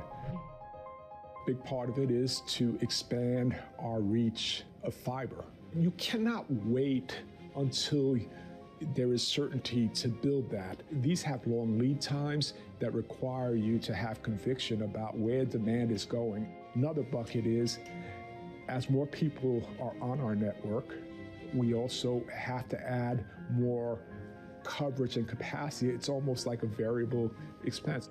Third, we are modernizing our wireless network right now. Through the investments we're making, we are driving down our unit costs over time and providing more capacity to serve the demand that we think is coming. Do you have less confidence in that 3-year plan now than when you first came out with it, given that some people are having trouble deciding how things are going to look in the next 3 days? No, I really don't. I look at the nature of our business. It doesn't matter the economic cycle. This is a critical goods or service, and We have every confidence demand for it will remain. Will it be harder in a more challenged economic environment if that ends up being the case? Of course, but remember, we are investing at record levels. Slight moderations of that would allow us to deliver a lot more incremental cash to the bottom line. So I have every confidence we're going to be able to deliver our guidance. Why do the biggest names in business choose Bloomberg Television? That's a great question. It's a very good question. Interesting question. Good question. Great question. I so appreciate that question. You certainly ask interesting questions. Bloomberg Television. Top experts, great questions. U.S. jobs numbers are released. Bloomberg has the report under surveillance with crucial data and expert analysis at terminal speed. Nobody covers Jobs Day like Bloomberg. It's 5:30 a.m. in New York City. Good morning. I'm Bonnie Quinn with your Bloomberg Brief. Here's what you need to know. Countdown to CPI. Stocks steady after hitting record highs ahead of a key inflation print. 3 rate cuts now almost fully priced in for this year. From deal flows to consumer resilience, don't miss our exclusive interview with Citi CEO Jane Fraser. And the search continues. A manhunt underway after the FBI releases someone who had been a person of interest in the killing of Trump ally Charlie Kirk. So let's take a look at those markets now. Futures pointing to slight gains at the open. Of course, the halo effect of Oracle's 36% rise impacting markets no doubt today too. Also perhaps the expectation for a more benign CPI print potentially after yesterday's PPI data yesterday. So again, we have Russell 2000 futures down 0.1%. However, the Russell just the laggard once again. Not happening with the dollar index not too busy today. We've got a lot of events, a lot of catalysts coming up in the 8 o'clock hour, but we do see a tiny little bit of curve flattening again today with that 30-year yield below 470. That 2-year yield though still at 355. Let's get to some individual stocks to watch now over in London. Here's Valerie Teitel. Valerie. Good morning, Ivani. Let's start with a check on Oracle. After its 36% surge in the session yesterday, it is trading higher in pre-market, up another 1.5% for this database company. The Wall Street Journal reporting that one of the splashy customer arrangements it had made was with OpenAI, a $300 billion deal, Ivani, over the next 5 years, promising computing power equal to 2 times the output of the Hoover Dam. Let's move on to IPO action with Klarna, one of the biggest IPOs of the year, and those shares are trading in the red, down 1.8%. They are trading above their IPO price of $40 a share that valued the company at $17 billion. There was a frenzy yesterday in this share. Vonnie, it surged as much as 43%, closing up 15% by the end of the session for this buy now, pay later company. Lastly, let's check on Open Door. This is the stock that ignited a meme stock frenzy earlier this year, up 27, nearly 28%. They named their founders to return to the board and named a new CEO that they are taking from Shopify. Bonnie. Valerie, thank you so much. Valerie Teitel there in London. So we're just 3 hours away now from CPI after a weaker than expected PPI report underpinning Fed rate cut hopes for next week.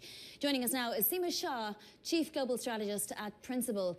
Seema, what did you make of the PPI data? Because I know that you had thought that perhaps the inflation ogre wasn't exactly slayed just yet. Hi. Yeah, I think the PPI print, it was an interesting one. If anything to us, though, it reinforced the notion that maybe rate cuts are certainly required. What you saw from the data just suggested that there is more, producers, retailers are having to eat some of those margins. Now, profit margins have been really, really strong, so it's not a concern at this point. But if you're seeing that pressure, then certainly there is that additional need for the Fed to cut. And of course, if it's unlikely to be reaching through to the PCE numbers, then there's very little to stop the Fed from cutting rates. But of course, we have to see what the CPI print holds today.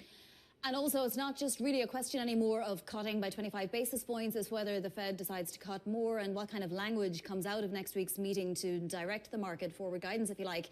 So I'm curious if you think that the Fed thinks it needs to do more than just give us, a plain vanilla 25 cut.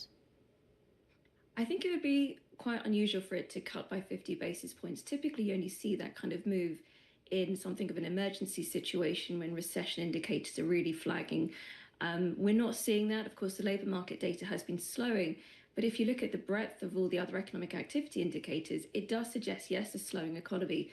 but certainly nothing which is approaching recession. I think what we're more likely to see, particularly given that the inflation picture over the next 6 months is still quite cloudy, is that the Fed could indicate that we could see a sequence of cuts, certainly from our perspective.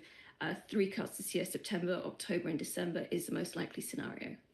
You say inflation calm is unlikely to last. How does that manifest in markets, particularly if we get a hotter print today?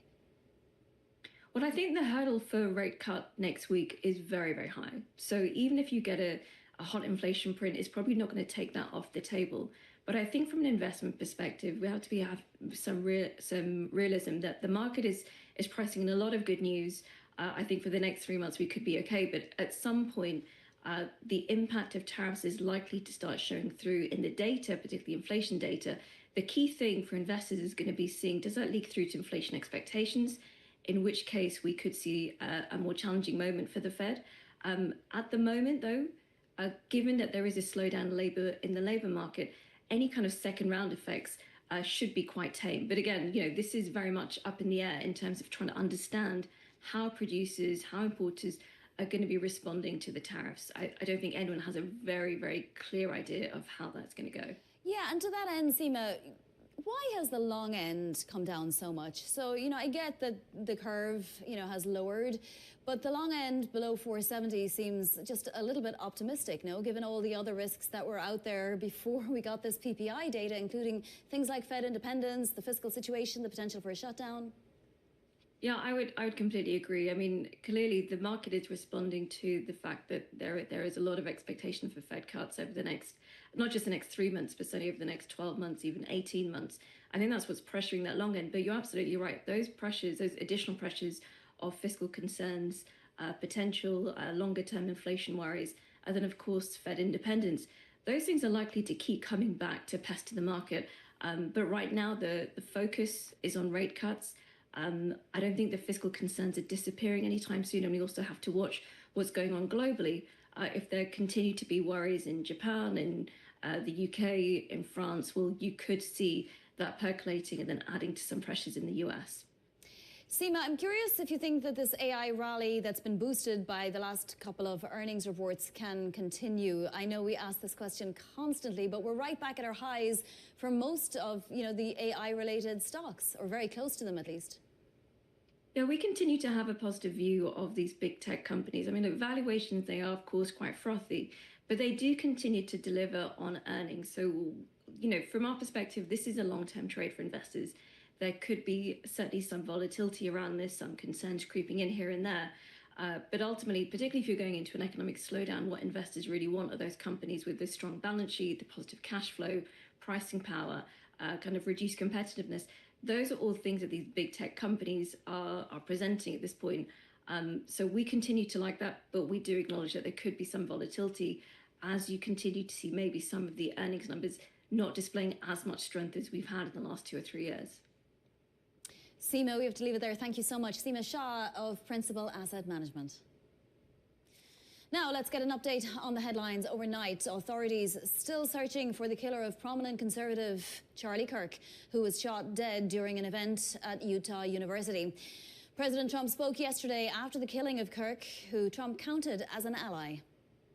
It's a long past time for all Americans and the media to confront the fact that violence and murder are the tragic consequence of demonizing those with whom you disagree day after day, year after year, in the most hateful and despicable way possible. For more, we're joined now by Bloomberg's Rosalind Matheson. Ros, what can you tell us about the latest in the search? Well, as we were saying earlier, we know that they initially did detain someone who was later released, and the latest from the authorities is that, a suspect, the perpetrator of this, is still at large, and so we don't know anything about them, obviously, their background, their motivation, or whatnot. It does seem to be, from what the authorities are saying, quite a professionally carried out operation, though. And obviously, in the backdrop of all of that is the question of, Kirk's role very much within the Republican machinery, someone who was really an accelerator for the Republican Party, for conservative views and politics by energizing young people, both college students and even school students. And his business really, his group really expanded over the years. Millions of followers on social media, podcasts, lots of chapters on campuses, and his frequent appearances there. And so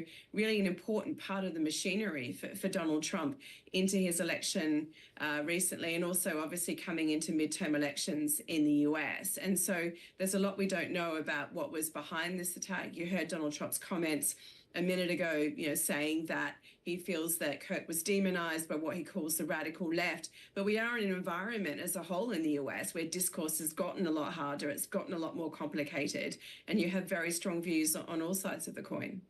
Roz, thank you so much for joining us. That is Roz Matheson there. Now, two other top stories trending on the terminal this morning. Alibaba is leading a fundraising spree among Chinese tech giants, driven by soaring capital demands and AI competition. The company is seeking to raise about $3.2 billion in an offering of zero-coupon convertible notes that's set to be the year's biggest. Used car seller and subprime lender Tricolor has filed to liquidate in bankruptcy. Didn't give a reason for its collapse in its filing. U.S. prosecutors are also looking to allegations of fraud by that company. South Korea's president said a U.S. immigration raid that led to the detention of more than 300 South Korean workers has unsettled companies pouring billions into the United States. The workers were dispatched on short-term stays to install equipment and got caught up in a raid last week at a battery plant under construction in Georgia. The workers have been released and are scheduled to fly back to South Korea. Coming up, we'll bring you our exclusive conversation with Citi CEO Jane Fraser. That's next. This is Bloomberg.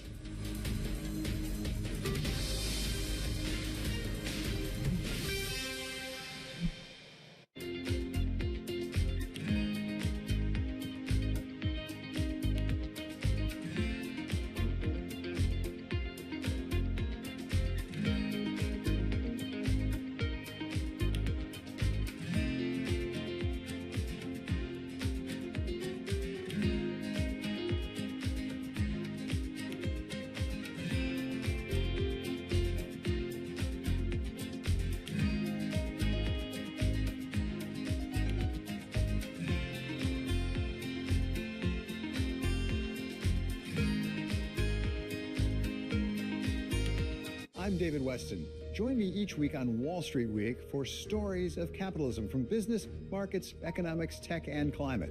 We go on the road for a look at what lies behind the headlines of today and what will likely be the headlines tomorrow. We need more transparency. Oil and gas is still important. They said every citizen should be investing in the market. Accelerate progress in all fields of science. Watch Wall Street Week right here on Bloomberg. More than what you need to know, it's what you need to think about. AI is definitely in the center of it, and we're looking for how do we spend time and which industries do you invest in. Investors becoming more and more digital or AI enabled that actually adds value to economic growth. And this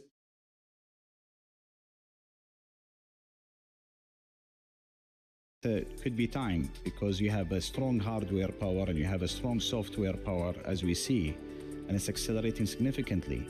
But a very important another element, which is changes in demographics.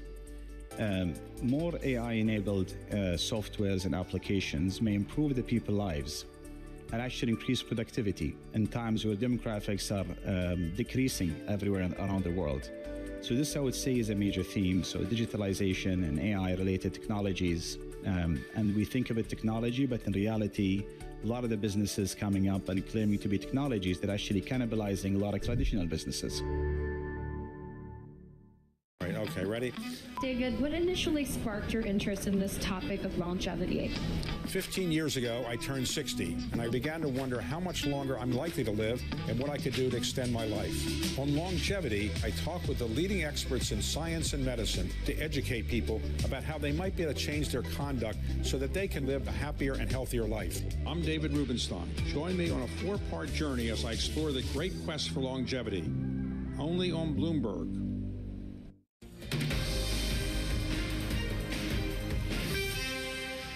This is Bloomberg Brief. I'm Bonnie Quinn in New York. Talks ongoing between Washington and Beijing. Defense Secretary Pete Hegseth's call with his Chinese counterpart potentially paving the way for a Trump-Xi meeting. For more, let's bring in Bloomberg's Brendan Murray, who tracks global trade for us. So, Brendan, what do we know about these particular talks between the defense chiefs?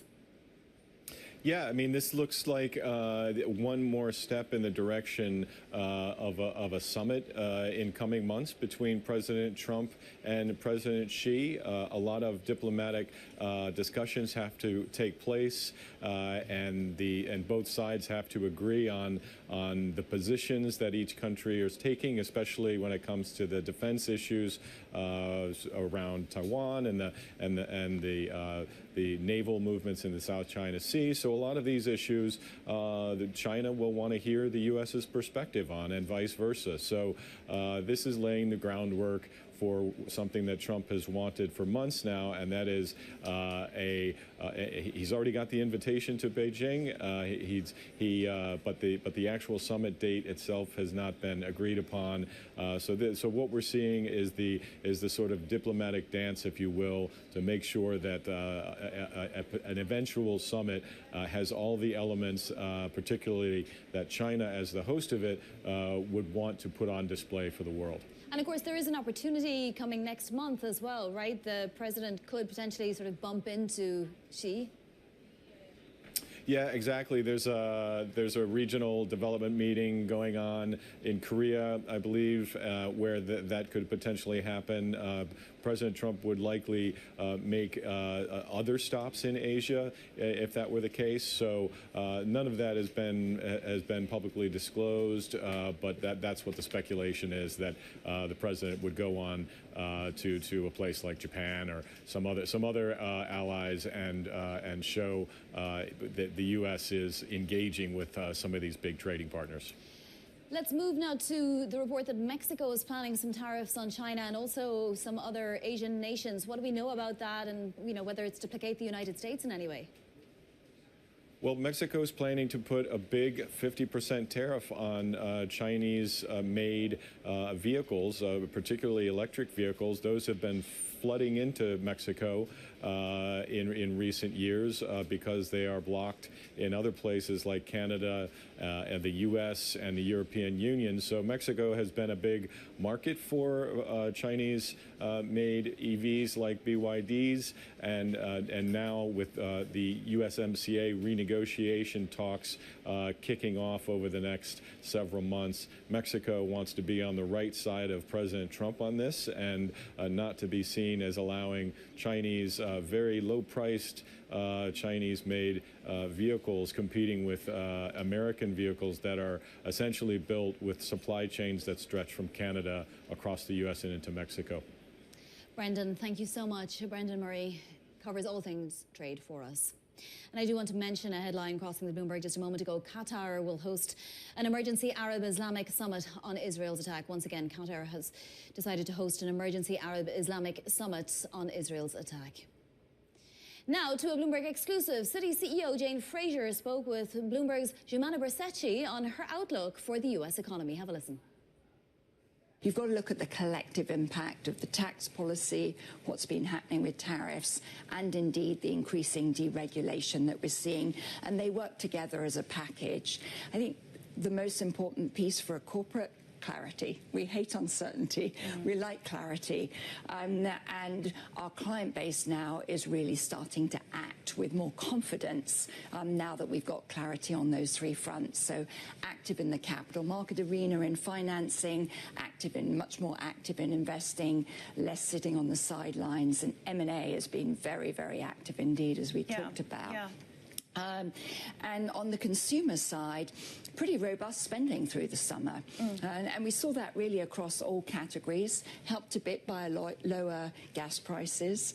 But the consumers being fiscally responsible, being more mindful around some spend, but still the spending levels were very pleasing. So the momentum was pretty strong across all lines of your business in the second quarter. Of course, I don't want to precipitate the upcoming earnings, but into the end of the year, just in terms of what you're seeing in advisory, in deal making, and in trading, because it was a very strong quarter for trading as well. It was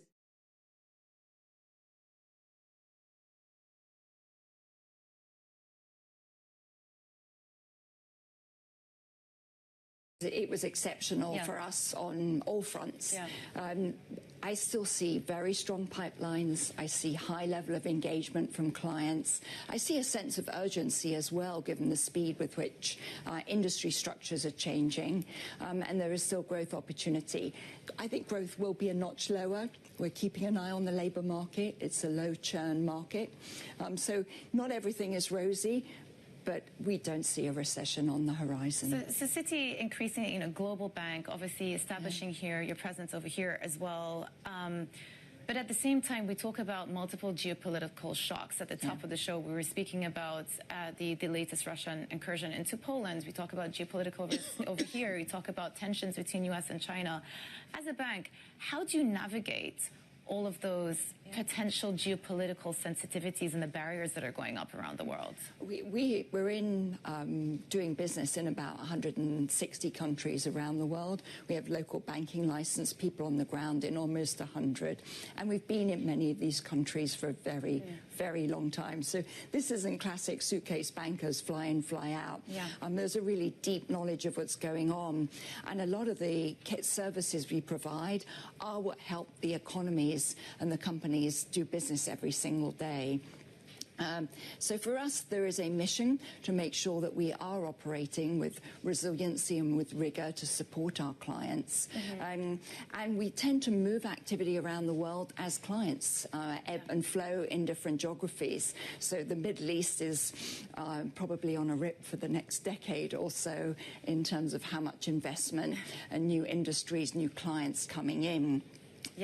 Other areas we'll probably see some more diminishment in. So we flex where it is. Our people are globally minded. They move around the world as to where opportunities are.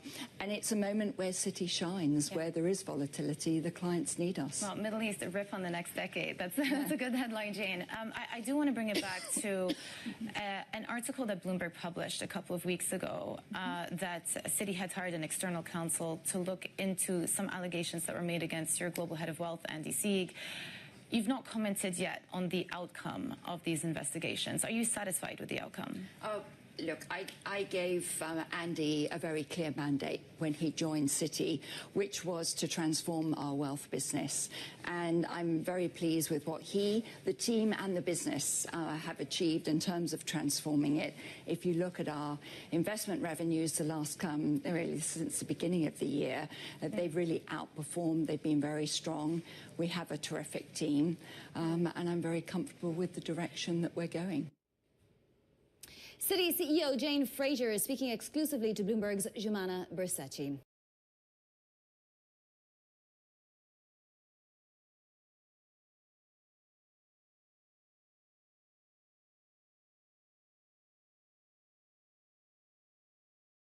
Stephen Doughty, who is speaking in the House of Commons. Once again, UK ambassador to the United States, Peter Mandelson, is going to leave his role with immediate effect. This, of course, after a scandal involving Peter Mandelson and Jeffrey Epstein and the communication between them. Once again, the US ambassador from the UK, Peter Mandelson, is leaving his role with immediate effect. Coming up, the ECB decision and CPI on deck will get you all set up for your trading day. This is Bloomberg.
It's the world's second largest economy with a growing influence in global affairs. Bloomberg The China Show brings you the unmatched expertise you need to keep track of breaking news, in-depth market analysis, and the most influential newsmakers in and around China. We need to do more to engage the market more. We're risk on. I think we caught a little sweet spot. Massive savings right now. It's already a different game. Bloomberg The China Show. Weekdays around the world, right here on Bloomberg. Context changes everything. Join me each week on Wall Street Week for stories of capitalism from business, markets, economics, tech, and climate. More than what you need to know, it's what you need to think about. From the world of politics to the world of business, Joe Matthew and Kaylee Lines deliver news, insight, and analysis live 2 times a day, every trading day. Balance of Power at 1 and 5 Eastern, only on Bloomberg. Africa, a region rife with potential for growth and opportunities, but not without its challenges. Bloomberg highlights the biggest stories, interviewing key players, and reporting on the issues impacting the region.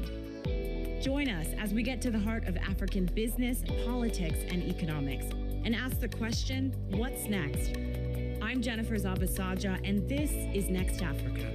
New episodes every month, only on Bloomberg. Bringing you up-to-the-minute political news whenever and wherever it happens. I'm Tyler Kendall in Washington, and this is Bloomberg.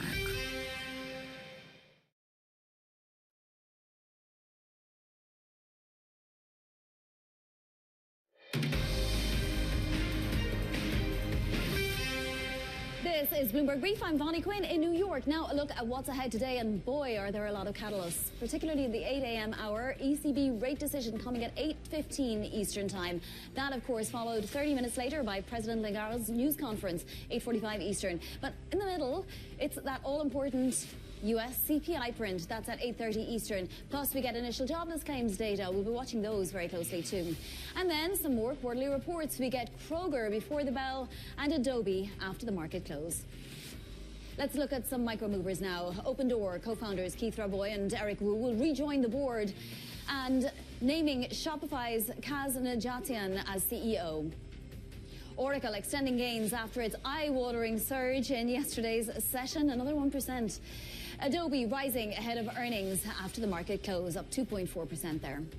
So let's take a look at the overall picture because, you know, there's a lot of good news to be priced in out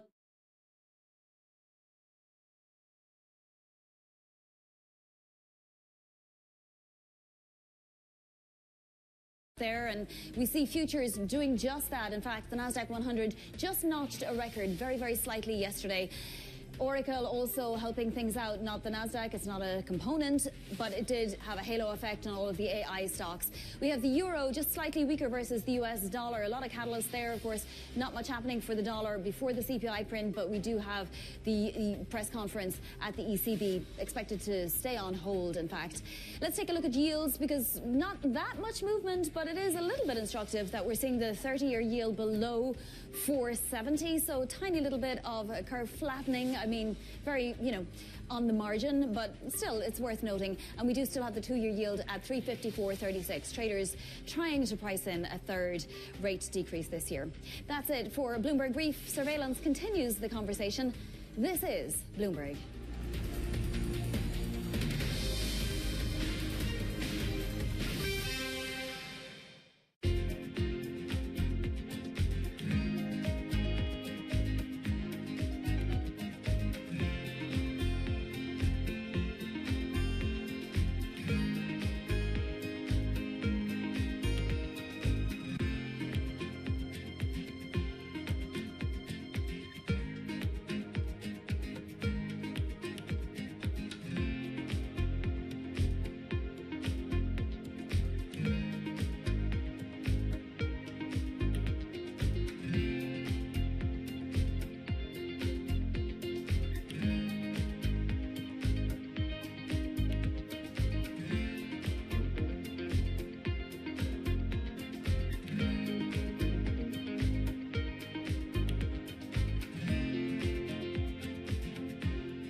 is a nice confluence between the long-term investor and what we're trying to do. We have an operating principle that's in our handbook, take the long view.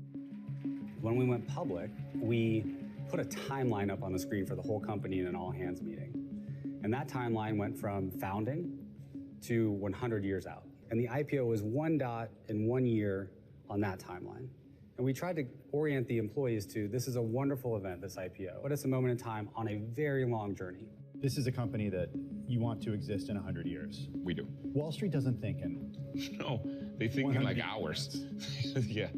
And what I've learned of Wall Street, and particularly Wall Street investors, when they say they are long-term investors, that means they'll keep your stock for like a month. There has been one instance where I did something that was just for short-term stock, and I felt so bad about it that I don't think I'll do it again. What was that? There was one quarter, a few quarters ago, we were not going to beat the quarter. We were gonna probably just hit it. And so far we beat every quarter. So we were all like, wait, what? Our perfect record. We're like a 4.0 student that is gonna get a B for the first time. This is not good. And I decided that for a short period of time, at the end of a lesson in our app, we would show 2 ads instead of 1. Turns out that that by itself was good enough to beat the quarter, but it's bad for the product. It's not good. After that, I'm never doing that again. Middle East and Africa, vibrant resources and high-yield investment opportunities abound. Join me on Horizons Middle East and Africa for the stories, newsmakers, and insight from this exciting region. Now weekdays, only on Bloomberg. Bringing you up-to-the-minute geopolitical news whenever and wherever it happens. I'm David Gura in Alberta, Canada, and this is Bloomberg.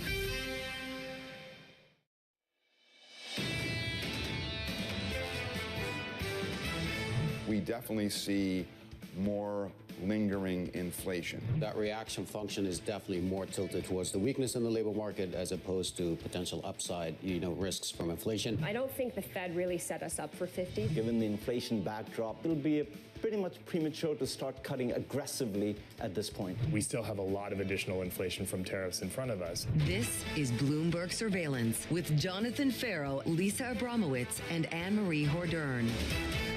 Live from New York City this morning. Good morning, good morning. For our audience worldwide, Bloomberg Surveillance starts right now. Coming into Thursday, it's CPI day. Investors are positioning for another soft inflation print as 3 days of gains sends equities to fresh record highs. President Trump is still pushing for the Federal Reserve to go big. The data drops at 8:30 Eastern Time. And we have lowered the bar so much that people are looking at CPI that probably is going to come in yet again above that 2%, above 3%, possibly increasing from last month on an annualized basis. And yet people are talking about, well, it's cooling down and so everything is great to cut rates. It highlights how everyone is focusing on the labor market and focusing on looking through inflation, which raises the question, what would it take for inflation to get the market's attention? Muted tariff pass-through so far. Muted so far. Does that open the door for this Fed to be a little bit more aggressive next week? It sounds like it, especially when the Federal Reserve Chairman Jay Powell said at Jackson Hole that it's going to be one-time price adjustments, not at the same time, which means basically we can look through any sort of hot CPI print. Now, on the heels of the PPI, President of the United States is calling for 50 without actually saying 50. He said yesterday, no inflation too late, aka Jay Powell, must lower the rate big right now. What does big mean? He's not calling for 25, he's calling for a jumbo rate cut. 50 and then again and again and again and maybe well into 2026 with comments like this from the C-suite on Wall Street. James Fraser speaking to Jemana Bassechi over in Dubai, saying our client base now is really starting to act with confidence. Put that together with the language coming from David Solomon over at Goldman Sachs, who doesn't look at this market and see any restrictiveness from this Federal Reserve whatsoever. And when you take a look at profitability of S&P 500 companies and the fact that they've increased their EPS projections in double-digit levels, the fact that Jim Zelter yesterday from Apollo was on and said that he still sees that inflationary pressure coming back. You put this together, you've asked the question, and I think it's an important one, is the Fed cutting to spur some sort of reacceleration or cutting into a reacceleration that could allow inflation to be stickier? Watch for the long end of the yield curve. Right now, it's pretty quiet, so not exactly expressing those concerns. James Jane Fraser said that their client base is now starting to act with confidence. She talked about the cloud that is now basically evaporating in terms of policy uncertainty. Said corporates are now on the front foot because they have policy clarity when it comes to tax, when it comes to tariffs, and also this welcoming of what is going on in Washington in terms of deregulation. The data, 8:30 Eastern Time. Futures this morning fell by 0.1% on the S&P 500. Coming up this hour, we'll catch up with Steve Chevron of Federated with stocks at all-time highs, Valdemar Zlezak of KKR on Oracle's monster rally, and Joe Davis of Vanguard counting us down to CPI data. We begin this hour with stocks sitting at record highs ahead of today's inflation print. Steve Chevron of Federated writing the following: while everyone is looking for a mini recession to come, we think it already happened. Weak data in the rearview mirror is primarily how the Fed views the world and will lead them to a cut next week. Steve, welcome to the program, sir, and good morning to you. Do you believe then the worst of the data is behind us? I think it is. I mean, I think the data that we've been getting is showing it's new information about old news. We know the earlier part of this year was weaker, the immediate aftermath of Liberation Day, John.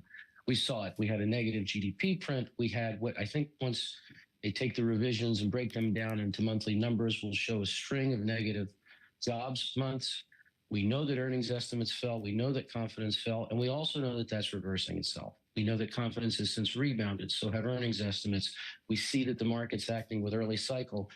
The Fed's looking in the rearview mirror. It's going to lead them to cut. We think they're going to do the right thing for the wrong reason. They need to cut because there are parts of the economy that have been in recession. Housing, autos, shipping, low and middle American consumers have been in that position. And so it is both true at the same time, in our view, that the economy is set to reaccelerate. And it is also true that it's appropriate to cut.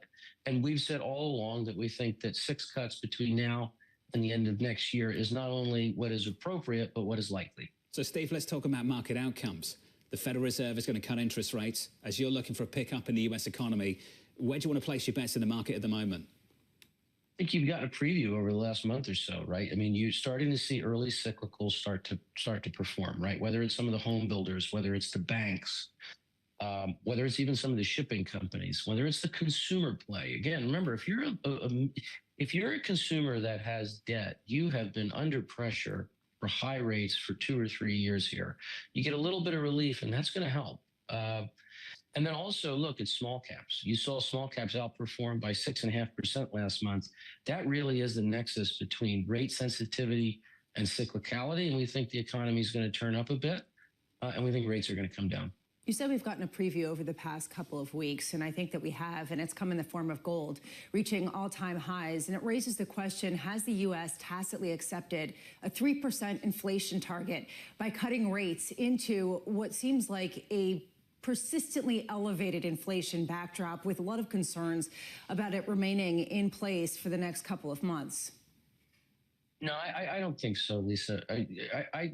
Yes, headline inflation numbers are somewhere between 2.5% and 3% right now. But again, and this is the difference between looking through the windshield and, the cracked rear view mirror that I think the Fed has gotten itself caught into. And if you look in the windshield, here's what you see.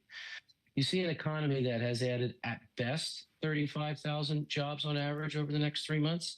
That is not a recipe for wage inflation. Services are 60% of CPI. You have home prices that are negative 4 months in a row nationally. That's not common. That's not common. And again, that's a third of CPI. So, all right, I get it. The inflation rate over the last 12 months is between 2.5% and 3%. But our job as professional investors or market forecasters or economists or policymakers is to look at where that's going. And if home prices are coming down and wage inflation or the ingredients for wage inflation are not there, then at some point you got to make the call that inflation is heading lower. If you wait for it to get to 2 before you start to remove restrictive policy, then you're going to find yourself very much behind the curve, and you're going to have a much deeper slowdown than you would otherwise have to have.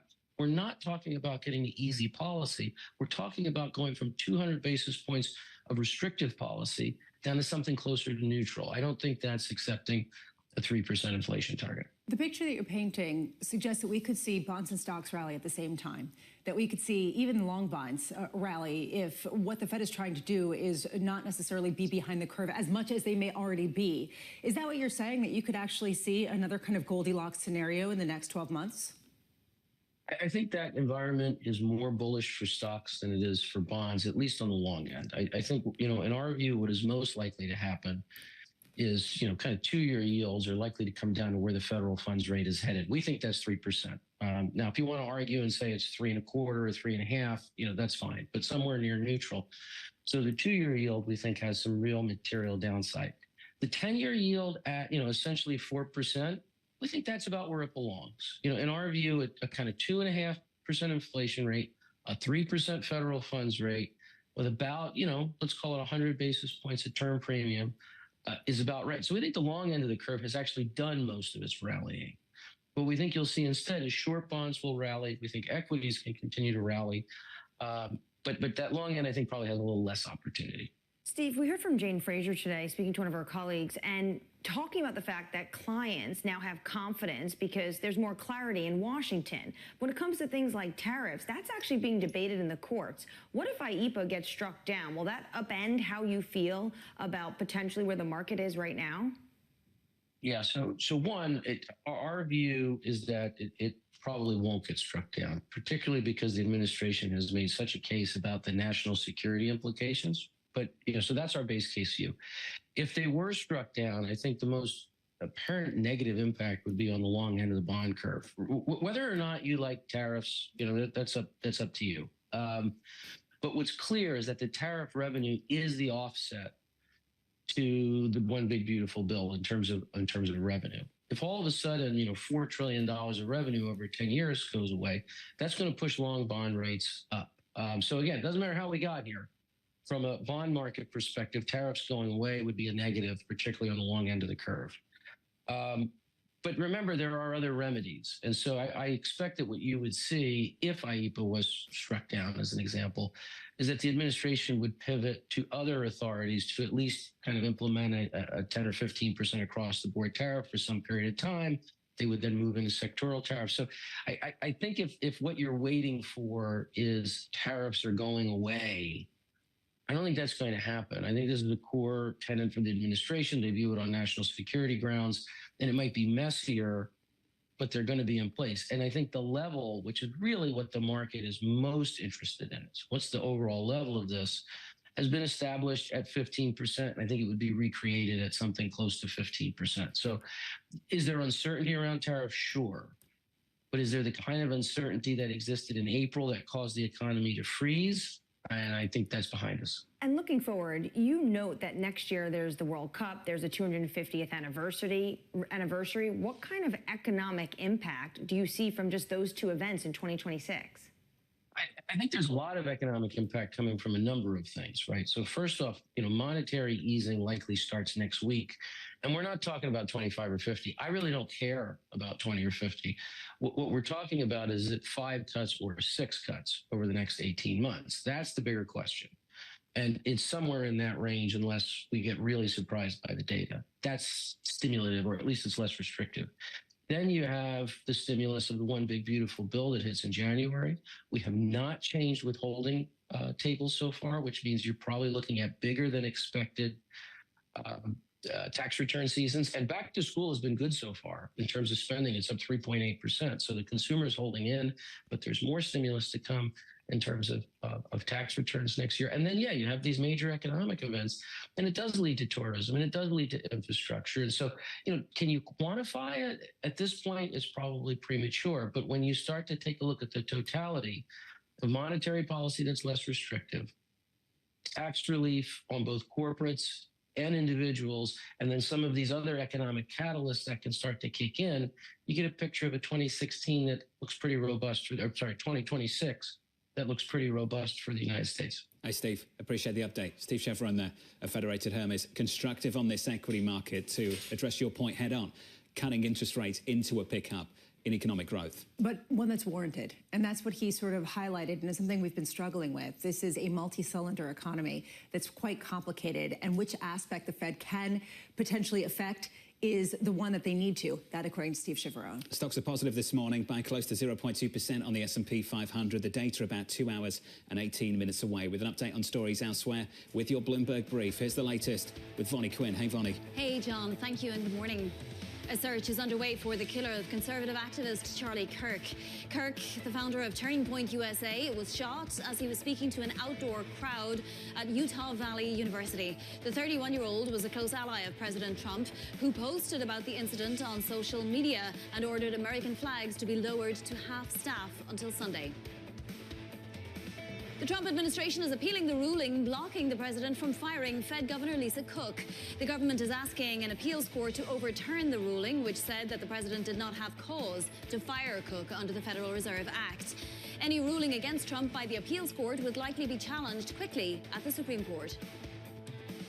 Hundreds of South Korean workers detained in a Georgia raid will fly home this afternoon after the two countries' top diplomats met in Washington and agreed to resolve the dispute.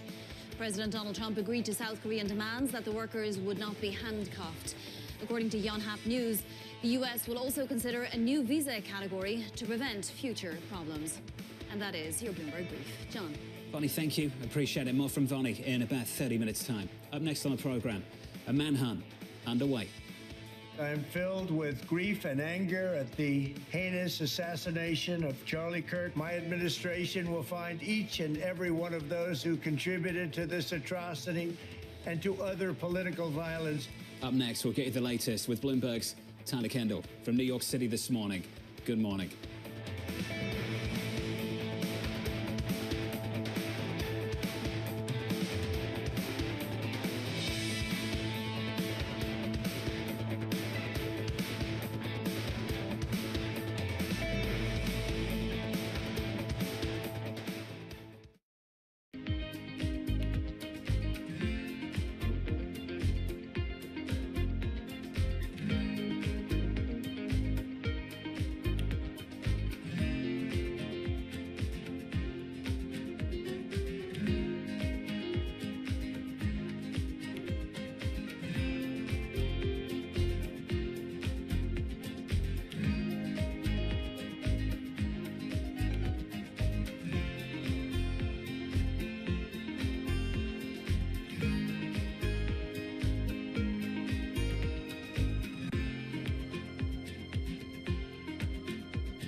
What is going to be the consequence for U.S. markets?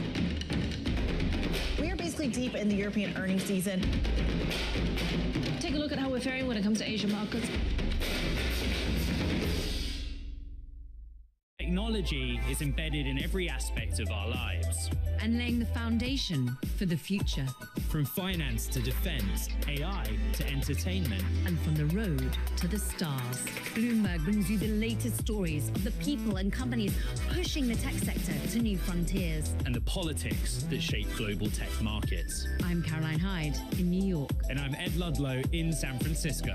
Watch Bloomberg Tech every weekday. Only on Bloomberg Television. At a time when policy in Washington is driving Wall Street, we draw a distinction between the rhetoric and the action, bringing you market-moving guests and original reporting. This is Bloomberg Surveillance.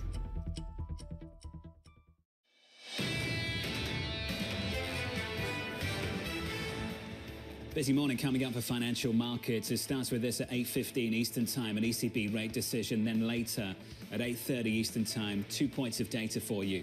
Jobless claims and US CPI, the main event later this morning. Going into that, your scores look like this. Equities at all-time highs on the S&P 500. 3-day winning streak. Equities firmer by 0.2% in the bond market. Yields just about unchanged on a 2-year this morning at 3.54. Let's take it down to Washington. Under surveillance this morning, a manhunt underway.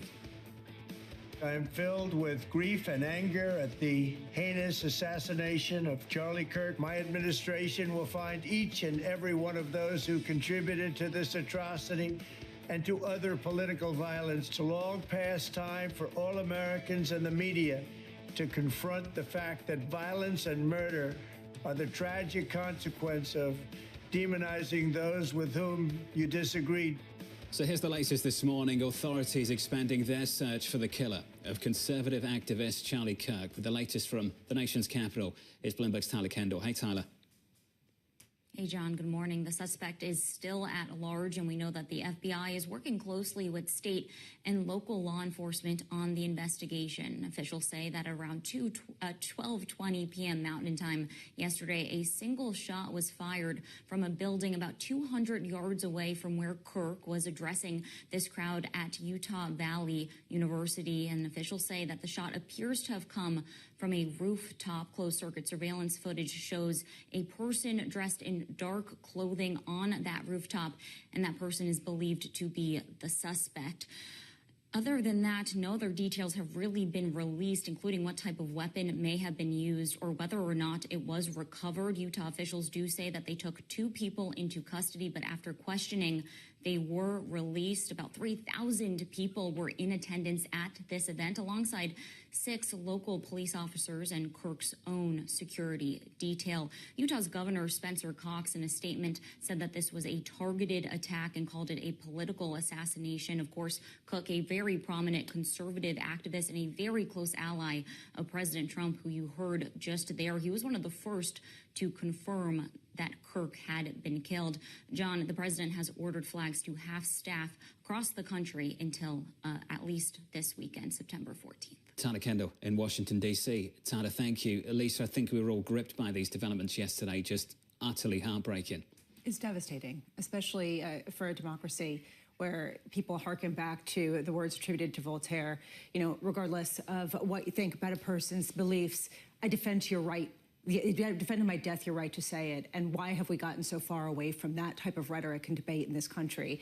The political violence, deeply upsetting to us this morning. And it's been pervasive in this country. This is the second summer of this. And what we should be seeing is what we are seeing is both sides coming out and condemning this. And it needs to be condemned to the sharpest degree. And there needs to be really a seismic shift, I think, in this country for political discourse. There is a manhunt underway. Any developments this morning, of course, this morning, we'll share with you on this story. Let's get the latest elsewhere in Washington, D.C. with Tobin Marcus of Wolf Research. Tobin, welcome to the programme, sir. I want to talk about trade, of all things, if we can move on from such a delicate subject. Transshipping has been a massive focus for this administration. Now there are some signs that Mexico is falling into line. Tobin, what do you make of the latest? Yeah, I mean, there's been talk about Mexico imposing tariffs on China as a way of securing more favorable tariff treatment from the U.S. going back to before Liberation Day, there was talk about the Fortress North America strategy and Mexico's possible cooperation with our efforts to pressure China on tariffs as a way of getting themselves better treatment. Thus far, that hasn't materialized, but it certainly makes sense that that's something that they're looking at. You know, I think there are reasons for them to be interested in that domestically, and we've seen the same thing on the European side as well. They have their own concerns about trade with China, even separate from their efforts to appease the U.S. So, you know, I think the developments there are encouraging about the long-term future of what USMCA renegotiation looks like, but we probably have a ways to go. Well, where's Canada in all of this? Because we see Mexico taking action. We know the Treasury Secretary said he would welcome if Canada followed suit. Yeah, there's been a little bit less concern. Like it's been a less intense focus on the Canadian side, just because that's been less the story. Sort of Mexico as a nearshoring destination, as a Chinese FDI destination, has been one of the sort of major narratives in response to the imposition of the original tariffs on China during Trump 1.0. So I think that has been an area of greater focus. But, you know, to your point, the administration has indicated we'd like to see similar action from the Canadians. That's been a little bit more fraught in general with their kind of retaliation against U.S. metals tariffs in the first instance this spring. But, you know, I think that if it's on the table for Mexico, it's probably going to end up being on the table for Canada as well. Well, if Mexico is appeasing the White House with this move, what will they get back because of it?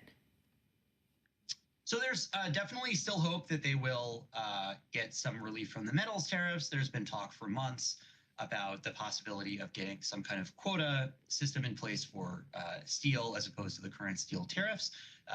We are net exporters of steel to Mexico, so I think there's reason to be hopeful there, although of course it has not come through yet.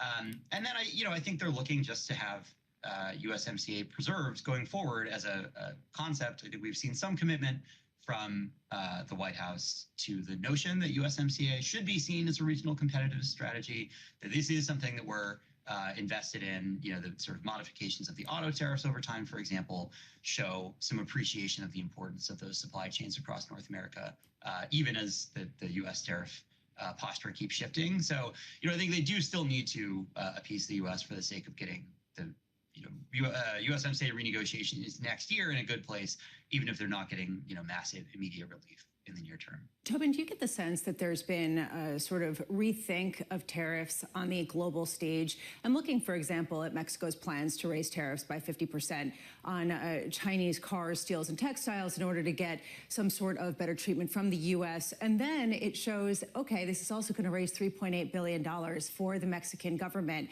How much of the revenue side of things playing more into the discussion internationally when they talk about potential tariffs in response to the U.S., maybe to placate the U.S., maybe to counter the U.S.?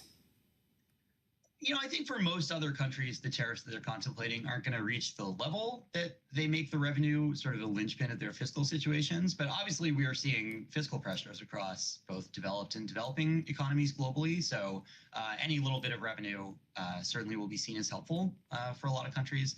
But I think in the first instance, they are, looking at, on the one hand, mollifying the U.S., and on the other hand, kind of playing whack-a-mole with global trade flows.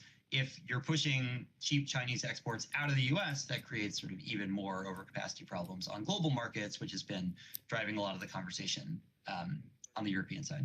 Tobin, just quickly, do you think IEEPA is going to withstand the Supreme Court, or is it going to be struck down? My base case is that the Supreme Court will reverse the two lower court rulings and uphold the tariffs under IEEPA. I think it's a close call for the Supreme Court. I'm at about a 40% chance that they strike it down, which I do think is significantly lower than the consensus seems to be forming in the 60 or 65% range. And I think that, this court is going to be pretty apprehensive certainly about second guessing what constitutes an emergency. We've heard some talk that maybe they'll distinguish between the IEEPA reciprocal tariffs and the IEEPA fentanyl trafficking tariffs.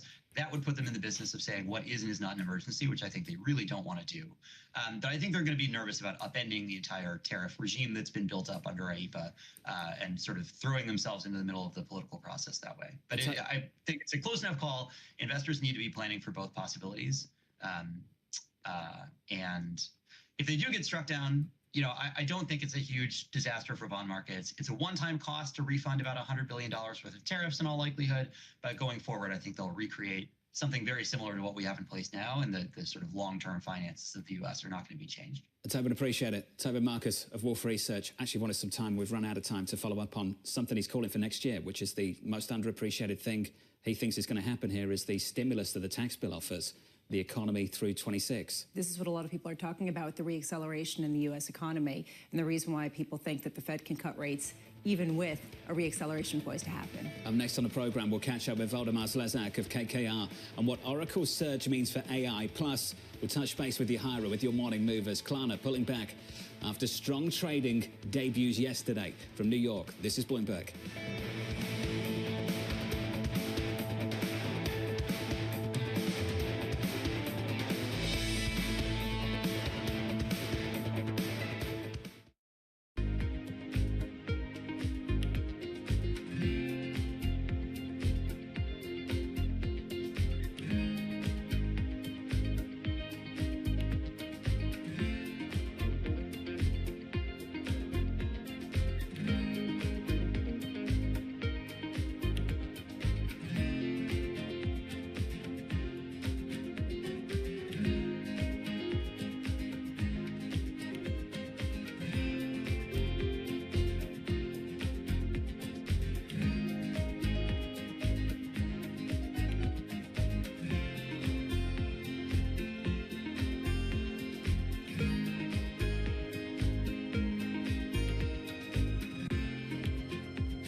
You've said 25% last year, I believe, of Google's code is AI generated. You have over 180,000 employees right now. Is it half that in the future?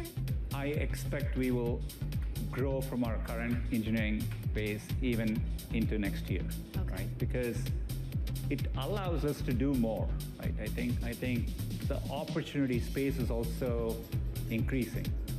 I just view this as making engineers dramatically more productive, getting a lot of the mundane aspects out of what they do, allowing them to spend on higher value-added tasks. But that means it's an accelerator. People will be able to do more, which means maybe we'll create new products, and hence we will need more people. At least in the near term, to me, it looks like we will expand engineering velocity, and that doesn't mean we're constrained in what we will do. We'll end up doing more as a company as well.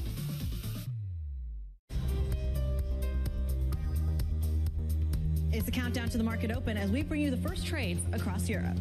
We'll debate the most important stories and what will drive the big investment decisions throughout the morning. I'm Guy Johnson. I'm Kriti Gupta. And I'm Anna Edwards. Join us every weekday morning for the opening trade, live at 7 a.m. here in London. Only on Bloomberg. Context changes everything.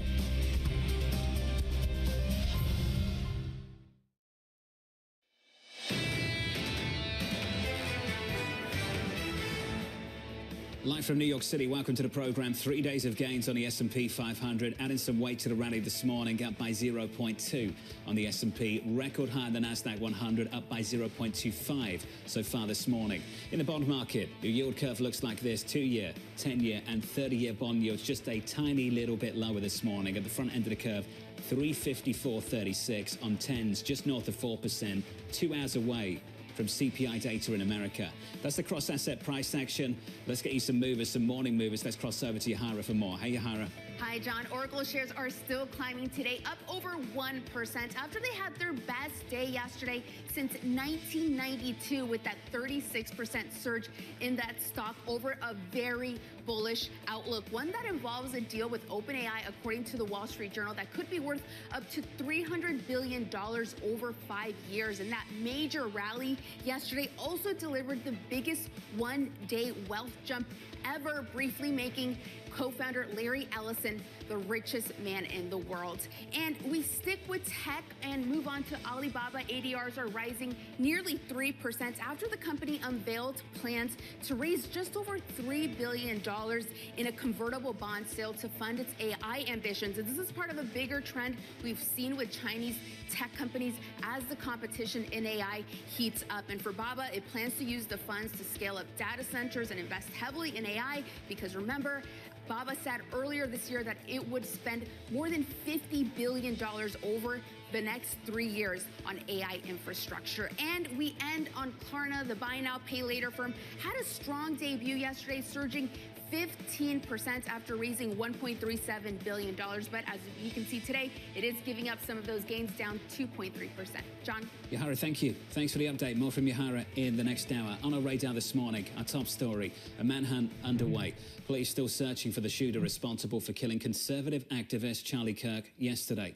According to the FBI, a person of interest was taken into custody, but later released. Revving up trade talks, Mexico planning to impose tariffs of as much as 50% on cars and other products made by China and several other Asian countries. The move coming ahead of expected talks over North America's free trade agreement. And finally, President Donald Trump keeping up the pressure on Fed Governor Lisa Cook, the DOJ quickly appealing a judge's decision to keep Cook on the FOMC ahead of next week's interest rate decision. It seems like a two-pronged effort to try to pack the FOMC, if you want to use Supreme Court language, which I know you absolutely despise. But one thing that I find interesting is the likelihood that we could see a person come on the board, Stephen Myron, at the same time that Lisa Cook could be taken off the Board of Governors. And it's sort of this perfect storm that people are looking at to possibly talk about a bigger rate cut than just 25 basis points. This is obviously, though, going right to the Supreme Court, at least when it comes to Lisa Cook, because if what we see with the judge's order that stays, the president is going to go right to the Supreme Court. And actually, they can even say, if the federal court is taking too long, that they want the Supreme Court to hear this sooner. We heard yesterday from the White House, this ruling will not be the last say on this matter, and it won't be. I think for investors, it's just whether or not she's going to show up next week And right now, according to the recent ruling, she will be there at the FOMC. And to your point, Steve Myron, if he gets his vote on Monday, he will also be there. You know why I'm irked by the comparisons to the Supreme Court? Because when people talk about the FOMC and say the president might have a majority, I think it's absolutely ridiculous. A majority of what? Who? Who's doing the president's bidding on the FOMC? Governor Waller? Governor Bowman? I don't think so. There's also an equivalency of the Supreme Court as a branch of the government in sort of comparing it to the FOMC, which supposedly has a dual mandate, and that is the guiding light. And there's a real question here. On one hand, you've got the Constitution as the guiding light. On the other hand, you've got inflation on one hand, price stability versus the employment picture, which is your guiding light, and that should be relatively objective. So it becomes a sort of controversial feeling, which I understand, but yet we hear it all the time, and I just parroted it. We'll get more data a little bit later this morning, about 2 hours away, 8:30 Eastern Time. Let's turn to tech. Oracle shares higher in the pre-market after gaining the most since 1992 on an aggressive outlook. Vladimir Zazak, of the global head of digital infrastructure at KKR, writing the following: "We're living through the largest build-out since the interstate highway system, a $10 to $15 trillion wave to rewire the global economy around power, compute, and connectivity." Vladimir joins us now for more. Good morning, sir. Good morning. It's good to see you. Thanks for being here. Let's talk about these demand numbers. The demand we're seeing is real. Yes. Yet there is still this conversation about a monster misallocation of resources coming together. Where do you stand on that? It is a really the right question to ask. We don't see it, honestly. I think if you look at the fundamental spend relative to any other indicators from a bubble stand perspective, right? I mean, often comparisons are drawn to the dot-com bubble and, other housing bubble, et cetera. It doesn't appear so. And all of that compute that is ultimately being procured is getting consumed and deployed. I think the question that you're sort of leading into is there ultimately a business case for AI to be made? And I think there are a lot of great data points that would suggest adoption is increasing, use cases are increasing, AI is enabling a tremendous amount across the economy and society, generally speaking. But there isn't a killer app, so to speak, that would suggest that the ROI may be justifiable. I think the issue for many people as well who experienced the dot-com bubble, the bust, and the boom that followed really afterwards, it took a long time to find out who the winners were. And to begin with, you had to have everyone throwing money at the wall to see what sticks. And if we go through this process now, there are risks involved in that. How do you navigate some of those risks at the moment? It is again, another excellent question, which you would expect on a morning show from you guys. But I think, our approach at KKR has really been pretty simple and disciplined, right? I think we clearly are one of the leaders in digital infrastructure and in the power ecosystem, totality about $65 billion of capital that we've invested in that over the last few years. We have seen the convergence of those two mega themes, which is really interesting. I think we talked about this on the previous show, and I think it's now really applicable. You're seeing data centers are no longer about racks, it's about watts and megawatts of power compute, right? They're AI factories. And I think that convergence is really in place. So I think for us, we've been focusing on core and core plus markets for most of our compute. This is where ultimately data is being generated and processed by users. We focus on high quality customers. We do not chase yield on very speculative business models. I think we focus on fungibility in the use of these assets. It may have been enterprise 5 years ago, today it's cloud, tomorrow AI, whatever may come next. And we ultimately are not making bets on field of dreams sites. It's really trying to focus on things that if there's a contract, high quality counterparty, we start building and deploying capital against that. That may be, all of that seems logical, but I'm not sure that's universally adopted in the industry, and I think we differentiate ourselves in that approach. I guess that one of the fears, and John was alluding to it, is this idea that everyone gets incredibly leveraged to a couple of key names and makes really big bets for a long-term development at a time where we don't have a great deal of visibility into how this is going to be adapted, how this is going to be really transforming the economy, and frankly, the way that we live our everyday lives. So how do you hedge that concentration risk at a time where what you offer is the balance sheet to really deploy to these big blue chip players? Yeah, I think you're right. It is almost a barbell strategy. I think if you look at the market and if you look at the performance in the haves and the have-nots, it's been sort of that barbell view. And certainly the Mag 7 are such an incredible driver of the growth. 30% of the US spend on sort of AI is driven by those three names. $700 billion capex, 35% year over year. That's, by the way, $700 billion is equivalent to the entire spend for the fiber build out in the 90s. And we're now spending that on an annual basis, which is sort of incredible to think about the quantum of dollars. And so I think if you look at certainly the Mag 7, all of those names, pristine balance sheets, incredibly free cash flow generative, right? I think we are looking at certainly trading multiples and P ratios and spend, but they're not overspending relative to the free cash flow that they're generating from either their existing core businesses or the convergence of AI integrated within their sort of existing business models. So you're right, you have a customer concentration, but the customer concentration is in fact with the highest quality names that you would probably want to do if you're investing in infrastructure from our point of view. Where is the concentration in investment when it comes to data centers versus energy production? And this is another sort of key question at a time where people are building data centers as quickly as they can, with a question around DeepSeek and whether we can do this more efficiently with smaller data centers and less energy. And then we don't have the energy to actually fuel those data centers that are getting built. So where do you sort of stack up on sort of the dissonance between the development of those two? And this is why it's such a wonderful time to really be alive and doing what we're doing. And certainly, an infrastructure investor wouldn't think about being in such a growth, industry. But it's really incredible. I think if you look at a couple of stats, we've certainly have had stagnated sort of demand growth in the U.S. and the power industry for the past 20 years. That is now in a massive inflection point. Globally, the expectation is that data centers will consume something like 10% of global power in the next 10 years. By the way, that's equivalent to India by 2030. So if data centers were a country, it would be third after China and US. So certainly power consumption is decreasing. There are a couple of dueling factors. You do have efficiency, which is certainly driven by chip manufacturing, by algorithms, which is incredible. That's ultimately driving the cost of the delivery of the compute. So just in 18 months, if you think about the tokens which are being used for AI, I think of it, training for a marathon we talked about earlier, it's calories for AI. Token price has decreased 280x over the last 18 months, which means the adoption is increasing. If you look at about token usage, has increased 4,500%. So certainly usage is increasing. I think if you just go back to your question, I think most of the capital today is being spent on data centers, and then there is an increased capex being put in grid and certainly power generation. So we're starting to see that trend line actually converging. But in terms of growth on an adjusted basis, it's really been those two that are probably the biggest drivers of the capex. Is deregulation and getting rid of some of the red tape that comes when you have to make these AI data centers actually keeping up, though, with that capex spend you're seeing?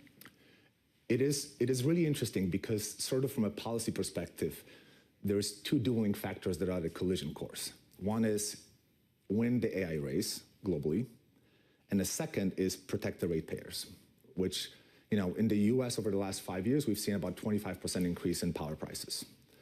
And I think there are a couple of things that are happening, and including, I think, elimination of some of the red tape and streamlining of approvals. And I think those are great things by the administration to help enable the build out of this infrastructure.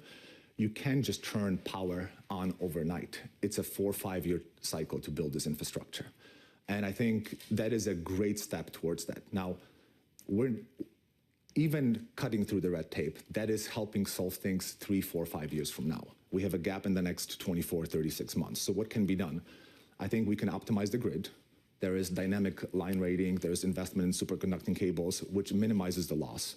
There are all sorts of innovative solutions, like the one we just deployed in Texas, where you co-locate a data center with a power plant. You have a way to effectively augment and draw electrons from the power plant. You have a way to support the grid in cases of emergency. And I think innovative solutions like that will help bridge us into the next phase when we see this massive development cycle of most likely natural gas power plants. And of course, at some point, we'll talk about nuclear. And nuclear will be 5, 10 years from now. I think that's the long game from a carbon efficiency and just the general efficiency of power generation. There's a feeling on Wall Street right now, they're scared of this. They're saying maybe it's gotten over its skis. You travel to Silicon Valley and there's just absolute abject euphoria. Can you bridge that gap, the idea that everyone's trying to poke holes over in New York and in San Francisco, people are just running around saying we can't invest enough?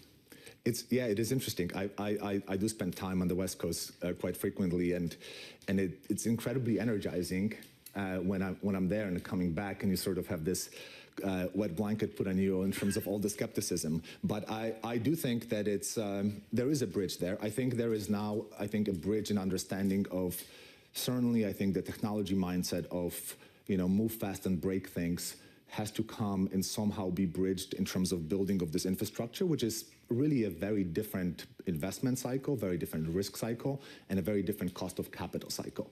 And so I do think that we're helping bridge that gap in saying, this is incredibly obviously exciting, but you have to obviously capitalize this in an efficient way. And by the way, the quantum of dollars that we're just discussing, whether it's 10 or $15 trillion, the annual spend, requires all sorts of different innovative, creative, and sort of holistic solutions to help build out this infrastructure. I mean, Oracle's earnings yesterday, which we touched on earlier this morning, were just terrific. It's incredible to see that. So you have $500 billion of backlog, and then the news this morning, that's another $300 billion of backlog. The numbers are starting to sort of seem silly. We're moving from billions to trillions. And, that amount of infrastructure will require many, many gigawatts of power, many, many gigawatts of compute. And that's why you see, power companies move up on that news. You see the chip manufacturers move up on the news. You see data centers move up on the news because it just suggests that we're still in very early innings of that investment cycle that is taking place. You'll have to forgive any skepticism around this table. We want you back soon, okay? It's good to see you. I love it. Thanks for dropping by. We appreciate it. Vladimir Zelek there of KKR. Let's give you an update on stories elsewhere this morning with your Bloomberg brief. Let's cross over to Vonnie Quinn for more. Hey, Vonnie. Hey, John, thank you. UBS CEO Sergio Armotti says the impact of global tariffs on the U.S. economy and Federal Reserve monetary policy remains unclear. Armotti told Bloomberg, quote, "In the U.S., we still believe that growth will be there, but the inflation question and how it plays out into the central bank's policies remains open." UK Prime Minister Keir Starmer has removed Peter Mandelson as Britain's ambassador to the United States after new revelations about his ties to disgraced financier Jeffrey Epstein. Mandelson referred to Epstein as his, quote, best pal in a book of tributes to the convicted sex trafficker. Bloomberg also reported that Mandelson told Epstein, quote, "I think the world of you," after his arrest. Used car seller and subprime lender Tricolor filed to liquidate in bankruptcy as prosecutors are looking into fraud allegations. The company didn't give a reason for its collapse in the filing, but Tricolor's Chapter 7 bankruptcy petition claimed liabilities between $1 billion and $10 billion and assets in the same range. And that's your Bloomberg brief. John. Vonnie, thank you. Appreciate it. More from Vonnie in the next hour in about 30 minutes' time. Up next on the program, counting down to CPI. Here we are over 4 years into inflation being above the Fed's target for a long time. Businesses kind of getting used to inflation being high. Consumers might be getting used to inflation being high. Up next on the program, Joe Davis of Vanguard, live from New York City this morning. Good morning.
Bloomberg Screen Time is back this fall for year 3. We're bringing together the biggest names in business and pop culture, like Netflix co-CEO Greg Peters, Instagram boss Adam Mosseri, and Los Angeles royalty Will Obey.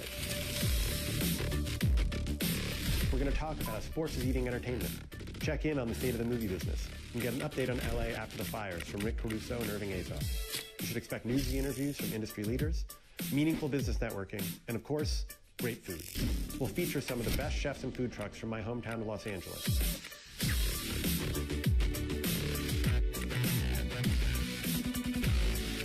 Tickets are available now.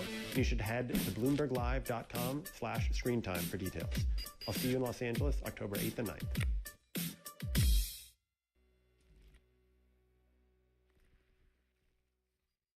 Good morning, this is Bloomberg Daybreak Europe. I'm Tom McKenzie in London. These are the stories that set your agenda. Taking you from the U.S. market's close to the overnight session in Asia, we'll walk you through what you need to know to kickstart Europe's trading day. Live from our European headquarters, we bring you the day's top market-moving stories, unmatched expert analysis, and on-the-ground reporting from across the continent. Tune in to Daybreak Europe, only on Bloomberg Television. Context changes everything. We're at the epicenter of a global realignment on a scale not seen for decades. At the intersection between markets, economics, and geopolitics, a forum for sophisticated conversation. This is Bloomberg Surveillance. It's a multi-trillion-dollar industry. We'll show you what's happening in ETFs like no one else. ETF IQ, only on Bloomberg.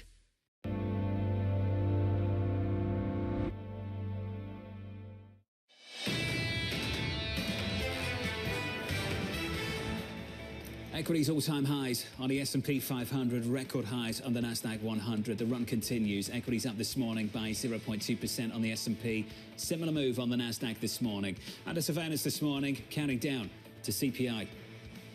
We still have a lot of additional inflation from tariffs in front of us. Here we are over 4 years into inflation being above the Fed's target for a long time. Businesses kind of getting used to inflation being high. Consumers might be getting used to inflation being high. It would be premature to cut 75 basis points for sure, and even 50 basis points. I don't know, from my judgment, that it balances the risk between slow growth and inflation. So here's the latest this morning. Investors are waiting today's CPI print after a colder than expected read on producer prices. Joe Davis, the global chief economist at Vanguard, writing the following. Consumer prices are likely to absorb tariff pressure more slowly than initially expected, with inflation peaking in 2026 and largely subsiding within months, not years. Joe joins us now for more. Joe, good morning, sir. Just frame that view a little bit more. Thanks, Give us some more detail if you can. Why is the runway this time going to be a lot longer instead of the pass-through, the immediate pass-through that some people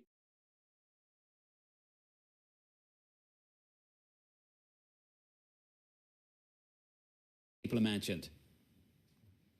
Well, again, just the tariff rates have been delayed. The effects are not dead. They've just been delayed. They're starting to pass through the system now. And so, even these questions of what the Federal Reserve is going to do, we're in a little bit of a unusual territory where we're likely going to have inflation year over year rising, yet you're going to have a Fed very likely easing this month. And so that's the cross currents we're going to be talking about. And it comes down to the labor market. Joe, do you think the Federal Reserve and the way Chairman Powell set things up in Jackson Hole, this is a Federal Reserve that's prepared to ignore those hotter prints further down the road? I think for a time. Again, we're at stall speed in the labor market. We do not have a recession, but the fact is you have hirings that have just flatlined. I think that's a legacy of the policy uncertainty, particularly from the tariffs 4 or 5 months ago. We were actually head-scratching why we weren't seeing more of a labor market slowdown, but clearly we're not head-scratching anymore, and neither is the market. So I think the Federal Reserve, this is around risk management. At the end of the day, I think they're going to lean dovish and assume that the tariffs are more of a one-off price increase and not something of a longer-term trend. If that's the case, and you think that that's maybe incorrect, Joe, longer term with respect to inflation, is 3% the new 2% when it comes to the Fed, and do market participants have to kind of think of things that way? I wouldn't put it that way. There's always a prospect for a policy mistake. We're not in that territory yet. I think, what would be more concerning to me is if we have the labor market not just kind of flatlining from here, but not downturning. In other words, hiring and firings don't continue to worsen. If that were the case, and yet they were then very aggressive in the easing, let's say 50 basis points at a meeting, another 50 basis points, that would then concern me. And I think we would see a modest visceral reaction in the bond market, but that is certainly not our baseline. And I think the Fed's going to have to be attentive to that at the back half of the year. And again, clarity on the tariffs and how much is being passed through will be a factor along with the labor market. How much do you feel like the upper income cohort of consumers has been powering both the spending and the inflation and can continue to, even with a recession among lower income individuals when it comes to a loss of jobs, when it comes to inflationary impacts, et cetera, in a way that could allow things to not feel great, for inflation to remain persistent, but not exactly terrible, falling off a cliff? I guess that's the dynamic people keep talking about that warrants Fed rate cuts, but doesn't necessitate a recession. No, in fact, I think it's a really good point. Sometimes it's not talked about enough. You have the upper income households, as well as businesses, particularly in the large cap space, really powering growth. We have seen it at times before, but it's actually pretty strong. And given what the equity markets and financial markets are doing, it's tough to see that stalling at any near term. So I think, again, we're going to have this. We're going to have these cross currents. You look at some measures, it seems consistent with a recession and a stall. Yet you look at other measures, it's, hey, why is the Federal Reserve easing? I think in the balance, the Federal Reserve will look at the labor market for now, but they have to keep one eye on inflation where it may be 6 months from now. We just had a whole conversation with KKR about the build out of data centers because of AI. How does the Fed grapple with that? Well, I think they have to start talking respectfully more about productivity and what are the odds of the sort of trend in growth. And then with that, inflation, if it's productivity, over the next 3 or 4 years. I mean, we've done a lot of work on this, as you well know, and it's eye-opening. The prospects of the sort of Federal Reserve consensus forecast for economic growth for the next 3 or 5 years is very low, actually. It's been an eye-opening insight from us, from our data-driven framework. So I think the Federal Reserve has to start talking in the Jackson Hole type of settings. How much productivity could it be lifting, knowing that this is a scenario that may not occur? The Federal Reserve started really talking about this in the mid-90s, late 90s, and I think we're going to start entering that territory of how strong could it be, and could we have growth without high inflation or easy inflation pressures? And that's, I think, the world that we may start entering. That would necessitate restrictive rates, right? On the flip side, he also is projecting 3.1% core inflation at the end of this year. So not exactly that 2% level either. The Holy Grail keeps being placed on the big tech players, and the idea of this incredible surge in productivity. And going into next year, it's not even just that. Steve Chivarone talking about the fact that there's going to be an economic boom potentially around things like the World Cup. Potentially, we have a Federal Reserve that's really underpricing a number of events that are going into 2026. Stocks are positive this morning. Record highs yesterday, adding some weight to the move this morning. Up next on the program, we'll catch up with Evan Brown of UBS Asset Management, former White House official Ashley Davis, Thomas Show of KBW, and Aditya Bave of Bank of America.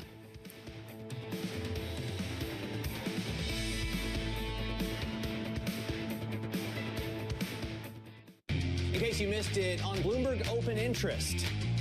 When we look at our portfolio, we see an IPO pipeline that's the biggest since it's been in 2021. In M&A and IPOs, we've actually had close to record performances in that space. We're going to have an interesting year. We're having a lot more conversations around putting dates on calendars. I think we could see a very active second half of the year. Don't miss Open Interest live weekdays.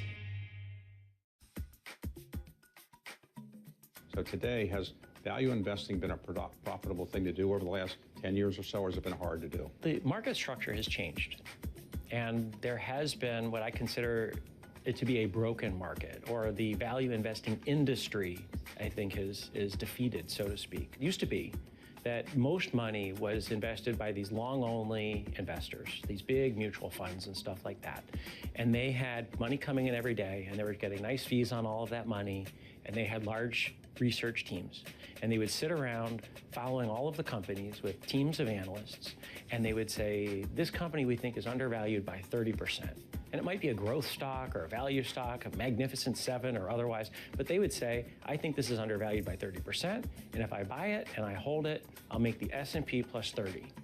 Now, as we've moved to passive, they've lost their customers, and the remaining customers are paying them lower fees, and they have reduced their research staffs, and they don't have new money coming in to make new investments in any case. And so most of the investing these days is no longer done by people who are buying something because they think it's worth more. They have opinions about price. Like, what is the price going to be tomorrow? And so the result is most trading that is going on right now has nothing to do with value. So it leaves us sort of as a dinosaur.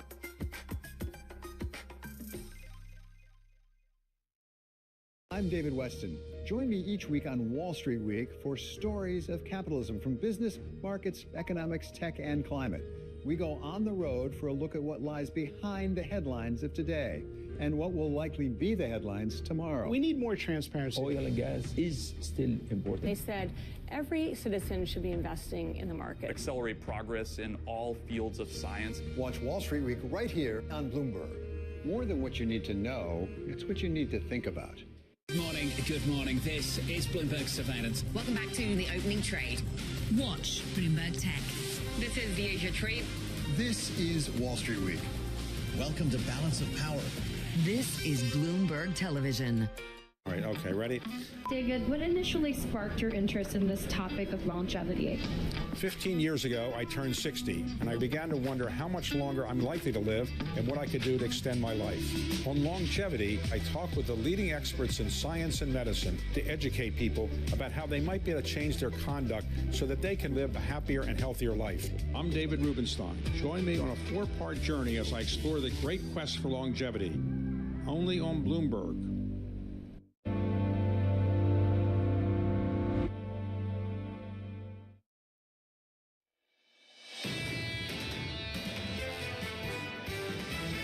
We definitely see more lingering inflation. That reaction function is definitely more tilted towards the weakness in the labor market as opposed to potential upside, risks from inflation. I don't think the Fed really set us up for 50. Given the inflation backdrop, it'll be pretty much premature to start cutting aggressively at this point. We still have a lot of additional inflation from tariffs in front of us. This is Bloomberg Surveillance with Jonathan Farrow, Lisa Abramowitz, and Anne-Marie Hordern.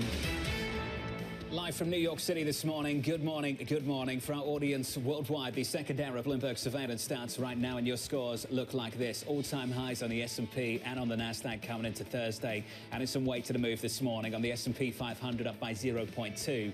6-day winning streak on the Nasdaq. We add to it again this morning. We're up by 0.3. In the bond market, unchanged right now. The calm before CPI. The 2-year going nowhere. 354.78. As for CPI, inflation data 90 minutes away. Together with jobless claims, sandwiched between an ECB decision and a Lagarde news conference. So how much does CPI matter? And I say this at a time when a lot of people used to say that inflation was the most important gauge for a Federal Reserve, depending on when they potentially could cut rates. Suddenly people are saying, even if it comes in at 3.1% year over year, which is what's sort of expected, not a big deal, because ultimately it is a one-time price shock that the Fed is going to look through in favor of really placing emphasis on a labor market that clearly is not very strong. So as you know, next week's a 3-part story. Decision, statement, forecast, news conference. Decision is done. A lot of people just think they'll cut rates. CPI matters for the forecast, and it matters for the guidance you get in the news conference. Does it open the door for the chairman to be a little bit more aggressive about what he can offer, about what they'll do next? Or are they on the back foot still worried? And I'm talking about the committee. Can he form a consensus around the inflation story? I think that's going to be a little bit more difficult compared to, say, a consensus around the labor market. And how much will the market care? Because ultimately he is a lame duck Fed president, or Fed chair, I should say. And this, to me, really raises the question of how much he can give guidance, especially given some of his flipping and flopping when it comes to some of the previous discussions of where the emphasis would be placed on the unemployment rate, say, versus just the headline numbers figure. And that's flipped around as well. And what Steve Chiavarone said is, to your point, it's baked in next week. I think potentially there's some that's considering maybe they would go 50. Even Governor Waller was saying I would need to see how bad it is in terms of the weakening of the latest labor market report. But Steve Chiavarone saying the real debate between this year and next year, is it 5 cuts or 6 cuts? Is it 4? Maybe they have to go bigger. And then to Lisa's point, we're going to have a whole different Fed next year and a different mantra. It is not going to be, the Powell Fed. It is going to be completely different. You mentioned Steve of Federated. Put it together with Mike Wilson over at Morgan Stanley. There is a theory out there, and this is the bull case, that the worst of the data is actually behind us, and that what we're going to see in the months to come is an improvement, a pickup, a re-acceleration, if you will. That's why they're so bullish going into 2026, because you layer on top the rate cuts, the stimulus that people think that you get from the bill that's just been passed down in Washington, D.C., and you look to a better 2026. I can get behind that for one reason alone, is because every day we have $200, $300, $400 billion announcements about investments from big tech names. And we haven't even seen the beginning of this. And you start looking at that tangible aspect. The Fed chair is now Mark Zuckerberg. It is not necessarily Jay Powell. And so you start looking at that, and it's what people can get behind rather than this sort of intangible what's going on that people are looking at in the economy. Jane Fraser told Jumana, not everything is rosy, though we still don't think we're going to have a recession. What clients are telling us, they are acting with confidence because now they have clarity out of Washington. Taxes, tariffs, and deregulation. I like the idea of Mark Zuckerberg anchoring pay in America. Don't you? That works for me. Does it? Yeah. Well, I mean, I think based on some of those contracts we've seen. That's true. Absolutely. So you're basically looking for a $100 million Why pay. That would be a problem, though, for inflation. We might be looking at inflation somewhat above 3%. I'm not sure Mike would be on board. But, it could raise some other issues. You can only ask. He's going to be your personal Fed chair. Coming up this hour, Evan Brown of UBS with stocks rallying ahead of CPI data. Former White House official Ashley Davis joins us on the political assassination of Charlie Kirk as that rocks the United States. And Aditya Bave of Bank of America Securities with an update call on Fed rate cuts. We begin this hour with stocks hitting another record high as we await today's inflation read. Evan Brown of UBS writing the following. The Fed is highly likely to cut rates in September, leaning more against downside risk to employment than upside risk to inflation.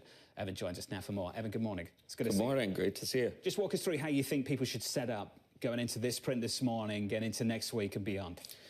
Yeah, I mean, I think in general, the way the market has been going is how you broadly want to be positioned, which is overweight equities, have a, neutral to slightly overweight position in bonds, if you can, particularly in the front end, just for insurance, right? I mean, we are still seeing a weakening in the labor market. The Fed is, like I said, focused on the downside risk to employment.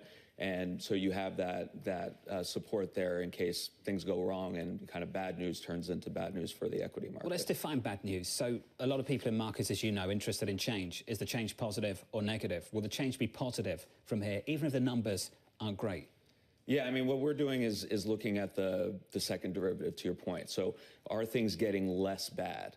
And I think in the labor market, this is the key question because, we've seen some softness, but you can make the argument that really the peak softness happened just after Liberation Day, June maybe being the low point for employment. And now as there's more confidence, more clarity on what's happening on the policy side, that you're going to see some pickup. And we see that jobless claims remain low. A lot of other indicators we track, including corporate commentary, have been a lot more upbeat. So we want to be open-minded on both scenarios, that there's, this deterioration in the data that we haven't seen yet, but might, or if we kind of inflect higher here. I guess that I'm still thinking about what Steve Chiavarone said. If the bad data is behind us, or at least it's improving from here, did stocks ever price in the bad data? Or could we just not price that in then, not price that in the future, prices to the moon? Yeah, I mean, stocks are looking past past, what we've seen. Future. Yeah, exactly. I mean, I think you and I talked about this several weeks ago when I was on, this apparent disconnect between the bond market and the stock market, where the stock market just wants to look past the weakness in the data, and the bond market has been pricing in a weaker scenario, and that's only gotten more extreme, that disconnect, with stocks going higher and with bonds rallying in response to the weaker labor market.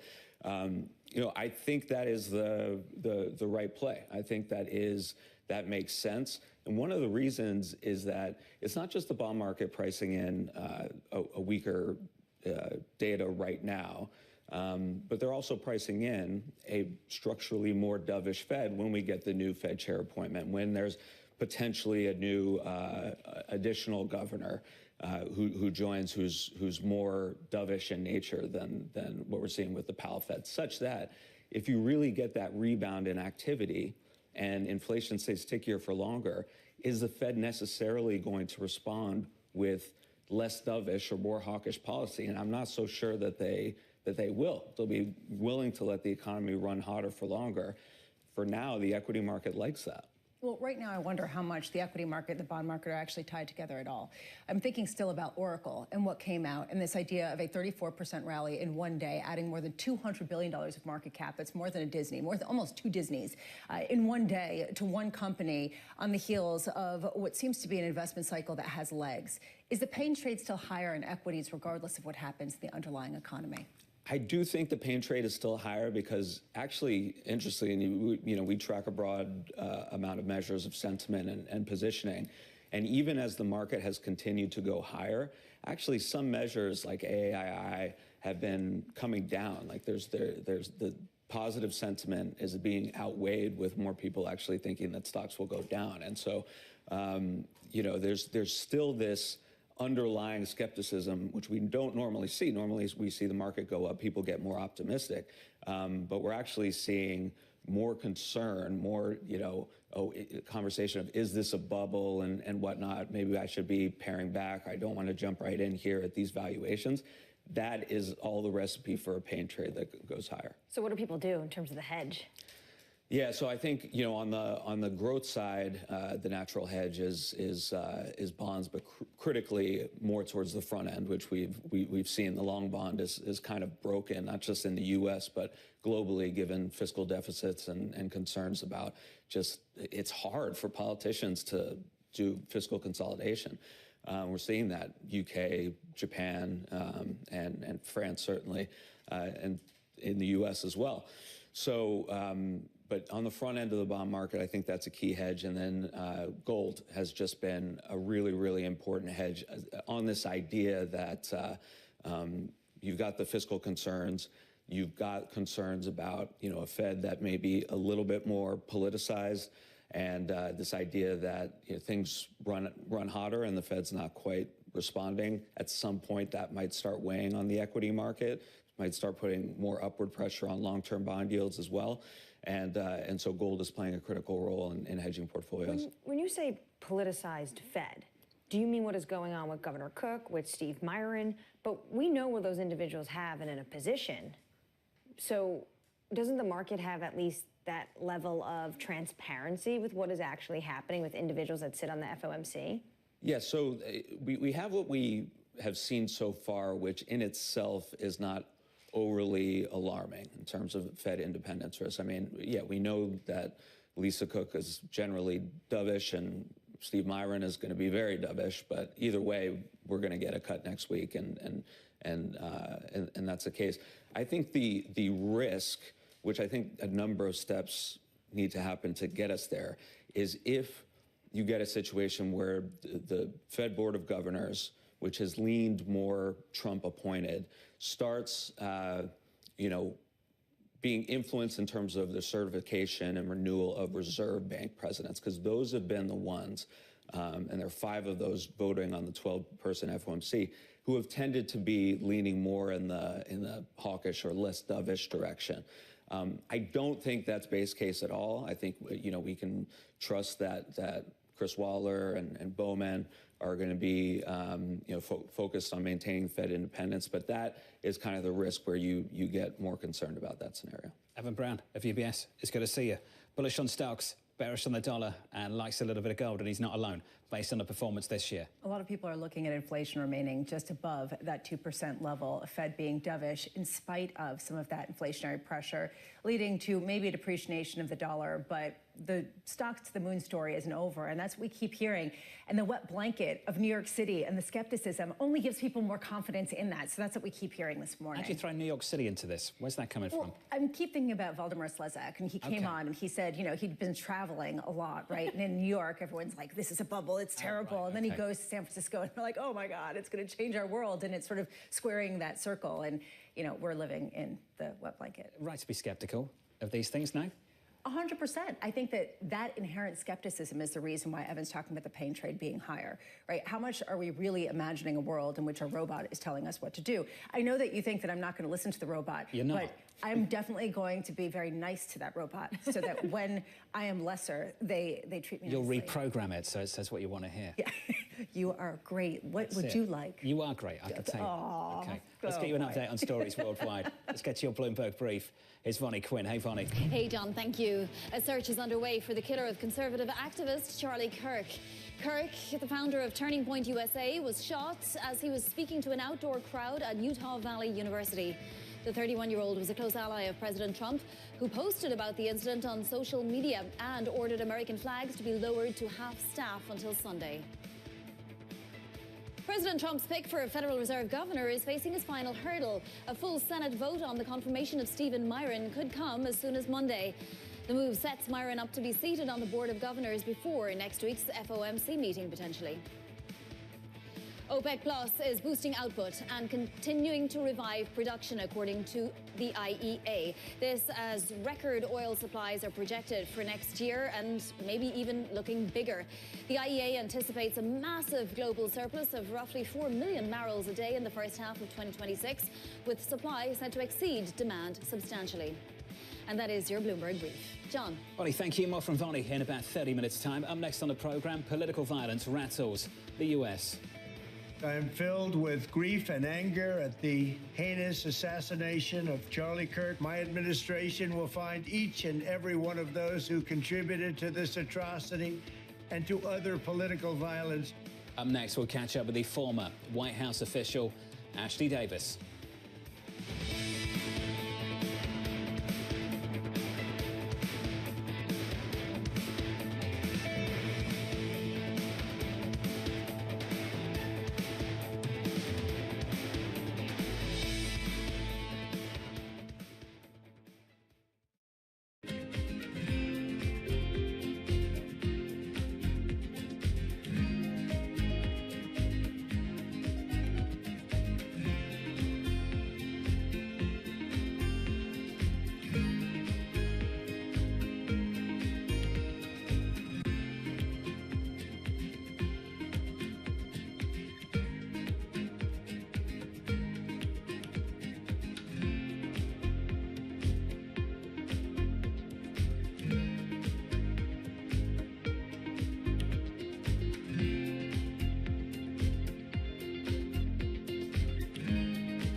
Astonishing day for US technology.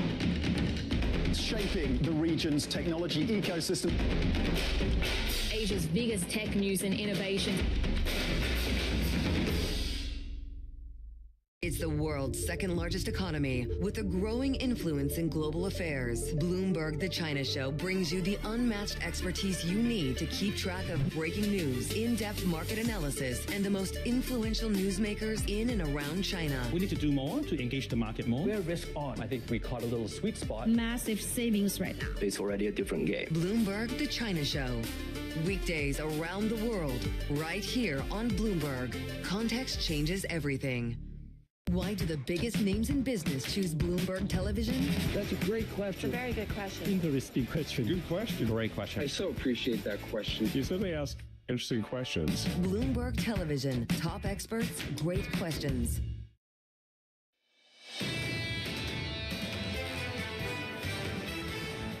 It is the last big data point before the Federal Reserve meeting next week. It's CPI. It's later this morning, 8:30 Eastern Time. We get jobless claims too, so another read on the labour market, and then a view from the ECB in Frankfurt, Germany. That decision drops at 8:15, and we'll have a news conference with the ECB President, Christine Lagarde, at 8:45 Eastern Time. So that's how we're set up. That's the schedule for today in financial markets. The scores look like this. Equity futures on the S&P 500, adding to yesterday's record high, up by 0.2% on the S&P. Similar move on the Nasdaq 100, higher by 0.26. Under surveillance this morning, political violence rattles the US. I am filled with grief and anger at the heinous assassination of Charlie Kirk. My administration will find each and every one of those who contributed to this atrocity and to other political violence. It's long past time for all Americans and the media to confront the fact that violence and murder are the tragic consequence of demonizing those with whom you disagreed. So here's the latest this morning. Investigators expanding their search for the killer of conservative activist Charlie Kirk. With the latest, here's Tyler Kendall. Tyler, shocking news yesterday evening. Absolutely shocking, John. And the shooter is still at large. We've learned that the FBI is working closely with state and local law enforcement on the investigation after officials said that around 12:20 p.m. Mountain Time, a single shot was fired from a building about 200 yards away from where Charlie Kirk was addressing this crowd. And officials believe that that shot was fired from the rooftop of that building. Now, there was closed circuit surveillance footage that was released that shows a figure in dark clothing believed to be the suspect, but at this point we haven't gotten any additional details, including what potential weapon was used and whether or not it was recovered. Utah officials did say that they took 2 people into custody yesterday, but released them after questioning. We know that there were more than 3,000 people at this event at Utah Valley University, alongside 6 local police officers and Kirk's own personal security detail that were on the scene. Now, we did hear from the Utah Governor Spencer Cox, who would describe this as a targeted and political assassination. Of course, Kirk was a prominent conservative activist, a very staunch ally of this White House, of President Trump, Vice President J.D. Vance. In fact, the president was one of the first to confirm that he had died. And it comes against this broader backdrop of heightened focus here in Washington when it comes to the rise in political violence. In fact, we just had House Speaker Mike Johnson last week point to a 55% spike in threats called in against members of Congress in just the last year alone. John, here at the White House, President Trump has ordered flags to half staff across the country through at least the weekend. Heartbreaking. Tyler, thank you. Tyler Kendall in Washington, D.C. To extend this conversation, joining us now is the former White House official, Ashley Davis. Ashley, welcome to the program. A dark moment for this country. A lot of people have described it that way in the last 24 hours. How can law enforcement meet this dark moment? Well, first of all, it's a sad day in this country, and also the anniversary of September 11th, 24 years. So there's 2 different sad days today. But the issue with Charlie that is a little bit different for most White Houses is that this is a personal friend to this administration and this family. Both sons of the president have been friends with him for years. And a lot of the White House staff, as well as staff in the various agencies and senators and House members on the Hill. So this is pretty personal, which is a little bit different. Also, from what I've been told, is this is bringing back tons of memories, almost the same type of setup for when President's life the assassination was attempted on his life. It's bringing back a lot of bad memories for the White House and White House staff. So it is a little bit different of a situation. Listen, there's been political violence that has spiked. I kind of not just blame it on this, but think a lot part of it is the fact that we have the 24-hour news cycle. We have all this social media and all this access to information that can be very, very polarizing. And the algorithms that, if you believe in one way, the algorithms will chase you that way and vice versa on the other side. So, but this has been, listen, my dad said to me, this is my son's day, like JFK. He'll remember where he was, just like my dad remembers where he was when JFK was assassinated. But it has to stop. This started with Steve Scalise. Obviously, Brett Kavanaugh had an attempt on his life, Gabby Giffords, the horrible murders in Minnesota, Nancy Pelosi's husband. I mean, this just goes on. And I don't know the answer to it. As Governor Cox said last night, how do we stop it? We don't know, except for trying to bring the rhetoric down. Having been in the room, though, what kind of action do you think we could see almost immediately when it comes to either Homeland Security or law enforcement in this country? I mean, I think that's obviously, I think there's going to be heightened alerts at Homeland Security. But the problem is when you have a situation like he did yesterday with 3,000 people in open air areas, how do you control all of it? Charlie Kirk does not have the ability to bring a Secret Service level of security. Listen, on your show plenty of times after the president's assassination, I was pretty tough on what happened and the Secret Service not doing their job. But Charlie Cook and other politicians do not have that level of security at their access. So it's going to be, Charlie had, I think from what I understand, 8 security of his own. The local people have been, we're working with his security in regards to trying to make sure that something like this doesn't happen. But I just don't know how you secure places like this unless the death threats to you are so significant that you just try to do things inside, which is just a sad day for our country if that's what we have to do. It's horrific. And understanding Washington, D.C., could this be a moment for change, for seismic shift in rhetoric and how politicians and as citizens speak to each other? Listen, I hope so. I thought so as well after the president's assassination attempt. I think that lasted maybe a week that people stopped.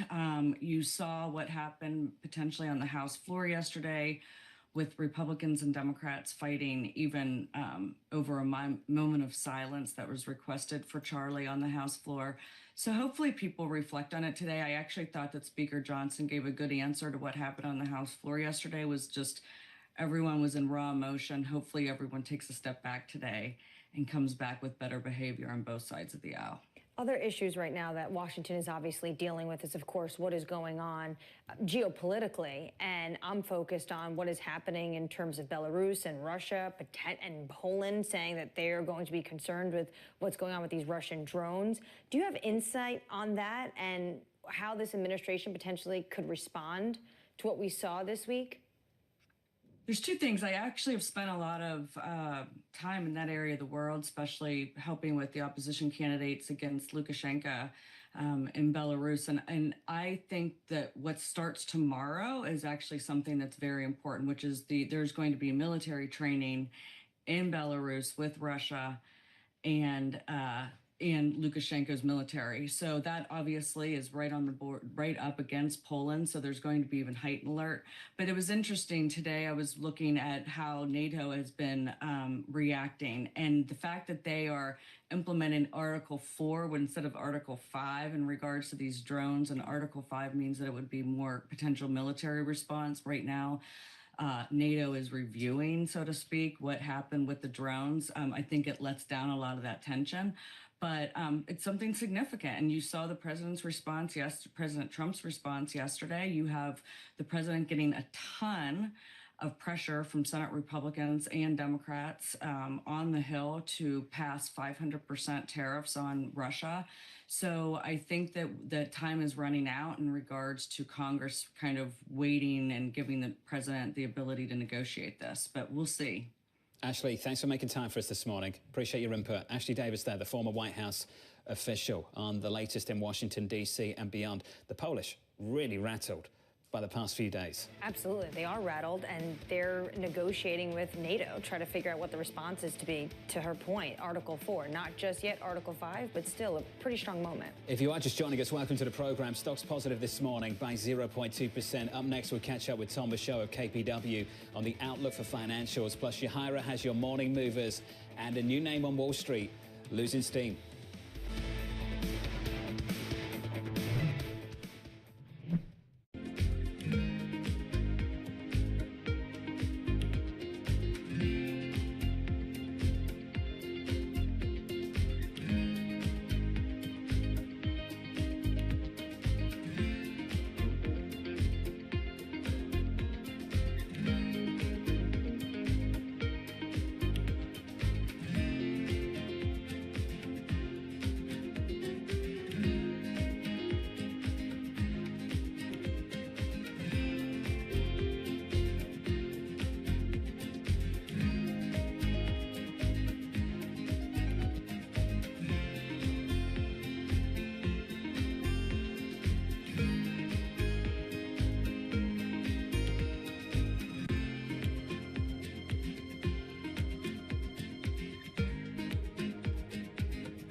Africa, a region rife with potential for growth and opportunities, but not without its challenges. Bloomberg highlights the biggest stories, interviewing key players, and reporting on the issues impacting the region. Join us as we get to the heart of African business, politics, and economics, and ask the question, what's next? I'm Jennifer Zabasaja, and this is Next Africa. New episodes every month, only on Bloomberg. From the world of politics to the world of business, Joe Matthew and Kaylee Lines deliver news, insight, and analysis live 2 times a day, every trading day. Balance of Power at 1 and 5 Eastern, only on Bloomberg. Bringing you up-to-the-minute energy news whenever and wherever it happens. I'm Joanna Bersetchi in Vienna, and this is Bloomberg. Technology is embedded in every aspect of our lives. And laying the foundation for the future. From finance to defense, AI to entertainment. And from the road to the stars. Bloomberg brings you the latest stories of the people and companies pushing the tech sector to new frontiers. And the politics that shape global tech markets. I'm Caroline Hyde in New York. And I'm Ed Ludlow in San Francisco. Watch Bloomberg Tech every weekday. Only on Bloomberg Television.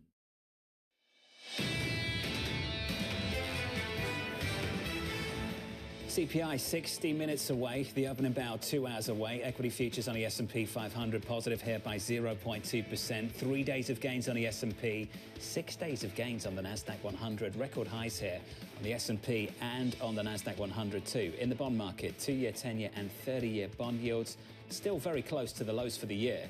354.57 on twos, down about 40 basis points since early August, just before we got that very weak payrolls report for the month of July. That was followed by another weak payrolls report, and it set us up for rate cuts for September and beyond, for 25 and well into 26, based on the views of many of you. On the 10-year bond yield this morning, just about unchanged, just north of 4%. Let's call it 4.05 so far this morning. That's the price action in stocks and bonds. Let's get you some morning movers as we count you down to the opening bell. Here's Yahira. Hey, Yahira. Hi, John. It's a pretty quiet day heading into that CPI print, but worth noting, Oracle again, shares are higher, nearly 2% here in the pre-market after that 36% surge yesterday, marking its best day since 1992. It was also a big day for co-founder Larry Ellison, with Oracle's major rally giving him the biggest one-day wealth jump ever recorded, making Ellison briefly the world's richest man yesterday for a few hours, topping Elon Musk. Next up, we have Klarna. Shares are lower 2%, but the buy now, pay later firm had a strong debut yesterday, surging 15% after raising $1.37 billion. And even though we are seeing the IPO market warm up, Klarna is worth noting it is a 20-year-old company, underscoring this idea how companies are staying private for longer. And we end on Open Door Technologies. The online real estate firm is surging here in the pre-market after some big moves at the top. It has a new CEO who was formerly at Shopify, and its co-founder is back as chairman. Investors are clearly liking the shakeup after some drama last month when CEO Carrie Wheeler was forced to resign after some pressure from investors. John? Yahara, thank you. More from Yahara in the next hour. On a radar this morning, a manhunt is underway after the assassination of conservative activist Charlie Kirk. President Trump calling his latest act of political violence a dark moment for America. Elsewhere, a full Senate vote on the confirmation of President Trump's Fed pick could come as soon as Monday. The move setting up Stephen Myron to be on the Board of Governors before next week's FOMC meeting. How important is his voice? And I think this is actually a key question if he is on the Board of Governors next week, given the fact that his term expires, or would expire, should he be confirmed, early next year. Is he representative of what the next Fed leadership looks like, or is he a placeholder to rattle feathers on the Board of Governors? And ultimately, I think people are going to be asking this question next week. Well, speaking of leadership, let's talk about the future leader of the Federal Reserve. This from the Wall Street Journal this morning. The Fed chair race gets a dark horse. In any other times, this wouldn't be a dark horse. This would be the front runner. Federal Reserve Governor Christopher Waller warned publicly that private sector hiring was near stall speed and flashing red back in July. And a colleague turned around to him and joked, "Come on, Chris, you're a better economist than that." And Chris has been proved right. And a lot of people are coming to around to the idea that he is a good economist, so he would have the market credibility behind him as well. So how much are some of the administration officials who are looking for the next Fed chair, I'm thinking of Scott Bessent in particular, going to be looking for someone with that credibility who also are skewed to cutting rates further? Well, we know that the Treasury Secretary is in the middle of having these interviews, and he's going to give the top three to the president. The president already says, yeah, the top three kind of sound like what you all have been talking about. And Governor Waller is one of them, and also the Kevins. When it comes to Governor Waller, he has been absolutely vindicated. What Jay Powell said at the last FOMC meeting versus what he said 4 weeks later at Jackson Hole, where Lisa was completely different. And it was like Chris Waller actually wrote that speech for him. How do you think the Kevins feel about being called the Kevins? You know, it's like the Kevins plus Chris. Who gets the rose? Yeah. You know, is this going to be or sort I of... imagine Walsh is pretty offended by that. You think so? Yeah, I don't think that guy wants to be a Kevin. You think that like Kevin Hassett is like, you think that he's okay with it? Should be happy he's just in the running, no? Wow. Wouldn't you be thrilled by that? You know, I don't know. I guess that you always want to be an individual and recognized for who you are as a human being. Exactly. And so, Kevin's... Let's do better. We're going to do Walsh and Hassett. There you the go. Kevins. Plus Waller. Kevin's is easier, isn't it? Okay. Here's the latest on New York. New York Governor Kathy Hochul stopping short of an endorsement for New York City mayoral candidate Zohran Mamdani. Hochul saying she would work with the Democratic Socialists despite their philosophical differences. I don't want to raise income taxes on high net worth people. I'm a staunch capitalist. And so I need to know that people can have a certain philosophy, but you got to govern in reality. And the reality is that this is the financial center of the world. I don't want to raise income taxes on high net worth people. The big headline in that interview. Yeah, how much is she going to push back and stymie any goals should Zohran Mamdani win the mayoral race? And it seems like she's lining up to do so, given the fact that the state ultimately has the power over the purse in terms of taxes and how much you can raise them. A real question here of how you parse the fact that the issues that are being raised are relevant and important. It's the methods of how you go about it that really are the controversial ones, and that seemed to be the needle she was trying to thread. And she hasn't endorsed anyone just yet, but we've heard from this from her before in the past. She said, I can't lose any more people to Palm Beach, talking about the fact that taxes cannot continue to go up to New York, and you think you can attract high net worth individuals and talent, because guess what? At some point, they are just going to leave. It's the financial capital of the world. You know, you've got to respect that. Let's stay on the financials. Citigroup CEO Jane Fraser telling Bloomberg she sees a pickup in activity with no U.S. recession on the horizon. I still see very strong pipelines. I see high level of engagement from clients. I see a sense of urgency as well, active in the capital market arena, in financing, much more active in investing, less sitting on the sidelines, and M&A has been very, very active indeed. Let's turn to Tom Michaud of KPW, a Stifel company, for more. Tom, welcome to the program. Good morning. Good morning. Before we talk about this, let's just talk about what day it is. You were headquartered in the World Trade Center, lost 67 people that day. I want to spend a few moments with you just to think about what that day still means to you today and how we ensure that this generation that's now coming onto Wall Street, who weren't alive that day, hadn't been born, how we make sure they don't forget either. Correct. Thank you. Yes, we think it's very important to not forget. We said that day we were never going to forget. And there have been a lot of big pieces to what never forget means, because never forget means different things to different people. One of the things that we're doing is making sure that 9/11 isn't defined just by the people who flew airplanes into our building.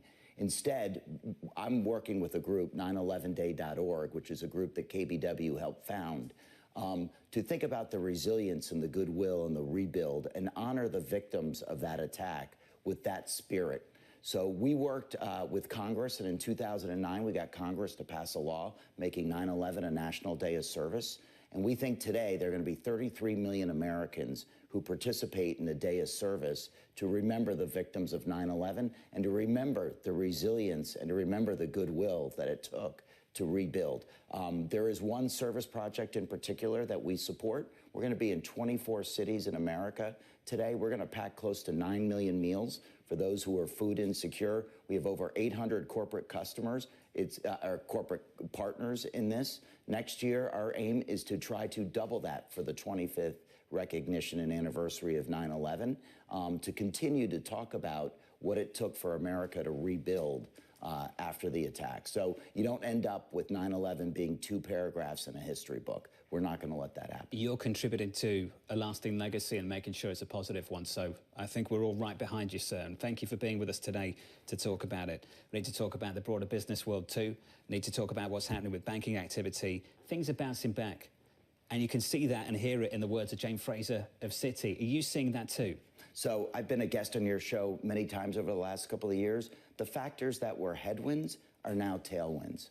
I'm about as optimistic on the fundamentals of the banking sector and financial services in general as I've been in several years. There's revenue growth, there's earnings per share growth. We're looking for 10% this year and next. The economy's okay enough, so that's all very bullish. And then there's the other stuff, which is rather than regulatory attention slowing down financial services, it's now resetting to where it typically is, which is one that's more supportive of growth. So the consolidation is going to restart in the industry. And the other thing is, I heard you talking earlier about how the market's at an all-time high, 6 straight days, I think, in the NASDAQ of records. The reality is you don't have the downside risk in the valuation for the financials. While the stocks have done well, they're still well far away from their historic norms. There still is a lot of valuation upside in the financials. And my experience is that when earnings estimates are going up, profitability is improving, the stocks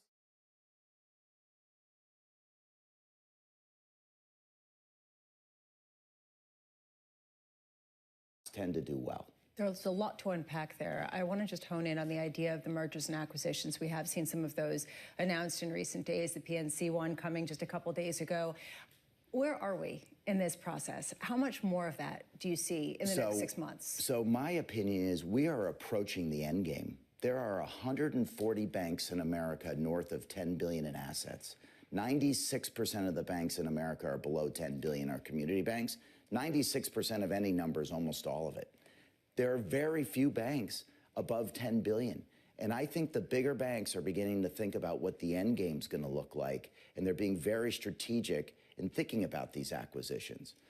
In the previous administration, it had an anti-M&A bias and wouldn't even give an answer to bank merger applications unless they were forced to.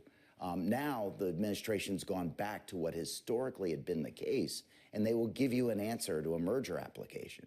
That's all the industry needed to restart the consolidation wave, and it's underway right now. So what does it look like in the end? Is it just a couple of sort of the megas and then the sort of media megas and then everyone else? To take the funnel real quickly, remember the non-banks. You were talking about Klarna earlier. Financial banks used to be half of the S&P 500 weighting in financials. Now they're a quarter of it. We think Ares is going to get added to the S&P 500 next. That's a very big $80 billion market cap company. So banks are a smaller piece of the financial services industry. They're competing with Klarna. They need to have the scale and the capacity to do that. Otherwise, the industry will evolve with 4 really big banks and then a lot of other ones that are much smaller. The best thing to do for the economy, in our opinion, is to allow these regional champions to get the scale to compete with the big 4 banks and then compete with non-banks. And I think our economy and Main Street America will be better served if that happens. You sound incredibly optimistic about bank stocks right now. How hinged is that to a reacceleration in the underlying economy versus a secular shift? Let me talk to you about the one thing that can stop it. The one thing that can stop it is credit quality. So this past week was the Barclays conference in New York. It was the last big channel check we get for the quarter. Everybody's saying the same thing. Credit quality continues to remain pristine. The industry is over-earning on credit at the moment. It shouldn't always be this way. So there will be a moment where credit costs go up. That shouldn't be the surprise. The surprise is for how long it's been essentially zero. So as long as we have a solid enough economy, then I think the bull story is very much intact. Usually, if we get a credit cycle, investors tend to sell bank stocks first and ask questions later. So the fact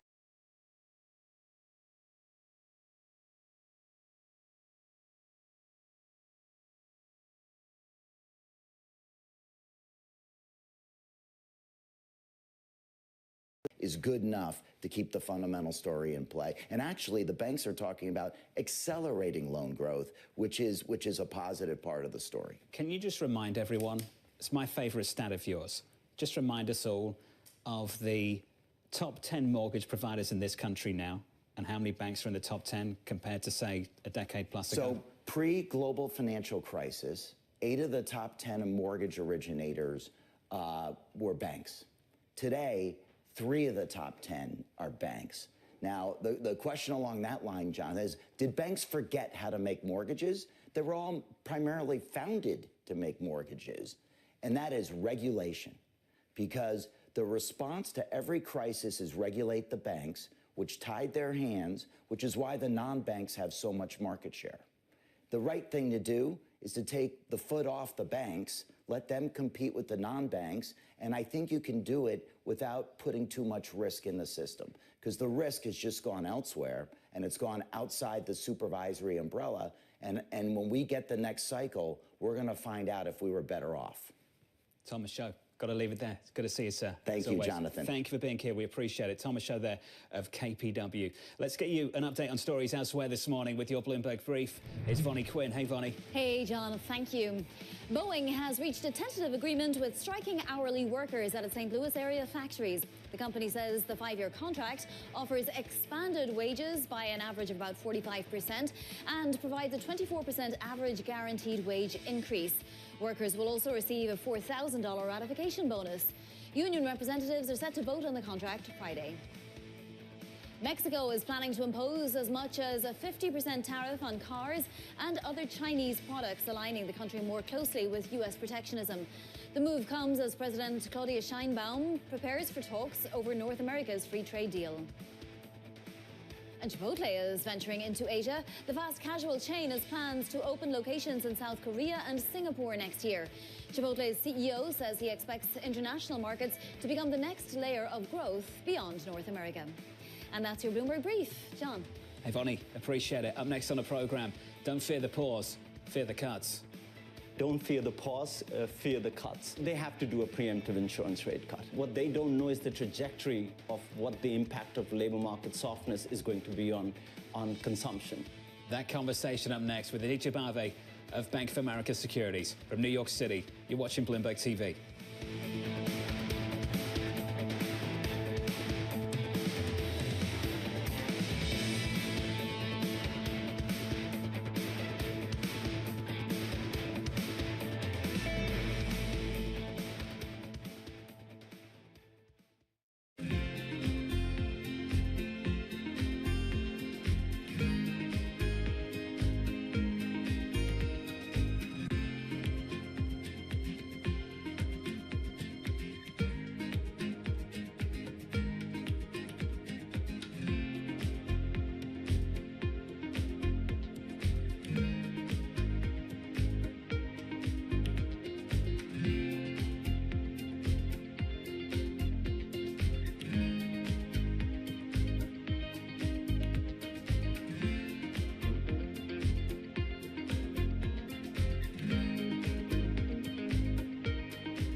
Applications have been received positively both in Kenya and UAE, and we are optimistic that we should be able to open the office in the fourth quarter.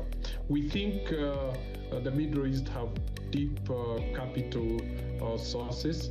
It has strong logistics for trade, and it is a strong center for investment. And we are seeing increasingly the global GDP is increasingly becoming overweight in Asia and Middle East. So that linkage with the middle income segments growing in India and China, they will provide a very strong market.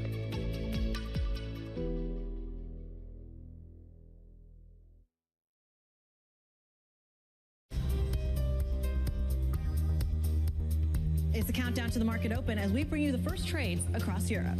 We'll debate the most important stories and what will drive the big investment decisions throughout the morning. I'm Guy Johnson. I'm Kriti Gupta. And I'm Anna Edwards. Join us every weekday morning for the opening trade, live at 7 a.m. here in London. Only on Bloomberg. Context changes everything. Middle East and Africa. Vibrant resources and high-yield investment opportunities abound. Join me on Horizons Middle East and Africa for the stories, newsmakers, and insight from this exciting region. Now weekdays, only on Bloomberg. Bringing you up-to-the-minute news whenever and wherever it happens. I'm Matt Miller at the Circuit de la Sarthe in Le Mans, and this is Bloomberg.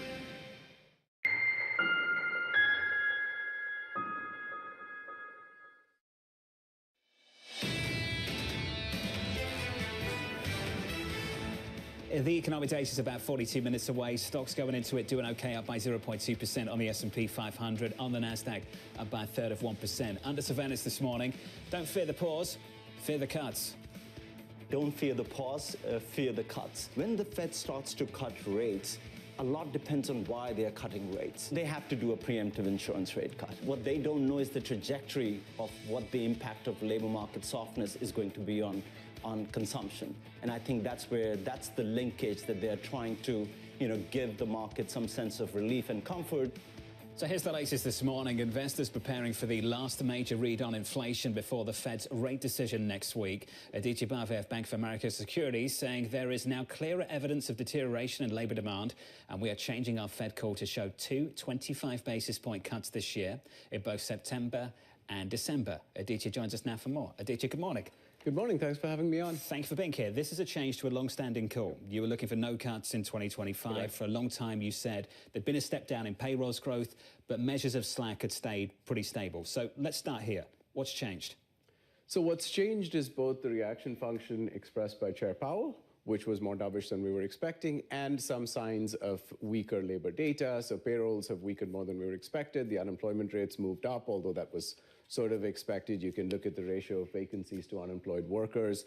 That's ticked down a bit. So you take all of that in the context of the way Chair Powell is talking about the trade-off between concerns about higher inflation and concerns about a weakening labor market, and it does look like the Fed will cut. We still think they'll have to be quite cautious in cutting, so we only have 2 cuts in this cycle under Chair Powell, 25 in September and 25 in December. The labour market and his approach to it seems to have changed as well. In the news conference a number of months ago, he appeared to anchor his view on the labour market around the unemployment rate. And now that's shifted to payrolls growth. Does that stack up for you? What's behind that? It's hard to say what's behind his thinking, but I would say we are probably more concerned about labor supply, or we think probably a larger share of the shock that we're seeing in the labor market is a supply story than a demand story, than perhaps the Fed is conceding. Do you think that the revisions, though, changed the view a little bit? Just the idea that there was that much less momentum when we saw a negative payrolls print in June for the first time since December of 2020? The revisions are interesting. That's one way to think about it. The other way to think about it is that we grew 2.7% in terms of private domestic demand in that period where the revisions occurred. And there was only 70,000 in job growth per month in that period. So what does that tell you about productivity? Also, what does that tell you about the break-even rate? We might have already been in a world where break-even job growth was a lot lower and productivity is really surging. This is a fascinating point, and it's the reason why a lot of people are saying maybe the weakness is behind us. Maybe the weak data already occurred and we're heading to some sort of reacceleration. Do you think if the Fed cuts into that, it becomes a liability from an inflation perspective? Or do you think that this is a new paradigm with a productivity overlay that we really are not counting enough? We've been concerned about inflation for a while. Not necessarily the impact of changes to trade policy, but just underlying inflation. We think that's been stuck around 2.5% for a long time now, and the Fed is not willing to concede this. The Fed keeps saying that X of the tariff impact, we're definitely heading back towards 2%. We've made a lot of progress on the target. I just don't see it. to be honest. And I think, like you said, cutting into a potential reacceleration in the economy, which we are seeing in our consumer spending data as well, the BAC card data, spending by our credit and debit card consumers, everything aggregated and anonymized. We're seeing a pickup, we're seeing a reacceleration. And if you cut into that, then I think that creates some upside risk to inflation. Is that why we wouldn't see, say, 50 basis points next week, even though some people are calling for it after the weakening labor market report? It's quite unusual for the Fed to be cutting with 3% inflation, even 25, never mind 50. Right. All at once. The inflation report that we're about to get, the chairman said a one-off, but not all at once. I think that's really interesting from this Fed chair, because not only is he telling us he's willing to cut rates at 3%, he's willing to cut rates again, even if inflation prints come in hotter over the next several months. I want to understand what that would do to your outlook for inflation in 26 if this Federal Reserve continues to dismiss hot prints and keeps cutting.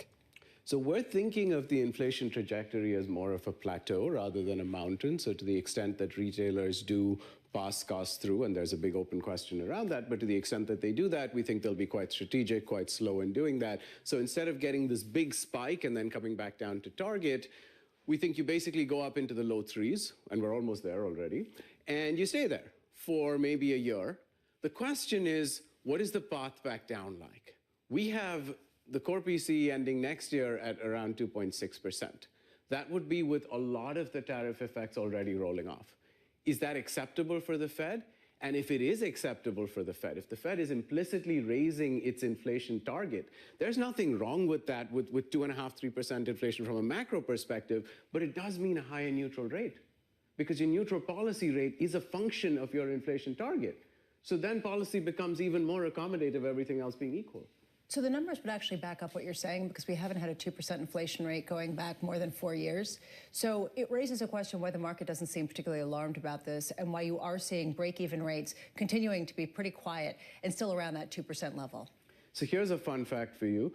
Since the first quarter of 2021, we have never had core PCE inflation on a quarterly annualized basis sub 2% for even one quarter. We've only been below 2.5% a couple times, and that was all used cars. So we're basically stuck above 2.5%. I just don't see how you can look at it any other way. Aditya, appreciate your take. Thank you, sir. Aditya Bava there of Bank of America, going into the CPI report in about 35 minutes' time, raising some big questions about what we might see from the Federal Reserve in September and beyond. And the beyond is the more interesting piece of this, 25 basis points. That or 50, I've got no idea. The guidance from there is the interesting piece of it all. Do they still have a 2% target if it's if the inflation rate is 2.5% or even 3% for 10 years? I guess that if you look out and you say 5 years from now, if it still is above 2% and that's okay, if the labor market's intact, well, then what are we talking about in terms of a target? Mohamed El-Erian has been talking about this for months, that basically they just need to come clean, that they're actually not targeting 2% anymore. They're basically just accepting it's going to be a 2 to 3% inflation rate. Months, years. He's been talking about it for years. You're right. He said if you were going to set an inflation target with the Fed right now, it wouldn't be 2, it'd be 3. And basically, they've been playing the game as if it was a 3% target. Yeah, and so we'll see the reaction to today's CPI. Coming up on the programme, we'll catch up with Greg Battle of BNP, Pooja Kumra of TD Securities, Tiffany Wilding of PIMCO, and David Kelly.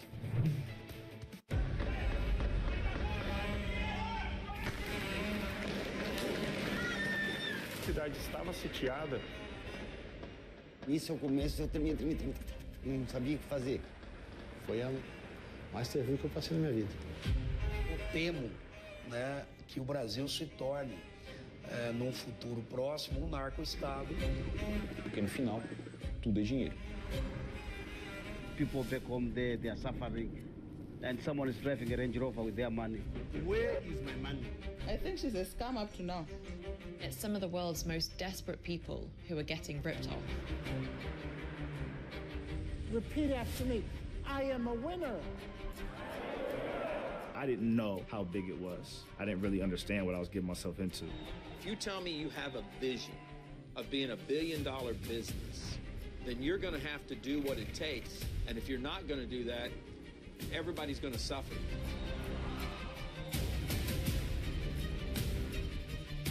Nisho talya ko na akmalya suara pangop akmalya pa manchang leña ay ko mamanya. Una batalla a muerte. Money can do a lot of good. It can really transform people's lives, but it can also hurt them.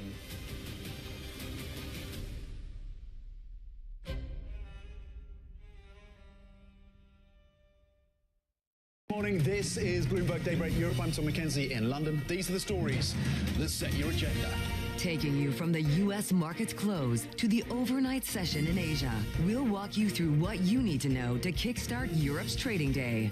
Live from our European headquarters, we bring you the day's top market-moving stories, unmatched expert analysis, and on-the-ground reporting from across the continent. Tune in to Daybreak Europe, only on Bloomberg Television. Context changes everything. AI is definitely in the center of it, and we're looking for how do we spend time and which industries do you invest in. Investors becoming more and more digital or AI enabled that actually adds value to economic growth.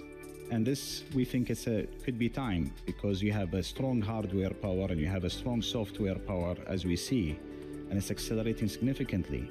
But a very important, another element, which is changes in demographics. More AI-enabled softwares and applications may improve the people's lives and actually increase productivity in times where demographics are decreasing everywhere around the world. So this, I would say, is a major theme. So digitalization and AI-related technologies, and we think of it technology, but in reality, a lot of the businesses coming up and claiming to be technologies that are actually cannibalizing a lot of traditional businesses. In case you missed it, on Bloomberg Open Interest.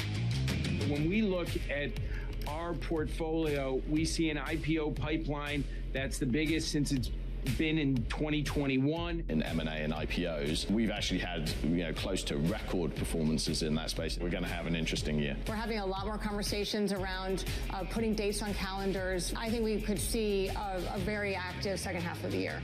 Don't miss Open Interest live weekdays. Bringing you up-to-the-minute economic news whenever and wherever it happens. I'm Francine Lacqua in Sintra, Portugal, and this is Bloomberg.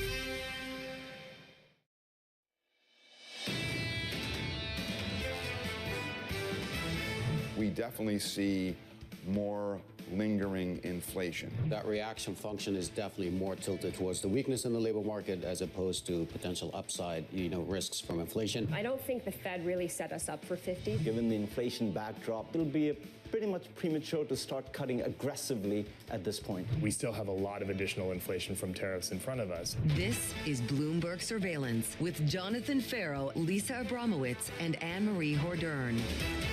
The main event 30 minutes away. Going into it, your scores look like this. Live from New York City this morning. Good morning, good morning. Equity futures on the S&P 500, positive on the S&P this morning, by a few tenths of 1%. Likewise on the Nasdaq 100. In the bond market, really well behaved over the last few weeks through September and through August too.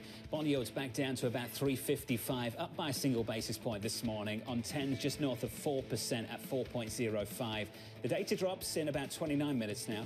CPI just around the corner, together with U.S. jobless claims. Yeah, which is going to take precedence at a time where very much the labor market has taken all of the oxygen out of the air. The CPI print, people are going to be talking about the headline number. We're going to be looking under the hood. It matters where any inflation came from. Is it that people are taking airplanes lots of places? Are they paying up for their hotel rooms when they go on vacation? Or is it coming from the basic staples that could potentially be tied to tariffs or other supply disruptions?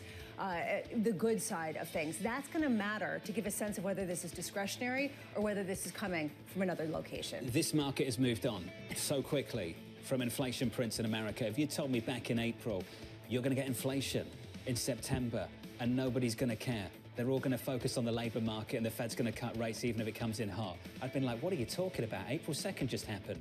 It seems like Team Transitory got back together subtly and then quickly and then all at once. And now it's this idea that inflation is no longer a concern. I personally am concerned just about vacation planning as well as eating out that has become incredibly expensive. These are the aspects, though, of life that people do care about. the inflation that does really affect the way people think about their spending power, about their income. And I think it does matter to understand whether the stagflation light was an overstatement or whether that still is a dynamic very much at play. Chairman Powell in Jackson Hole, Wyoming, talking about a one-off inflation shock, but not all at once. So maybe in the next several months, we'll get a few more inflation reports that come in a little sticky, a little hot. He's setting up this Federal Reserve to basically look through it. Exactly. You can just shrug it off and ignore the CPI prints if they're hot, because we already know that it does seem like they are anchoring, at least at this moment, towards the weakness in the labor market. We've been talking about how Governor Waller has been ahead of the curve when it comes to this Federal Reserve, and basically the one that pretty much seems like he wrote Jay Powell's speech at Jackson Hole. But it's also a moment of vindication potentially for this White House. Yesterday, after the PPI, that was a downside surprise, and many saying you're not seeing the excessive pressure on prices from tariffs that some were expecting. This White House is feeling vindicated and asking them to go bigger with a jumbo rate cut. 2 data points, 27 minutes away. Inflation data and jobless claims. Coming up this hour, Greg Bowdle of BNP Paribas as stocks trade at all-time highs. We'll speak to Pooja Kumar of TD Securities with an ECB rate decision just around the corner, and Tiffany Wilding of PIMCO as we break down the latest inflation reading. We begin this hour with stocks edging higher as traders await a key CPI report before the Fed meeting begins. Greg Bowdle of BNP Paribas writing, risk of a shallow correction post the FOMC decision could set up a Q3 earnings season rally. Greg joins us now for more. Greg, good morning. Good morning. This is what a lot of people are thinking about, is that things start to pick up from here. We heard it from Steve Chevron of Federated. We've heard it from Mike Wilson of Morgan Stanley. That going into year end, you could have some kind of economic acceleration into 26. Are you that bullish?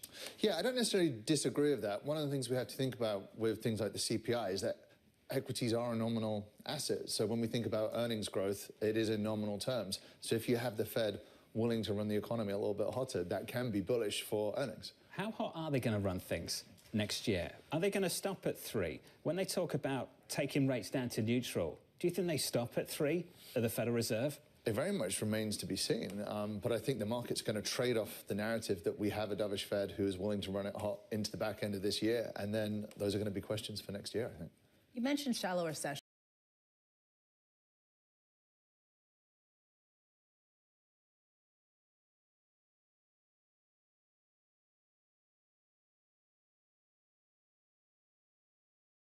'19. 2019 was a really bullish year for equities, and a big part of that was the Fed started a cutting cycle in July 2019. But when you actually look at the price action, it was very well priced going into the event, and the softest patch that we had that year was immediately after the Fed started cutting rates. So it was a kind of buy the rumor, sell the fact type move. So we think there's a risk here that, you know, this September rate cut is very well priced now. Fed can deliver that, and the market can take a breather. Which is the idea of don't fear the pause, fear the cut, because this has already been priced in. It raises a question of which stocks have actually gotten the greatest benefit from the idea of an easing Fed. Do you believe that the cyclicals can really be the leaders going forward if there is a rate cutting cycle in the face of a labor market that definitely has slowed down, regardless of what you think in terms of the long-term influence? Yeah, that's our view, that there can be this rotation, but I do think we have to be a little bit cognizant about which cyclicals we're looking at. Because you can look at things like the small and mid caps that are generally seen as rate cutting beneficiaries, cyclical part of the market, but they've massively outperformed things like the industrials over the last 6 weeks or so. So we think where there could be a catch-up trade is some of the industrial cyclicals. Some of these potential beneficiaries from some of the CapEx measures in the One Big Beautiful Bill. It's worth looking at the ISM readings as well that we've seen this month. The new orders specifically picking up there. So if you have a Fed who's willing to run things a little bit hotter and you have new orders pick up, we think the kind of industrial, cyclical, old economy parts of the market that do trade at less inflated PEs are potentially interesting. If you're interested in that sector, though, does it worry you that manufacturing jobs have actually been coming in soft? Yeah, I think it is a cause for concern, and I think the data is very hard to read at the moment. There have been a lot of revisions. Depending which bits of data you look at, they are pulling in different directions. So that's why I think it's a very difficult kind of market for the data to try and navigate. But I think that it looks increasingly like the Fed is willing to cut or do a series of cuts, which I think for us puts the risk reward on the idea that this could be a soft patch that reaccelerates into next year. So this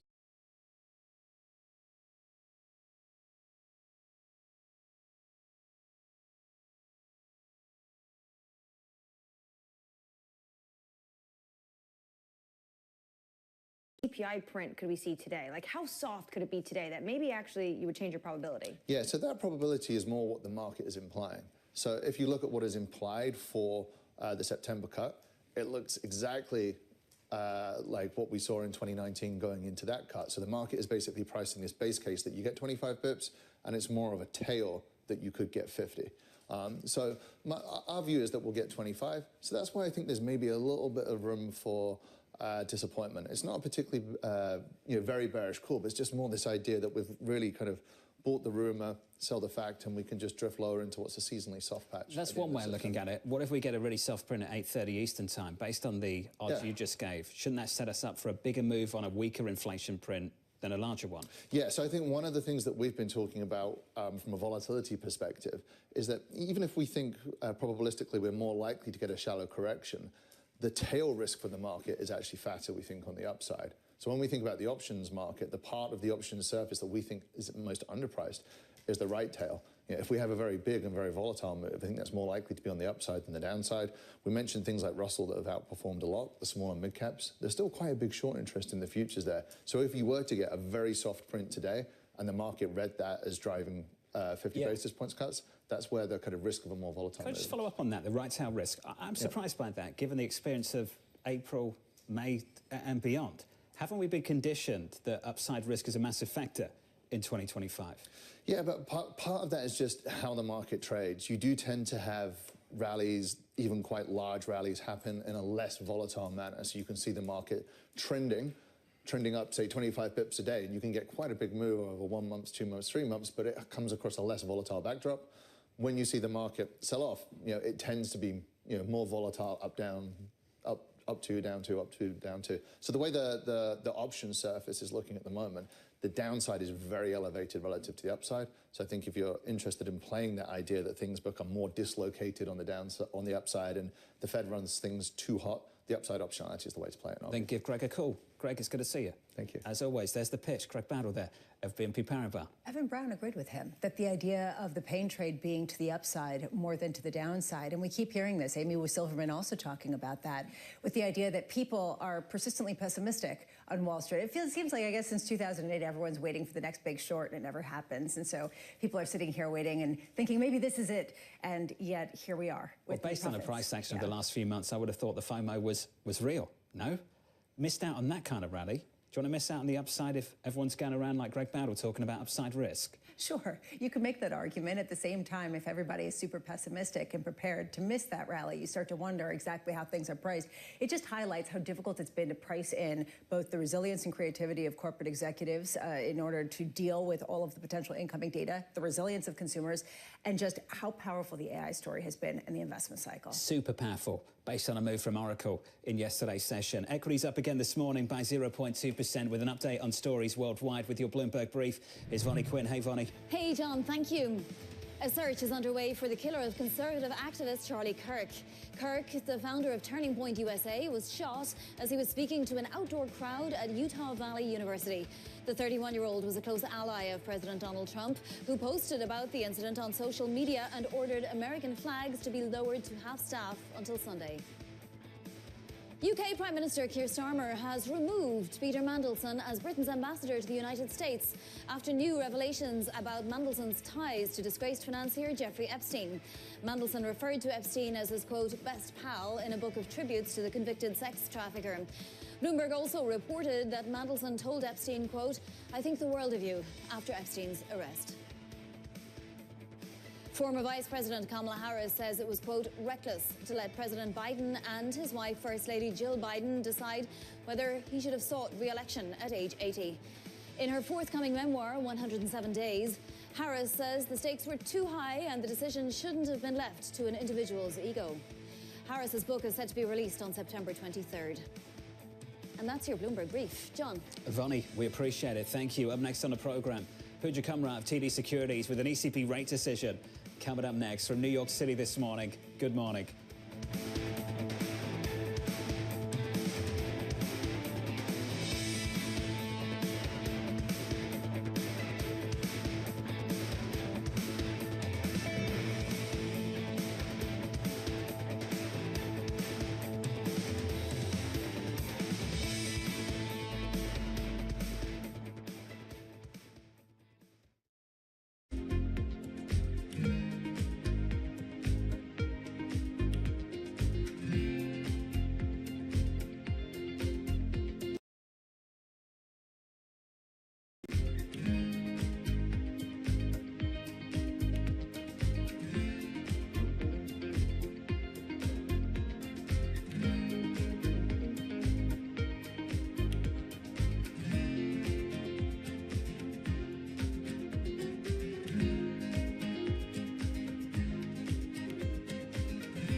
going to be the consequence for U.S. markets? We are basically deep in the European earnings season. Take a look at how we're faring when it comes to Asian markets. I'm David Weston. Join me each week on Wall Street Week for stories of capitalism from business, markets, economics, tech, and climate. We go on the road for a look at what lies behind the headlines of today and what will likely be the headlines tomorrow. We need more transparency. Oil and gas is still important. They said every citizen should be investing in the market. Accelerate progress in all fields of science. Watch Wall Street Week right here on Bloomberg. More than what you need to know, it's what you need to think about. At a time when policy in Washington is driving Wall Street, we draw a distinction between the rhetoric and the action, bringing you market-moving guests and original reporting. This is Bloomberg Surveillance.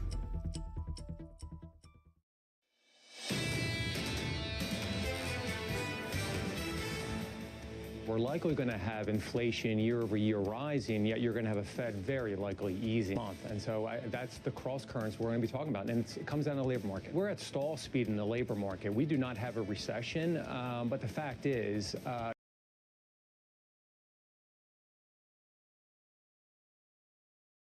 you have hirings that have just flatlined.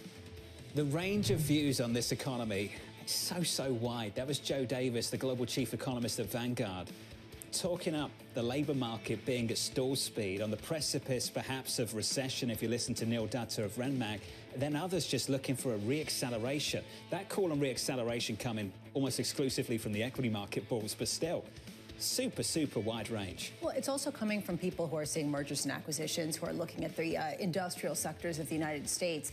It's almost as though you look at housing and you look at certain pockets of consumers and you say, oof, this doesn't look good. And then you look at the rest of the economy and you say, actually, there's something else happening here. And those two are in direct conflict with one another. 8:15 Eastern Time, just got an ECB rate decision, unchanged as expected. The price action going into it and the numbers we get in 15 minutes time. Jobless claims and CPI look like this. We're firmer by 0.2% on the S&P, on the Nasdaq up by 0.3. In the bond market, yields just a little bit higher across the curve stateside. And in the FX market, euro-dollar unmoved off the back of this. Euro-dollar 116.84. Let's head over to Frankfurt, Germany and get you a breakdown of this decision. Bloomberg's Lizzie Burden joins us now for more. Good morning, Lizzie.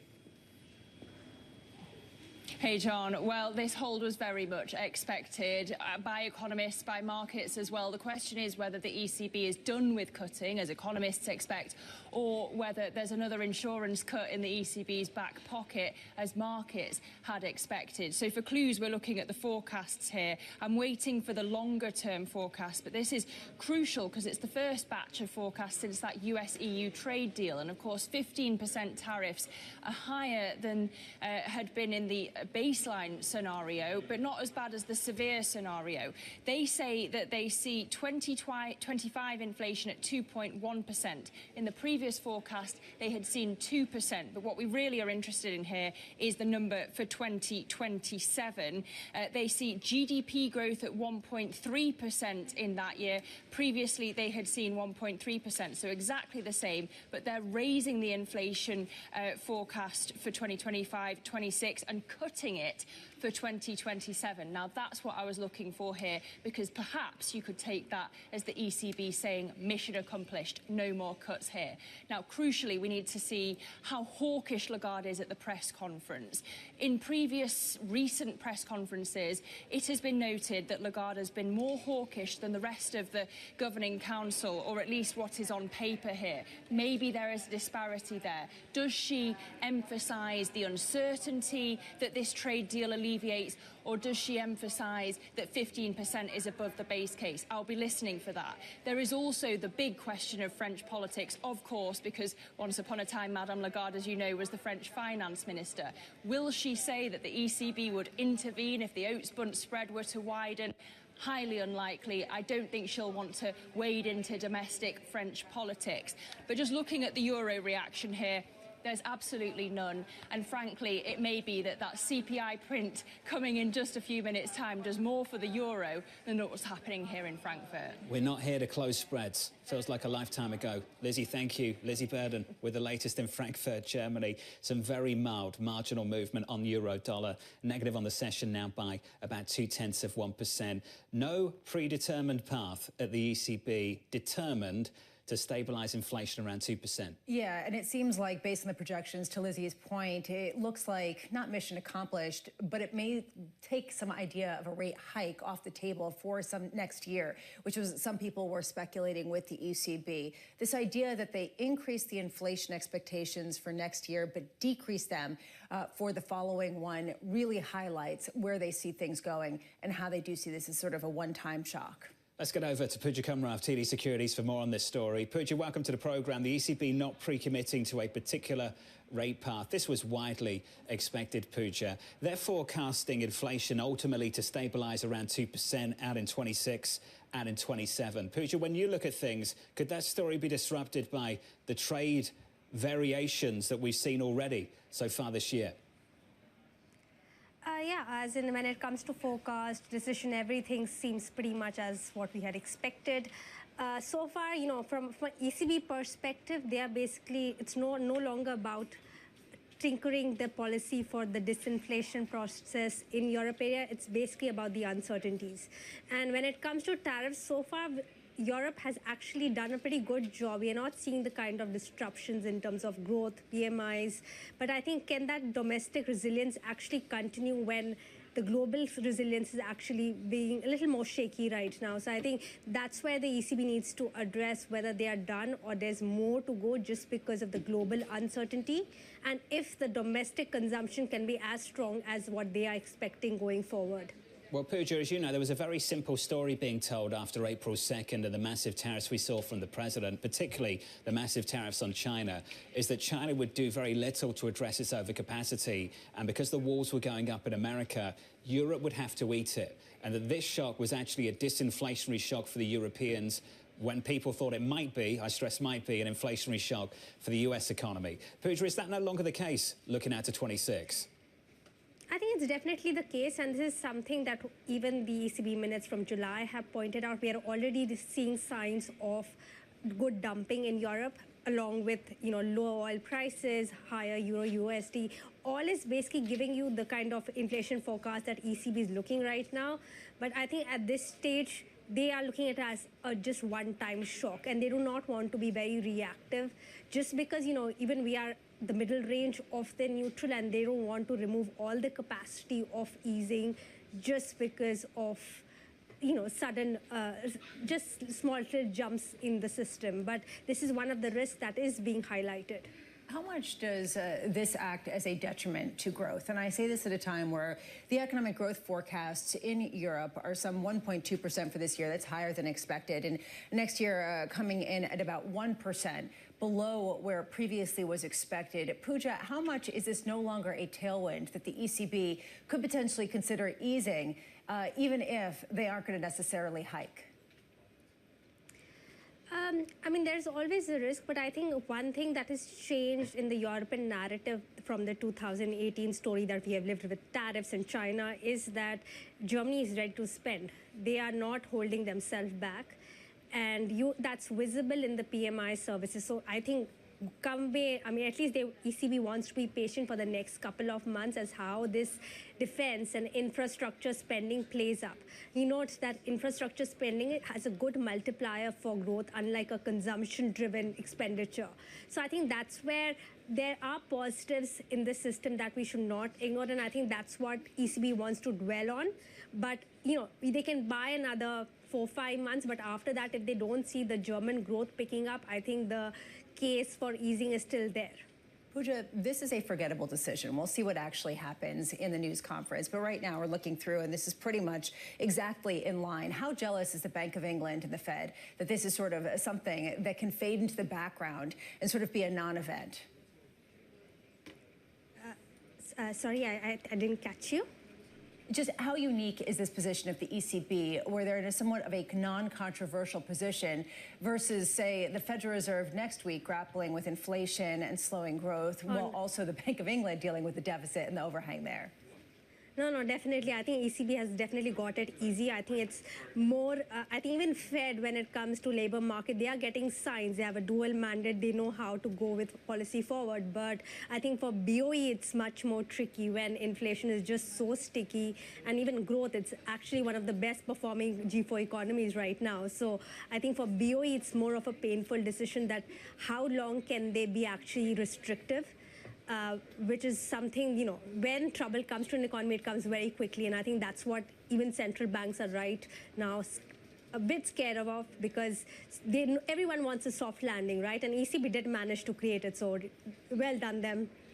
Pooja, appreciate it. Pooja Kumra of TD Securities reacting to the ECB decision just moments ago. Let's go through the forecast from the ECB. So this is inflation excluding energy and food. They expect an average of 2.4% in 25, 1.9% in 26, and 1.8% in 27. If that's mission accomplished, allow me to share with you their outlook for growth. The economy is projected to grow by 1.2% in 2025. The growth projection for 26 is now slightly lower at 1%. The projection for 27 is unchanged at 1.3%. If that's mission accomplished, 2% inflation and a one handle on growth, then Europe's got a lot to do. Well, and frankly, this highlights how the ECB is a single mandate bank. It is inflation, and it is focused on that, and it might be mission accomplished on that level. It hasn't really changed the trajectory for the European continent, which is a reason why so many people come on and they're saying, yeah, you can increase your exposure to Europe, but all in. What happened to all that excitement about German stimulus over in Europe? And we're looking at one handles on GDP. For growth, this continent. Yeah, this is the whole thing. What would it look like without that? And this is the reason why people aren't that worried about absorbing the debt, given how little there has been sold so far and how much there is to do. I imagine the ECB president, in about 20 minutes' time when that news conference starts in Frankfurt, Germany, is going to stress the risks around that outlook from the ECB. If you're not pre-committing to a path, I don't think you're celebrating either. And given the risks surrounding the trade story, particularly what it could mean for the continent too, I don't think the disinflationary risk from Chinese overcapacity has gone away. And that could be something they have to confront in the years to come. What I want to see is the emphasis. Is it on the disinflationary impact coming from China or the inflationary impact coming from tariffs? And that will determine where the risks are. Is it to a potential hike or is it to a potential cut? Should there be a disinflation and growth that is at this pace? Look what we're hearing from Mexico as we wake up this morning. Mexico looking to put the walls up to Chinese imports to please the United States and ultimately come to a deal with them next year. Especially when it comes to things like autos. China absolutely flooding Mexico the way it has been flooding Europe, to your point. It is some of these companies like Tesla when it comes to growth in Europe because they are just so cheap. We'll get to the inflation story in just a moment. CPI just around the corner.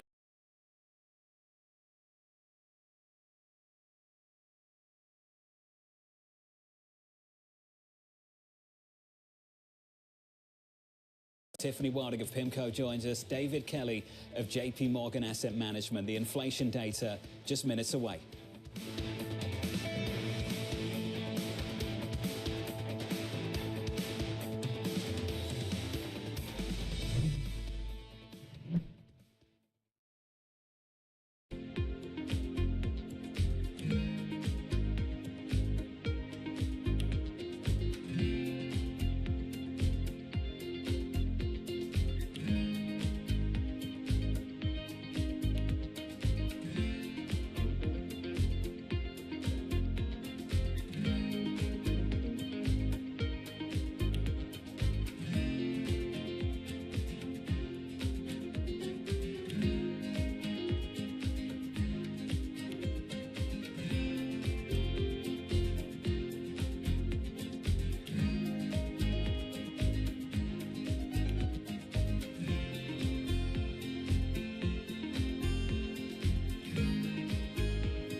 Okay, ready?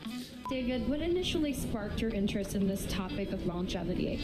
15 years ago, I turned 60, and I began to wonder how much longer I'm likely to live and what I could do to extend my life. On longevity, I talk with the leading experts in science and medicine to educate people about how they might be able to change their conduct so that they can live a happier and healthier life. I'm David Rubenstein. Join me on a 4-part journey as I explore the great quest for longevity, only on Bloomberg.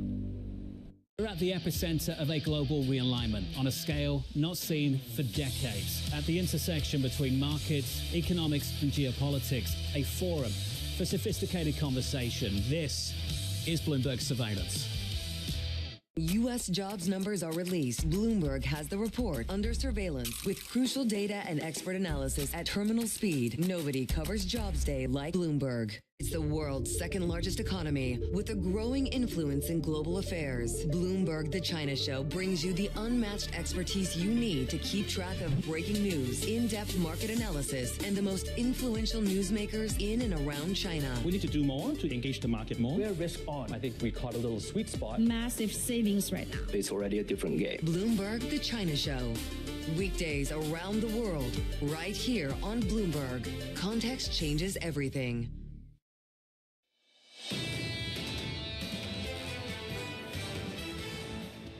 Inflation data just around a corner. Equity futures, your scores going into it look by 0.2% on the S&P, up by 0.3% on the Nasdaq 100, on the Russell up by 0.3%. Also, the small caps very sensitive to what happens here at the front end of the curve. 2s, 10s and 30s look like this. Your 2-year bond yield so far this morning at 355.19, yields higher by about a basis point. With your inflation data, let's cross over to Mike McKee. Good morning, Mike.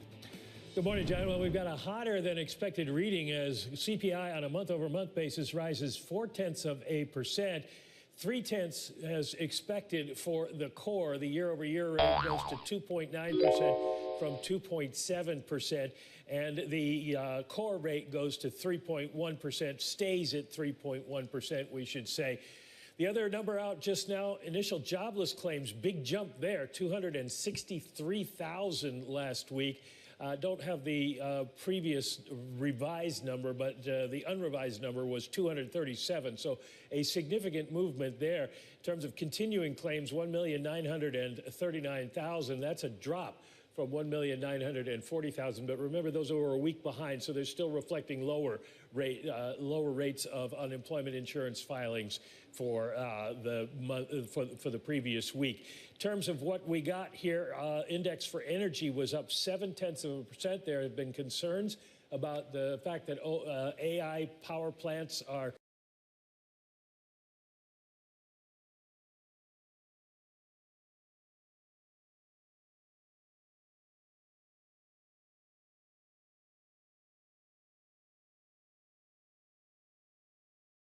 .6%.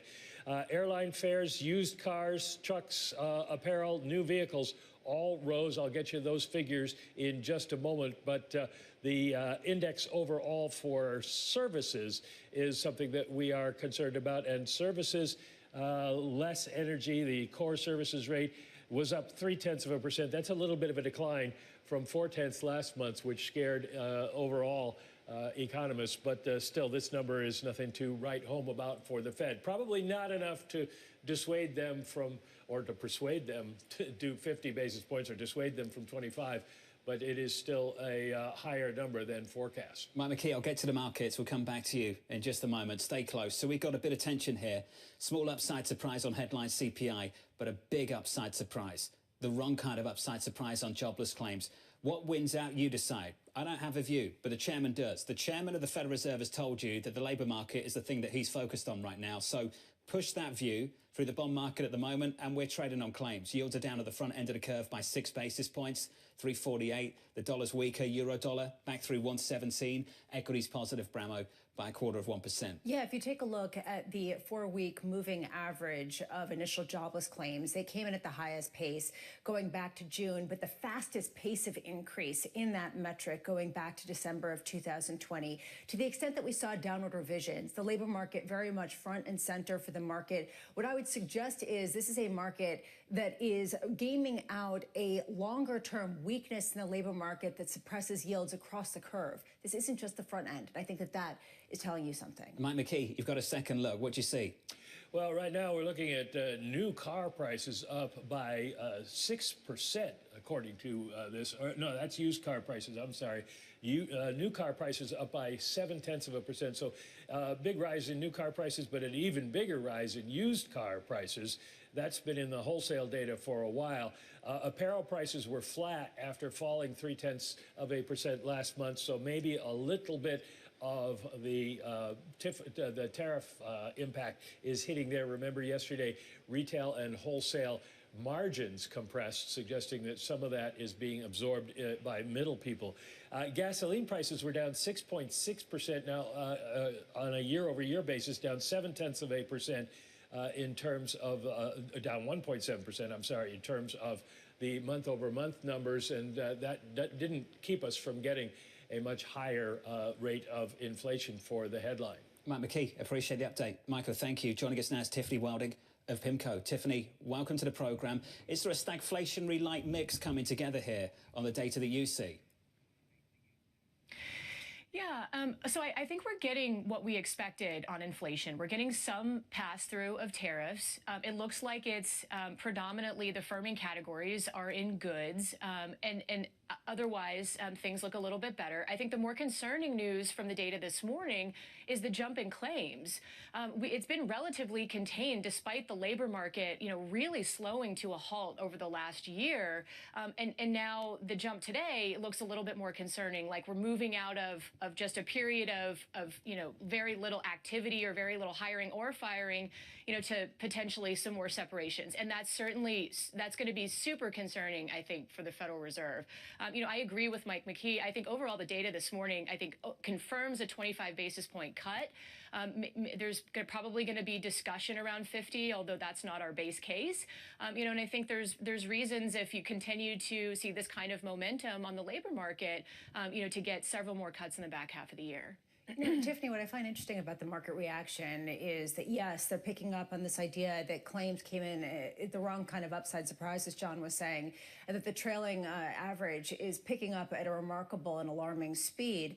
But that longer term, we're seeing the 10-year yield now break below 4% for the first time this year. I mean, we're looking at a 10-year that is also responding. Are you changing your longer-term trajectory for U.S. growth prospects in the heels of some of these labor market revisions and the sort of negativity that we're seeing from the claims?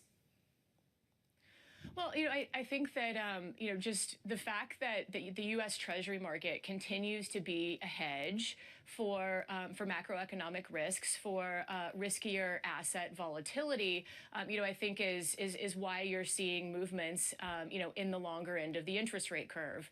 I think when we look at, sort of valuations, we think kind of intermediate sector looks attractive here, does still provide risk, against downside protection, and it's something that, that we've been very focused on. So it's not surprising necessarily to me that you're seeing it in longer dated interest rates.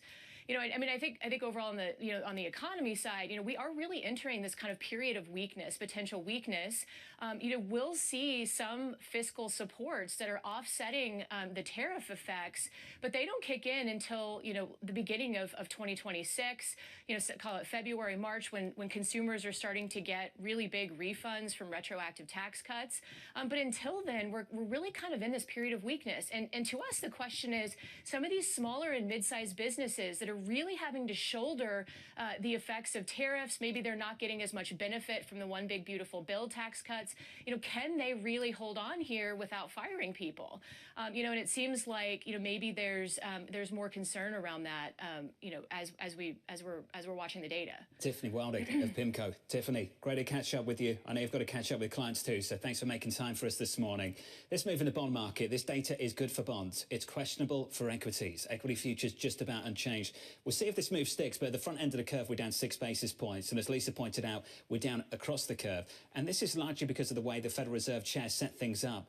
Coming into September, he basically told us the following, that you could have a one-off effect on inflation, but not all at once. And the labour market data was concerning him. which is why we're seeing yields down this morning, because there's much more emphasis on what we're seeing on claims. And it seems like the idea that you're seeing a pickup in layoffs, to Tiffany's point, raises the question of how companies are adapting to some of the higher input costs. I was looking at some of the specifics here in the CPI print. Airline fares up 5.9% on the monthly basis. So again, it talks about the K-shaped economy and how the Fed is trying to cater to people who cannot afford to pay that. Those who can are. David Kelly of JP Morgan Asset Management standing by. David, you've been looking at the data. Just want your first reaction, please. I think both with regard to the CPI and with regard to the claims, everyone should sort of take a deep breath and not overreact to them. On claims, key thing to think about is last week was a week that contained a Monday bank holiday, or a bank holiday you call it in the UK, but a Monday holiday, Labor Day.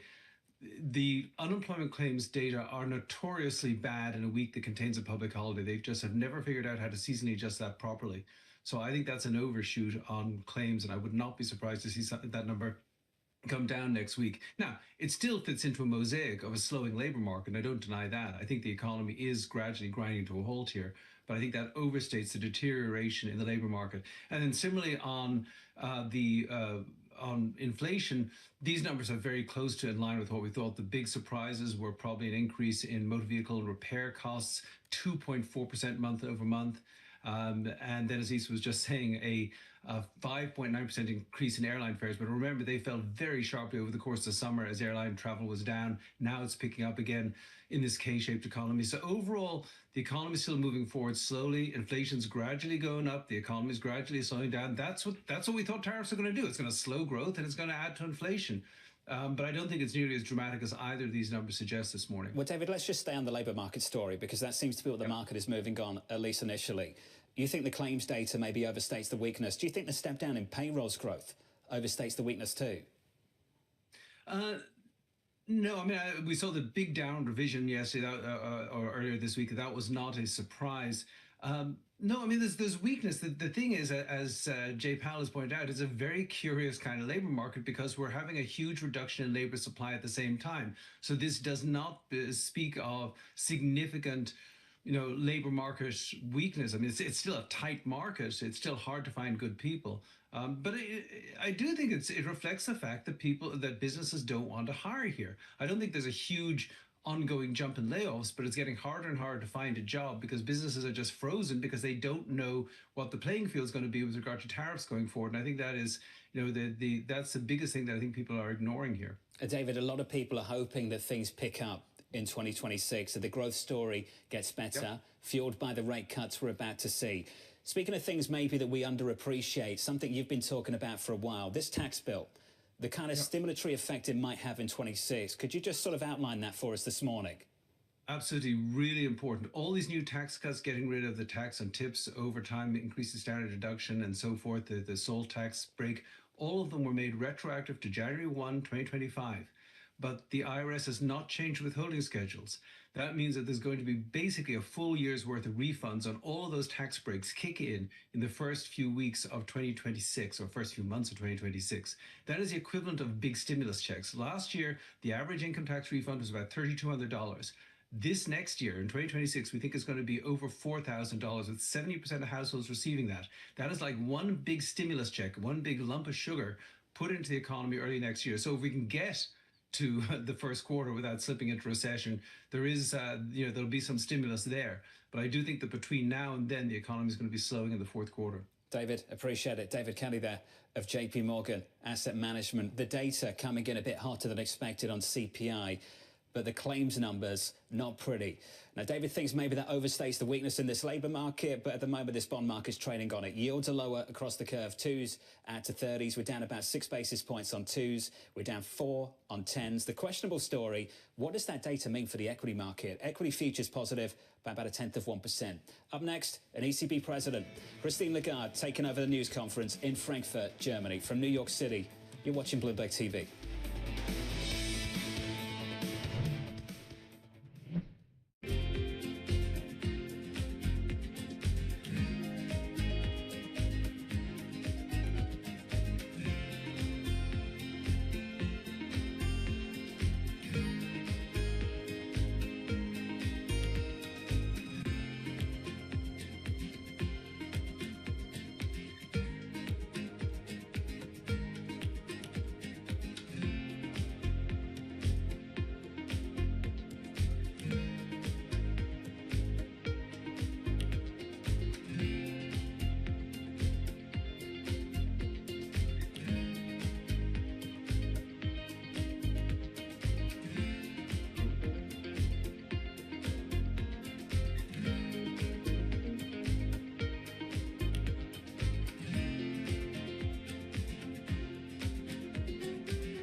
you've said 25% last year, I believe, of Google's code is AI generated. You have over 180,000 employees right now.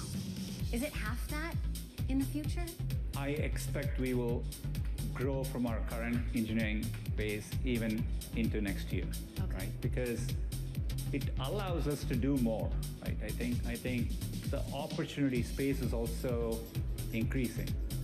I just view this as making engineers dramatically more productive, getting a lot of the mundane aspects out of what they do, allowing them to spend on higher value-added tasks.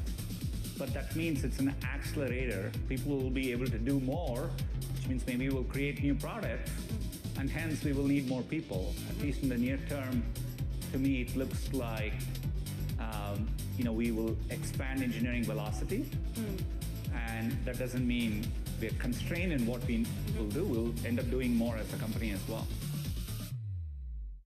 Africa, a region rife with potential for growth and opportunities, but not without its challenges.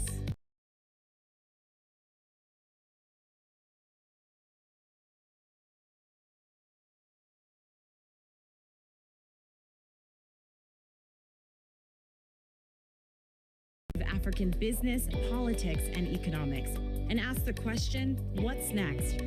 I'm Jennifer Zabasaja, and this is Next Africa. New episodes every month, only on Bloomberg. Good morning. This is Bloomberg Surveillance. Welcome back to the opening trade. Watch Bloomberg Tech. This is the Asia Trade.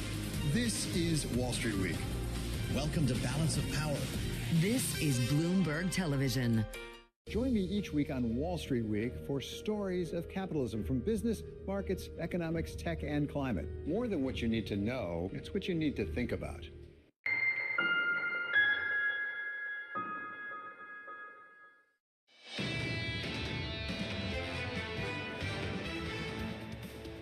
Live from New York City, welcome back to the program. We want to pause now for a moment of silence being held throughout the city of New York in remembrance of the September 11th terror attacks. At this time, 24 years ago, hijacked American Airlines Flight 11 struck the North Tower of the World Trade Center.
Right, quick, march.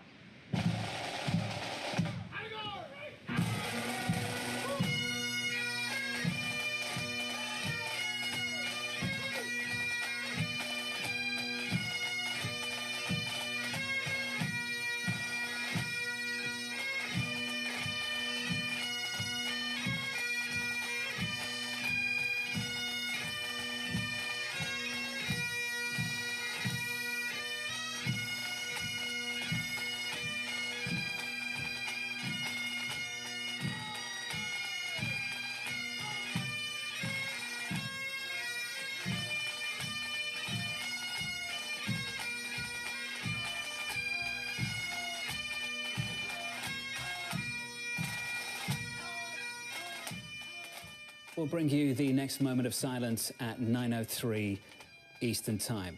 In the meantime, I want to take you to Frankfurt, Germany, where ECB President Christine Lagarde is giving a news conference. Let's listen in. Inflation is currently at around our 2% medium-term target, and our assessment of the inflation outlook is broadly unchanged. The new ECB staff projections present a picture of inflation similar to that projected in June. They see headline inflation averaging 2.1% in 25 1.7% in 26, and 1.9% in 27. For inflation, excluding energy and food, they expect an average of 2.4% in 25, 1.9% in 26, and 1.8% in 27.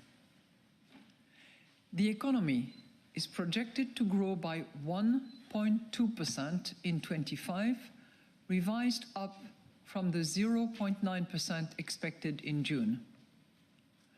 The growth projection for 26 is now slightly lower at 1%, while the projection for 27 is unchanged at 1.3%. We are determined to ensure that inflation stabilizes at our 2% target in the medium term. We will follow a data-dependent and meeting-by-meeting approach to determining the appropriate monetary policy stance. In particular, our interest rate decision. While recent trade agreements have reduced uncertainty somewhat, the overall impact of the change in the global policy environment will only become clear over time.